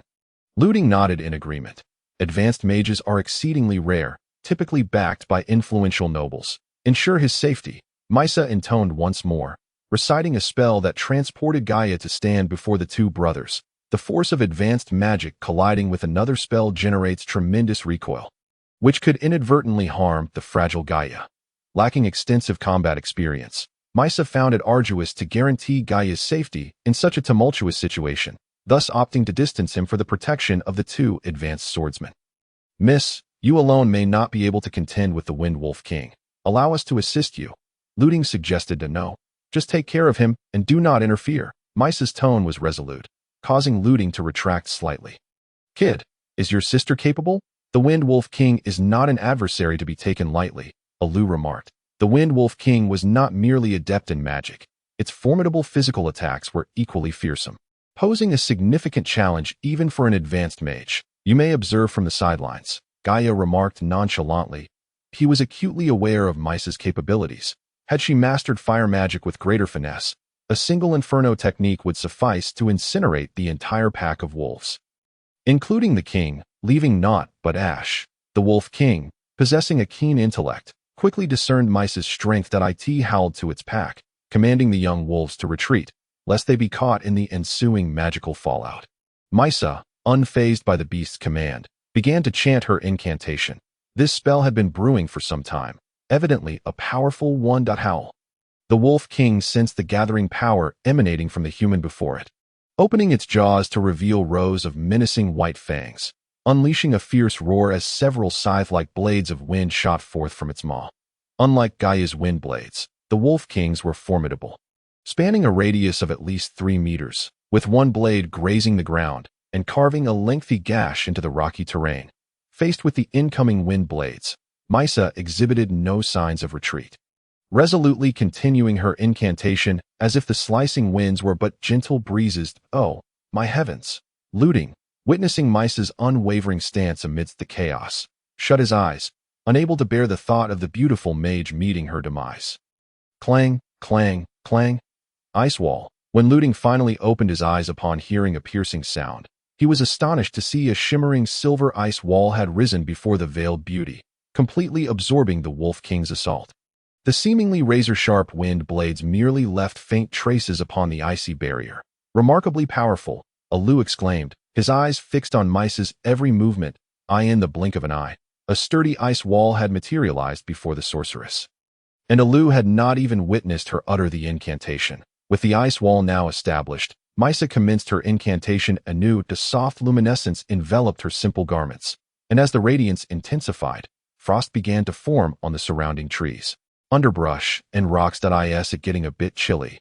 Looting involuntarily shivered. The mage capable of lowering the ambient temperature sent a shiver coursing through Alu, who sensed that the enchanting figure standing upon the icy surface was about to unleash a breathtaking high-tier spell. Gaia observed Maisa intently, feeling a surge of admiration. "High-tier ice magic. How long must I wait to wield such power?" Ice magic is an elevation of water magic, achievable only by second-tier advanced mages. While Gaia, still a mere second-tier novice, had a long journey ahead. Freeze. Bind. Maisa finally completed her high-tier spell. With her clear incantation, everything before her transformed into a realm of icy white. Crack, crack. The pristine snow rapidly spread in the direction of her gesturing hand, enveloping the rocky ground, towering trees, and tangled thickets in a layer of thick frost. Even a hapless fledgling bird, passing through the air, was encased in ice, crashing to the ground in shattered fragments. The Wolf King quailed.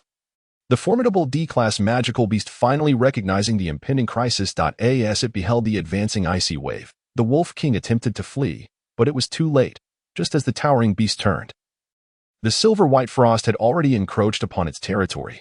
The ice crept up the Wolf King's hind limbs, spreading to its robust forelegs, and ultimately enveloping its head. In an instant, the fleeing Wind Wolf King remained frozen in a turning motion, its expression one of terror, transforming into a pristine ice sculpture, mirroring the surrounding forest in a profound silence. It was completely encased in ice, radiating from the position where Maisa stood, a silver fan-shaped area where all life was extinguished. Amidst this frozen woodland stood a colossal ice sculpture of the Wolf King. Astonishment was the only fitting description. Looting and Alu, positioned behind Maisa, found themselves similarly immobilized, their expressions and movements frozen, rendered speechless. An advanced mage, Alu, do you believe it? After a lengthy silence, Looting managed to articulate his thoughts that I do not. If she were merely an advanced mage, then I would be a novice swordsman, Alu replied, finding his words somewhat fluid. The two brothers exchanged a foolish glance, recalling their earlier bravado about protecting the lovely maiden. Now, the reality was starkly different than a grand mage. They ultimately confirmed the true prowess of the ethereal beauty before them. Only a grand mage could conjure such extravagant ice magic. Young brother, how old is your sister? Looting inquired, no longer daring to refer to Gaia as kid. Not yet 20, I believe. Gaia was uncertain, but recognized that Misa held a peak status within the Sagalia Empire. Gaia had drawn comparisons. Mixiao had only attained the rank of Grand Mage at 40, a level said to be exceptionally distinguished even in the great city of Misa. Misa, however, might achieve the status of a mage tutor by the age of 30 and possibly ascend to Grand Mage status by 40. Perhaps even reaching the echelon of a holy mage. It was worth noting that the entire Sagalia Empire boasted only 11 holy mages, Looting and Alu, having become advanced swordsmen by the age of 25. Were already remarkable figures, yet they paled in comparison to the woman before them. Gaia, let us depart. After a brief respite, Misa addressed Gaia. Indeed, while under the protection of the two swordsmen, Gaia intentionally maintained a certain distance from them. Although the brothers appeared harmless, even somewhat comical, the astute Gaia understood that these wind wolves were likely drawn here because of them. As he approached the two swordsmen, Gaia faintly heard a soft whimper. Likely that of the wind wolf pups. In the Sagalia Empire, beast taming was quite prevalent. Affluent nobles often spent lavish sums to acquire magical beast cubs, raising them for their own use after subjugation. Consequently, many daring adventurers frequently infiltrated magical beast dens to pilfer the young, reaping substantial rewards. Earlier, upon hearing the faint whimper of the wind wolf pups, Gaia deduced that the brothers had indeed stolen the Wolf King's young. Deliberately luring the pack here to escape and feigning a chance encounter with the king, Gaia's suspicions were well-founded. The brothers had indeed pilfered the Wolf King's offspring and led the pack to this location. Their intentions were nefarious. Upon witnessing Misa's formidable abilities, they feigned ignorance while secretly plotting to capture Gaia as leverage against her. Yet, the astute Gaia had cleverly maintained his distance, should they act recklessly. Their success would be fortuitous, but failure would likely spell doom for the both of them. A formidable archmage is far more terrifying than a mere D-class magical beast. The two brothers exchanged glances and, noticing that the siblings had already departed, hesitated momentarily before preparing to leave. Suddenly, several figures darted out from the thicket. A.S. Knight, Fel, and Gaia attempted to meditate within the confines of the tent. He found it increasingly difficult to enter a tranquil state. Recalling the scene of the frozen forest from earlier that day, an unsettling sensation surged within him. He opened his eyes and, in the darkness, stealthily observed Misha, who was deep in meditation at that very moment. Misha happened to open her eyes, and her bright, clear gaze pierced through the darkness, locking onto Gaia's. Instantly, his cheeks flushed crimson. You sensed it too? Misha, oblivious to Gaia's emotions, uttered this statement with an air of mystery. Gaia, uncertain of what Misha referred to, responded absent-mindedly. Those two are certainly up to no good. Why are the people here so wicked? Misha remarked coldly. Upon hearing her words, Gaia snapped back to reality, suppressing his emotions to begin sensing the surroundings. However, he detected no signs of unusual activity. They are advanced swordsmen, possessing hidden abilities. You cannot sense their presence with just the wind element. Misha explained, pausing momentarily before continuing. It seems there are others as well. What should we do? These individuals certainly harbor ill intentions, Gaia replied anxiously, realizing that if these people were indeed advanced swordsmen, Misha would find it exceedingly challenging to fend them off. As the two had suspected, lurking in the shadows were the brothers Rooting and Alu. Initially, after Gaia and Misha had departed, they had refrained from attacking, confident in their superior strength. However, not long after, another group of adventurers, drawn by the extravagant magic, arrived at the scene, and among them were several advanced swordsmen, leading both groups to set their sights on Misha. During the day, they would never dare to strike against a powerful archmage. A moment of carelessness could result in being obliterated by her formidable magic. Thus, they had bided their time until nightfall, intending to launch a surprise attack while she was meditating, after living in the Monster Mountain range for over a month. Misha's vigilance had heightened.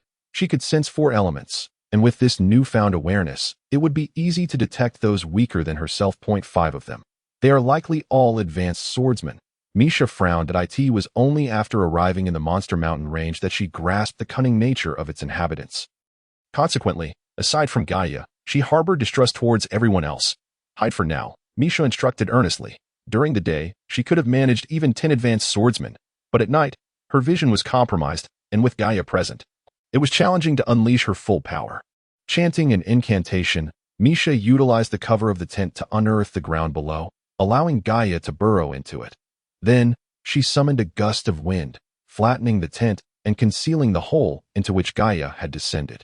Once everything was prepared, Misha gasped softly and cast a fireball into the air. The fireball soared upward before bursting like a firework, illuminating the darkened woods in a brilliant crimson glow. In that instant, Misha confirmed the number of adversaries and discerned their positions. The 5 advanced swordsmen had evidently been lying in wait for some time, strategically positioned around her to prevent any escape. With this newfound clarity, Misha's magic gained direction.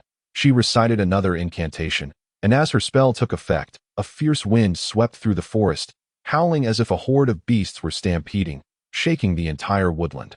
What a powerful spell! One of the advanced swordsmen, caught off guard, failed to shield himself with his aura and was nearly overwhelmed by the flying debris. "Let us strike," commanded one of them, unwilling to wait for the archmage to set up an array of spells around her. Misha disregarded the approaching foes and continued to chant her incantations. Amidst the tempest, she levitated, her long hair dancing wildly, enveloped in a shimmering frost, resembling a goddess of ice standing majestically in the air.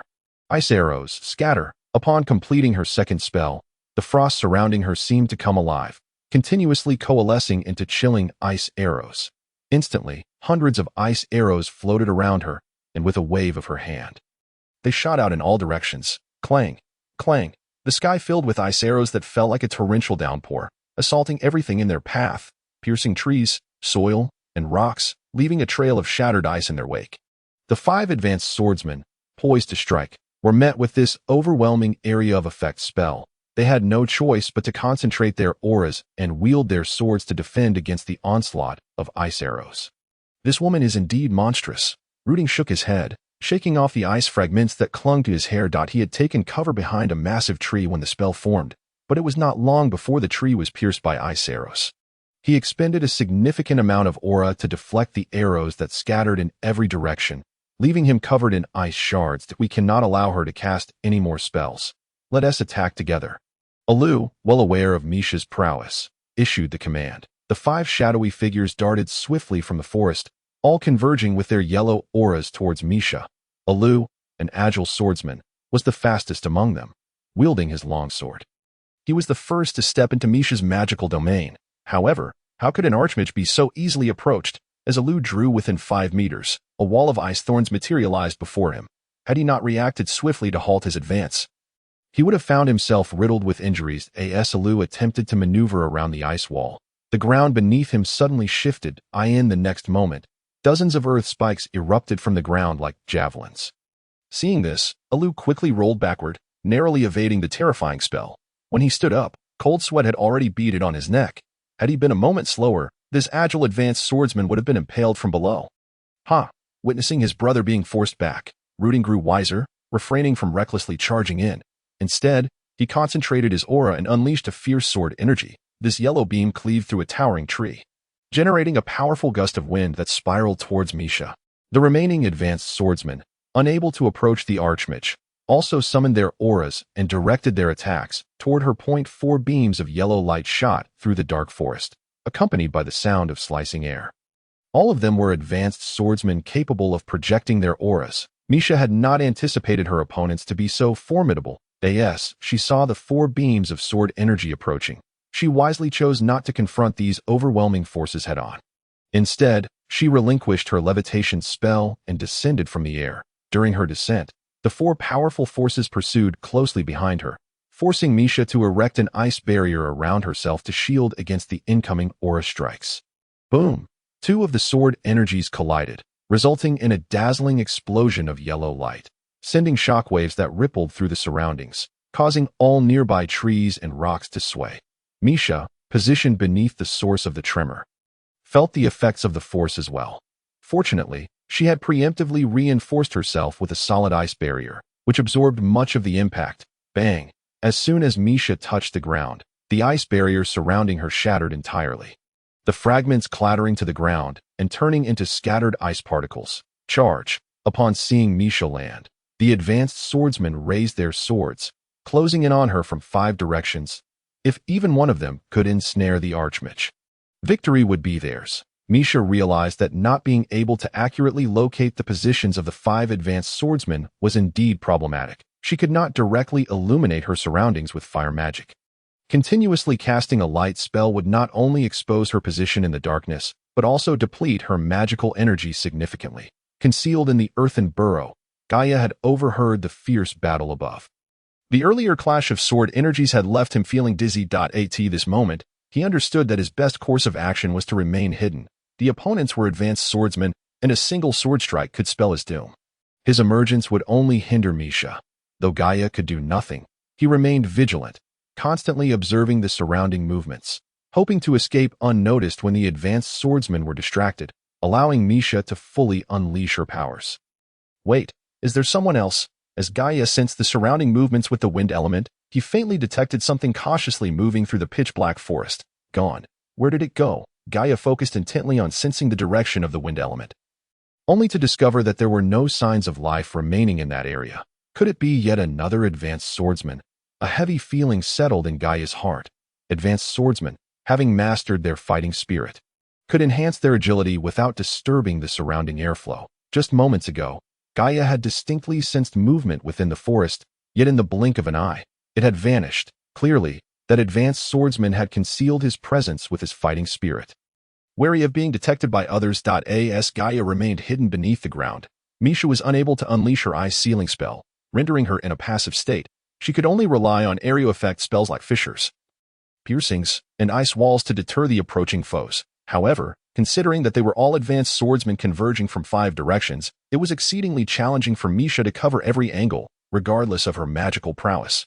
Throughout this ordeal, Misha did not cease casting spells. Yet, despite her efforts, the agile Alu managed to close the distance, forcing her to temporarily abandon her control over other areas and focus on repelling this insufferable adversary before her. Ah, the beautiful and noble lady, I, Alu, am utterly enamored by you. As he approached the mage, Alu found her less intimidating and couldn't resist mocking her while evading her magic. Misha scoffed, her distaste for such a roguish character evident. Had it not been for these despicable individuals entangling her, Alu would have already been transformed into an ice sculpture. With a lascivious grin, Alu swung his long sword, aiming for the ice shield that obstructed his path, exerting 7 layers of strength into the strike.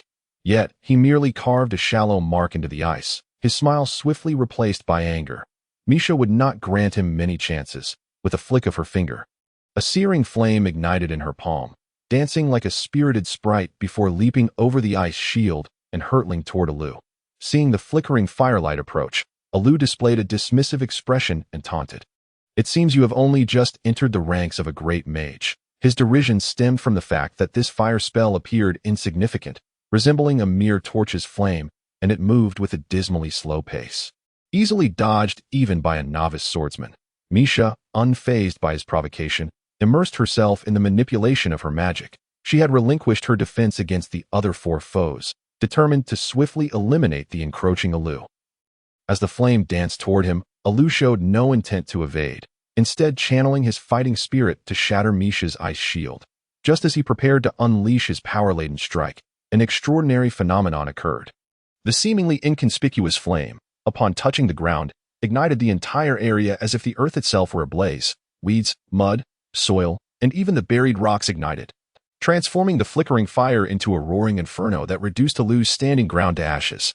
Alu reacted swiftly, but he could not escape the flame's wrath. His clothing disintegrated upon contact, and his once sturdy skin lost all moisture, shriveling and darkening until he, too, became a mere black powder, indistinguishable from the surrounding debris. In an instant, the Alu who had sported a mocking smile vanished, along with the earth upon which he stood, swept away by the gentlest breeze. The 3 advanced swordsmen, now paralyzed by shock, momentarily forgot their offensive. Their faces frozen in horror as they beheld the blackened remnants carried off by the wind. Alu. Rudin's eyes turned crimson upon witnessing his brother's demise, veins bulging as he frantically swung his great sword at Misha. Kill her, or we shall all perish. Despite the dire circumstances, Rudin retained a sliver of rationality. Charging in alone would surely lead to his end, much like Alu's fate. The other 3 advanced swordsmen were no fools. If they hesitated now, they would be met with merciless magical retaliation. Recovering from their shock, they swiftly maneuvered through the rising ice spikes, gradually closing in on Misha. Misha maintained control over the fire spell. Yet this brief lapse had allowed the 4 advanced swordsmen to draw nearer. In the next moment, another swordsman, armed with a longsword, had reached her, striking fiercely against her ice shield. Crack, crack. The sword's blow left significant fissures in the ice shield Misha had conjured. However, should she attempt to reinforce her defenses, the other 3 would surely advance, and even a great mage could not survive an assault from 4 advanced swordsmen simultaneously. In a moment of desperation, Misha cast a levitation spell, aiming to rise above and maintain distance from her relentless foe. Yet the swordsman proved tenacious. The instant she ascended, he leaped as well, delivering a powerful downward strike that sent Misha crashing back to the ground, further fracturing her ice wall. Quicksand, peril. Faced with no other options, Misha was compelled to repel her assailant while her shield still stood. As her words fell, the ground beneath her began to shift, transforming into a quagmire before collapsing inward.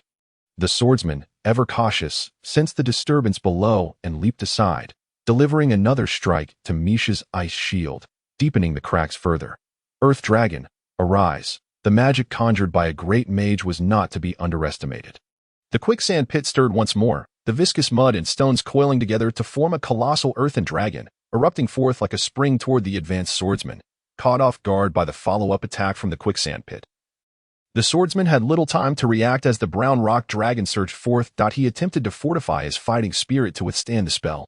Boom! The earth dragon struck solidly against the swordsman's chest, forcing a long stream of blood from his mouth as he was sent hurtling backward, crashing into a large tree before sliding down its trunk, unconscious.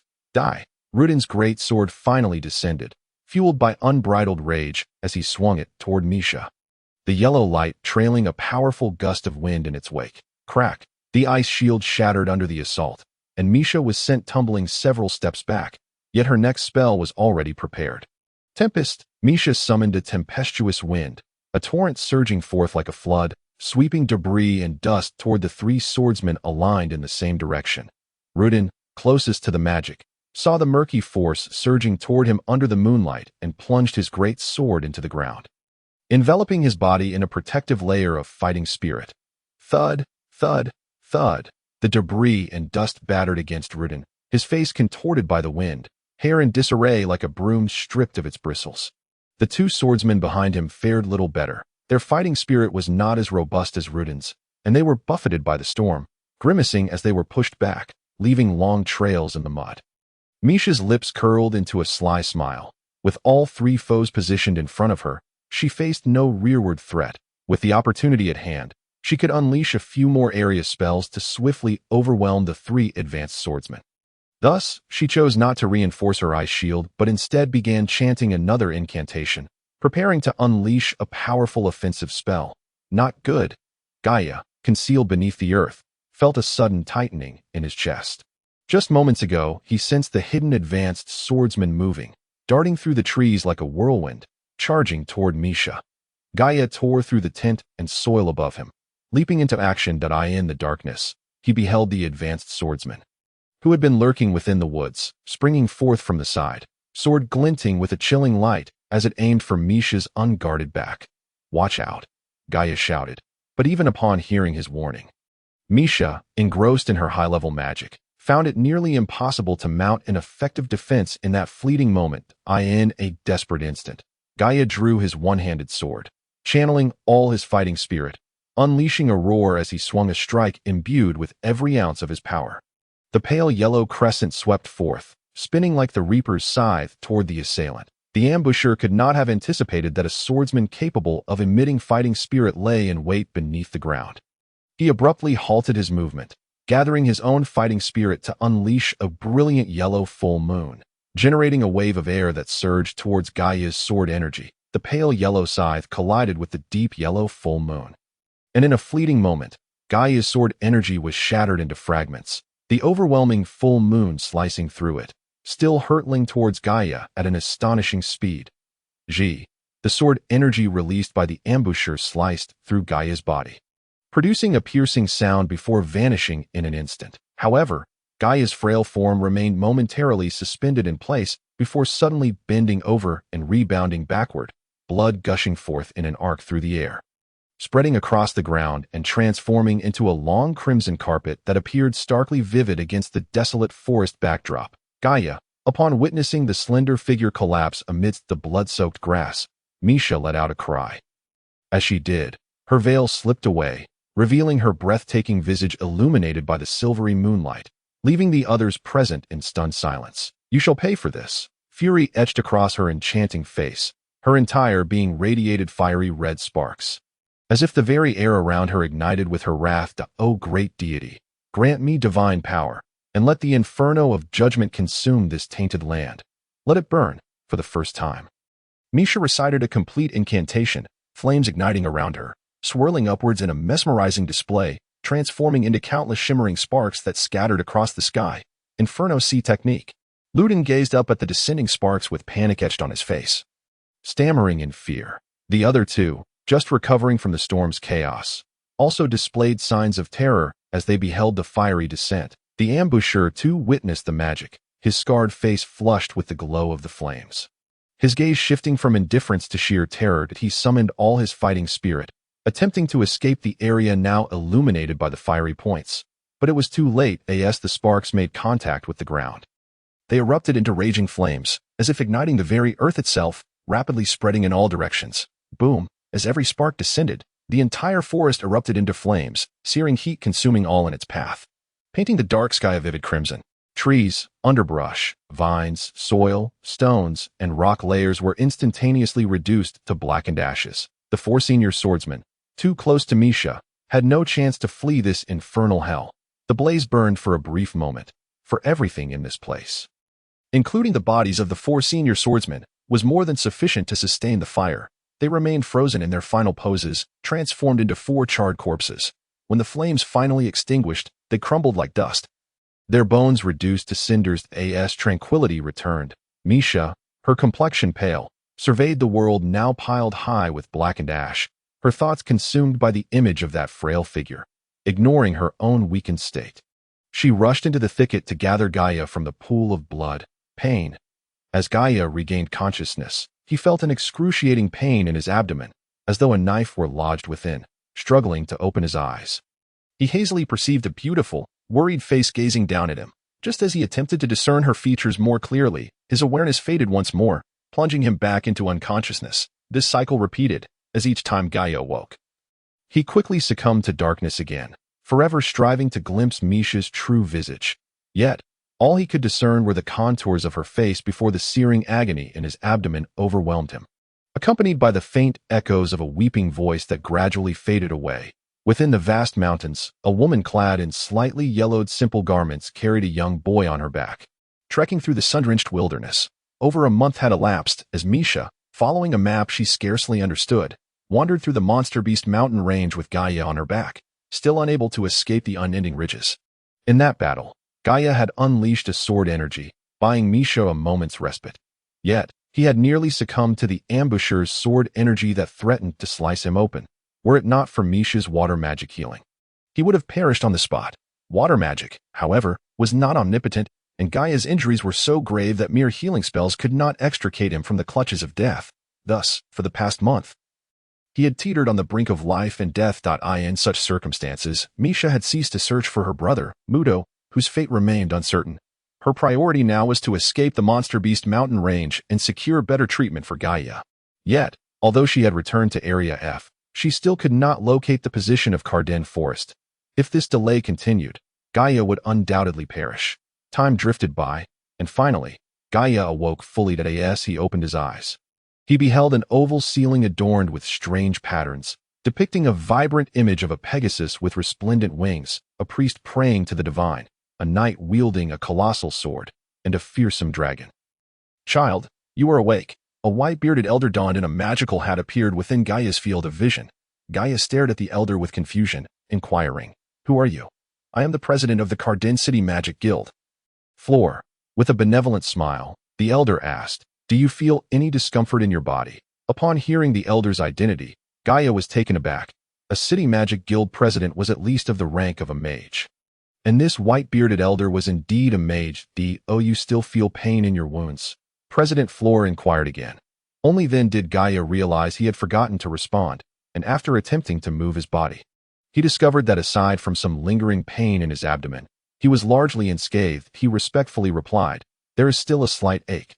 That is not a significant issue at this stage. Magical healing will have diminished effects. So you ought to rest and recuperate here." After saying this, President Floor turned to leave. "Excuse me, sir, may I ask why I am here? And do you know where Miss Misha is?" Gaia questioned. "Miss Misha brought you here." "She has already departed." The old mage responded with a smile. Just as he took a step away, he recalled something and added, "I almost forgot. She left a letter for you. A letter for me?" Gaia received the ancient parchment with confusion. After the elder departed, he gently unfolded it. "Dear foolish brother Gaia, I have been away for quite some time. It is time to return. Once your injuries heal, come to the imperial capital to find me, and I shall take good care of you." Misha's brief words stirred a pang of sorrow within Gaia. Although he had remained in a comatose state, he could still sense Misha's unwavering care, aware that she had carried him step by step out of the Monster Beast mountain range. "Thus, you leave without me even having had the chance to see your true form." Gaia spoke softly to himself in despondency, reclining on the soft bed, his thoughts drifting back to the moment he first encountered the beautiful sorceress. For reasons unknown, at that moment, Gaia's mind was flooded with images of Misha, and his heart swelled with an unfamiliar sensation, as if ripples were spreading within. After a week of recuperation within the Magic Guild, Gaia regained full mobility. Through conversation, he learned that he had been unconscious for 2 months. Once fully recovered, he wandered the bustling streets of Cardin City, gripping the brief note in his hand, a sense of confusion enveloping him that he hesitated. Indeed, Gaia was torn, uncertain whether to seek out this enchanting sister in the imperial capital. To have summoned the president of a city's magic guild indicated that her status was undoubtedly high. Should Gaia approach her directly, he would surely receive her protection and perhaps even lead a life akin to that of a noble. Yet, could he truly grow while always sheltered beneath another's wing? Gaia questioned himself. Having witnessed the formidable duels of true experts, he had come to realize just how weak he truly was. That night, hidden within the cave, Gaia pondered incessantly. Were it not for Misha's concern for his frail state, she could have easily dealt with those senior swordsmen with her strength.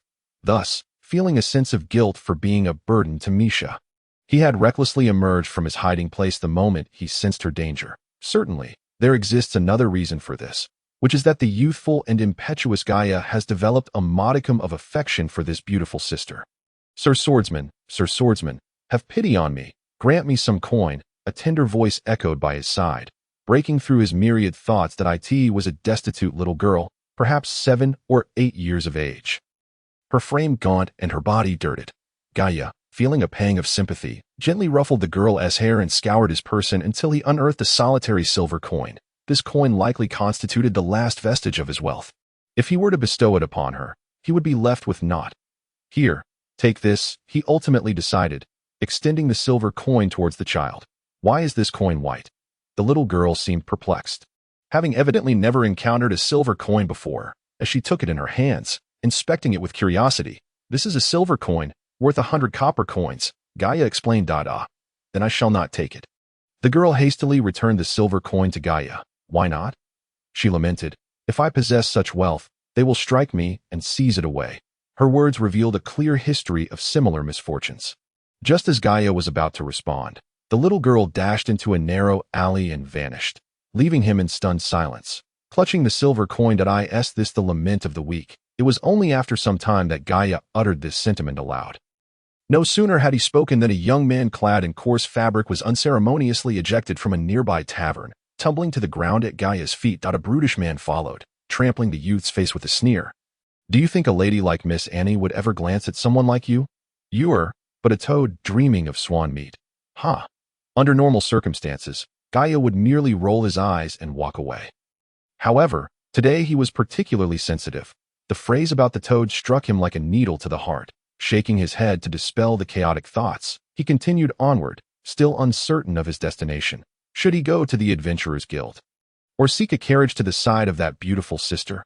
Ah, fate brings us together again. Little brat, do you remember me? A jarring laughter reached his ears, causing him to furrow his brow. It was Arrow, the very individual who had nearly severed Gaia's throat with a dagger in Cardin City. Gaia, now thoroughly agitated, replied coldly, "Get lost, and do not trouble me." Oh, such bravado, Arrow mocked, though he remained unarmed. For they were in the heart of the city, where public dueling was prohibited. This rule mainly applied to those wielding martial energy or magic to prevent destruction of the surrounding structures. As for the young man who had just been thrown from the tavern, as long as no lives were lost, the city guards generally turned a blind eye. "Oh, you wish to fight?" Gaia asked icily, feeling pent-up frustration that he was eager to release upon this man. "Haha, did I hear you correctly?" Arrow laughed boisterously, finding it absurd that the boy he almost killed months ago now dared to provoke him. How ridiculous. "To the dueling grounds," Gaia declared, refusing to waste further breath on him. He was now a novice swordsman of the 3rd tier and a beginner mage of the 2nd tier, confident in his ability to defeat this intermediate swordsman of the 1st tier. Arrow, taken aback by Gaia's audacity, grinned wickedly. "You initiated this. Since we're playing, let us make it grand. Do you dare to enter the death arena?" "What is there to fear?" Gaia replied without hesitation. "The death arena, akin to the dueling grounds, serve as a venue for practitioners to engage in battles, but those who entered typically bore significant enmity towards one another, and thus fights there were to the death." "Very well. For your courage, I shall leave you with a whole corpse." Arrow had no profound grudge against Gaia, but was simply the type to feel discomfort around those with great potential, wishing to snuff out future strong contenders in their infancy. Today, encountering Gaia alone in Cardin City, he refrained from acting openly due to the presence of the city guards. However, upon learning that Gaia had voluntarily proposed a duel to the death, he felt elated, knowing he would face no consequences for killing him. The two promptly made their way to the nearest death arena, situated within the dueling grounds. Occupying a relatively small area, they stepped into the dimly lit arena. A lecherous man collecting entry fees grinned at Arrow. "Hey, brother, who are you going to clash with today?" Arrow, clearly a regular here, chose not to disclose that he was set to duel the young boy Gaia. Merely snorted in response and strode into the arena. A 13-year-old novice swordsman against a 30-year-old intermediate swordsman in a death duel. Am I seeing things correctly? This child is courting death. Betting. I wager on the intermediate swordsman to win. Intermediate swordsman wins 50 silver coins. Intermediate swordsman wins 2 gold coins. The dueling arena, unlike the Magic Combat Hall, was frequented by a motley crew of individuals. The Magic Combat Hall primarily catered to nobles and high-tier practitioners, while the dueling arena welcomed all, even commoners who could pay a few copper coins to witness the battles. For the uninitiated masses, a duel devoid of stakes was exceedingly dull, hence the arena encouraged spectators to place bets before each match to enliven the atmosphere. Gaia, the challenger, and Arrow, the acceptor, faced a betting ratio of 1:20. Upon hearing this, Gaia was momentarily taken aback, surprised that anyone would place a bet on his victory under such circumstances.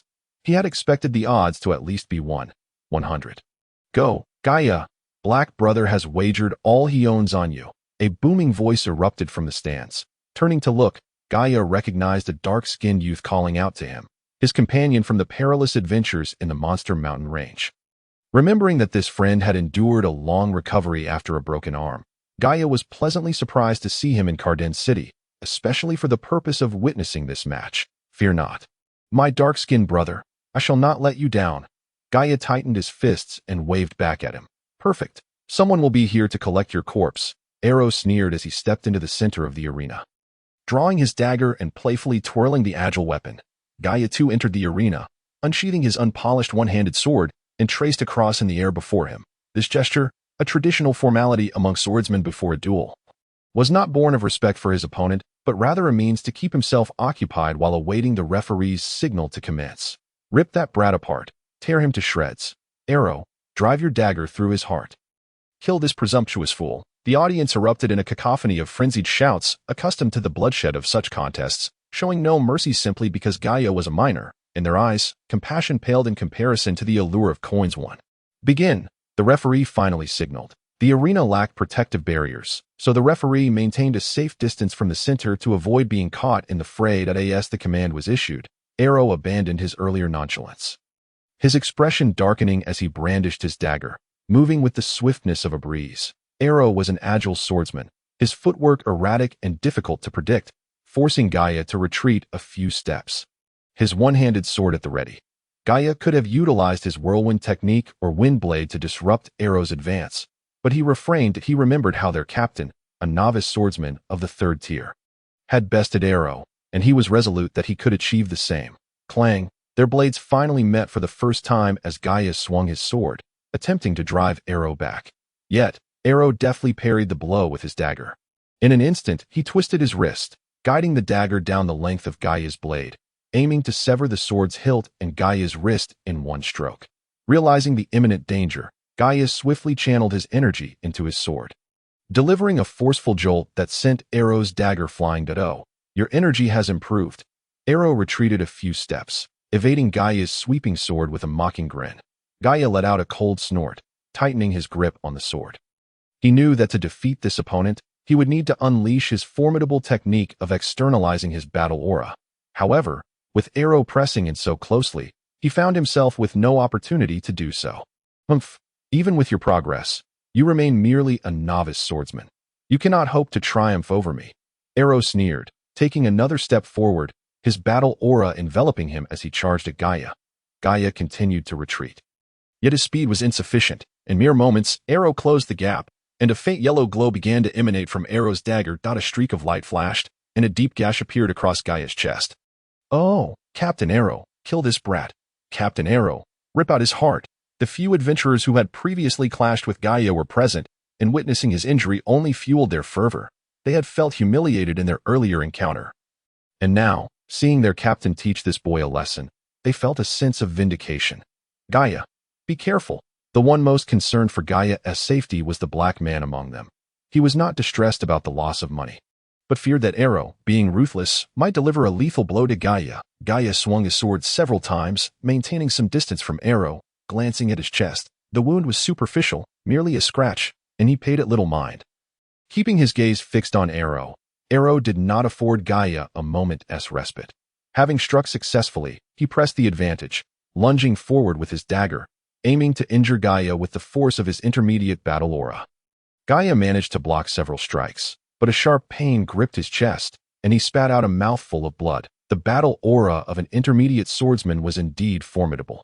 After just a few exchanges, Gaia's hand, clutching the sword, began to feel numb. This battle was heavily skewed in Arrow's favor. In terms of speed, Arrow wielding a dagger was significantly faster. In terms of strength, Arrow, with his intermediate battle aura, held the upper hand. If Gaia did not soon regain some advantage, this confrontation would swiftly come to an end.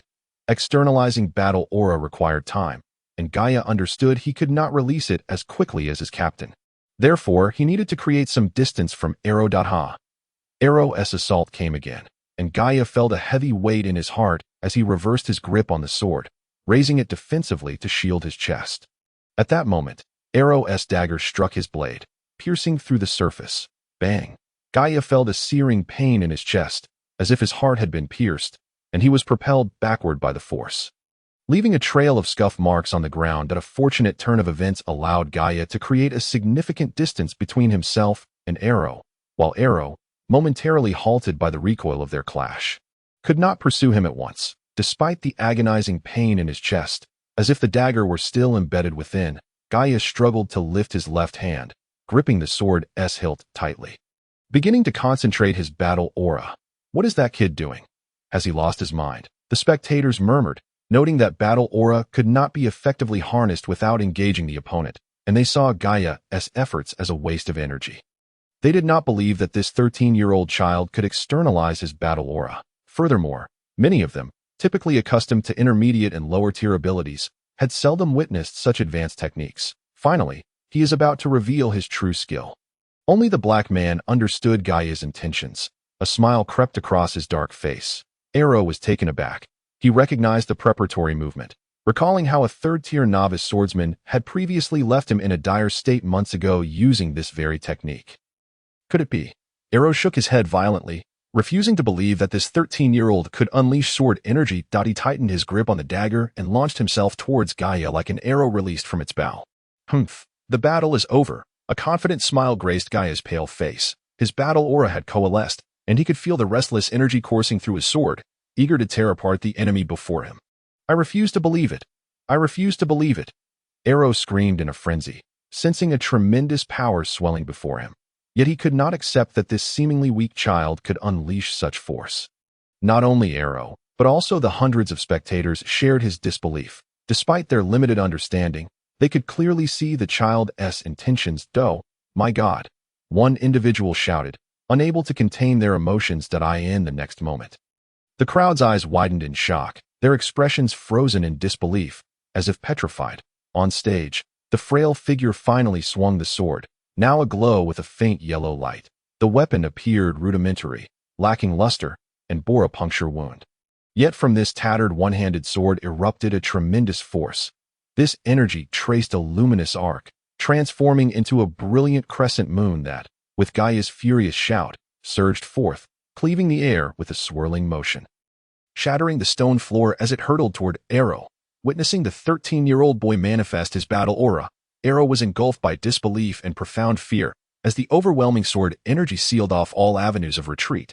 Puff! The sword energy struck Arrow head-on, causing him to spew a mist of blood, and he fell, rolling violently upon the stone floor until he came to a halt after several tumbles. The crowd erupted in astonished uproar. Their faces reflected shock, disbelief, and bewilderment. A 13-year-old had unleashed sword energy. Such a technique was the domain of advanced swordsmen. How could those who rarely witness the externalization of battle aura accept this reality? They even forgot that they had lost their wagers. Gaia, well done, the black man shouted, nearly leaping over the railing in excitement to embrace the young boy. He felt genuine pride for Gaia, who had just helped him win a significant sum of money.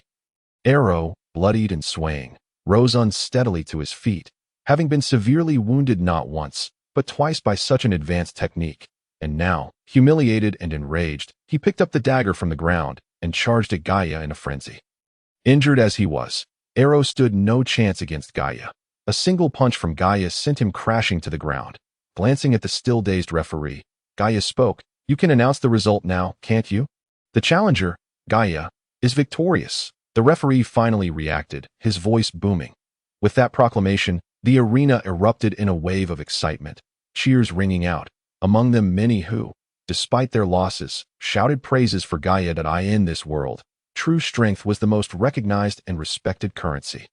Watching the faces of those who cheered for him, Gaia felt a surge of satisfaction within. Stepping out of the dueling arena, the shadows of doubt that had previously clouded Gaia's mind evaporated.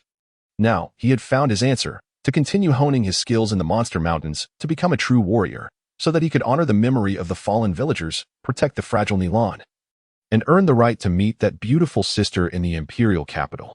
Raising his gaze to the star-studded sky, Gaia suddenly shouted with all his might, "Shade, I will never lose to you." Indeed, the bond he could not let go of was that of his childhood companion, with whom he had fought through thick and thin. Watching Shade walk triumphantly into the grand city of Misa had caused Gaia great pain and sorrow. 4 years ago, they had left the village together. Now, 4 years later, Shade had achieved outstanding results at the Nyx Swordsman Academy, embarking on a more glorious journey, while Gaia returned home, still unrecognized as a magician. Burdened with regret, what a tragic and disheartening fate that was. Alone, he would venture into the Monster Mountains to train. Gaia solidified his resolve, and on that night, disregarding the minor wounds upon his body, he gathered necessary supplies and stepped out of Cardin City, setting his sights on the vast expanse of the Monster Mountains. The slanting moonlight elongated the silhouette of this solitary, proud youth, gradually blending him into the endless stretches of mountains. In the depths of Misa Academy, Shade, still practicing martial skills alone in the training grounds late at night, suddenly set down his sword, gazing blankly at the night sky, sweat droplets cascading onto his collar. "Dear villagers, how I miss you all." After a long while, Shade murmured softly, "Gaia, I wonder how you are faring now." At that moment, a pink figure floated to his side, bringing with it a sweet smile as she inquired. Big lumberjack, who were you just thinking about? Shade wiped the sweat from his face with his sleeve and replied, my best friend, Nia? Why are you still awake at this hour? Are you not also awake? Nia pouted her adorable lips, observing him as he wiped his sweat with his sleeve. Carefully, she retrieved a delicate handkerchief from her pocket and offered it to him, saying, Here, use this, no need, Shad replied, refusing to take the handkerchief. Instead, gripping his sword tightly, appearing ready to continue his training. Nia cast an irritable glance at this training fanatic, who sat alone in a dull manner, resting his head on his hand, lost in thought. Occasionally, her gaze would drift over to Shad, her face lighting up with a beautiful smile, wooden-headed. You train so diligently every day. Are you hoping to enter the Holy Academy in the Imperial capital 3 years from now? After a moment, Nia inquired. Boom! At that moment, Shad unleashed a faint yellow aura from his sword, striking a wooden post ahead and shattering it to pieces. After completing this feat, he sheathed his sword and responded. Yes, but I want to return home first.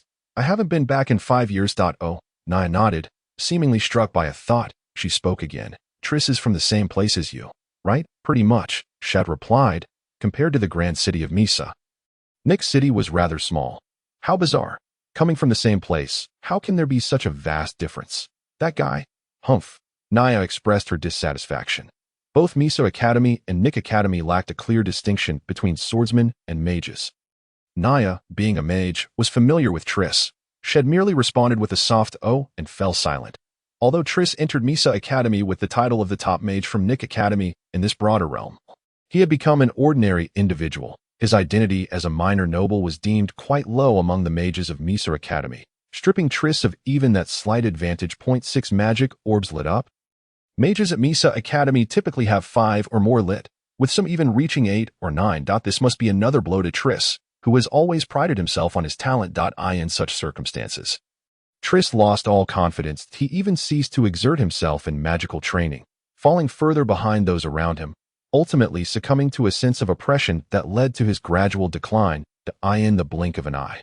3 years passed. Symbolically, Triss advanced 2 ranks in this stifling environment, transitioning from a mid-level second-tier mage to a high-level first-tier mage. A high-level mage is indeed impressive, but Triss knew that if it weren't for his recent breakthrough past the mid-level bottleneck, his achievements would bring disgrace to Misa Academy. At 16 years of age, mages at Misa Academy typically reach the second-tier high-level mage rank. For high-level mages, a difference of 1 tier signifies a significant disparity in strength, especially since he had only just entered the high-level mage realm and struggled to master even water-based healing magic. Damn it, Blunt. Don't go too far. As usual, Triss awoke late, upon discovering that his basin had been frozen into an ice block by his roommate. He burst into furious exclamations. Blunt, his roommate at Misa Academy, often ridiculed Triss, presuming his status as a third-tier high-level mage granted him the right to bully Triss, sometimes even playing pranks, like turning Triss' face-washing basin into an ice block. Did you not just reach high-level mage status? Why still use a basin to fetch water? Blunt remarked with a smirk, his appearance unremarkable, perhaps intentionally making Triss' life difficult due to Triss' handsome features. Humph. Triss shot a cold glance at him, seized the frozen basin, splashed cold water onto his face, and quickly wiped it with a towel. Although he was now a high-level mage, he had only just begun to sense the water element, making it somewhat challenging to control it proficiently. Don't forget to head to the square later. If you're late again, don't say I didn't warn you. Oh, by the way, did Miss Fair from the 4th year reject you again last night? Blunt grinned, his humor evident. Triss shot him a look of disdain before tidying his bed and picking up the dried fish he had left on the table the previous night, chewing on it blandly as a makeshift breakfast. At Miso Academy, grades were not determined by the time of enrollment, but by one's strength. Those who remained mid-level students, regardless of their duration at the academy, were first-year students, while first-tier high-level mages were classified as second-year students. Thus, Blunt, as a third-tier high-level mage, was a 4th-year student, while Triss remained a mere second-year student. Misa Academy comprised 4 grade levels. Reaching the rank of Great Mage or Great Swordsman allowed one to graduate directly, though not everyone could easily attain such status. Consequently, Misa Academy implemented an assessment, enabling any student to graduate regardless of their level, provided they passed it. Blunt suggested Triss join him at the square, because this year, Several students had graduated with exceptional results, likely to be recruited by the Holy Academy in the imperial capital for advanced studies. Thus, the Academy was holding a grand farewell ceremony, both to honor these outstanding students and to motivate others. Triss harbored a strong aversion to this ceremony, having not attended in previous years, but this year was different. Among those students was someone he was familiar with, Shad. After entering Misa Academy, Shad's performance had been merely average.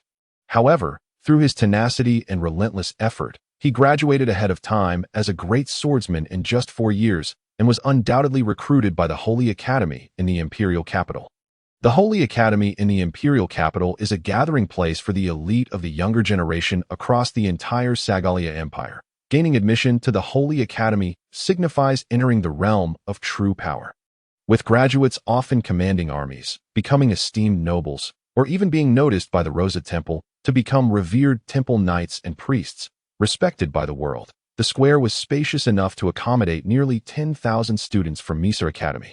Triss raised his head, searching for his magical mark, and lazily navigated through the crowd to his designated spot. Surrounding him were second-year students, most of whom were younger than him, leaving the 16-year-old Triss feeling somewhat uneasy.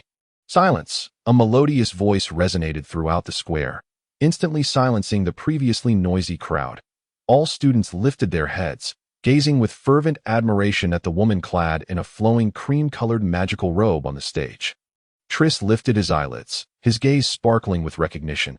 He was thoroughly familiar with this woman. That it was thanks to her potion-making instruction that he had managed to break through the mid-level barrier. Triss had earnestly pleaded with this female magical instructor and alchemist for a long time to obtain a vial of holy water of magical power.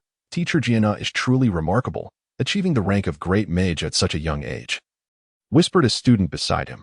Indeed, I would love to have her as my mentor, a young boy exclaimed, his gaze revealing that his intentions were not merely to seek mentorship. After Gianna finished arranging the order, several esteemed elder mages took to the stage, gracefully gliding and using wind magic, eliciting envy from the students below.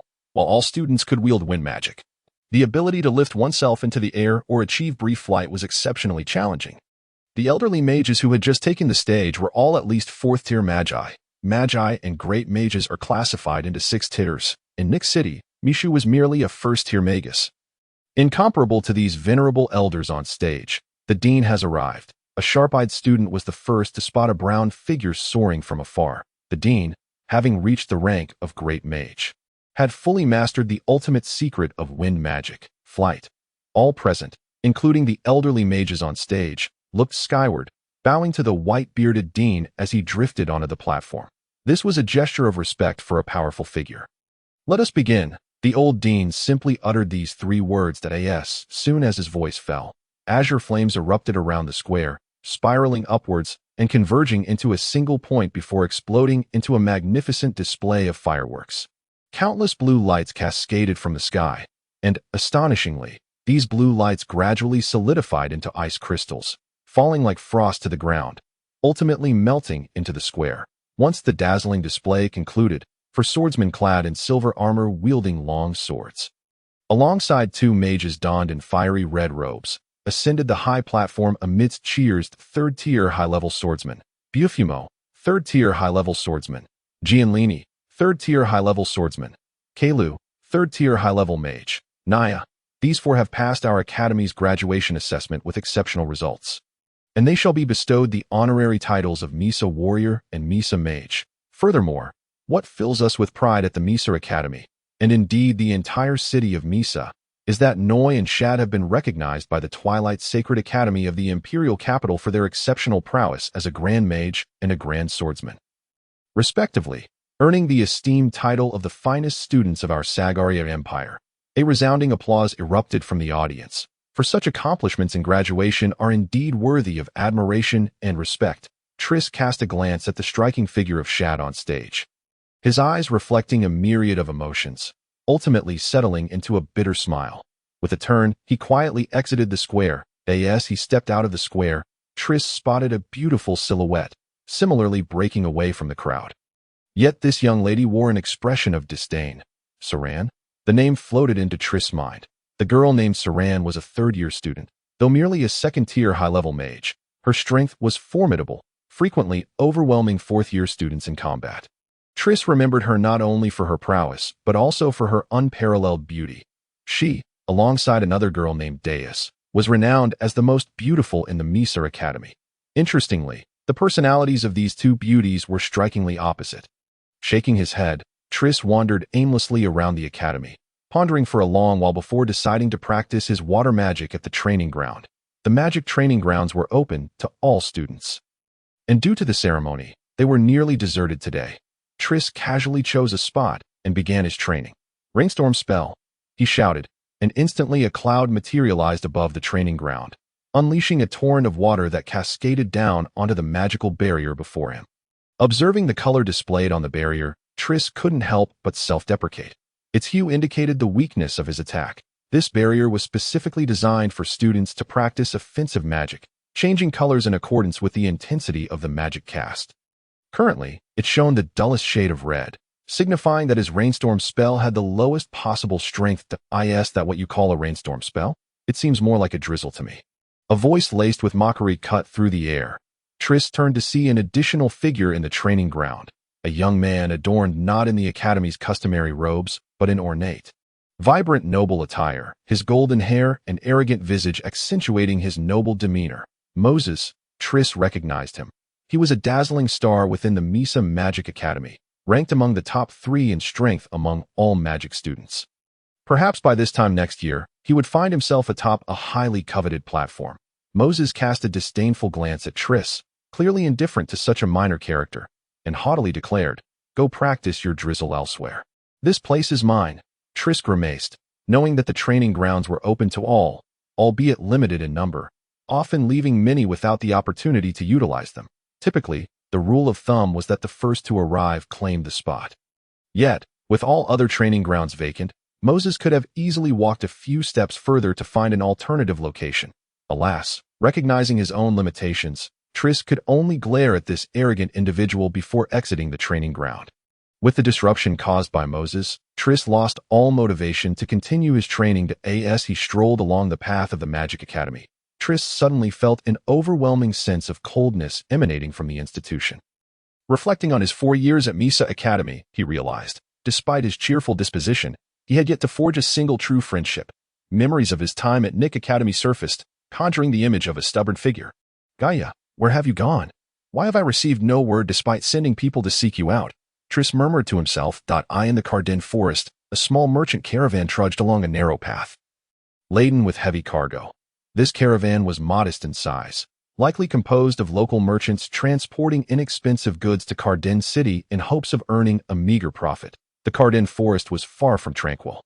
Merchants typically hired adventurers for protection. However, this caravan had clearly neglected such precautions. Given their scale, they could hardly afford to hire adventurers. Thus they ventured forth with a sense of reckless fortune through the bandit-riddled woods. An unprotected caravan was a blatant target for thieves, and before they had traversed even half the distance to Cardin City, they encountered a band of robbers, swords in hand, led by a burly man with a thick beard. "Good sir, we are but humble traders with little to spare.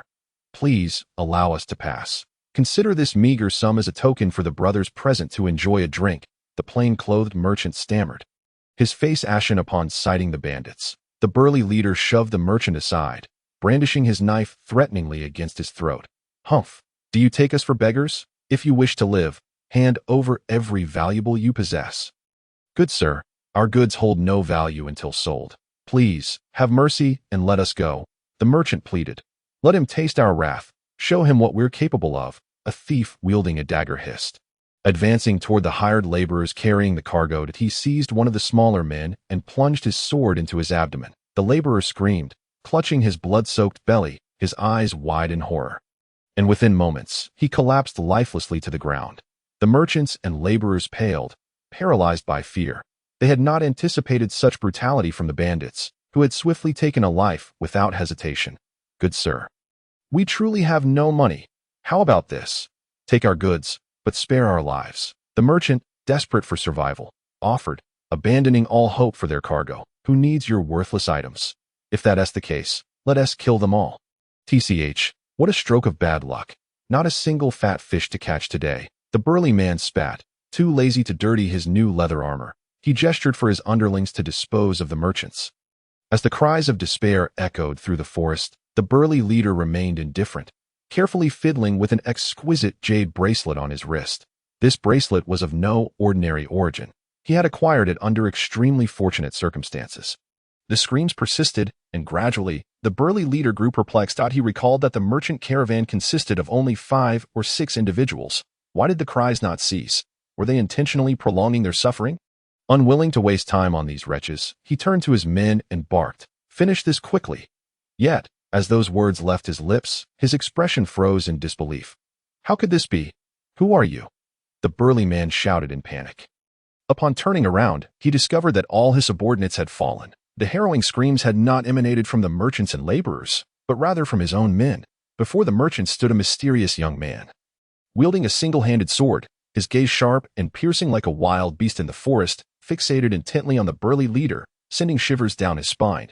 Didn't he expect you to descend into the depths of murder and thievery? The youth spoke with a lack of fluency, yet each word resonated with conviction. "Oh, you know me." The burly man stammered, raising his sword in trembling hands. Despite being a mid-level swordsman, he felt outmatched by the youth before him. Reminiscent of the terror he had felt upon encountering a ferocious beast in the Carden forest, that a devilishly charming smile graced the youth's lips, and in an instant, he leapt into the air, gliding down like a predatory hawk, soaring over the burly man's head before landing gracefully behind him, his movements eerily fluid. The burly leader's mind remained ensnared by the youth's sinister smile. But the next moment, he felt a chilling sensation at his throat. Instinctively, he reached for it, only to realize he could barely muster the strength to lift his hand. Soon after, he felt his head detach from his body, blood spraying forth as he collapsed, lifeless, to the ground. The youth remained unfazed by the gruesome scene. Instead, he severed the corpse's wrist with his sword, retrieving the bracelet for a closer examination of its intricate engravings. A magical accessory, imbued with a soul mark. It appeared that one could not remove it without the owner's demise. How curious that such a bandit would possess such a high-tier magical item. Gazing intently at the bracelet, the young lad murmured to himself. After a considerable time, he finally stowed away the enchanted trinket, casting a fleeting glance at the trembling merchants and laborers, before striding purposefully towards Carden City. This enigmatic youth was none other than Gaia. No longer the naive boy he once was, he had transformed into a strikingly handsome young man, his aura having morphed into something formidable, so fearsome that even the guards at the gates of Carden City felt a shiver run down their spines. That fateful night, after entering the Monster Mountain range with an air of defiance, Gaia had endured 3 grueling years, facing ferocious and bloodthirsty beasts at every turn. Unbeknownst to him, he had absorbed the very essence of their savagery. An aura so intimidating that it sent tremors through those who beheld him, as though they were confronted not by a mere boy, but by a fearsome beast. 20D grade monster cores, 200E grade monster cores. My heavens, how did you manage that? A gasp echoed from within the Adventurers Guild, leaving all present in stunned silence, their eyes riveted upon the mysterious young man. Convert them all into currency, Gaia replied with an air of indifference. Having dealt with beasts for so long that he found human interaction somewhat disconcerting. Please wait, the guild attendant stammered. The Adventurers Guild also facilitates the exchange of monster cores, though a fee is deducted. However, Gaia, disinterested in conventional trade, chose to sell directly to the guild. After a prolonged moment, the attendant produced a finely crafted pouch the size of a fist, carefully handing it to Gaia while whispering, "Here are your 200 magic crystal coins. Please take care." Without counting, Gaia accepted the pouch and exited the Adventurers Guild. 1 magic crystal coin was equivalent to 100 gold coins, marking Gaia as a man of considerable wealth, remarkable for someone who had once subsisted on a mere 5 gold coins throughout 4 years at Nick Academy. 40,000 gold coins could incite madness in any expedition team, potentially transforming them from legitimate adventurers into thieves. As Gaia stepped beyond the protective confines of the guild, he soon found himself followed by 2 groups of adventurers intent on robbery and murder. "Let us strike when he reaches the town center. It'll be too late then," whispered conspiratorial voices from the shadows. Their eyes burned with greed as they fixated on the solitary youth traversing the secluded path. A dozen adventurers brandished their weapons, poised to spring forth, eager to slay Gaia and seize the pouch of magic crystal coins he bore. Yet, as they took a few steps forward, a shocking spectacle unfolded before them. The boy stood motionless in the street, and suddenly, he drew a seemingly worn sword from his waist, casually slashing it towards their direction. In an instant, a yellow luminescence flared, carving a deep chasm into the cobblestones ahead, over 3 meters long. It lay obstinately in their path, halting their advance. "Approach any closer, and I shall not be merciful," Gaia stated, his expression impassive. He had sensed the malevolent intentions of these adventurers the moment he left the guild. The band of adventurers stood frozen for what felt like an eternity, trembling as they regarded the gaping fissure. Had that sword strike been a fraction closer, at least 4 of them would have been cleaved in 2. The disparity in strength was so vast that thoughts of plunder evaporated. Some fled in a panic into the depths of the alley. It is time to return. In his lodgings, Gaia cleansed himself of the grime and donned a fresh set of garments. Murmuring to himself, after 4 years of wandering, the once wayward youth felt a pang of homesickness. Gazing into the mirror at the stranger he had become, a smile crept onto his face, perhaps due to the long absence of joy. This smile appeared more tragic than a frown. "I wonder how Nilan is faring. She may not even recognize me." Gaia seldom gazed into mirrors, particularly over the past 4 years, during which he nearly forgot his own appearance. Once he tamed his wild hair and donned proper attire, he seemed transformed into an entirely different individual. His hair, slightly long and untamed, fell rakishly over his forehead, while his piercing eyes retained a sharp intensity. His posture was impeccable, complemented by the warrior's sword he had acquired for 10,000 gold coins. "Sir, your carriage is ready," a maid gently announced as she pushed open the door, upon catching sight of the strikingly handsome Gaia. Her cheeks flushed crimson, rendering her momentarily speechless. After a long pause, she stammered, "The carriage, it's all prepared for you. I shall depart early tomorrow morning. Please inform the driver," Gaia replied with a smile. Once the maid had closed the door, Gaia's expression shifted to a bittersweet smile. "I've endeavored to maintain a pleasant demeanor, yet it seems I still frighten others. Am I truly so beastly?" Poor Gaia was oblivious to the fact that the maid's flustered reaction stemmed from his undeniable masculine allure.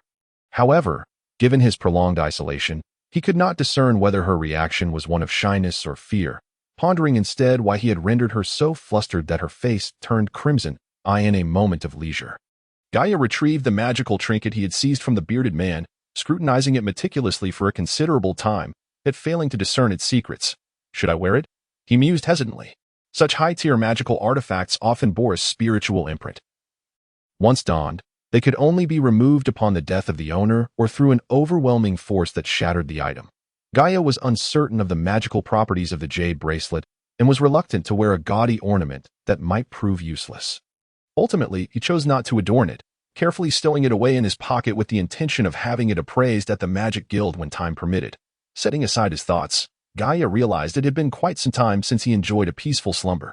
That night, he opted not to meditate, but instead lay back on the soft bed, fully relaxing as he closed his eyes. The following day, Gaia boarded the carriage bound for Nick City. This marked his 3rd carriage journey. The previous 2 had been in rickety, jostling vehicles, but this time he occupied the entire spacious cabin alone, attended by 2 alternating drivers, thus indulging in a taste of luxury befitting the affluent. 5 days later, upon arriving at Nick City, Gaia did not linger but instructed the driver to proceed directly to Domi Town. There was little in Nick City that warranted his reflection, perhaps because he was unwilling to dwell in a place filled with painful memories. Would the mockery he suffered at Nick Academy ever fade? The mornings in the ancient and remote Domi Town were languid, with only a handful of residents ambling about the streets. The 2 guards stationed at the town's entrance appeared similarly listless. "Hey, Baum, did you hear that Lord Bruce recently broke through the intermediate mage barrier to become a formidable high-level mage?" the guard on the left said, seeking to alleviate his boredom through idle chatter. "You only just found out?" Baum yawned, responding lethargically. His disciple, Leto, has also just entered the realm of intermediate mage. "Who is Leto? Are you that uninformed?" Leto is a mage from the neighboring town Point 4 years ago. He graduated from Nick Magic Academy and became Lord Bruce's disciple. The Lord holds him in high regard. In the future, he is likely to become the most authoritative figure in our Domi town. Baum continued, now animatedly recounting tales about Leto. Suddenly, a carriage appeared in the distance, stirring up a cloud of dust as it approached Point. 2 purebred magic steeds. "Wow, look at that carriage. It's truly opulent. I wonder which distinguished individual has graced our town." Baum exclaimed enviously. Typically, Guards would inspect incoming carriages, but those who could afford such luxury were invariably either wealthy or noble, and these guards dared not impede them. Offending someone of high status could spell trouble for them. The carriage's owner was, of course, Gaia, who now possessed both wealth and power, determined to return to Domi Town in style to surprise Nilan. Nilan must have blossomed into a lovely young lady by now. I imagine she is quite beautiful. Gaia smiled to himself as he sat in the lavish carriage, contemplating whether she would still recognize him. This carriage was undoubtedly among the most luxurious to enter Domi Town.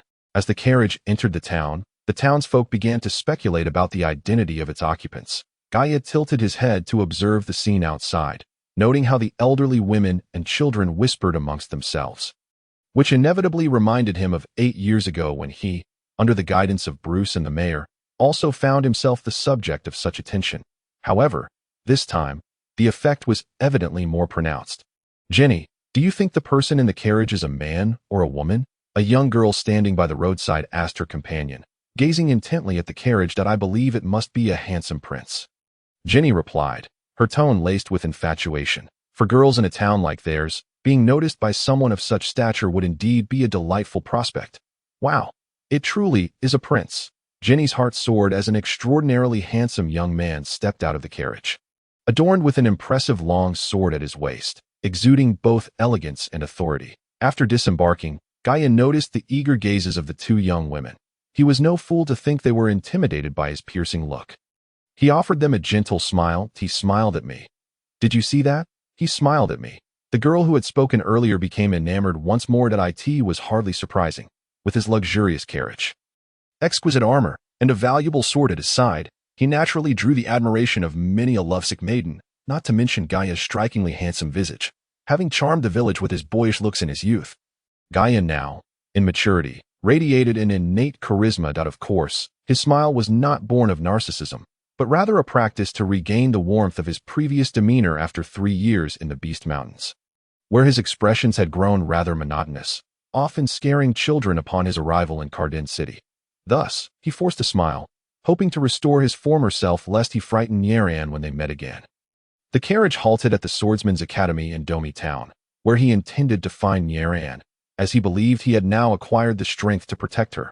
"Excuse me," he inquired of the 2 apprentice swordsmen guarding the entrance, who looked at him with some confusion after seeing his distinguished attire. "I am here to find a girl named Nieran. Is she here?" Gaia asked. "Nieran? A girl?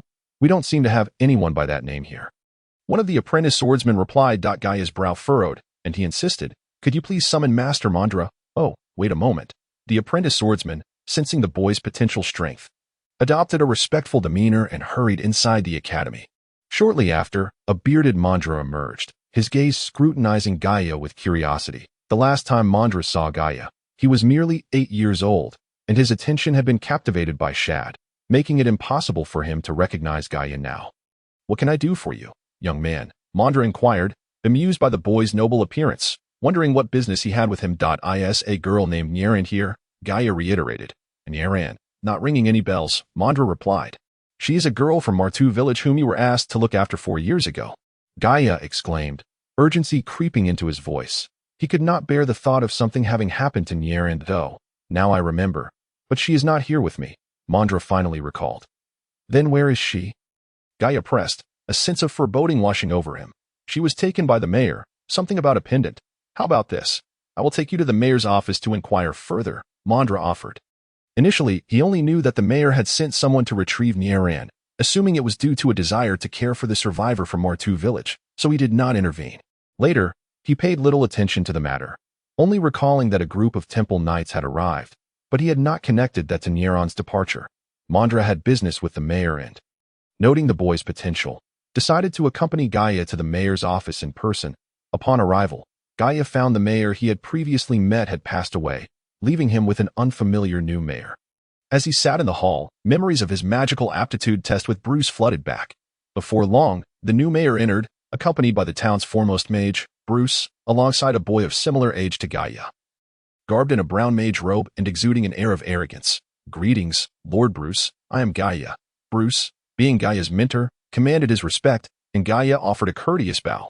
Bruce vaguely remembered the boy who had lit up 2 magical orbs and had heard from Rado about Gaia's subsequent arrogance at Nick Academy, which led to his dismal return to the village. However, Gaia now appeared far from the despondent figure Rado had described. Gaia, the boy, Rado, displayed astonishment upon hearing the name, having returned to Domi Town after graduating from Nick Academy. Rado, the second most skilled mage in town after Bruce, often maintained an air of superiority. Today, he accompanied Bruce to discuss the establishment of a magic academy, but was intrigued to hear about Mondra's visit with a boy of notable stature. Upon seeing the handsome youth, Rado felt a twinge of discomfort.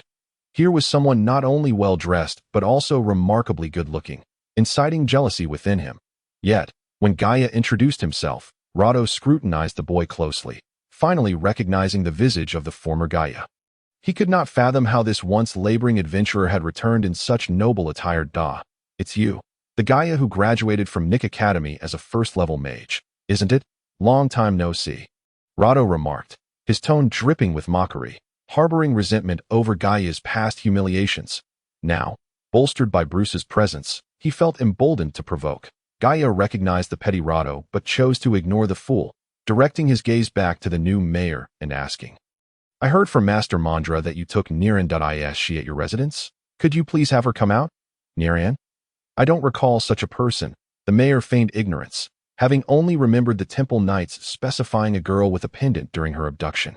Frustration welled up within Gaia. First Mondra's careless dismissal, and now the mayor's continued ignorance left him exasperated.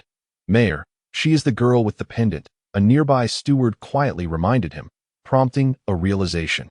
However, due to the knight's instructions, he could not divulge any information, so he continued to feign ignorance. Mayor, my disciple has confirmed that you sent someone to retrieve the girl, Mondra insisted. But I truly know nothing of this, the mayor replied dismissively. Aware that the temple knights were not to be trifled with, while the boy before him possessed a certain presence, he was no match for the knights. Gaia's anger flared. Niran was the last surviving girl from Martu village. How could such a living person simply vanish without a trace? He had promised her he would return, yet here he was, utterly bewildered. How could you lose a girl? Gaia's frustration erupted, his voice raised and his gaze fierce. Gaia, how dare you speak to me in such a manner? Do you not realize who you are addressing? Rado seized the opportunity to escalate the situation. Be silent. Gaia shot a cold glare at the petty figure that was Rado. Latidun shuddered as if he were being scrutinized by a ferocious beast. Gaia, do not fret. We shall devise a means to assist you in locating her, Bruce reassured. Mayor, ponder carefully on where that girl might have gone. Gaia had devoted 4 arduous years to training in the Monster Mountain range, largely to safeguard Niran. After enduring countless tribulations, he approached Niran with joy, only to find her inexplicably vanished. The indifference exhibited by these individuals, as if the girl's fate bore no consequence to them, incensed Gaia beyond measure. The mayor, chastised by a mere youth, felt his countenance darken, having just heard from Latidun that this boy was merely a rustic. He deemed it unnecessary to grant him any courtesy. Coldly, he retorted, How would I know? Perhaps she is already dead. What? Gaia's fury erupted, his eyes turning crimson, resembling a bloodthirsty beast as he glared at the mayor. A chill ran down the mayor's spine, as if he had plunged into an icy abyss. Beads of cold sweat formed on his brow as he stammered, What do you intend to do? Gaia violently strode towards the mayor, seizing his collar, and enunciated each word with precision. What has happened to that girl? Gaia, release him at once. This is the mayor, Bruce interjected, taken aback by the boy's impulsiveness. Yet Gaia showed no inclination to relent, his gaze piercing into the mayor's, causing him to tremble uncontrollably. Bruce, Mondra, save me. This brute intends to assault me. The mayor cried out in alarm. Mondra, perceiving Gaia's recklessness, hastened to grasp his wrist in an attempt to pry him away. However, to his astonishment, he found himself unable to budge the youth even a fraction. The guards outside, alerted by the mayor's outcry, rushed in to ascertain the situation. Upon seeing Bruce and Mondra present, they hesitated to intrude further, believing that as long as these two were there, the mayor was safe from harm. With Mondra unable to dislodge Gaia, he concentrated his energy, attempting to push Gaia aside, accustomed to combat. Gaia sensed the formidable power emanating from Mondra and instinctively channeled his own energy, forcibly repelling Mondra. The Mandra had initiated the attack. He was sent staggering back several steps, embarrassment washing over him as he drew his sword in a fit of anger, exclaiming, "Gaia, release the mayor, or do not blame me for my lack of courtesy. Humph, I shall see how you intend to be uncouth." Gaia's wrath extended to Mandra, who had been entrusted with Niren's care and had now lost her eye in a moment of uncontrolled emotion. He prepared to confront the town's premier swordsman head-on. Another foolhardy boy, the guards outside snickered at the spectacle. They had witnessed Mandra's prowess, a mid-tier swordsman of the third rank, unrivaled in the entirety of Domi town and its surroundings. The audacity of this youth, not yet 20, to challenge such authority was utterly ludicrous. Finally free from Gaia's grasp, the mayor sighed in relief upon seeing Mandra take action. That gaze had been truly terrifying. Latidun silently chuckled, finding Gaia's overconfidence amusing. Did he truly believe that abandoning magical training could enable him to surpass Mandra's skill in just 4 short years? He was eager to witness how Mandra would handle Gaia. "Mandra, be gentle. He is still but a child," Bruce interjected, still holding a favorable impression of Gaia, wishing not to see the only mage from Martu village grievously injured. "Humph, I merely intend to teach this disrespectful youth a lesson." Mandra, with a stubborn disposition, found it difficult to temper his anger. Gaia let out a cold laugh, refusing to draw his sword, standing resolutely before Mandra, exuding an aura as chilling as a predator. "Mandra, this boy shows you no respect. You must teach him properly." Latidun began to embellish the situation, truly arrogant. "Allow me to enlighten you on humility," Mandra declared, gathering his energy, a soft yellow glow coalescing at the tip of his sword as he lunged at Gaia. As Mandra charged, Gaia did not flinch, advancing instead, raising his fist to meet Mandra's blade. Mandra, taken aback by the boy's audacity, thought to merely reprimand him. Determined not to sever the child's wrist, he attempted to temper his energy. But upon contact between sword and fist, he realized he had gravely miscalculated. Bang! A brilliant flash erupted from the collision, leaving Mandra's arm numb as he stumbled back several paces, struggling to regain his footing. "Damn it!" Mandra seethed, swinging his sword anew, channeling all his energy into a powerful strike aimed at Gaia. The force of the blow resonated throughout the hall, shaking chairs and tables alike. Boom! Mandra's strike missed its mark, carving a shallow trench into the floor, eliciting a pang of anguish from the mayor. At last, Gaia drew his sword, not for lack of ability to face the swordsman unarmed, but to avoid wasting time. His weapon was of exceptional quality, crafted by the blacksmiths of Carden City at the expense of 10,000 gold coins. As he unsheathed it, the blade radiated light, illuminating the hall and stunning all present. Gaia had no desire to engage in protracted conflict with Mandra. His sword danced in the air, unleashing a flurry of yellow energy towards Mandra. Even the furnishings of the hall were reduced to splinters under the onslaught of his blade. Every move Gaia executed was fluid, each strike seemingly preordained, forcing Mandra to retreat in desperation. The relentless barrage left Mandra struggling, reduced to mere defense, his arms numb, unable to wield his sword effectively. Clang, clang, clang. The sword fell from Mandra's grip, leaving him utterly stunned, speechless as he stared at the boy before him. Surely, that sword must belong to Master Mandra. The guards outside gaped in disbelief, exchanging bewildered glances. Indeed, that youth still wields a sword. One guard mechanically nodded. For the townsfolk, Mandra was an insurmountable figure, yet now, an experienced swordsman had succumbed to a youth of less than 20, a reality too shocking to fathom. How is this possible? How could this waste of space defeat Mandra? Latidun exclaimed, recalling how Gaia had departed Nick Academy as a mere first-tier novice magician. He had harbored hopes of humiliating Gaia upon his return to Domi Town. Yet 4 years had transformed him into a striking figure, adorned in splendid attire, and now possessing formidable prowess. Narrow-minded and envious, Latidun could not bear to witness another's triumph. Without a second thought, he decided to ensure Gaia's disgrace. He deliberately stepped forward, feigning injury as Gaia sheathed his sword, collapsing dramatically at Bruce's feet, howling, "Ouch! You have gone too far. We have no enmity. Why scheme against me? Lord Bruce, you must seek justice for me." Bruce, just recovering from his shock, failed to notice Latidun's antics. Seeing his beloved apprentice injured by Gaia, he confronted, "Gaia, why have you harmed Latidun?" "Humph, that fool brought it upon himself." Unable to tolerate Latidun's duplicitous display, Gaia swiftly drew his sword across Latidun's thigh, enhancing the authenticity of his performance. Latidun's cries were genuine this time. Though the cut was shallow, his sensitivity to pain compelled him to scream. "You are insufferably arrogant." Bruce could no longer remain passive. With a wave of his hand, a blade of azure wind surged towards Gaia. Unprepared for Bruce's uncouthness, Gaia retreated hastily, gathering his energy to shield himself, enduring the wind blade's impact. As a high-level mage, Gaia quickly assessed Bruce's strength. "If you apologize now and compensate for all damages, I shall refrain from engaging you," Bruce remarked. Gaia is undoubtedly a rebellious master, Gaia pondered to himself. Anyone who would take a scoundrel like Leto as a disciple must be a rogue as well. Now, here he was, using his age to intimidate, leaving Gaia feeling quite uncomfortable. Given that he was already in a foul mood, he decided to settle the matter with the town's foremost magician today. Otherwise, they would never take Niren's situation seriously. "Then let me showcase my magic against you." Gaia sheathed his sword and stood resolutely in the center of the hall, his gaze fixated on Bruce. Teacher, this Gaia is utterly uncontrollable." Leto fanned the flames further. In his view, no matter how powerful Gaia was, he could not possibly defeat a high-level magician. The mayor's face was already a picture of despair. Just moments ago, when Gaia battled Mondra, he had wreaked havoc throughout the hall, and most alarmingly, Mondra had lost.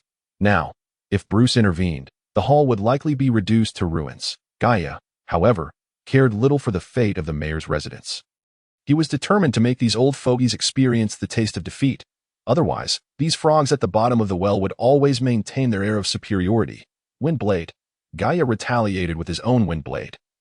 But unlike Bruce, he unleashed a barrage of over 10 2-meter-wide blades of wind, crisscrossing toward Bruce. Seeing the dense array of wind blades approaching, Bruce felt a twinge of panic.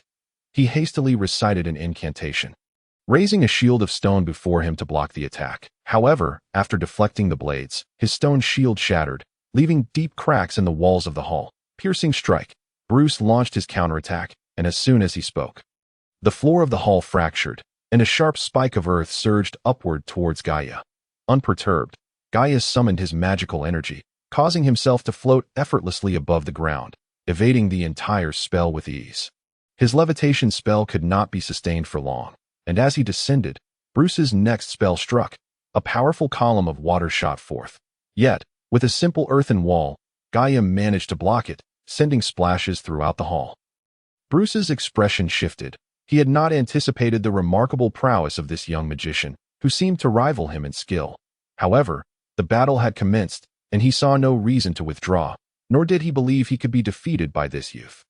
Water Dragon Technique. Bruce unleashed another spell, which, while fundamentally a third-tier wind spell, Hurricane, was combined with water magic, thus transforming it into Water Dragon Technique. The hurricane coalesced before Bruce, drawing up all the water and shattered wood from the floor. Devastating the hall, Leto and the mayor had retreated to the back room, fearful of being caught in the wake of such formidable magic. It appears that even as a high-level magician, your mastery of wind magic is lacking.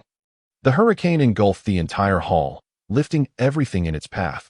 Yet Gaia remained unperturbed, standing tall amidst the tempest, the wind billowing his armor and hair. Strangely, although the wind whipped around him, the debris, water, chairs, murals, and chandeliers could not approach his form.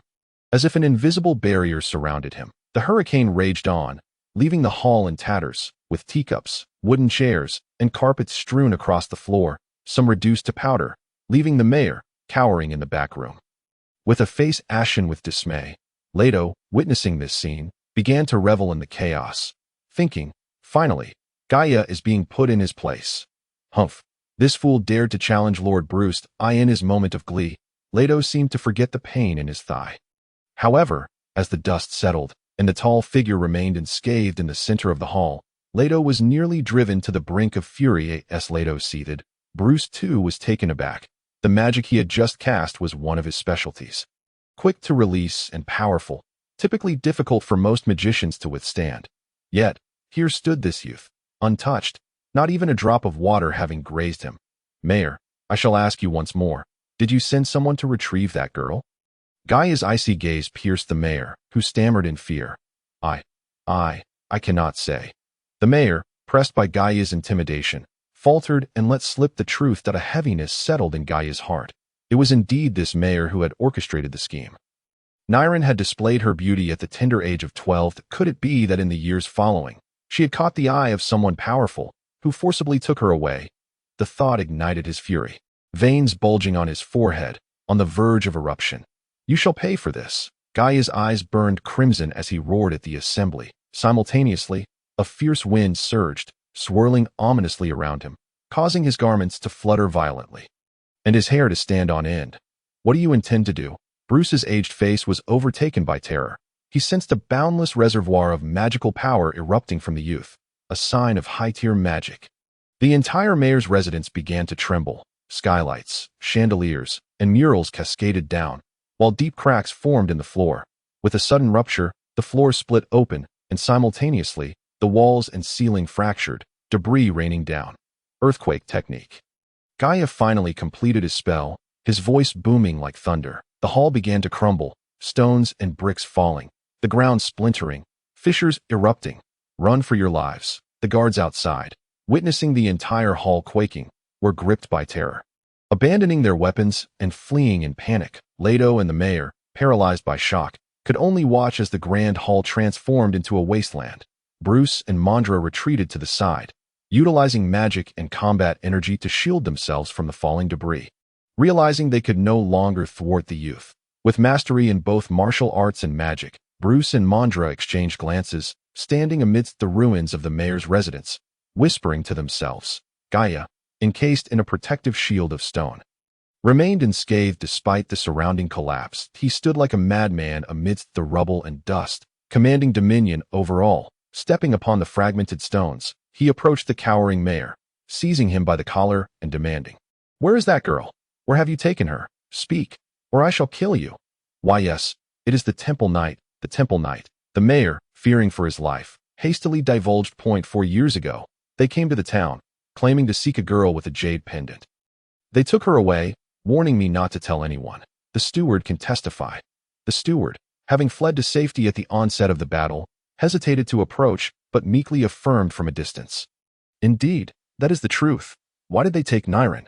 Where did they take her?" Gaia pressed further. I do not know. I only heard the knight say, "We have finally found her." The mayor, sensing Gaia's grip loosening, quickly wriggled free and scurried behind Bruce. Gaia's heart sank. Niren indeed possessed a peculiar jade pendant, a magical artifact, seemingly even more enigmatic than the magical bracelet he bore. Could her pendant be connected to the temple? Or was Niren's very identity linked to it, confirming that the mayor had spoken no falsehood? Gaia's rage began to subside. Did this mean he must seek answers in the capital, at the Rosa Temple? Yet, the Rosa Temple was not a place one could enter lightly. To ensure Niren's safety, Gaia resolved to journey to the capital. However, before that, he needed to return to Matu village. Watching Gaia's retreating figure, Leto's expression darkened with venomous hatred, wishing nothing more than to tear this interloper apart. Bruce and Mondra possessed profound gazes, for they were both figures of authority in the town. Today, they found themselves unexpectedly vanquished by a mere 16-year-old boy. Reflecting on the tender child from 8 years ago, their feelings of shame and anger dissipated, replaced by a deep sense of wonder. What transformation had occurred within this child that enabled him to evolve into such a formidable swordsman and mage in such a brief period? The town hall had been dismantled, and both Mondra and Bruce had retreated. This news swiftly spread throughout the entire town. Gaia had committed an egregious offense, yet not a single guard dared to confront him. Even Mondra and Bruce were powerless against him. How could these guards, who lacked even the ability to unleash their fighting spirit, possibly contend with such a madman? In no time, the incident became a heated topic of discussion. Dressed in resplendent attire, Gaia traversed the town, and nearly everyone retreated in trepidation. Gaia paid no heed to the reactions of the townsfolk. His sole desire was to return to Martu village to pay homage to the villagers, then to consult with Shad in Misa City, and finally to seek out Nyeran in the imperial capital. The mountain path leading from Domi town to Martu village had fallen into complete disrepair, overgrown with various weeds, and many areas were blocked by landslides. The scattered fallen trees lay in a state of decay across the road. Gaia chose not to enhance his speed with wind walk or bolster it with fighting spirit. Instead, he made his way to Martu village step by step. Now nearing adulthood, his pace had quickened significantly, and in approximately half a day's time, he He spotted the small hillock from his childhood. The hillock was now overrun with weeds. And Gaia paused atop it for a considerable time, reminiscing about the joyful moments spent rolling about with friends. Lost in thought, a glimmer of tears welled in the corners of his eyes. Continuing forward, he could soon discern the outline of Martu village. Gazing at the desolate settlement, a pang of sorrow gripped Gaia's heart. After taking several deep breaths, he reluctantly took his first steps toward Martu village. 8 years had passed, nearly 3,000 days and nights. Now, the once thriving Martu village lay abandoned, with only dilapidated houses and rusted farming tools bearing witness to its former inhabitants. Walking through this desolate village, Gaia's heart grew heavier as memories of his childhood flooded his mind. The friends he had wrestled with, the kind-hearted uncles and aunts, and his diligent father, the town mayor. Enveloped by gloom, he trudged slowly toward the village's rear, where the cemetery of his kin lay. Gazing at the forlorn graveyard, Gaia's eyes reddened, and he knelt to clear the weeds from the gravestones. Dear villagers, rest well here. I, Gaia, shall never let you down. He gazed at the gravestones, tears silently streaming down his cheeks. That moment, Gaia appeared haggard. The once vibrant youth seemed transformed into a homeless wanderer, in the vast valley. Only his solitary figure stood amidst the gravestones, silently paying his respects. I must take my leave now, but I shall return to visit you all. Gaia bowed once more to the gravestones. Rising with a heavy heart, he surveyed the desolate village and took a few deep breaths before shouldering his sword and departing in solitude. Just as he stepped beyond the village entrance, Gaia suddenly sensed an unusual movement around him. Now attuned to the elements of wind and earth, he was keenly aware of his surroundings. Moments ago, he had detected the presence of a creature lurking nearby. Who goes there? Gaia shouted, his gaze piercing as it darted toward the tall grass. Indeed, after his call, a commotion erupted in the thicket, and a figure darted away. Fleeing into the woods, this individual moved with remarkable speed, vanishing from sight in the blink of an eye. Gaia would not allow him to escape so easily, drawing forth his energy and employing wind walk. Gaia's speed matched that of the fleeing figure, and with the aid of the earth element's fluctuations, he would not lose track of his quarry, at least a high-level swordsman. Gaia mused inwardly. Why would a high-level swordsman venture to Martu village? A place long abandoned and devoid of any valuable possessions. Gaia certainly did not believe this individual was merely passing through. If that were the case, the swordsman could have simply walked away. Why flee when Gaia shouted? Clearly, there was something amiss. Could this individual have any connection to Martu village? For centuries, Martu village had known peace. Yet in recent years, inexplicable beast incursions had emerged. While one or two might be attributed to the proximity of the Laris mountain range to the Beast mountain range, Nieran had claimed that a horde of beasts had attacked the village one night. Having dealt with magical beasts for a long time, Gaia understood that they typically traveled in packs within their territories.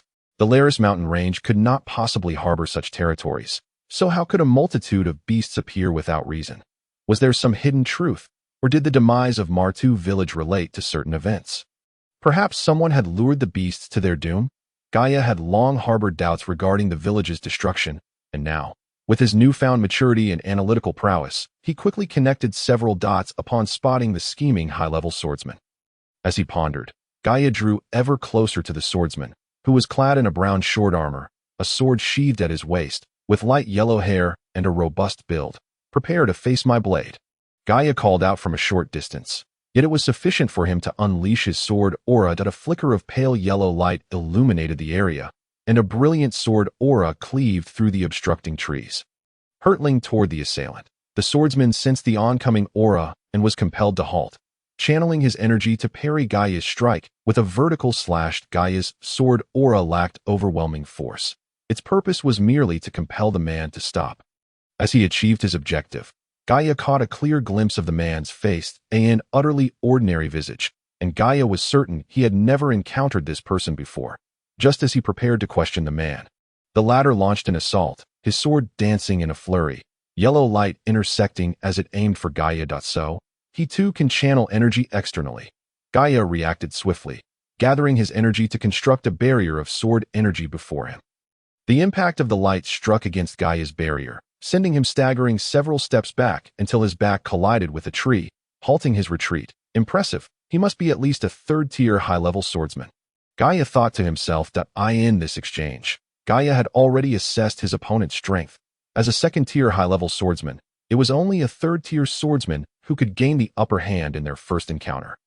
The fighting spirit of a third-tier swordsman was far more formidable. Aware that relying solely on his swordsmanship would be insufficient to defeat this adversary, Gaia resolved to unleash both his magic and fighting spirit.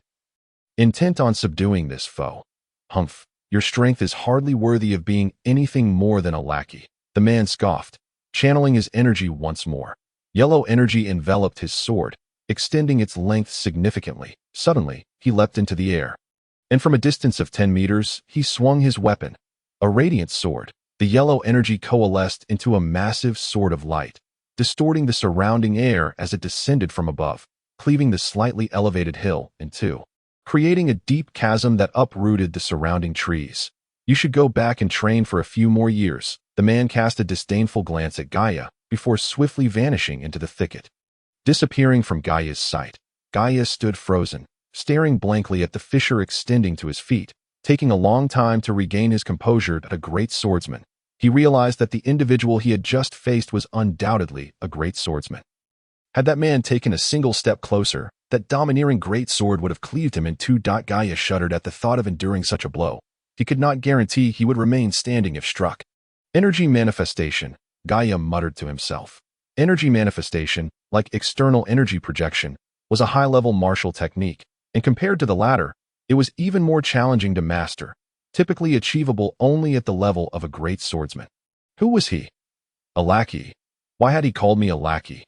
Gaia, recovering from his astonishment, reflected upon the words spoken by that individual, only to find himself further perplexed. After pondering for an extended period without any clarity, he decided to set the matter aside for the time being, awaiting an opportunity to inquire with Nilon and Uncle Gil about the specific events of that fateful night 8 years ago. Perhaps therein lay some revelation. Following a brief encounter with that formidable swordsman, Gaia was not particularly frightened by his strength. Although the earlier display of fighting spirit was formidable, he was confident in his ability to evade it. Moreover, he discerned that the man's speed was evidently inferior to his own. Even if he could not best him in combat, escape was still an option, having honed his skills in the Beast Mountain range for so long. Gaia had not only achieved a significant enhancement in his prowess, but had also perfected his ability to flee, to the point where even C-rank magical beasts could not pose a threat to him, let alone that swordsman. After departing from Matu village, Gaia did not linger in Domi town, instructing the carriage driver to head straight toward Mesa City. The journey to Mesa City would take approximately a month, and Gaia was determined not to squander this precious time. Given the difficulty of practicing fighting spirit within the confines of the carriage, he began to delve into the study of magic. His progress in magic, however, remained sluggish. While his fighting spirit had reached the advanced second tier, his magical abilities were still at the intermediate third tier. Nonetheless, the significance of magic should not be underestimated, especially since he had developed his magical skills through personal exploration, without reliance on divine power as such. Upon transcending this level, his application and control of magic far surpassed that of other magicians. Bruce had only just entered the advanced tier, lacking mastery of any new powerful spells, rendering him utterly incapable of rivaling Gaia, whose magical cyclone was remarkably abundant. This, of course, was a direct result of his 8 years of unwavering meditation. Within Gaia's body, the magical cyclone had undergone a transformation. During the progression from the primary to the intermediate level, its color shifted from azure to brown, signifying his newfound ability to manipulate earth elements. Now, the cyclone within him had grown considerably, and he estimated that it had reached the level of a senior third-tier magician. A third-tier senior magician, utilizing mid to low-level wind and earth magic, would hardly deplete much of his magical energy. Yet, even amidst the perilous Beast Mountain range, he frequently found himself on the brink of magical exhaustion. Fortunately, even when his magic was spent, he still possessed fighting spirit, and it was this fusion of powers that had allowed Gaia to survive in the Beast Mountain range for nearly 4 years. After spending over 10 days in the carriage, immersed in his magical studies, Gaia felt a sense of suffocation within the confines of the carriage. He drew back the curtains to allow some fresh air in and to observe the surrounding scenery. Upon spotting 2 water carts simultaneously irrigating crops outside the window, a sudden spark of inspiration ignited in his mind. In the next moment, He had returned to his seat in the carriage and entered into meditation. A magical cyclone is singular. When casting spells, one can only draw magical energy from this one cyclone. That if he could cultivate a second cyclone, the simultaneous activation of both would undoubtedly expedite his spellcasting. This was Gaia's brilliant insight. Yes, he resolved to attempt the cultivation of an additional magical cyclone. Given his current foundation in magic, he believed that achieving this should not pose a significant challenge. However, the task seemed to be more complex than Gaia had anticipated as he endeavored to carve out a new space for the formation of an additional cyclone. He discovered that the magical energy he summoned for the new cyclone was automatically absorbed by the original cyclone. It was akin to a whirlpool. The larger whirlpool drew in all the surrounding water, making it exceedingly difficult to form a secondary whirlpool adjacent to it. Yet, Gaia was not one to give up easily. He found the notion immensely appealing. Should he succeed, it would represent a monumental leap in his magical prowess. This accursed cyclone had already reached saturation with magical energy and continued to absorb it relentlessly. After repeated attempts, Gaia could not help but curse under his breath. Regardless of how much magical energy he summoned, it would invariably be absorbed by the original magical cyclone, preventing the formation of a new one. For an entire month, Gaia had been tirelessly experimenting. Suddenly, another thought struck him. During periods of magical exhaustion, the magical cyclone would enter a brief state of stagnation, during which its recovery and absorption of magical energy would slow considerably. If he could condense the energy he generated through meditation into a new magical cyclone during this stagnation, perhaps he could succeed. Acting on this idea, Gaia promptly instructed the carriage driver to halt, then dashed into a deserted thicket by the roadside, prepared to exhaust his magical energy with fervor, aiming to deplete every last ounce within him. Gaia's carriage came to a stop beside the road, behind which a grand and luxurious convoy was situated, boasting around 200 mercenaries. The merchant caravan comprised 40 cargo carriages and 5 family carriages. Within one of the family carriages sat the head of this convoy, a man of average stature with a slight paunch, his hair and beard meticulously groomed, suggesting he was of noble descent. Accompanying him were his wife and daughter. The lady exuded an air of elegance and grace. Clearly a member of high society, her daughter, having inherited her mother's beauty, shared a similar demeanor, though this youthful maiden bore a hint of arrogance in her expression. In 3 days, we shall arrive, Millie, this year. Misa Academy should be admitting you, the noble merchant remarked. Replied the girl named Millie, nodding with a smile gracing her face. The admission standard for 16-year-olds at Misa Academy required them to reach the advanced first tier, and Millie had recently achieved a breakthrough from intermediate to advanced, ensuring her place at the academy. The lady added, affectionately ruffling the girl's hair, indeed, I have recently been granted the title of Baron and bestowed with some land in Misa City. Haha, it is fortuitous that our family can transition from Nyx City to Misa City, the rotund nobleman declared, a broad smile illuminating his face, his mustache curling slightly upward. The trio was engrossed in cheerful discussions about their family's circumstances when suddenly the carriage jolted. Followed by a commotion outside, the Baron quickly leaned out to inquire, what is happening? My lord, we fear we have encountered bandits. Their numbers are overwhelming. At least 500, the mercenary captain replied, his face etched with worry. This is a thoroughfare. How can there be bandits here? The Baron fumed. These bandits are known as the Misa slaves. They are formidable and dare to rob even the main roads. Misa City has often dispatched forces to eradicate them. Yet these rascals are exceedingly cunning, the captain elucidated. Enough of this nonsense. We must devise a plan to deal with them. The Baron snapped impatiently, waving his hand. The thicket by the roadside was already teeming with the bandits, who were well equipped, each clad in armor that glimmered menacingly in the forest. Brother 3, let us strike. They are but 200, one burly bandit growled. Indeed, let us surround them, replied the man referred to as Brother 3. A robust middle-aged figure wielding a gleaming large blade, he gestured with his weapon, signaling his subordinates to charge and encircle the merchant caravan. The caravan's mercenaries had already entered a state of alert, drawing their weapons and watching anxiously as the 500 bandits surged towards them. Father, allow me to deal with them using magic. Millie, aware of the bandit threat, was eager to showcase her abilities. But her father refused. Leave it to them. The mercenaries can handle it, the Baron asserted. Outside the carriage, the mercenary captain's brow was furrowed in concern. The bandits before them were notorious Misa slaves, feared for their strength. They would not have evaded numerous attempts by Misa City to eliminate them if they were weak. Let us charge forth. Once they surround us, we will be at a disadvantage, the vice captain suggested. Indeed, we shall charge forward, leaving some behind to protect our employer, the captain declared, drawing his sword and spurring his black steed into action. Seeing their captain charge, the other mercenaries followed suit, eager to engage in a fierce battle with the bandits. As both groups rushed toward the thicket, intent on determining the victor, a young boy suddenly positioned himself between them. While this initially posed no obstruction to their confrontation, all were rendered speechless upon witnessing the boy unleash a torrent of magic toward the distant hillside.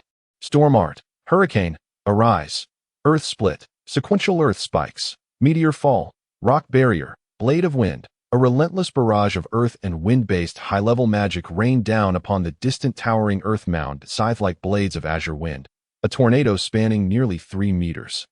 A tempest that upheaved the very ground, meteors plummeting from the heavens, and towering rock barriers reaching heights of nearly 10 meters unleashed their fury. Dazzling spells detonated between the two factions, sending dust swirling and stones scattering. Even the small forest was rendered unrecognizable amidst the chaos as for the previously imposing earth mound. It had been reduced to mere flatland in the aftermath of the tumult, just as the bandits and mercenaries thought the spectacle had concluded. The ground suddenly began to tremble, and the young boy before them astonishingly levitated in midair, palms facing downward, as if he were supporting the very earth itself. The earth shakes, and the mountains tremble. With that exclamation, the horses ridden by the mercenaries became frantic, whinnying in terror, causing several riders to be unseated. Although the thieves were not mounted, many of the weaker individuals were visibly trembling, their faces pale with fear.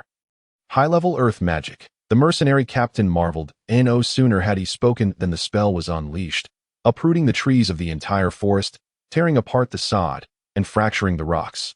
Boom! Boom! The thunderous sounds of destruction echoed as the towering trees crashed to the ground. The land of the forest seemingly overturned by a colossal force, with dark soil burying the grass above, creating enormous ravines that stretched toward the road. Stunned and speechless, the 200 mercenaries and 500 thieves stood frozen in place, their faces reflecting sheer horror as they gazed upon the devastated landscape, momentarily forgetting their purpose. "Is it over now?" murmured the third brother, his throat involuntarily twitching. However, no sooner had he spoken than magic once again erupted with overwhelming force, transforming the forest between them into a wasteland. Following this relentless onslaught of spells, everything was obliterated into fragments, dust swirling in the air, obscuring the visibility between the mercenary company and the bandit horde. The bandits stood paralyzed, with several even dropping their weapons to the ground, only realizing their predicament when the blades struck their own feet. "What now, third brother?" The burly bandit was drenched in sweat. "Having never encountered such a frenzied and formidable mage before, let us retreat. Even if we could overpower them, the losses would be catastrophic." With a grim expression, the third brother gestured to his comrades, signaling a withdrawal. The other bandits were already quaking in fear. Had those spells struck them, they would have met the same fate as the forest, reduced to mere rubble. But where were the bandits? Once the smoke cleared, the mercenary captain was astonished to find that the tide of bandits had vanished without a trace. Upon closer inspection, he realized they had scattered into the nearby woods, seemingly retreating in haste. The vice captain surmised that the mage had frightened the bandits away, and he wiped his brow in relief, exclaiming, "Thank goodness for this mage's assistance." The mercenaries misinterpreted Gaia's intentions. He had merely been standing there. His goal simple: to exhaust his magical energy. Previously, he had paid no heed to the two factions, lost in contemplation until he began to expend his magic. That it was only during the casting of spells that he noticed the multitude around him. Yet, he paid them no mind, continuing his relentless bombardment of magic. Although Gaia had no intention of intervening and was unaware that one side comprised bandits while the other consisted of mercenaries, the resulting commotion was merely a means to hasten the depletion of his magical energy. However, the mercenaries did not share this understanding. One could hardly fathom why a high-level mage would engage in such destructive displays in the woods without provocation. Thus, it was only natural for them to assume that the mage had intervened to thwart the bandits. The mercenary captain and vice captain approached Gaia, who sat cross-legged in meditation, clasping their fists in gratitude. Thank you, young brother. Gaia, now completely drained of magical energy, found his magical vortex devoid of power. Unable to absorb magic due to his exhaustion at that moment, he began to control the nascent magical energy to form a new vortex beside the brown one. Indeed, the brown magical vortex did not siphon away the energy again, which was precisely what Gaia desired. With the interference of the larger vortex absent, the new vortex quickly began to take shape. Steadily gaining the ability to rotate autonomously, the gray magical vortex emerged alongside the brown one, both spinning rapidly, continuously absorbing elements from the environment, with the gray vortex transitioning from azure to brown. Just as Gaia meditated to replenish the voids of the two magical vortices, he suddenly sensed another element swirling outside. Blue luminous points, water elements. Gaia felt a surge of excitement. The formation of a new magical vortex had already exhilarated him. And now he had unexpectedly broken through to become a high-level mage. While he continued to meditate and harness the water elements, the number of blue luminous points around him gradually increased. Had he not been drained of energy at that moment, Gaia would have immediately unleashed a water-based spell. He had long awaited this day. Young brother? The mercenary captain inquired again, gazing at Gaia, who remained seated with a foolish grin on his face. Finally, Gaia opened his eyes. The two vortices had stabilized, yet communicating with the water elements was not a task to be rushed, and he could not afford to linger in the wilderness for too long. Oh, what is it? Gaia glanced at the two men, surmising from their attire that they were mercenaries at that moment. A baron approached. Having witnessed Gaia's formidable magic, it was only polite for him to express his gratitude for the assistance in driving away the bandits. As the baron drew near, he noted that the mage appeared even younger than he had anticipated, pondering that perhaps he was a prodigious offspring of a noble house, for only they could nurture such a youthful yet powerful mage. What shall I call this young brother? The baron inquired with a smile. Gaia, he replied, sensing the implications of the situation. Earlier, the baron began, but Gaia, realizing that explanations would be cumbersome, waved his hand dismissively that it was a trivial matter. I must continue to the Misa Academy. Farewell. Although the mercenary captain had more to say, Gaia offered little response, promptly boarding his carriage and instructing the driver to proceed. The two drivers, witnessing Gaia's display of power for the first time, regarded him with newfound respect, switching their address from employer to young master. The baron returned to his carriage, contemplating which noble family Gaia hailed from, pondering whether he should seek to ingratiate himself with him, as it could significantly benefit his future prospects at that moment. He spotted his daughter and, with a change of thought, said to Millie, while at Misa Academy, keep an eye out for a young man named Gaia. Gaia, Millie exclaimed, her eyes reflecting a mix of surprise and complex emotions. What's wrong? Do you know that young man? The baron inquired. There was another Gaia in my class at Nick Academy. However, he couldn't form a contract with a deity and was nearly incapable of practicing magic. It couldn't possibly be the same young man we just saw, could it? As she thought of Gaia, Millie's gaze drifted. Having witnessed the young man's prowess earlier, she recalled the magic student whom even Nick Academy had disavowed. Silently musing, perhaps it is merely a coincidence of names. It surely cannot be the same person, for Gaia could not possess such strength though. Regardless, just be attentive when you arrive at Misa Academy.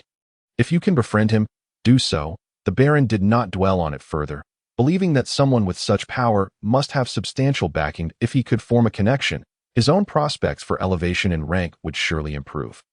Millie nodded, falling into contemplation. Misa City was truly magnificent.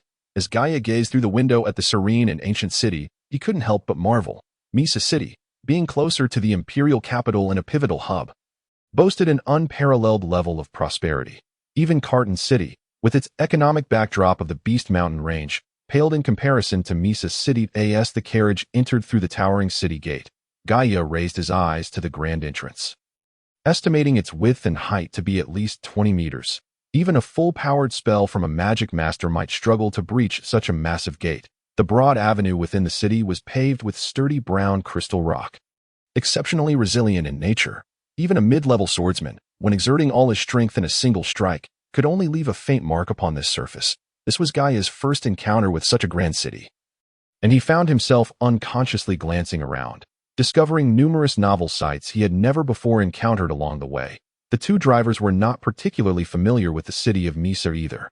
So Gaia instructed them to wander about for a while, suggesting they find an inn to rest when fatigue set in. After a long half-day's journey through the streets of Misa, they finally located a relatively luxurious inn near the demon fighting hall. With ample funds at his disposal, Gaia saw no reason to confine himself to a shabby room. He planned to rest for the night and inquire about the location of the Misa Academy the following day. After traveling for over a month, even while immersed in meditation, the inevitable jolts of the journey had taken their toll. No matter how robust Gaia's constitution, he felt as if his body were falling apart. "Young master, please disembark." The demeanor of the two drivers grew more respectful after witnessing Gaia's prowess, as they proactively drew back the curtain for him. Truly behaving like attendants to a noble, Gaia relished this rare experience of being catered to. Feeling quite pleased as he alighted from the carriage, retrieving a pouch of coins from his pocket to reward the two drivers. Just then, a waft of alluring fragrance reached him, and sensing someone rapidly approaching from behind, Gaia instinctively reached for his sword. However, a melodious voice interrupted him. "Hey you!" It was the voice of a young woman. Gaia turned, only to behold an exceptionally beautiful maiden. She had strikingly vibrant red hair, her features exquisitely perfect, each aspect radiating the enchanting allure of youthful femininity. The proximity left Gaia quite taken aback. "There's something you need?" he inquired, puzzled, as the girl appeared to be in a huff, seemingly just having exited the demon fighting hall. "May I borrow your money?" she boldly declared, snatching the pouch of coins from Gaia's hand before swiftly turning to leave. Gaia was taken aback by her audacity, immediately drawing his sword and positioning it against her neck. Yet, at that moment, an invisible pressure enveloped him from all sides, rendering his movements rigid.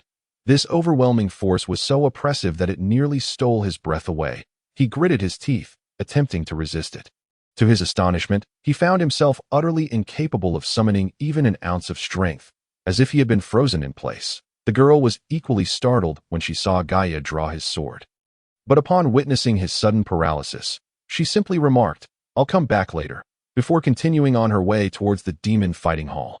Gaia could only watch helplessly as she entered the hall with his pouch of coins, his body regaining mobility only after she vanished from view. Linga. The term flashed through Gaia's mind. The invisible pressure he had just endured was a manifestation of the overwhelming presence exuded by a top-tier swordsman, capable of rendering far weaker opponents immobile. Yet, how could this girl possess such capability? The pouch contained a substantial sum. Naturally, Gaia was unwilling to let it go without a fight, regardless of whether that force was indeed Linga. He resolved to pursue her into the demon fighting hall. Upon reaching the entrance, however, he was halted by the guards. Access to the hall required a permit, although Gaia had attained a high level of strength. He would need to undergo a test to obtain such a permit. "Either go to the side hall to receive your permit, or defeat us to gain entry. Just so you know, we are both high-level swordsmen." The two guards stated coldly. He could not bear to lose the money, which amounted to at least 1,000 gold coins. It was unacceptable for him to simply let it go. Thus, he rushed to the side hall to prove his strength. The process was straightforward, and Gaia quickly acquired a blue badge of proof. Just as he was about to enter the demon fighting hall, the red-haired girl emerged, appearing significantly more cheerful, as if she had just vented her frustrations. "Return my pouch of coins." Gaia urgently intercepted her. "I spent it. It was just a few thousand coins. Tell me your family name, and I shall have someone deliver the amount to you," she replied dismissively, not seeming to regard the sum as significant, brushing past him. "I have no family, nor am I from this city. I have no reason to lend you money. Return it at once," Gaia insisted, taken aback by the haughty demeanor of this clearly noble young woman, which irked him greatly. Upon hearing Gaia's words, the girl paused, scrutinizing him closely before bursting into laughter. "You haven't been here long, have you?" "What do you mean?" Gaia frowned, perplexed by her strange behavior. "The younger generation of Misa knows me well. Those spoiled heirs are eager to shower me with money. Yet here you are, scowling at me for a paltry sum. I assure you, the money will be returned. But if I had it, I wouldn't need to borrow from you," she said with a playful tone, seemingly unfazed by her earlier misconduct. "Then do not blame me for being impolite," Gaia declared, drawing his sword once more, intending to resolve the matter through force. However, before he could fully unsheath his weapon, the oppressive weight descended again, rendering him immobile, even making speech a struggle. The girl regarded Gaia's sudden stillness with a puzzled expression, finding him peculiar, and said, "My name is Celine." Come to the Misa Academy tomorrow to see me." With that, she swirled her flowing red hair and gracefully departed, while Gaia remained ensnared by the terrifying force. Only after she had distanced herself did he regain his normal state. Just then, a fleeting shadow brushed past him, accompanied by a weathered voice. "Do not attempt to use force against her. Resolve the matter of the money peacefully." Gaia was startled, realizing the extent of the formidable protection surrounding the girl. He clenched his jaw in frustration, reluctantly allowing her to leave. The loss of several thousand gold coins weighed heavily on him, and despite the intimidating presence of the guardian, he felt powerless to act. Vowing to reclaim what was rightfully his once he arrived at Misa Academy, after rewarding the two drivers with a few coins, Gaia suddenly noticed dents in his once shining armor, clearly a result of the earlier pressure. Reflecting on that oppressive sensation filled him with trepidation. Lingya was a skill only a grandmaster swordsman could wield. It was evident that the old man safeguarding the girl was indeed a grandmaster, a powerful figure just beneath the sword saint. What status could this girl possibly hold to warrant such protection? With ample daylight remaining, Gaia refrained from hastily seeking accommodation. Instead, he found a blacksmith to repair his armor before settling into a nearby inn. Once in his room, he attempted to dismiss thoughts of earlier events. Entering meditation as usual, the inn was situated towards the outskirts of the city, and during his time in the Monster Beast mountain range, Gaia had developed a habit of remaining vigilant. Thus, even as he meditated, he was attuned to the sounds around him. Just as he prepared to examine the magical energy capacity of his second magic cyclone, he suddenly sensed movement at his window, followed by a figure vaulting up onto the city wall. Awakening from meditation, Gaia was about to investigate when two more figures darted past, mirroring the previous person's actions as they leaped onto the wall. Initially reluctant to intervene, Gaia's restless mind compelled him to follow. Knowing that the trio possessed formidable abilities, he opened the window and leaped out, utilizing his levitation spell to soar to the top of the wall, where he spotted the three figures racing towards the woods beyond the city. After a moment's hesitation, he cast a speed-enhancing spell and pursued them. The trio indeed exhibited impressive speed, undoubtedly at least high-level swordsmen, possibly grandmasters. With the combined support of his martial and magical prowess, Gaia was confident he could match their speed. Thus, when they landed in the darkened woods, he followed closely, concealing himself behind a rock using earth magic. "Heretics, you cannot escape," two armored figures declared, cornering the cloaked individual. The cloaked figure found himself caught between them, his strength clearly inferior to theirs. Nevertheless, he summoned a surge of energy, attempting to break free. Humph, a futile struggle. One of the armored men let out a cold snort, and a layer of deep yellow light enveloped him, nullifying the black-clad assailant's attack. Realizing escape was futile, the black-clad individual suddenly drew his sword, channeling his fighting spirit, and plunged it mercilessly into his own heart, collapsing lifelessly to the ground without uttering a single cry of despair. The two armored men were taken aback by this act of self-immolation. Too late to intervene. Gazing at the fallen body, one remarked, "Another clue severed. We have yet to uncover their other mastermind. In no matter, that individual is likely still unaware of his demise. We need only lie in wait in Misa City, and another heretic will inevitably surface," the other responded. With that, the two men hoisted the black-clad corpse and vanished into the dark woods. Gaia witnessed the entire ordeal unfold, contemplating. Those two armored figures are likely the temple adjudicators tasked with judging heretics, while the black-clad man was a heretic bound by a covenant with an evil deity. Gaia had perused various texts regarding heretics. The Sagalia Empire predominantly worshipped the deity Rosa, and those possessing magical talent could forge a pact with her to learn magic. However, among the Empire's millions, there were always extremists drawn to peculiar deities, some of whom were malevolent gods that demanded human sacrifices and soul extraction as sources of their power. These extremists coalesced into cults, committing atrocities to gain more power. The Rosa Temple forbade the emergence of such wicked sects, establishing a tribunal to execute and eradicate these malevolent cultists. Enough, it is not my concern, Gaia mused, perhaps muddled by Saran's earlier antics. Having followed them here, with the temple adjudicators now departed, Gaia exited the dark woods and returned to the inn. Throughout the night, Gaia was restless, failing to sense any additional water elements, and he hazily endured until dawn. Early the next morning, after breakfast, he thought, "When I visit the Misa Academy to find Shad and Triss, I must also reclaim the money from that girl named Saran." After inquiring with the tavern staff about the academy's location, Gaia set off on foot. Misa City was indeed vast. Following the directions of passers-by, he walked for 2 hours before finally encountering the resplendent Misa Academy. However, upon seeing the throngs of people at the entrance, a wave of helplessness washed over his face. He had inadvertently stumbled upon the academy's recruitment day. Hey, you must be here for the assessment too, right? How do you feel about it? Confident, a voice suddenly called out, accompanied by a pat on Gaia's shoulder. Turning to face the speaker, he found a boy of similar age, whose looks were passably handsome, though his eyes bore a somewhat shifty glint, indicating he was not of the most virtuous character. No, I'm here to find someone at the Misa Academy, Gaia replied. Despite the boy's dubious gaze, he did not feel any aversion towards him. Though, that's troublesome. Someone like you, without any status, would find it nearly impossible to enter the Misa Academy. The boy remarked. Gaia was dressed quite ordinarily, with his sword sheathed, making it difficult for others to discern its value. Hence the boy's comment. Do you have any suggestions? I have something very important to discuss. Is there a way to contact someone inside?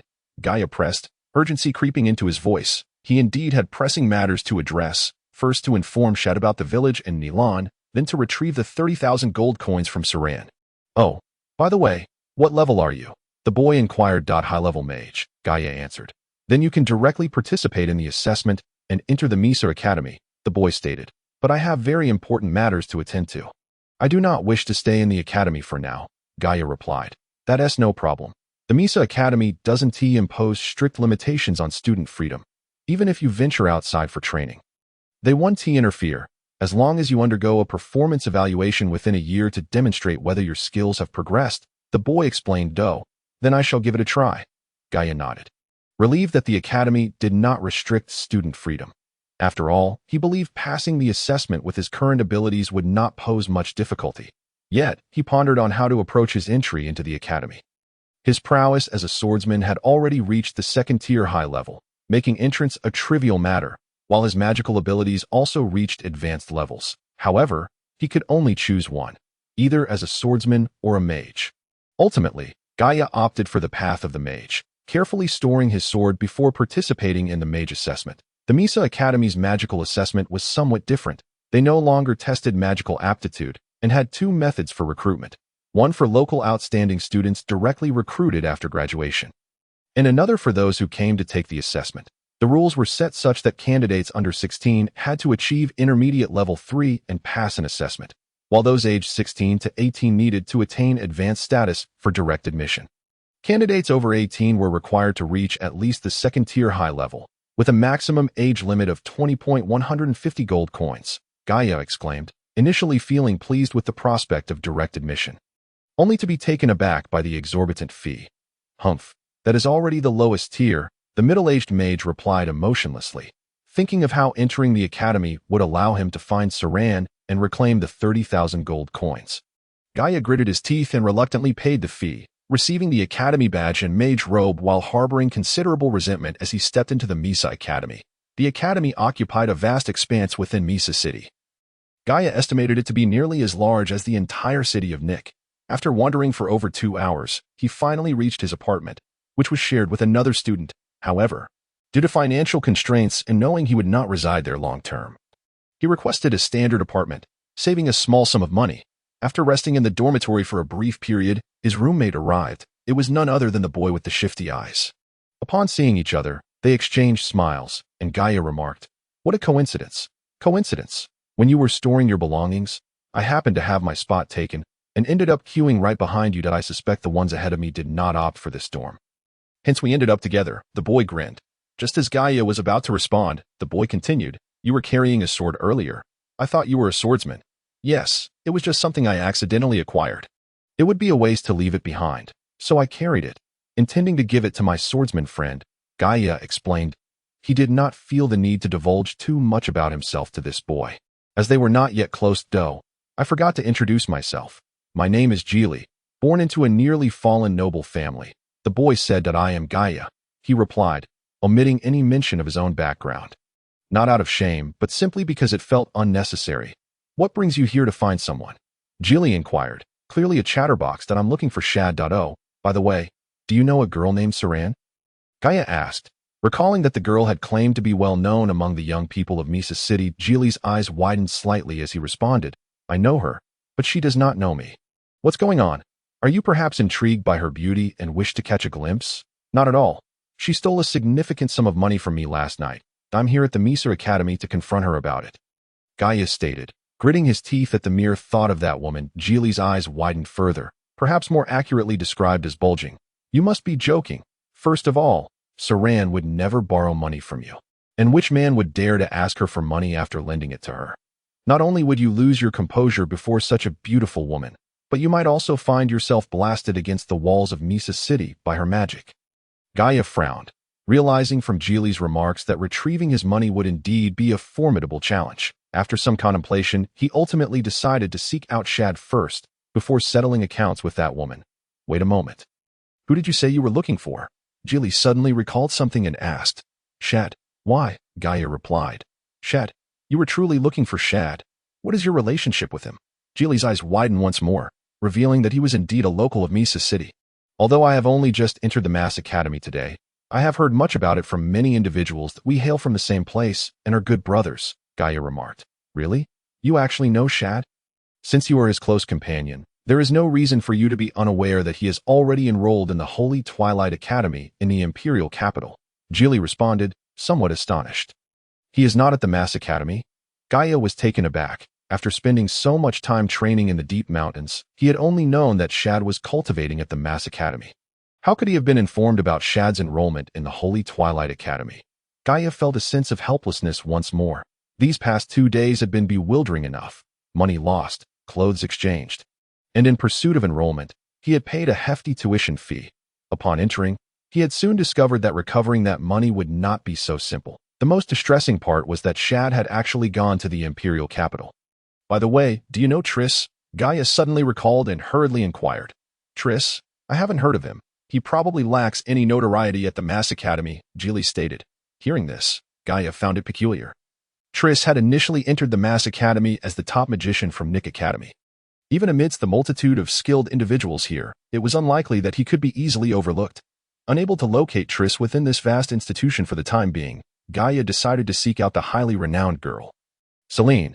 To reclaim his money as he traversed the halls of the Mass Academy, Gaia began to inquire incessantly about Celine's whereabouts, only to elicit disdain from a multitude of individuals, none of whom divulged her location. Thus, Gaia resorted to a rather direct approach. After all, several thousand gold coins could not simply be lost without a trace. They must be retrieved. Celine, come out. Gaia's robust voice echoed throughout the Mass Academy. Inside a luxurious female dormitory, Celine lounged on her bed in her nightgown, idly flipping through a spell book, her pale legs swinging restlessly. Celine, what's wrong?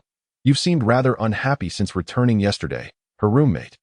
China remarked as she approached, gently stroking Celine's silky red hair. Celine shook her head, refusing to let her touch her hair, and after a moment, replied, I lost at the magic duel hall yesterday, and then I ran into a complete fool. Talk about annoying. Just then, the muffled call of Celine, come out, drifted into their conversation. Doe, it seems someone is calling for you. China perked up, listening intently. Ignore him. It's probably just some bored man acting up, Celine dismissed, flipping over and tossing the spellbook aside.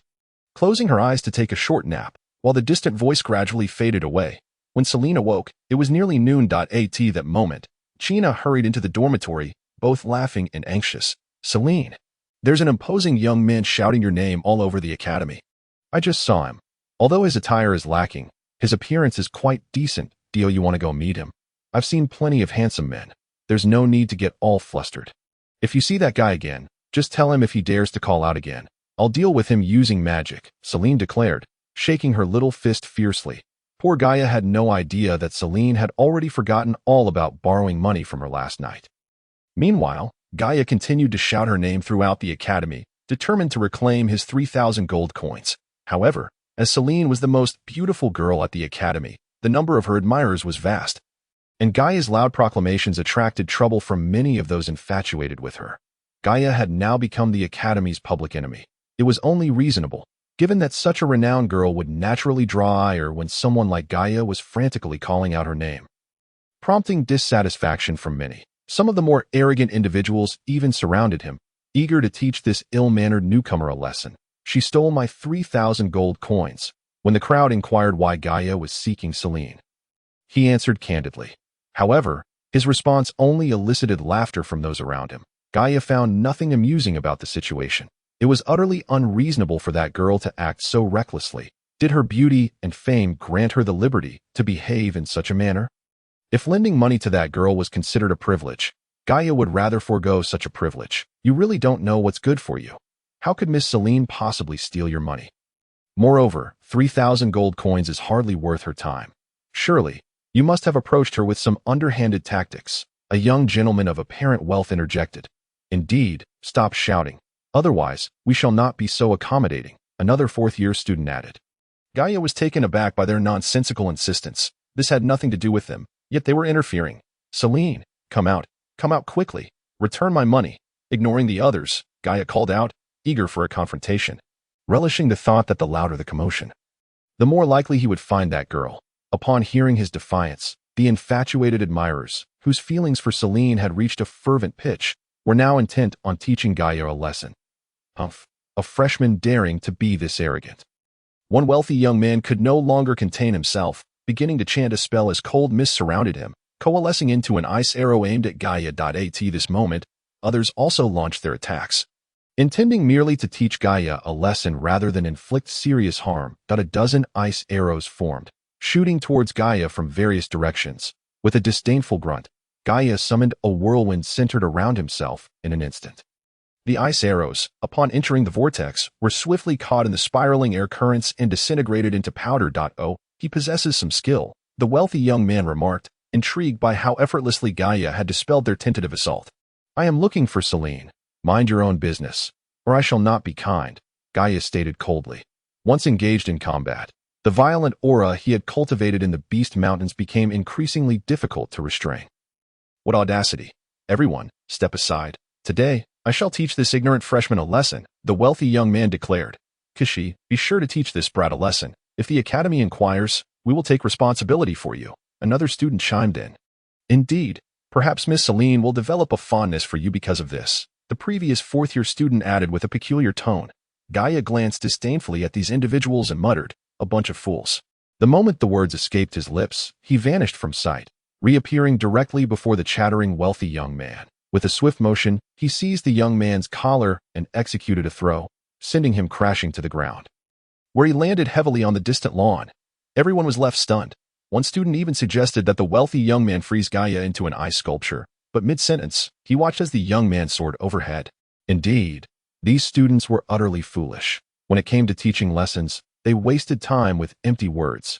Gaia would not wait for them to finish their bluster before standing idly by to receive their magical attacks. Who else wants to face me? I do not mind exerting a bit more effort, Gaia declared, unyielding in the face of the crowd. Just as the students were at a loss, a melodious yet slightly domineering voice rang out. Which fool wishes for me to crack their bones? As the voice faded, everyone turned to see the enchanting Celine, clad in a white phoenix-patterned robe, gracefully approaching. The male students' eyes brightened, and they instinctively parted to create a pathway, as if welcoming a queen. Having finally located this girl, Gaia had intended to unleash a torrent of curses. However, upon noticing the formidable presence nearby, he ultimately refrained, striving to maintain his composure. Return my money. Celine tilted her head, appearing somewhat puzzled. Who are you? What money? Upon hearing this, Gaia's fury ignited. It had only been the previous night, and she had borrowed 3,000 gold coins, yet she had completely forgotten. You took 3,000 gold coins from me last night, and told me to come find you today. How could you forget? Celine finally recalled the incident, scrutinizing Gaia for a moment before bursting into laughter. Oh, it's you, the peculiar one. I almost didn't recognize you in different attire. Money? I don't have it. Figure it out yourself. Figure it out myself? What do you mean? The money is yours. How can you renege on your debt? Gaia was exasperated. How could this woman be so unreasonable? Just as she was about to resort to violence, she suddenly recalled the words of the old man and had to swallow her anger. Miss Celine, you truly intend to rob him? I can repay the 3,000 gold coins for you. It's merely 3,000 gold coins. I shall give it to him and send this troublesome fellow on his way. At that moment, the young nobleman returned, his face contorted with rage. In an attempt to appease Celine, He temporarily suppressed his anger towards Gaia and showered her with attentions, for someone of his stature. 3,000 gold coins were insignificant. If he could win Celine's favor over such a paltry sum, it would be worth more than anything else. Celine glanced disdainfully at the young nobleman and, with a mere word, uttered, "Leave." The other noble youths, who had also intended to curry favor, shrank back upon witnessing the fate of that fellow. Celine, uninterested in entangling herself with them, strode forward, presumably towards the tavern for lunch. Gaia, however, would not allow her to depart so easily, and promptly followed suit. The others contemplated following as well but retreated under Celine's piercing gaze. As for Gaia, he too received a sharp look. But he would not retreat. 3,000 gold coins had yet to be reclaimed. Celine cast another glance at Gaia and noticed he was clad in the robes of the Misa Academy. She had hardly paid him any mind when borrowing money the previous day, and had not remembered that he carried a sword. Seeing that he was also a mage, she casually inquired, "What level are you?" "Just entered the advanced level," Gaia replied. Though Celine's elegant brows twitched slightly, as if she had stumbled upon something intriguing, her demeanor shifted abruptly, and with a smile, she said, "I shall treat you to lunch.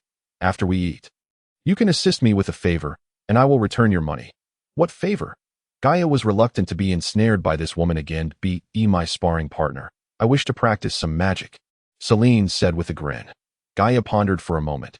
He could not resort to violence against this girl, and this seemed to be the only method available to him. He hoped she would not go back on her word. Celine's dining was lavish, and when Gaia beheld the feast laid before him, he was momentarily taken aback. Observing his bewilderment, Celine deduced that he was likely not of noble birth, and it struck her as amusing that she had managed to exhaust his funds in one go. This thought ignited a mischievous impulse within her. Almost everyone at Misa Academy knew of Celine's reputation. Besides being the most beautiful woman in the academy, she was also the most fearsome sorceress. When in good spirits, she would have eager suitors serve as targets for her magic practice. When displeased, she might cast spells at anyone who displeased her. Thus, the entire academy both adored and feared her. There were those who, in an effort to attract Celine's attention, volunteered to be her magic targets, only to find themselves bedridden for months after just a few days. Gradually, no one dared to be her sparring partner anymore. Only Gaia, the new student, understood Celine's nature well. His capabilities surpassed merely being a recently advanced mage. He was more than equipped to serve as a sparring partner for the students here. Gaia experienced the most sumptuous meal of his life that day. Often losing track of himself, either smearing grease on his face or staining his clothes with sauce, which sent Celine into fits of laughter. Gaia, however, paid little heed to her mockery. He was accustomed to consuming his meals in the wilderness, where he often feasted on raw meat and drank blood from beasts. "Are you full?" Celine asked, feigning a hint of tenderness. Gaia, appearing rather nonchalant, thumped his chest and let out a satisfied belch. "How crude," Celine remarked, wrinkling her brow at his behavior. Gaia, not particularly refined himself, thought little of it. To him, burping after a meal was perfectly normal. Besides, he was but a simple country lad, unaware of societal niceties. "I'm full. Thank you for the meal. What do you need me to do now?" Gaia asked. Without hesitation, Celine stood up and exited the lavish tavern without needing to pay, much to the astonishment of the tavern owner, who respectfully greeted her, saying, "Miss Celine, it is an honor to serve you." Gaia was taken aback. It was the first time he had encountered someone who dined without paying. It seemed this girl truly viewed her few thousand gold coins with indifference. As they made their way to the training grounds, Celine contemplated how long this foolish boy would be able to endure. However, Gaia remained oblivious to the little sorceress's intentions and simply wished to reclaim his 3,000 gold coins as swiftly as possible. After noon, the training grounds were filled with students from other academies. Yet, upon seeing Celine approach, they readily vacated their spots, casting odd glances at Gaia and even stifling laughter. It was no wonder. Very few men brought to the training grounds by Celine ever emerged unscathed. Naturally, they relished in his misfortune. "Celine, back for more magic practice?" Just as they were about to enter the training ground, a voice rang out that a young man clad in resplendent robes approached, his golden hair glinting in the light, exuding an air of regal arrogance akin to that of a proud prince. "Spare me the pleasantries. Don't bother me," Celine replied curtly, glancing at Gaia and signaling him to enter. The golden-haired youth sized up Gaia. noting his unfamiliar face and modest attire, which sparked a flicker of disdain within him. Celine, if you seek a sparring partner, you could choose me. These fellows are unworthy. Mind your own business. Ignore him. He's just trying to show off. Celine replied, disinterested in the young man. Gaia harbored a particular dislike for arrogant individuals that Celine's words made him perceive the girl as haughty, yet there was an endearing quality to her, provided she returned his money. He understood her intentions. Practicing magic was not inherently bad, and he had just begun to sense the water element, though he had yet to find an opportunity to practice. Kid, I hope you don't harbor any ideas. The golden-haired youth warned coldly, aware of Celine's temperament. Gaia shot him a disdainful glance in return and replied coolly, this matter is between her and me. It doesn't concern you. With that, Gaia strode confidently to the center of the training ground, prepared to fulfill his role as a sparring partner diligently. With the hope of reclaiming his money afterward, I never would have guessed you possessed such fortitude. Moses must be furious, as no one in Misa Academy dares speak to him in such a manner. Celine remarked, a charming smile gracing her lips. Gaia turned his head and indeed noticed the golden-haired youth casting him a venomous glare before leaving the training ground. Gaia paid him no mind.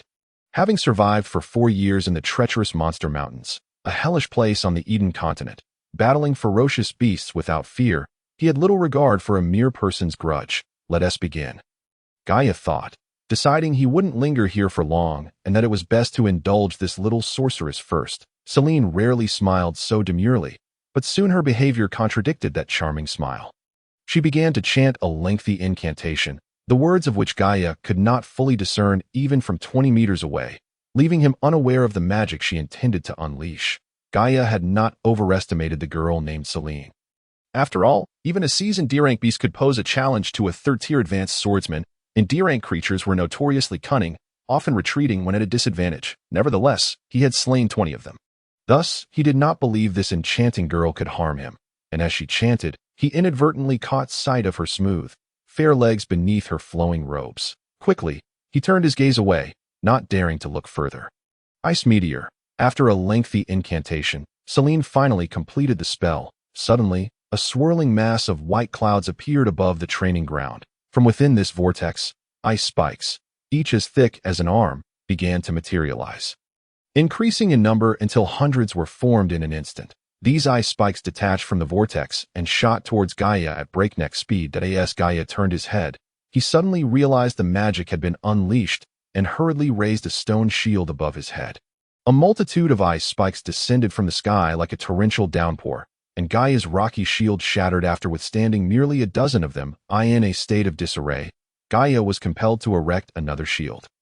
He had indeed underestimated Celine's prowess. After the deluge of ice spikes, even larger blocks of ice emerged from the swirling vortex, still numbering in the hundreds. As the icy shards slid from the whirlpool, they descended upon him with frenzied force. Exhausted from the onslaught, Gaia felt himself shrink under the pressure, with the rocky shield never ceasing its release. Despite this, his hands grew numb, and shards of ice had rendered his hair damp. Eventually, the spell came to a halt, and Gaia trembled as he exhaled a long, relieved breath. That it would have been utterly humiliating to succumb to Celine's first spell. Indeed, his mastery of the rocky shield was commendable, far sturdier than that of others. While Gaia was in a state of disarray, Celine was somewhat taken aback. She recalled him mentioning that he had just recently ascended to the advanced tier. Yet here he was, fully capable of withstanding this mid-tier ice spell even under such hurried circumstances. Well, Gaia awkwardly brushed the icy fragments from his robe. He remembered the ice-fire eagle he had slain in the Beastmaster Mountains, whose ice spells had been far more terrifying, nearly freezing the mountaintop entirely. It had taken him considerable effort to deal with it amidst the dual elements of ice and fire. All right, it seems you can take a beating. I shall unleash a stronger spell now, so be cautious. Do not stare at me like before, or you shall meet a grim fate. Celine's expression shifted swiftly, transitioning from a smile to a seductive allure, then morphing into a sharp intensity. Gaia understood the weight of her warning, steeling himself as he awaited her second incantation. Celine took her time with her next spell, not due to a natural slowness in casting, but rather to enhance its potency through careful reinforcement. This time, Gaia was more cautious, channeling some magical energy to prepare his defensive spells, hoping to avoid another bout of disarray. He now possessed 2 magical cyclones within him, which indeed expedited his spellcasting. However, the energy provided by the new cyclone was still feeble, and this enhancement was not yet significant. He needed to allow the new cyclone to expand and store more power. Gaia's repertoire of spells was limited, primarily focusing on earth-based defensive magic, with his strongest being the rocky shield. Thus, when Selene invoked her second spell, Gaia relied once more on the rocky shield for defense. With preparation, he managed to withstand the onslaught without as much turmoil, deploying a series of 10 rocky shields to block Selene's icy rain. Naturally, after successfully deflecting the attack, Gaia had to shake off the icy remnants that clung uncomfortably to his body, following the successful defense against Selene's second spell. She was even more astonished. The icy rain she had cast was indeed a mid-tier ice spell, its potency undeniable. Yet, Gaia had managed to repel it with his rocky shield, a feat others would struggle to achieve even with 20 stacked shields. As the magical energy expended in such a defense would far exceed that required by the vast area of the icy rain. You truly are a first-tier advanced magician, and just recently at that? Selene questioned, her skepticism deepening.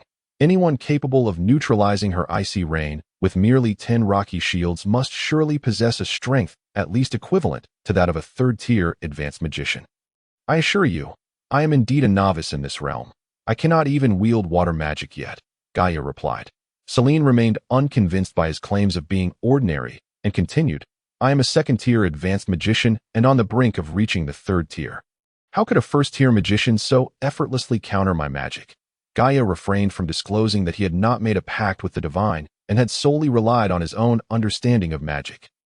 Instead, he shared with Selene some experiences from his trials in the Beastmaster Mountains. The spells you cast earlier, the Ice Meteor and Icy Rain, are both area spells. My rocky shield only needs to protect the area directly above me. Thus, I merely needed to reinforce that section of the rocky shield to ensure my safety. Are you implying that my method of casting spells is wasteful? Selene pondered aloud, as a realization struck her. If your intention is to practice area spells, then it is not wasteful. However, if your sole aim is to attack me, then it is indeed excessive, Gaia clarified. But if the area is small, it is easy for others to evade. Selene countered, that depends on how you manage the precision and compression of your spells. I believe that rather than relying on area spells to strike your target, it would be more beneficial to practice spell accuracy and compression to enhance your attack power. Gaia suggested. This insight stemmed from his 4 years of life-and-death struggles against magical beasts. Most D-tier magical beasts in the Beastmaster Mountains could cast spells, and without discovering effective strategies, defeating them was impossible. Initially, he had resorted to area spells due to the rapid movements of the beasts. However, he soon realized that while area spells took considerable time to cast, their effectiveness diminished as the area expanded, failing to inflict damage on the beasts and merely wasting his magical energy. Thus, he began to experiment with compressing area spells while maintaining accuracy. What you say does hold some merit. I shall give it a try. Selene nodded in agreement. Having spent most of her time within the confines of the academy, her practical experience was certainly not on par with Gaia's. Selene commenced her third spell, still of the ice variety, once more invoking Icy Rain. This iteration of Icy Rain bore similarities to Ice Meteor, but had a longer duration and wider range that a vast expanse of frost coalesced above the training ground. And moments later, a torrential downpour of ice spikes fell like rain, hammering down upon Gaia's rocky shield. This time, Selene's Icy Rain had a significantly reduced range. While consuming the same magical energy, its density and penetrating power were greatly enhanced, leaving Gaia no respite as he continuously summoned rocky shields. However, this Icy Rain was evidently far more powerful than the previous one, as the shields Gaia erected felt as fragile as parchment against the onslaught of ice spikes. Ultimately, when the rocky shield could no longer withstand the intensity of the Icy Rain's penetration, Gaia had to utilize wind walking and earth shifting to reposition himself, narrowly evading the spell's impact. Witnessing this, Selene couldn't help but break into a beautiful smile. This Icy Rain was indeed far more formidable than its predecessor. Yet, amidst her excitement, she once again recognized Gaia's uniqueness. He was capable of maneuvering even under the relentless assault of Icy Rain. How did you manage to evade that? Selene inquired. I simply used wind walking and earth shifting to move out of the way. Gaia replied nonchalantly, but I didn't see you cast those 2 spells. You were clearly focused on summoning rocky shields, and your casting speed was astonishing, Selene observed, her keen intellect not allowing her to overlook the details. I have mastered those two spells quite well. As I have with the rocky shield. Once you are proficient, the speed of casting naturally increases, Gaia explained. After all, he faced those ferocious beasts daily. When confronted by a formidable foe, he had to flee. Wind walking and earth shifting were excellent skills for escape, and he had cast dozens, if not hundreds, of those spells daily. Could he not be proficient? Oh, Celine replied, her skepticism lingering. She suddenly realized that this young man might indeed be exceptional. Despite being merely a first-tier advanced magician, his spellcasting speed and strength were markedly superior to those of his peers. Now, prepare yourself for my next spell, Celine declared, this time opting for a powerful earth magic, Polar Piercer. This spell was one she excelled at, capable of summoning sharp stones from the ground, making it nearly impossible to defend against. She was determined that this time, this earthbound fellow would not so easily counter her magic. Celine's reputation as the foremost sorceress of the Misa Academy was largely due to her relentless training against her peers. Although she was still merely a second-tier advanced magician, many third-tier magicians were no match for her. Let alone those of lower ranks. In the past, Celine had effortlessly dispatched higher-tier magicians with her lower-tier prowess. But today, she faced a first-tier magician who had just recently ascended, managing to nullify her spells with ease. Driven by a competitive spirit, she resolved to unleash her ultimate technique, convinced that this extraordinary individual would not perish so readily. Be cautious. This spell is quite formidable, she warned, a hint of respect underlying her tone. Gaia nodded, steeling himself for her next incantation. Celine began to chant her spell quickly, and soon the ground beneath them began to tremble, fissures spreading across the surface, and sharp rocks erupted like daggers. Following Gaia's every movement, Polar Piercer, Gaia discerned the magic at play, witnessing the land before him fracture incessantly, as serrated rock formations erupted from the ground in a menacing array, akin to a vast phalanx of blades, rendering the entire training ground unrecognizable.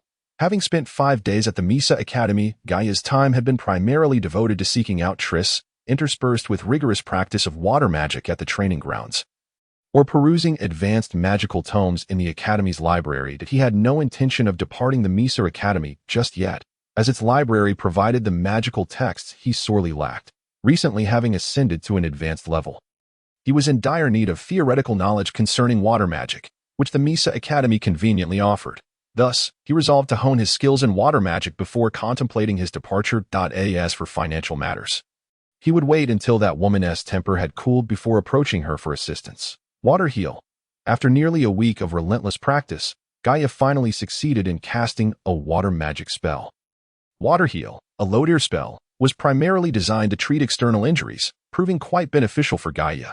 Had he mastered this spell during his time in the Beast Mountain range, he might have ventured deeper into perilous territories. To test the efficacy of water heal, Gaia, in a fit of nervousness, sliced open his fingertip, then employed the spell to mend the wound, leaving a fellow practitioner in the training ground utterly speechless.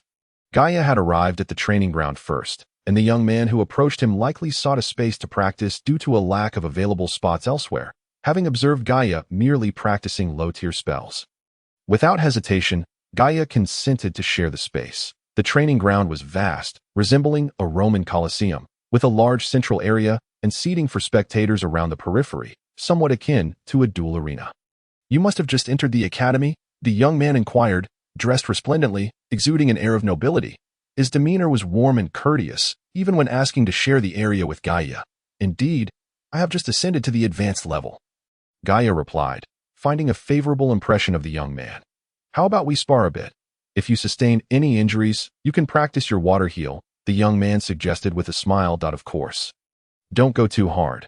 We wouldn't want to damage our camaraderie." Gaia found this proposal agreeable, as it would prevent others from perceiving him as having a penchant for self-harm, and thus nodded in assent. "My name is Sano," the young man introduced himself. "I am Gaia," came the reply. Sano positioned himself 20 meters away from Gaia and initiated his magical assault. His attacks were straightforward, consisting of rapid-fire low-tier spells such as Windblade, Rock Spike, and Ice Arrow. However, his casting speed was astonishing, as if he merely waved his hand to summon a spell. Since this was a sparring session, Gaia could not simply adopt a defensive stance. He retaliated with low-tier magic of his own, unleashing rows of earth spikes to counter Sano's barrage of wind blades. Neither of them employed defenses. They continuously released low-tier spells, allowing their attacks to intercept one another. Often, Gaia's numerous wind blades would be dismantled by Sano's ice arrows before even reaching their destination, while Sano's ice arrows would likewise be thwarted mid-flight by the wind blades. Subsequently, Gaia and Sano altered their approach, shifting their focus from the frequency of spellcasting to the precision of their strikes, still utilizing low-tier attack spells, but with fewer projectiles. The spells they cast soared swiftly, and the other was tasked with intercepting them mid-air using identical spells. As their duel progressed, they began to experiment with peculiar and unconventional spells, most of which were self-invented and not documented in traditional magical texts. At this level of mastery, devising unique spells was not overly challenging. Though developing entirely new magical skills posed a greater difficulty, Sano was the first to employ a spell, a combination of a whirlwind technique and ice arrowed. He first conjured a multitude of sharp ice arrows, then swirled them together with a gust of wind, launching them simultaneously. Thus, while the opponent contended with the whirlwind, they also had to remain vigilant against the myriad sharp ice arrows. Gaia, having developed most of his spells through personal exploration, had also created many fusion or transformation spells. After successfully countering Sano's whirlwind and ice arrow spell, Gaia unleashed his own unique magic. This was a simple yet practical combination. Spells like Wind Blade and Ice Arrow typically traveled in straight lines. If one lacked sufficient speed and accuracy, it was easy for agile swordsmen or magical beasts to evade them. Therefore, Gaia attempted to alter the trajectory of these linear spells to follow a tracking path. Once cast, spells generally lost their control, presenting a significant challenge for this tracking magic. Gaia recalled the inspiration he had derived from his earlier study of the whirlwind technique, which involved two opposing wind currents colliding to alter their direction, forming a swirling vortex. He pondered whether he could cast a rock arrow and release a whirlwind in its flight path to redirect the spell. If he mastered the timing and intensity of the whirlwind, it could indeed create a tracking effect. The magical energy consumed by the whirlwind was minimal, and since it wasn't intended for offense, merely modifying the trajectory of another spell seemed feasible. In theory, if he could hone this technique, the spells he cast could change direction mid-flight. Sano observed as Gaia merely launched a rock arrow, noting its errant trajectory with curiosity. Just as he was about to inquire, he was taken aback when the misfired rock arrow suddenly veered in his direction. Startled, Sano was caught off guard, and before he could adequately defend himself, the arrow grazed his arm, leaving a slender cut. "What is this?" Sano exclaimed, momentarily disregarding the minor injury, instead gazing at Gaia in astonishment. "It's a tracking spell I devised myself. I haven't fully mastered it yet, and it requires considerable effort," Gaia explained, while using water heal to tend to Sano's wound. "May I inquire further?" Sano's interest was piqued, his eyes glinting with excitement. But of course, Gaia was not one to withhold knowledge, having formed a favorable impression of Sano.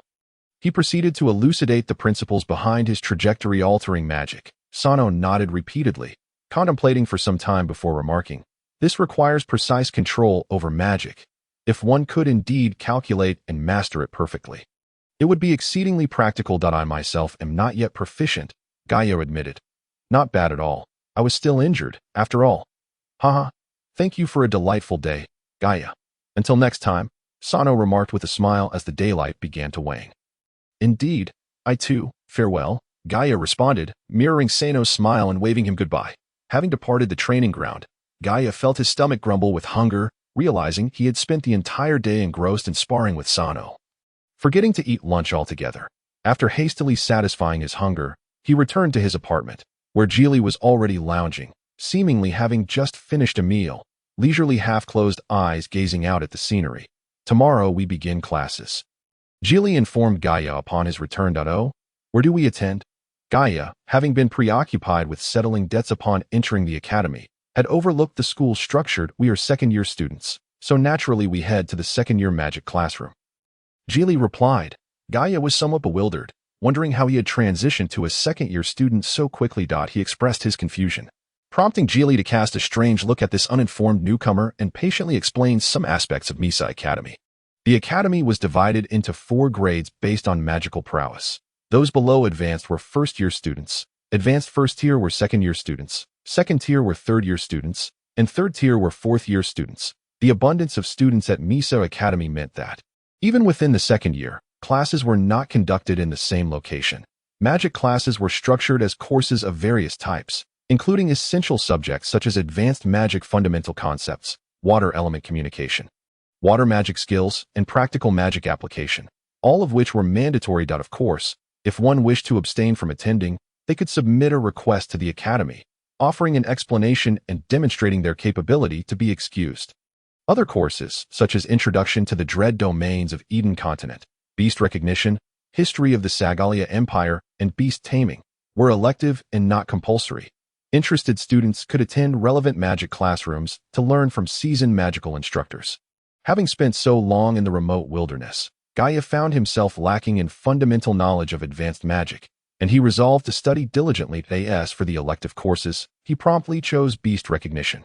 Considering his extensive experience dealing with magical beasts, that a deeper understanding of certain magical beasts would undoubtedly make dealing with them significantly easier. As the night grew late, and after exchanging a few words with Geely, Gaia settled into meditation, striving to fill the void within the magical vortex.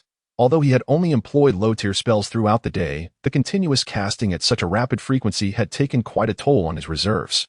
In the office of the esteemed headmaster, an elderly man with a white beard sat comfortably in an armchair, appearing to be in deep contemplation or perhaps simply resting his eyes at that moment. A young man gently pushed the door open. "Teacher, I happened to pass by and noticed the light, so I thought I would check in. It's quite late. Aren't you heading home?" the young man inquired with grace. The headmaster opened his eyes, a warm smile spreading across his face. "Sano, where have you been all day?" "Teacher, I was at the training grounds. By the way, I discovered an exceptional student today," Sano replied. The headmaster raised an eyebrow.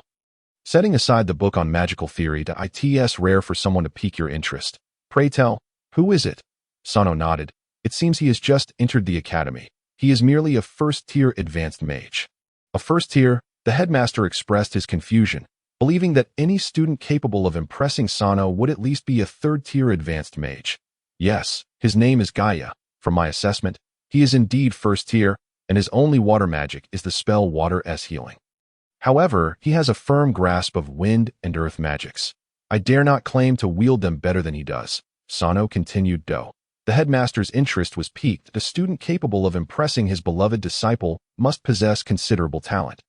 Yet he had never heard of the name Gaia. It seemed there was no standout among the new students bearing that name. Sano paused before elaborating. "We first tested each other's frequency of spell casting, continuously unleashing low-tier spells and mutual assault. Initially, I slowed my pace due to his lower level, but gradually I discovered he kept up remarkably well. To my astonishment, even at my utmost effort, his frequency remained on par with mine. To maintain a comparable release frequency at first tier is indeed commendable," the headmaster acknowledged with a nod. "We then competed in accuracy, attempting to intercept each other's spells mid-air. In this contest, I found myself at a disadvantage. His spells were exceedingly precise, with almost no errors. I observed that my ice arrows were consistently shattered at the same point, most often cleaved in half," Sano continued. While competing against Gaia, he had noticed many intricate details.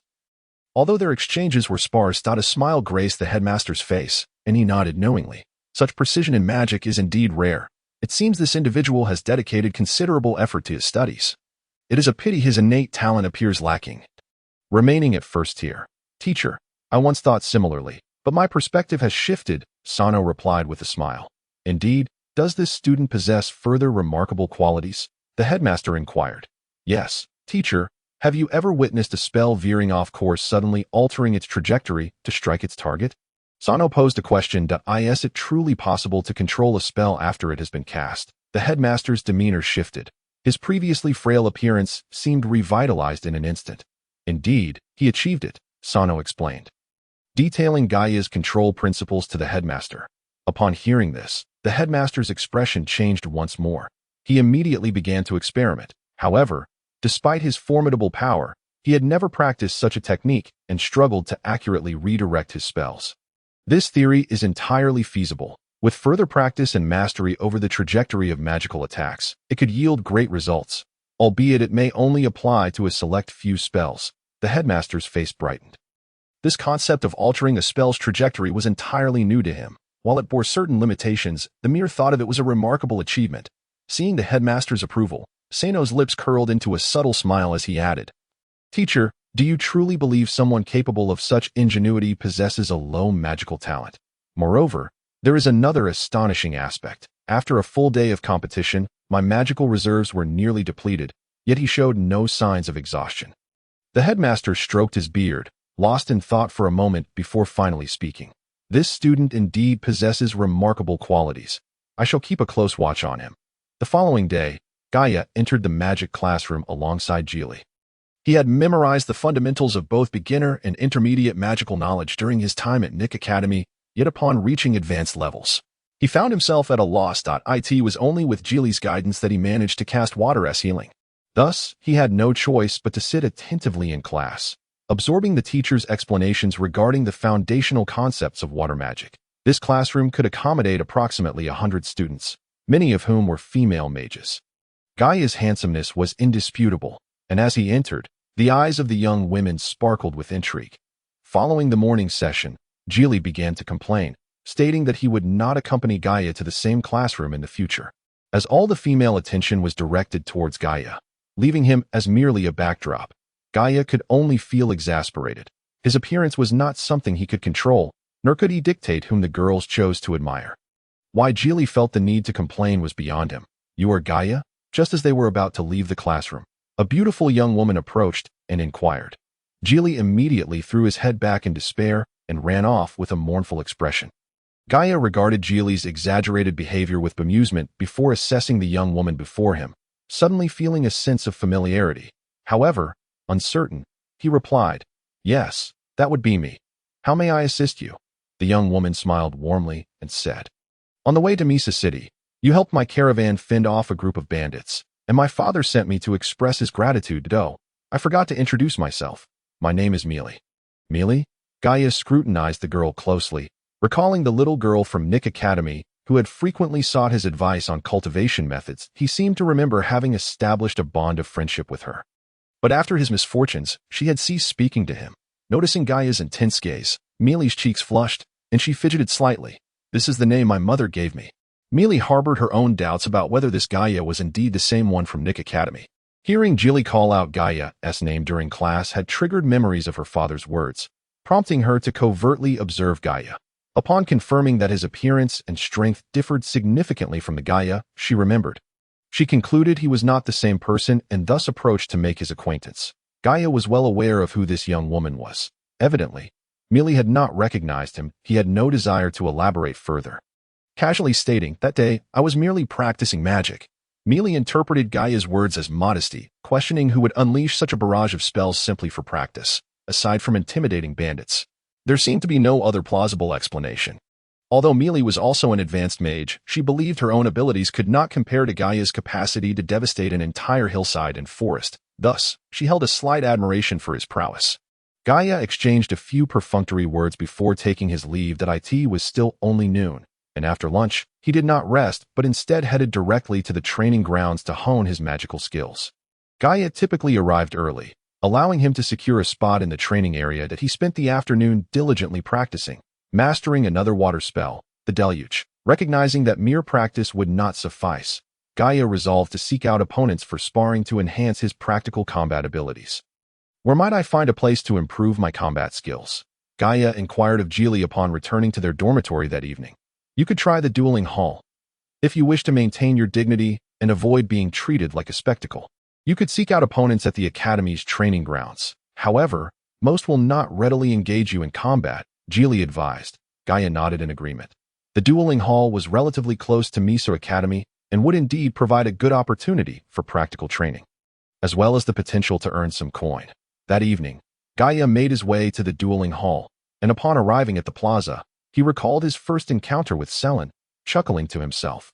3,000 gold coins were lost right here.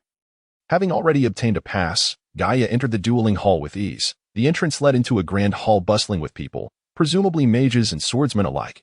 Gaia found a servant and requested an explanation of the rules here. The regulations were quite straightforward.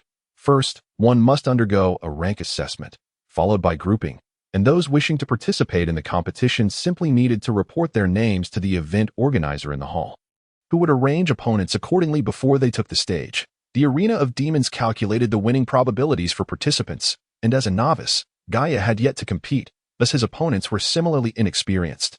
If he achieved a certain number of consecutive victories, he would face opponents with comparable winning streaks. Without hesitation, Gaia entered the competition as a magician, participating in 2 matches, one against another magician and the other against a swordsman. The first match commenced swiftly. The arena was opulent and spacious, adorned with powerful barriers, and surrounded by VIP lounges encased in special crystals, providing a comfortable environment for the noble spectators to enjoy the contests. The duel between novice high-level magicians did not draw a large audience. Many seats among the nobles were left vacant. Gaia was unconcerned, as his purpose for being there was not to gain the favor of the aristocracy. His opponent was a man in his 30s, clad in a black robe of magic, wielding a staff, and adorned with various magical trinkets, showcasing a complete set of equipment. Gaia had never considered using a magic staff, as he found it cumbersome. Unlike a sword, it could not cleave enemies nor significantly enhance magical potency. Thus, even with wealth at his disposal, he refrained from purchasing wondrous for magical accessories. He paid little heed to them. While they could provide auxiliary benefits, cheaper items were often ineffective, and those with significant effects came with exorbitant prices. Gaia possessed a magic bracelet he had seized from a bearded bandit, which he had attempted to identify at various magical guilds during his travels. But none could ascertain its utility, so he hesitated to wear it and kept it on his person. Today, fortune smiled upon him as he encountered a novice. The magician wore a smile, convinced that Gaia could not possibly be over 20 years old and likely a student from the Academy of Misa. Although magicians from such institutions might possess high ranks, their practical combat experience was often lacking. Hence, the magician believed victory was assured. "Somi," Gaia replied nonchalantly, his words unmistakably implying, "I too am fortunate to encounter a fool." The magician sneered, opting not to engage in further banter, and began casting spells. He launched a few wind blades as a probing tactic, seeking to gauge Gaia's capabilities. However, Gaia denied him the chance to assess, evading without even resorting to magic, which puzzled several young nobles in the VIP area, who thought, "This young magician is remarkably agile." After the probing spells missed, the magician grew increasingly agitated and commenced chanting an intermediate earth magic, as evidenced by the swirling brown light around him. Now it was Gaia's turn to counterattack. Rather than employing high-level magic, he opted to unleash a barrage of low-level spells, reminiscent of his earlier duel with Sano. Instantly, a tempest of wind blades surged towards the magician. Realizing the futility of continuing his incantation, the magician hastily interrupted it and erected a stone wall before him to shield against Gaia's onslaught. Initially, the stone wall withstood some of the incoming azure wind blades, but gradually succumbed to the relentless assault, ultimately collapsing into a heap of rubble. Shield of stone, faced with the dense barrage of wind blades, the magician dared not hesitate and immediately invoked the most robust defensive spell at his disposal. The wind blades continued to batter against the shield, gradually wearing it down, and just as it was about to shatter completely, the magician barely managed to conjure a second stone shield. This contest was remarkably straightforward. Gaia stood at a distance, incessantly casting wind blades, while his opponent desperately relied on stone shields to defend. Having launched no further offensive after his initial probing spells, the outcome of the match was all but inevitable. The pronounced disparity in their respective magical expenditures became glaringly apparent. While the magician was depleting his resources with intermediate earth defense spells, Gaia merely utilized the simplest attack magic, the wind blade. Soon, the magician could no longer withstand Gaia's relentless assault, and a wind blade struck him in the abdomen, sending him flying out of the arena. Practical combat experience. After 4 years of honing his skills in the Beast Mountain range, where he constantly wielded magic and faced life-or-death situations, Gaia's experience was anything but lacking. That he confronted vicious and cunning beasts, where survival hinged on his effectiveness in both offense and defense. The first match concluded effortlessly in Gaia's favor, and the second held little suspense. As a second-tier high-level swordsman, it posed no challenge for him to defeat a first-tier high-level swordsman with magic, securing yet another victory with ease. After 2 consecutive wins, Gaia collected his reward in the hall. As he departed the arena of demons, he stopped by the market to purchase a mask before returning to the academy. The purpose of the mask was simple. Gaia intended to enter the arena of demons again under the guise of a swordsman, as he did not wish to neglect his combat skills. Additionally, This would allow him to earn more money. From the 2 matches, Gaia earned 50 gold coins, a modest sum for a novice competition. However, should he continue his winning streak, the rewards would multiply significantly. Thus, he resolved to return in the evenings, barring any unusual circumstances, to earn some extra income. Upon returning to the academy, Gaia headed straight to his apartment. Noticing his late return, Jili's gaze became somewhat peculiar as he scrutinized Gaia from head to toe and back again before exclaiming, "I thought you wouldn't be back tonight." Confused, Gaia inquired, "What do you mean by that? Weren't you going to find that girl from this morning? Did nothing happen between you two?" Jili's expression turned melancholic. "I went to the arena of demons," Gaia replied, "and this is the money I borrowed from you." Returned. Jili took the small pouch of gold without counting it, casually tossing it aside and exhaling deeply. "That's good. I rather like that girl. If you like her, go pursue her. I'm simply not interested." Gaia made his stance clear, for while Millie was attractive, he harbored psychological reservations about her. "Really? All right, I'll start my pursuit tomorrow." Jili perked up immediately, adopting a rather flamboyant demeanor that left Gaia feeling somewhat nauseated. The following day, after classes, Millie sought out Gaia once more, proposing they dine together, which prompted another dramatic lament from Jili as he tearfully departed. Gaia, unsure how to decline, reluctantly agreed. To be honest, he felt little for Millie and even harbored a slight aversion, yet her proactive approach left him hesitant to hurt her feelings. After repaying Jili the money he had earned from the arena, Gaia found he still had some left over, allowing him to treat himself to something better than low-quality food. He accompanied Millie to the 3rd floor of the cafeteria. Although the cafeteria catered to the masses, it featured private rooms and fairly luxurious amenities, as most students were from affluent backgrounds and preferred not to dine under the gaze of others. After lunch, Gaia found an excuse to send Millie away and made his way to the library to peruse books on magic. The library at the Academy of Misa housed a plethora of texts, and having developed a passion for reading at Nick Academy, Gaia yearned to devour the entire library, relishing the opportunity to explore those magical tomes in his leisure time.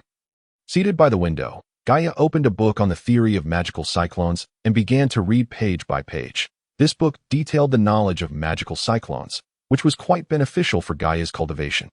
However, after thoroughly reviewing the text, he found it lacked information on the duality of magical cyclones, and the cyclones described within were consistently depicted as golden, differing from the color variations he sensed in response to elemental changes.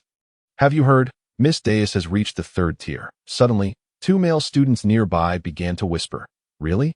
If so, she will undoubtedly rank among the top 20 in our academy, once she masters Tier 3 magic.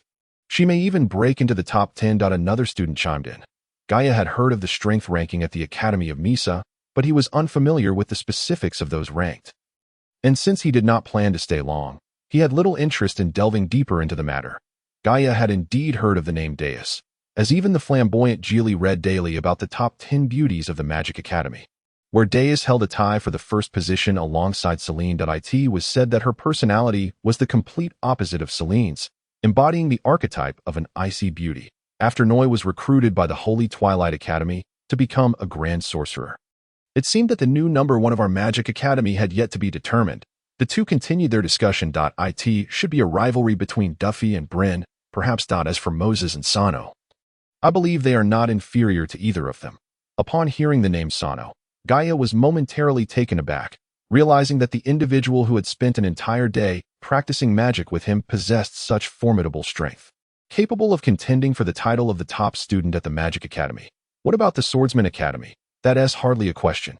It must be Liege. After Shad's departure, Liege became the undisputed champion of the swordsman. "And I've even heard he is a 3rd-tier champion in the Demon Battle Hall," remarked a student. The proximity of the Swordsman Academy to the Magic Academy meant that students were generally aware of such peculiar circumstances.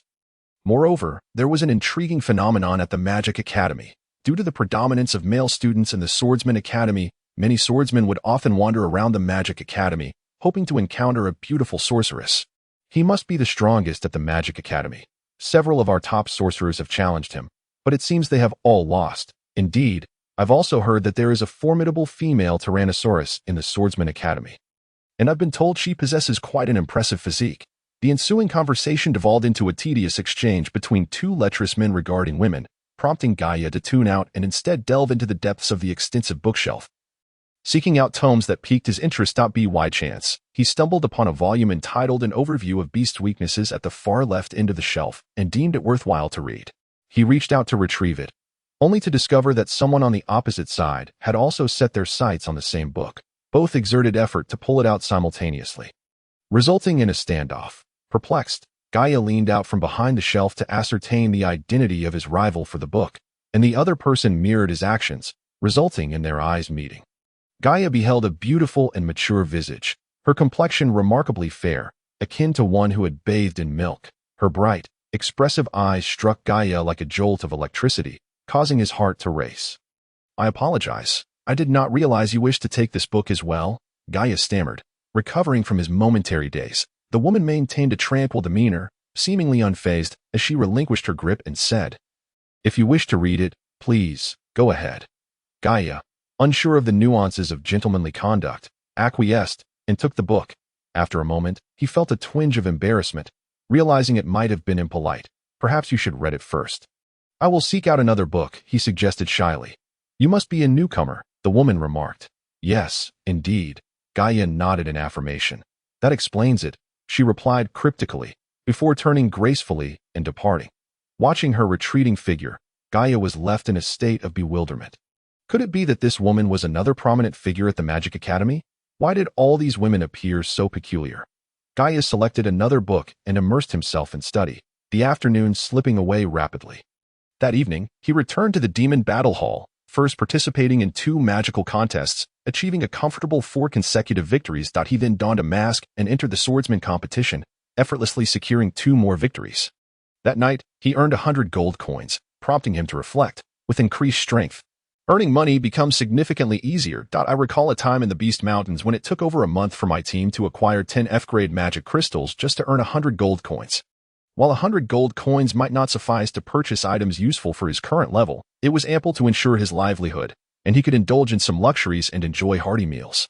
After depositing his beloved sword and mask at the storage, Gaia donned his Magic Academy robe and headed back. Upon returning to the dormitory, he discovered that Geely was absent. It was not until much later that Geely returned. His face bruised and battered, nearly unrecognizable to Gaia. "What happened?" Gaia inquired. In a fit of rage, Geely hurled his pillow and exclaimed, "Today, during my elective magic class, I took a liking to a female student and boldly approached her." "And then you were beaten up by that female student?" Gaia interjected instinctively. After spending several days with Geely, Gaia had come to understand his roommate's character, one who would drool over beautiful women without restraint. "Will you allow me to finish?" Geely retorted, still incensed. Gaia gestured for him to continue. Taking a few deep breaths, Geely recounted, "That female student was genuinely attracted to my charming personality and intended to have dinner with me. However, out of nowhere, a 4th-year student named Blun appeared, who promptly challenged me to a duel, which resulted in my current state. Can you believe that? A 4th-year student bullying a newcomer like me and stealing my beloved woman." "Indeed, that is rather excessive," Gaia concurred, nodding in agreement. Even in the pursuit of affection, such harsh measures were unnecessary. It left Gaia unable to recognize Geely. "Should we seize an opportunity to teach that fellow a lesson? I've done some digging, and he doesn't seem to have any notable background, and he's only just entered the 3rd tier," Geely proposed. His intentions were clear. He sought to embroil Gaia in his vendetta. Although Geely had not witnessed Gaia's true strength, he believed that anyone capable of holding their ground against Celine must possess formidable abilities. Thus, he felt confident that their combined efforts could take on Blunt. "Oh, let me know when you find an opportunity. Just refrain from using magic to heal. Let me practice water healing," Gaia replied, feeling somewhat disinterested in such petty rivalry. Nevertheless, since his roommate had been so thoroughly beaten, it was only right to help him vent his frustrations. "All right, once I find the chance, I will inform you. You must stand by my side," Geely implored, tears streaming down his bruised face, lending an almost comical air to his plight. Gaia nodded. While his roommate might be somewhat lecherous and ridiculous, he had provided him with considerable assistance, and Gaia felt no reason not to stand by him in this instance. Celine had been feeling particularly irritable of late.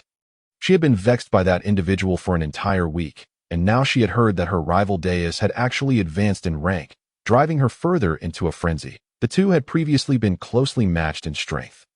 But with Deus's ascension to the 3rd tier, Celine realized that if she did not break through in the near future, she would fall significantly behind, leaving her at a disadvantage in any future confrontation with that woman. China, accompany me to the training ground. Feeling stifled in the apartment, Celine instructed her roommate that "My lady, what time is it?" China replied, clearly reluctant. "Come on, let us practice." Celine, perhaps in a fit of frustration, insisted on training late into the night. Fine, but don't blame me if I can't wake up early tomorrow," China conceded, understanding Celine's recent mood. The two women were relatively evenly matched in strength, both at the peak of the second tier. Celine excelled in sharp, aggressive attacks, while China focused more on defense, creating a perfect balance of offense and defense. "Hey, Celine, your attack seems significantly stronger. I find it somewhat challenging to defend," China remarked after a round of sparring. "Really? You're not just flattering me, are you?" Celine replied, "Of course not.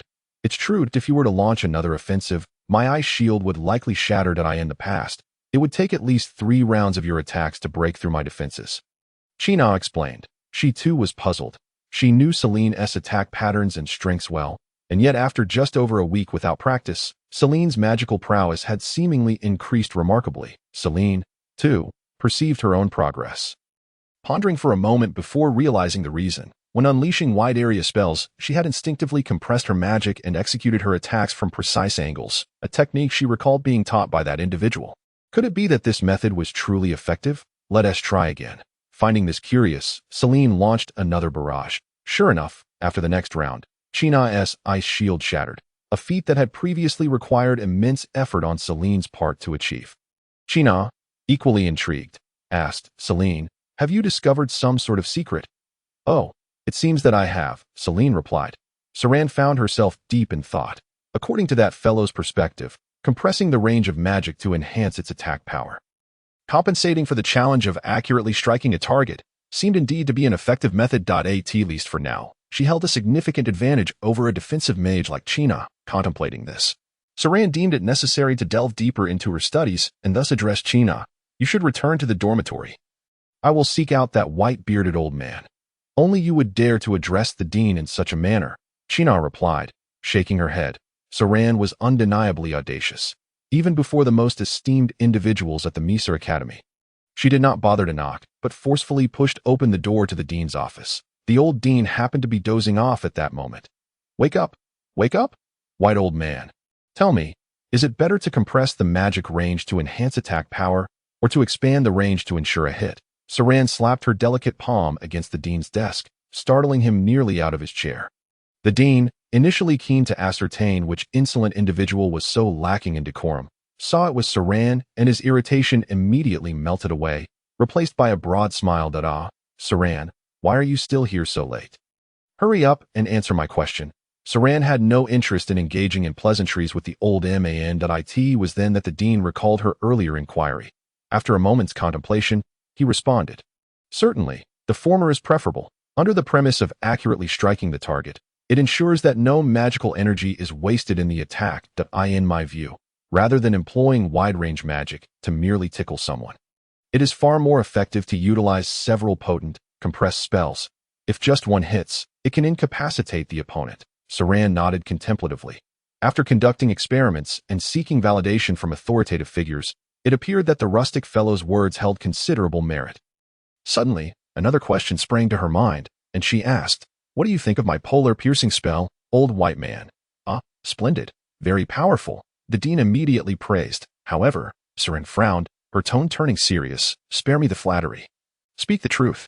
The dean's face flushed with embarrassment as he awkwardly replied, "To be honest, that spell requires too much movement. The slightly clever individual would easily counter it with levitation magic. Earth magic emphasizes surprise. If you make such a commotion to unleash your piercing attack, your opponent would have already taken precautions that a single levitation spell could nullify all your efforts. Of course, while they are levitating, you could employ other spells to strike them. However, your polar piercing is clearly a waste of magical energy. Is it merely to force the opponent to levitate?" The dean had intended to continue his candid critique, but noticed Saran's expression darkening and hastily refrained from further commentary. With a grave tone, he said, "I express these truths for your benefit, hoping you do not stray from the right path. Saran, please remain calm. Allow me to finish. Oh my heavens." As soon as the words left his mouth, A gust of wind swept through the dean's office, scattering decorations and magical scrolls alike. The white-bearded dean looked on with a bitter smile at the chaos wrought by Saran's whirlwind spell. Helplessly lamenting, had I known, I would have refrained from speaking so frankly. Humph, even if that spell is terrible, could you not say it more delicately? You are just as annoying as that fellow, with another spell. Saran tousled the dean's beard before storming out. Watching her depart, the old dean sighed heavily. How could the academy have misjudged such a calamity? Had I known this which would come, I would have gladly resigned from my position. Do not complain, Tanny. Soon it will be your turn. My old bones cannot endure such turmoil. The sound of Karai's voice faded away in the distance. The following morning, Gaia attended his magical theory class, had lunch with Mitsai, and spent the afternoon in his elective course on monster recognition. Guided by others, Gaia found the designated classroom. Having finished lunch with nowhere to go and wanting to avoid entanglements with Mitsai, he arrived early, intending to meditate before class. To his surprise, upon reaching the classroom, he found it already filled with students who had claimed the front row seats. Gaia was left to sit in the middle, wondering if he had mistakenly entered the wrong classroom, as there was still ample time before class began. There were several classrooms available for monster recognition, and Gaia had merely chosen one close by. Not expecting others to be so eager, he contemplated switching classrooms to secure a front row seat but reconsidered, realizing that with so many students present, the instructor might provide a more thorough explanation. Thus dismissing the thought, with time still on his hands, Gaia sought not to waste it, and entered into meditation that he faintly heard the students animatedly discussing something, but he paid little attention. The meditation passed swiftly. And when Gaia opened his eyes, the classroom was packed, with some students even standing in the back, all displaying eager expressions. Gaia mused to himself, so this monster recognition course is quite popular. However, not long after Gaia's reflection, he realized he was mistaken. As class time approached, a stunning woman in a white robe gracefully entered the room. A swarm of male students, upon seeing the beautiful instructor, resembled a pack of ravenous windwolves, their eyes gleaming with desire and anticipation. After this observation, Gaia turned his attention to the instructor, only to be astonished to recognize her as the alluring woman he had locked eyes with in the library the previous day.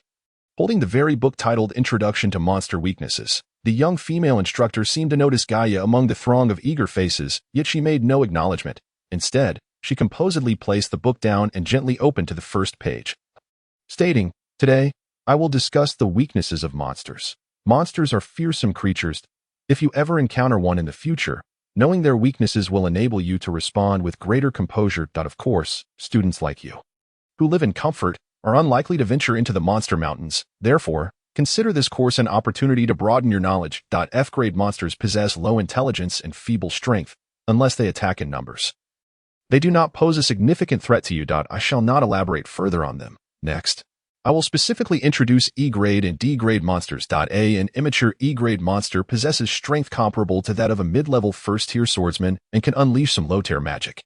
However, these monsters primarily rely on physical attacks, thus it is prudent for mages to maintain a safe distance and opt for rapid, high-efficiency spells.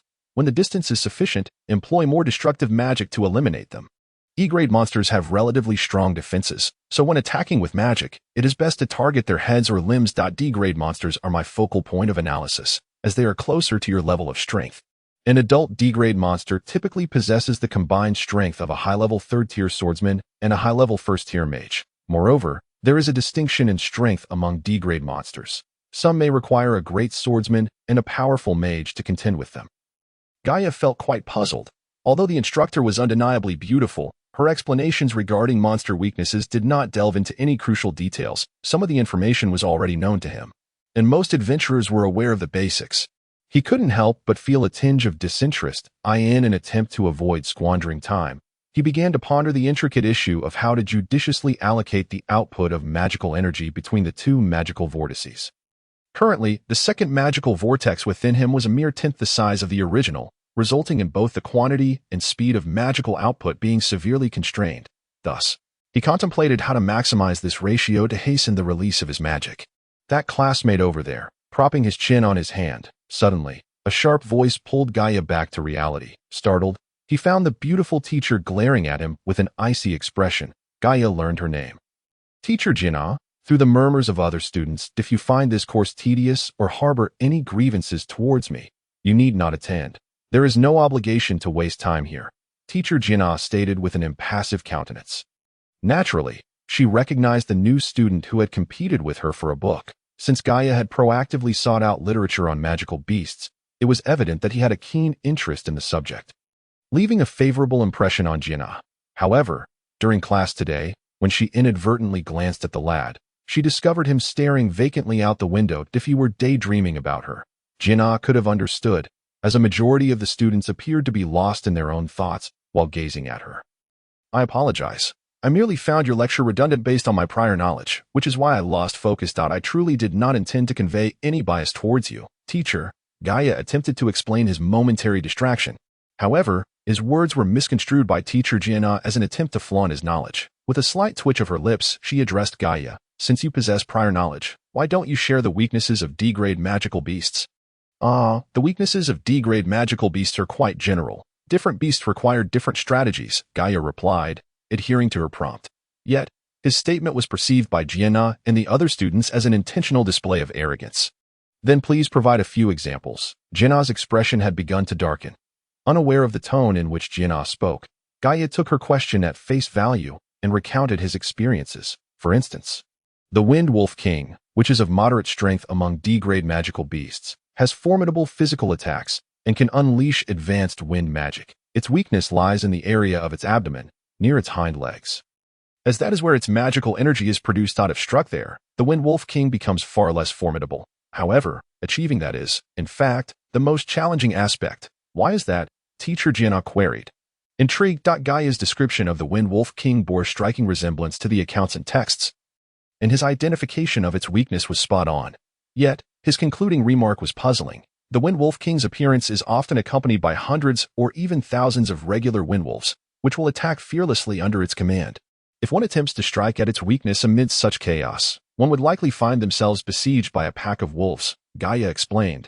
His words elicited a cacophony of derisive sounds from the students, filled with scorn. In their view, no one understood magical beasts better than Teacher Jinnah, and this boy had audaciously refuted the weakness of the Wind Wolf King, suggesting instead that one would fall into peril. Teacher Jinnah, deep in thought, eventually retrieved a book and swiftly flipped to a specific page, which illustrated the Wind Wolf King. What you present is merely a theoretical assertion.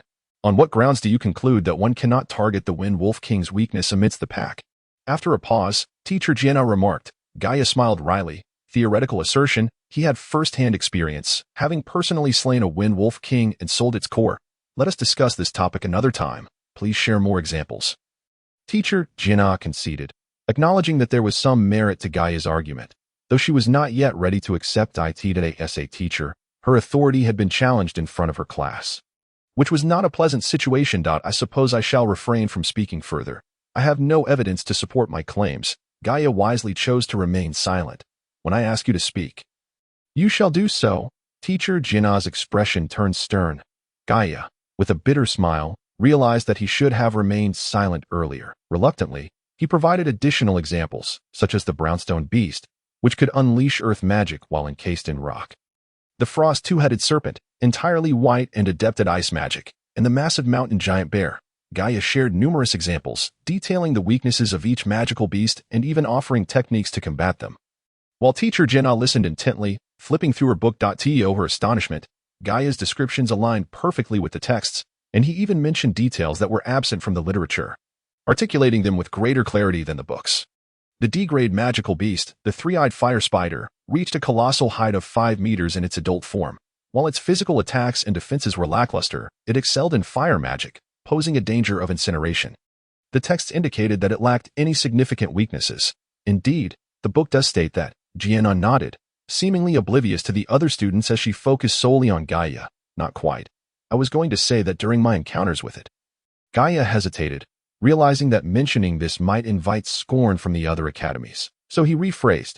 I read in another book that the weakness of the three-eyed fire spider lies in its third eye. We often fall into the misconception that all 3 eyes serve the purpose of vision. In truth, its third eye functions similarly to the abdominal region of the Wind Wolf King, being the organ responsible for magical output. If one could strike that area, its fire magic would diminish significantly, making it much easier to handle. This revelation stemmed from Gaia's own experience during a confrontation with the three-eyed fire spider. where he observed that whenever it cast magic, its third eye would blink while the other two remained stilled. He decided to target that eye with his magic, and to his surprise, the creature exhibited clear signs of fear, attempting to evade and shield itself. Thus, he focused his attacks on that very spot, ultimately slaying the formidable beast. What utter nonsense! You must have read some misguided text, one student retorted vehemently. This student was a devoted admirer of teacher Gaia, and seeing her pay such attention to Gaia stirred feelings of resentment within him. His interjection sparked a wave of dissent among the other students, who began to criticize Gaia for disrupting the class with his fanciful claims. While they did not genuinely believe Gaia was mistaken, some even found merit in his assertions. They were irked that he had monopolized teacher Gaia's attention, inciting their collective ire. Thus, even if he were correct, he would not receive their endorsement. Silence, teacher Gaia commanded, and all the students fell quiet. She glanced at Gaia and stated, I shall verify the validity of your claims. Now, let us resume the lesson. Gaia could only resign himself to continue listening to her discourse on the weaknesses of magical beasts. Reflecting inwardly, if these individuals rely solely on the text to confront those beasts, they will likely perish without understanding how. After the class concluded, teacher Gaia took the initiative to inquire about Gaia's name. Upon responding amidst the fiery gazes of his peers, he quickly departed. Once outside, Gaia resolved not to attend this class again. Although the teacher was beautiful, he disliked the way others, including teacher Gaia, regarded him and sensed a dissonance between the book's accounts and reality. Rather than be misled and waste time, he preferred to practice magic to enhance his abilities. In the evening, Sano practiced magic alone in the training field, diligently attempting the theory that Gaia had shared with him. He endeavored to conjure an ice arrow and manipulate its trajectory with a gust of wind.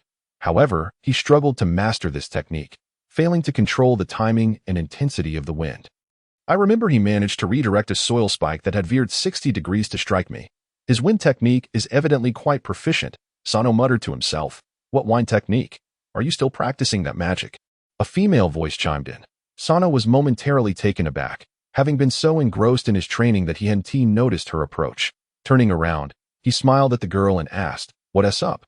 Selin, do you need something from me? I'm bored this evening. Accompany me to the magic duel hall, Selin suggested, then paused, her expression shifting to one of annoyance as she added, Humph, you didn't come with me last time. And I ended up losing. Heh, you truly are quite willful. A loss is a loss. Why spend 3,000 gold coins to acquire someone else's magic staff only to shatter it before their very eyes? Sano remarked with a smile that if she hadn't been holding the staff, how could I possibly have lost? Celine retorted, indignant. Are you still planning to participate in the competition today? Sano inquired. Previously, he had taken Celine to the demon fighting hall, where she had boldly entered the contests, though she had nearly always faced defeat. After a moment's hesitation, Celine shook her head and replied, I shall not participate. I will merely watch others compete, due to time constraints. Gaia had donned a mask for the swordsman's contest. Generally, matches between swordsmen do not take long to determine a victor. Gaia's opponent this time was a middle-aged man wielding a great sword. Evidently a strength-based swordsman. Why are you wearing a mask? Are you afraid to show your face? The middle-aged swordsman frowned, noticing his opponent's black mask. In light of his current identity, Gaia chose to remain silent, communicating only through nods and shakes of his head, directly ignoring such inquiries. The aura of brutality surrounding Gaia had never truly dissipated when he grasped his sword and unleashed a powerful aura against his opponent. His merciless intent to vanquish was laid bare. Gaia's aura attacks were indeed domineering, each movement appearing meticulously calculated, every strike aimed at the opponent's vital points. The yellow aura seemed to possess a soul of its own, rendering the adversary utterly defenseless. The middle-aged swordsman had never encountered such a sharp attack. In his struggle to respond, he was gripped by fear. This was no mere contest, but a life-and-death duel in the VIP section. Sano observed the menacing masked swordsman below with an appreciative gaze, as though he had stumbled upon a treasure. Is this the swordsman you were speaking of? Celine inquired. Yes, I watched his 2 matches yesterday. I found him quite impressive and am considering recruiting him, Sano replied. He often frequented the demon fighting hall, not limiting himself to just the matches of sorcerers. Yesterday, he had fortuitously discovered the masked individual, initially with a casual interest. Yet, the masked contender had surprised him greatly. He was akin to a razor-sharp sword, exuding a fierce aura yet maintaining perfect composure. Each attack seamlessly transitioned into the next, never wasting a single ounce of effort. devoid of any superfluous movements or feints. Each strike was swift and lethal. After observing 2 of the masked swordsman's matches, Celine found him to be shadowy and ferocious, akin to a lurking beast, striking only when provoked. She had even calculated how long she might endure against such a foe. "Sano, if you faced him, what would your chances be?" Celine asked. She had to admit that the masked man was indeed formidable. "If he is a 3rd-tier advanced swordsman, my chances are nearly non-existent. As for a 2nd tier, I compared last night, and the odds were 10 to 1. However, today, that has dwindled to 9 to 1. I feel he has not yet unleashed his full potential." Sano replied, clearly holding the masked individual in high regard. In another VIP section, an older middle-aged man regarded the masked figure below with admiration, occasionally smiling and asking the youth beside him, "Can you discern who it is? There should be no one of his caliber at the Misa Swordsman Academy." The youth, who bore a sword at his waist, shook his head. "Regé, what are your thoughts on this 2nd-tier advanced swordsman?" the man inquired. "Very strong," Regé stated succinctly, later adding, "even if he is merely 2nd tier, I believe it would take considerable effort to defeat him." The man nodded, signaling to his servant, "Keep a close watch on this individual. Inform me of his matches." The servant bowed respectfully, replying, "Yes, my lord. It seems they too have taken an interest in this masked man," Sano remarked. After witnessing the 2 matches of the masked swordsman, he and Celine intended to watch others compete. Upon exiting the noble box, they happened upon Regé and the older man. "Your families are truly dull. I hope you don't end up in a bloody struggle over recruiting talents," Celine scoffed. Sano smiled faintly, choosing not to respond, while Regé, sensing their gaze, turned to glance at Sano before his eyes lingered on Celine. Celine completely disregarded Regé's attention and nudged Sano, saying, "Let's return to. Wait, there's another match worth our attention." Sano replied, "Who's another from our academy? A 1st-tier advanced sorcerer with many unique qualities and considerable strength." Sano explained that he referred to Gaia, having seen him alongside the masked man yesterday, and since their matches did not coincide, Sano was eager to witness both of their contests. That detestable fellow. After a while, when Celine sat in the VIP box, peering through the special crystalline wall, she discovered that the individual standing in the center of the arena was none other than the one who had violated her personal space that day. And her anger ignited once more. "You know him, but he is not the detestable one. He is Gaia," Sano corrected. "You, go down there and teach that man a lesson." Celine, still fuming, pointed at Sano. Though she had confirmed that Gaia's magical theories were indeed correct and had assisted her in enhancing her abilities over the past few days, she could not tolerate the fact of her violation. Sano was momentarily taken aback, unable to comprehend the source of Celine's ire, and patiently inquired, "What is going on? I simply find him displeasing. Are you going or not? If not, I shall go myself." Celine could not dare to admit the true nature of her grievance, so she resorted to a rather clumsy excuse. Sano, perplexed, noted that although Celine had a peculiar disposition, she would not typically erupt in such a manner without cause. There must be some misunderstanding at play. Thus, he attempted to mediate. "Please, do not be angry. We are in the demon fighting hall. I am a 3rd tier. You are a 2nd tier, and it would be impossible for you to compete against him. So tell me, what transpired?" "Humph. It is none of your concern." Naturally, Celine could not divulge the reason, so she retorted with this. Sano was also baffled.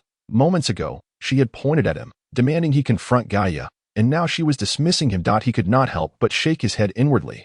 This cousin of his was indeed difficult to manage. In the 2 novice matches, Gaia's victories were unsurprising. He had now amassed a total of 6 consecutive wins. After reaching 10 victories, he would face stronger opponents, after receiving his 200 gold coins for the day. Gaia stored his mask and sword in his private space within the demon fighting hall and strode out. However, 2 individuals soon caught his eye. "Gaia," Celine said coldly, her gaze fixed on him, upon seeing Gaia again. Had it not been for his assistance in boosting her power, she might have unleashed her magic upon him. Gaia was momentarily taken aback, but quickly regained his composure, glancing at Sano and stating matter-of-factly, "So you know each other?" Sano managed a wry smile, remaining silent. Gaia, wishing to avoid entanglements with this haughty woman, said, "I shall not take the money. Let us consider ourselves even." Celine nearly fainted from fury. This scoundrel was still thinking about money. In her heart, she seethed, "Does he think my delicate form is worth merely 3,000 gold coins? Am I to be treated like some courtesan?" Absolutely unforgivable. Seeing her on the verge of collapse, Gaia explained, I meant no offense. Celine endeavored to remain calm. She was not unaware that Gaia had merely intended to assist her that day. Yet, when it came to where he had touched her, she had spent the entire night washing that area, and even dreamt of Gaia's lecherous hand pressing against her chest. Celine, I sense there is indeed some misunderstanding here, Sano interjected, noting her fluctuating emotions. Faced with such a peculiar and arrogant young woman, Gaia was at a loss for how to respond. It seemed that he, who had lent her 3,000 gold coins, now appeared to owe her the same amount. As Sano spoke, he moved behind Gaia and softly advised, "You should apologize to her, display a man's magnanimity, and allow her to cool off." Gaia hesitated for a moment, concluding that it was unnecessary to hold a grudge against this woman. Following Sano's suggestion, Celine offered an apology, intending to bring the matter to a close. Taking a few deep breaths, she endeavored to suppress her anger, recalling the director's words and the magical theories imparted to her by Gaia. Striving to calm her emotions, however, a simple apology was not so easily rendered. "Sano, you first returned the 3,000 gold coins to him." Celine had no intention of letting Gaia off the hook so easily. Sano was momentarily taken aback, recalling the incident when Celine had spent 3,000 gold coins to purchase someone else's wand only to shatter it. It dawned on him that Celine had indeed borrowed Gaia's money. To Sano, 3,000 gold coins were insignificant, so he promptly retrieved a pouch of magic coins and handed it to Gaia, stating, "Here are 4,000 gold coins. Consider the surplus as my apology to you on Celine's behalf." Gaia accepted the pouch and extracted 3,000 coins, returning the remaining 1,000 to Sano with the remark, "I only wish to reclaim my own funds. Gaia, I have repaid you the money. Now, I must address one more matter with you." As Celine spoke, a faint blush crept across her cheeks, though she bit her lip, her expression one of barely contained frustration. "I merely intended to assist you. The money has been returned," Gaia reassured himself. As for the incident involving his hand finding its way to Celine's chest, he recognized it as his blunder. He could have easily placed his hand on her shoulder instead. Sano, observing the situation with some confusion, noted Celine's flushed face and quickly pieced together Gaia's earlier words. He discreetly gave Gaia a thumbs up behind Celine's back. "Gaia, let me make it clear. This matter cannot be brushed aside," Celine asserted. Unwilling to engage further with this unreasonable woman, Gaia contemplated departing, having already secured the money. Sano, sensing the tension, quickly pulled Gaia aside and whispered, "Celine's status is quite elevated. While this situation arose somewhat accidentally, it remains difficult for a young lady to accept. For now, you should acquiesce to her wishes. I have no obligation to appease her," Gaia retorted, feeling no familial ties to Celine and wishing only to distance himself from her peculiar demeanor. Sano, recognizing Gaia's perspective, turned to Celine and inquired, "What must be done for you to forgive his misstep?" Pouting her cheeks, Celine considered Gaia's unique attributes and blurted, "Have him train with me until I achieve 3rd tier." "I have no time for that," Gaia firmly declined. Enraged, Celine stomped her foot, ready to unleash her fury, when Sano hastily intervened, pulling Gaia aside once more to advise, "Just temporarily serve as her training partner. With your strength, she shouldn't be able to harm you. I still need to find someone at the Holy Academy," Gaia stated, unwilling to waste more time merely because he had inadvertently touched an inappropriate area on this woman. "You're headed to the Holy Academy. It's located near the Rosa Temple, and entry is generally restricted. Moreover, the academy is vast. Finding someone there is no easy feat," Sano explained as a mediator. Sano found himself in a challenging position. Balancing Celine's capricious nature against Gaia's obstinacy, Gaia had also heard from Geely about the difficulties of entering the Holy Academy, and while locating Shed might not be too arduous, accessing the temple to find Elan would likely prove quite complicated. "How about this? For now, comply with Celine's request, and I'll assist you in finding someone at the Holy Academy," Sano suggested, keen to avoid Celine's wrath and prevent any lingering resentment towards Gaia. Gaia hesitated, recognizing Sano's offer as a significant help, though he still found Celine's whims perplexing. If any further bizarre incidents were to arise, he wished to avoid entanglement. Sano, sensing Gaia's indecision, continued, "Just consider it a favor for me. In the future, should you need assistance, feel free to reach out, and I will never refuse." After contemplating, Gaia realized that Sano's help in locating Shad at the Holy Academy would indeed save him considerable trouble. Since he would be staying at the Misr Academy for a while to practice water magic, he nodded in agreement, saying, "Very well then." Upon seeing Gaia acquiesce, A smile finally graced Celine's face. Recently, her rival, Deus, had advanced to 3rd tier, while she remained stuck at 2nd tier. She believed Gaia's magical theories could swiftly elevate her abilities, and she harbored ambitions of utilizing magic to unleash her frustrations upon him. With the situation finally mediated, Sano breathed a sigh of relief. Celine's status was not to be trifled with, and he hoped to avoid inciting her anger or allowing Gaia to suffer her resentment. A peaceful resolution was the most favorable outcome. You're merely a 1st-tier mage. Why did none of my spells affect you? Celine inquired, perplexed, as she recalled how her magical energy had been nearly depleted. Yet, Gaia remained unscathed, lively and without a scratch. Your magic is simply too inaccurate, Gaia replied nonchalantly. As a 2nd-tier swordsman, he possessed remarkable agility. Large-scale spells posed little threat to him, while smaller spells were unlikely to hit their mark. Is that so?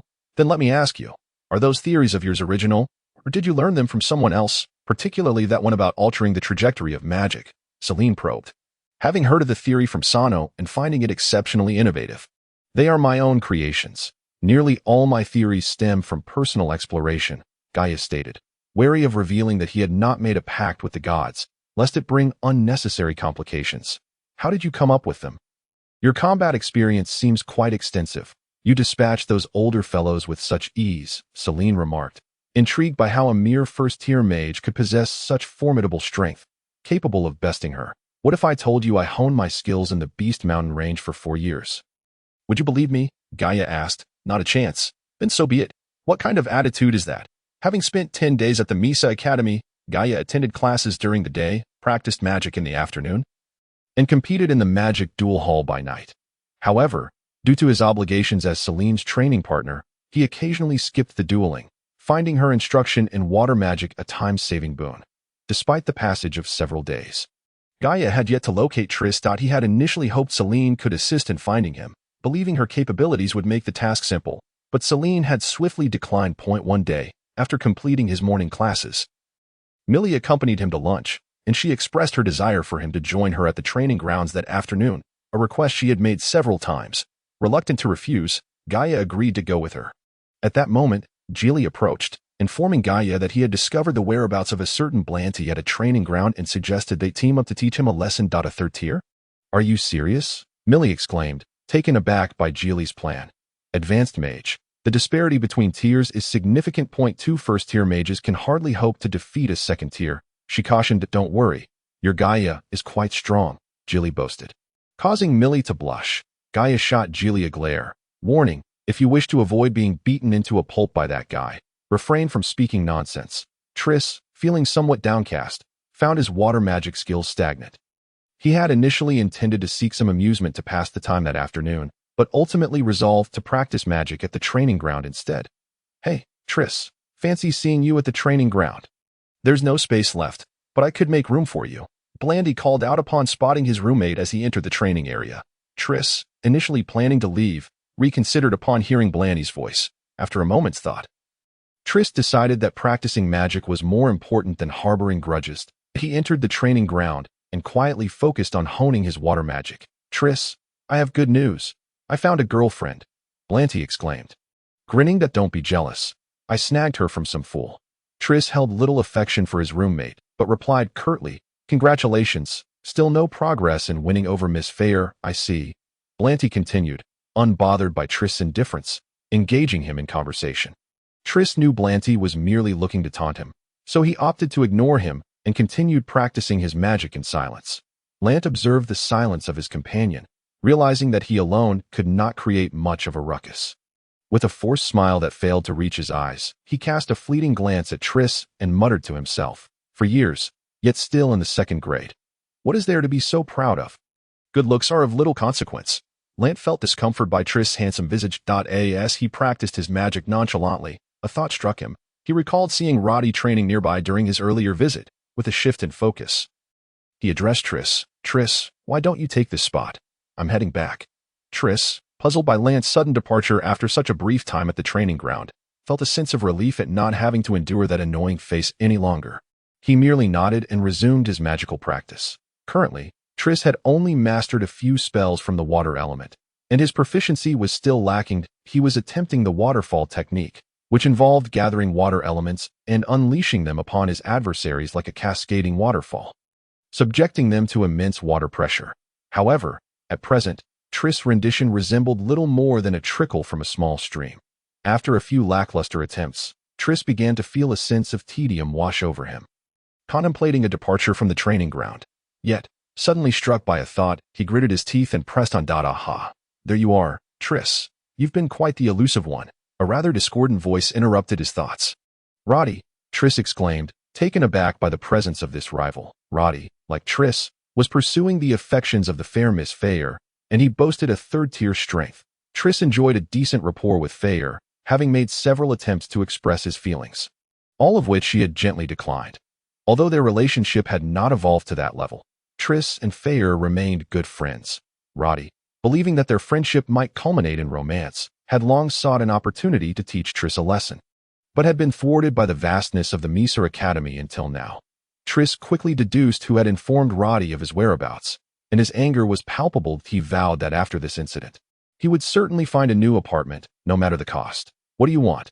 Triss retorted, his voice laced with fury. Why? To teach you a lesson, of course, letting you know that Miss Feyre would never look twice at a worthless nobody like you. Devoid of power or status, Roddy replied coldly. With that, Roddy began incanting a spell that as a third-tier high mage, he could effortlessly cast ice magic, and his first spell was Icebind, aimed at freezing Triss' legs. As two icy rays extended toward him from the ground, Triss swiftly utilized Wind Step and Earth Shift to change his position. Yet, just as he moved, Roddy cast a second Icebind, a silvery line of ice shooting toward him across the training ground.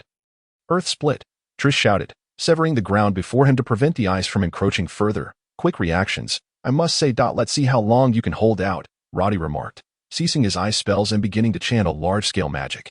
Ice enclosure, Roddy bellowed, and instantly the ground before him became encrusted in ice, spreading in a fan shape to cover a significant area of the training ground. Advancing towards Triss, high-tier magic was exceedingly difficult for Triss to withstand. He attempted to defend with Rock Shield, but that too was encased in ice, leaving Triss' lower body immobilized. Haha. How does it feel to be frozen? Roddy laughed heartily, striding towards Triss, then using Icebind once more to encase his arms, rendering him incapable of casting spells. With his body entirely stiffened, Triss could only glare at Roddy in fury. Roddy, forgoing further magic, delivered a powerful punch to Triss' forehead. Roddy was quite robust, and the force of the blow sent Triss reeling, blood streaming from his nose and staining his brown hair. Still daring to glare at me. It seems you truly have no sense of self-preservation, Roddy sneered, delivering a resounding slap that left Triss' ears ringing. I'm going to relish tormenting you, to see if you dare pursue Miss Feyre again. Roddy began employing magic, conjuring a gust of dust and blowing the filthy dirt directly into Triss' face. Gaia and Geely were en route, discussing how to deal with the individual named land. Millie expressed a desire to assess Gaia's capabilities, accompanying them. Geely, jesting, remarked, Gaia, we cannot afford to lose. If we do, your reputation will be severely tarnished. Are you two truly going? Millie inquired, still somewhat apprehensive. Third-tier opponents are quite formidable. Then you should join us. The three of us should suffice, Geely encouraged. I'm not fond of fighting, Millie firmly declared, shaking her head. Unwilling to provoke a third-tier high mage. Upon arriving at the training ground, the trio discovered two figures at the center, one of whom was mercilessly pummeling the other, who was covered in dirt and blood. What are they up to? It seems Lant is not here, Geely remarked. Gaia took in the scene, contemplating intervention, but Geely, uninterested in meddling, suggested, since he is absent, let us leave. That person is being mercilessly beaten. It's quite pitiful. Should we help him? Millie observed, noting the bloodied visage of one of the combatants with a twinge of compassion. Gaia also felt that the situation was excessive but was reluctant to invite trouble. So he called out, Hey, don't go too far. That's enough. We should leave quickly. That person is Roddy, one of the top 50 in our academy, Geely remarked, recognizing Roddy administering a lesson to an unknown boy. Top 50? Then he must be incredibly powerful, Millie gasped. The Misa Academy maintained a power ranking, compiled by well-meaning students based on the duels and sparring sessions among the more formidable students. Although this ranking had its discrepancies, it still provided a reflection of certain individual strengths. Roddy turned to regard the trio coldly, declaring, Mind your own business, or I'll deal with you as well. Seeing Roddy's fury, Geely hastily pulled Gaia out of the training ground. With Mealy following suit. As they exited, Geely began to complain. What luck! He wasn't even present. Just then, he spotted a rotund figure lurking nearby. A look of glee plastered across his face. Gaia, that S-Lant. But he is not in the training ground. Making it difficult to confront him, Geely pointed at the plump youth. No worries, let us approach him and demand an apology. If he agrees, we'll let it go. If not, I'll challenge him to a duel, just me against him. Although Gaia was merely a first-tier mage, his skills were exceptional, and in dire moments, he could utilize his fighting spirit to shield himself, making it quite challenging for an ordinary third-tier high mage to inflict harm. All right, I knew you were hiding your talents, Geely replied. Though he was unsure of Gaia's true strength, Geely felt reassured by Gaia's confidence. Lant wandered around the training ground, eager to witness Triss' downfall. Yet, he hesitated to enter. Fearful of being spotted by Triss, his underhanded behavior was not something to be proud of.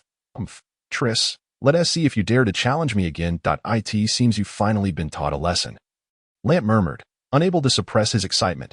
After uttering this, Lant noticed two men and a woman approaching. One was the very individual he had once turned into a grotesque visage, while the other, though unfamiliar, possessed an enviable countenance. Suddenly, Lant observed the boy's expression shift to one of icy intensity. What did you just say? The person inside is Triss. Upon hearing Lant's mutterings, Gaia was taken aback. The wildness erupted within him. He seized Lant by the shoulders, lifting him off the ground with raw strength. Lant was startled, momentarily forgetting to cast a spell as he struggled to break free. Exclaiming, "What, Triss? I know nothing. You scoundrel!" Gaia exclaimed, flinging the nearly 200-pound boy with sheer force. Lant, caught off guard, flew through the air like a sack, crashing against the wall outside the training ground, rendering him unconscious and inciting panic among the onlookers. Geely stood dumbfounded, contemplating. Wasn't he had agreed that we'd let him apologize before resorting to violence? This guy's rage seems even greater than mine, and his strength is immense, throwing such a hefty individual with ease. What is happening with Gaia? Geely inquired. Gaia, disregarding the question, dashed into the training ground. As he entered, he was met with the sight of Triss, bloodied and sprawled amidst shards of ice, trembling and unconscious. Triss, Triss. Gaia surged forward with astonishing speed. Like a tempest, leaving Rhodey momentarily stunned, unable to discern who had intruded, Gaia lifted the injured Triss, administering water magic to heal his wounds while wiping the blood from his face. Triss, at last. Gaia recognized Triss' familiar features amidst the injuries. His eyes welled with tears as he witnessed his once dear friend in such a dire state. Who are you?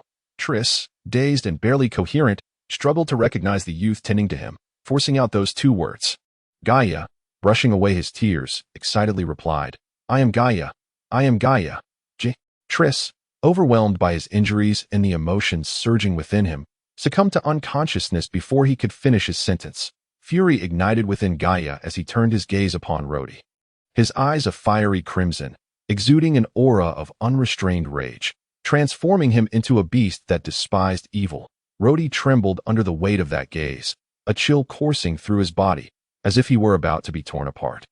Not only Rhodey, but Geely and Millie, who had followed closely behind, also sensed Gaia's boundless wrath.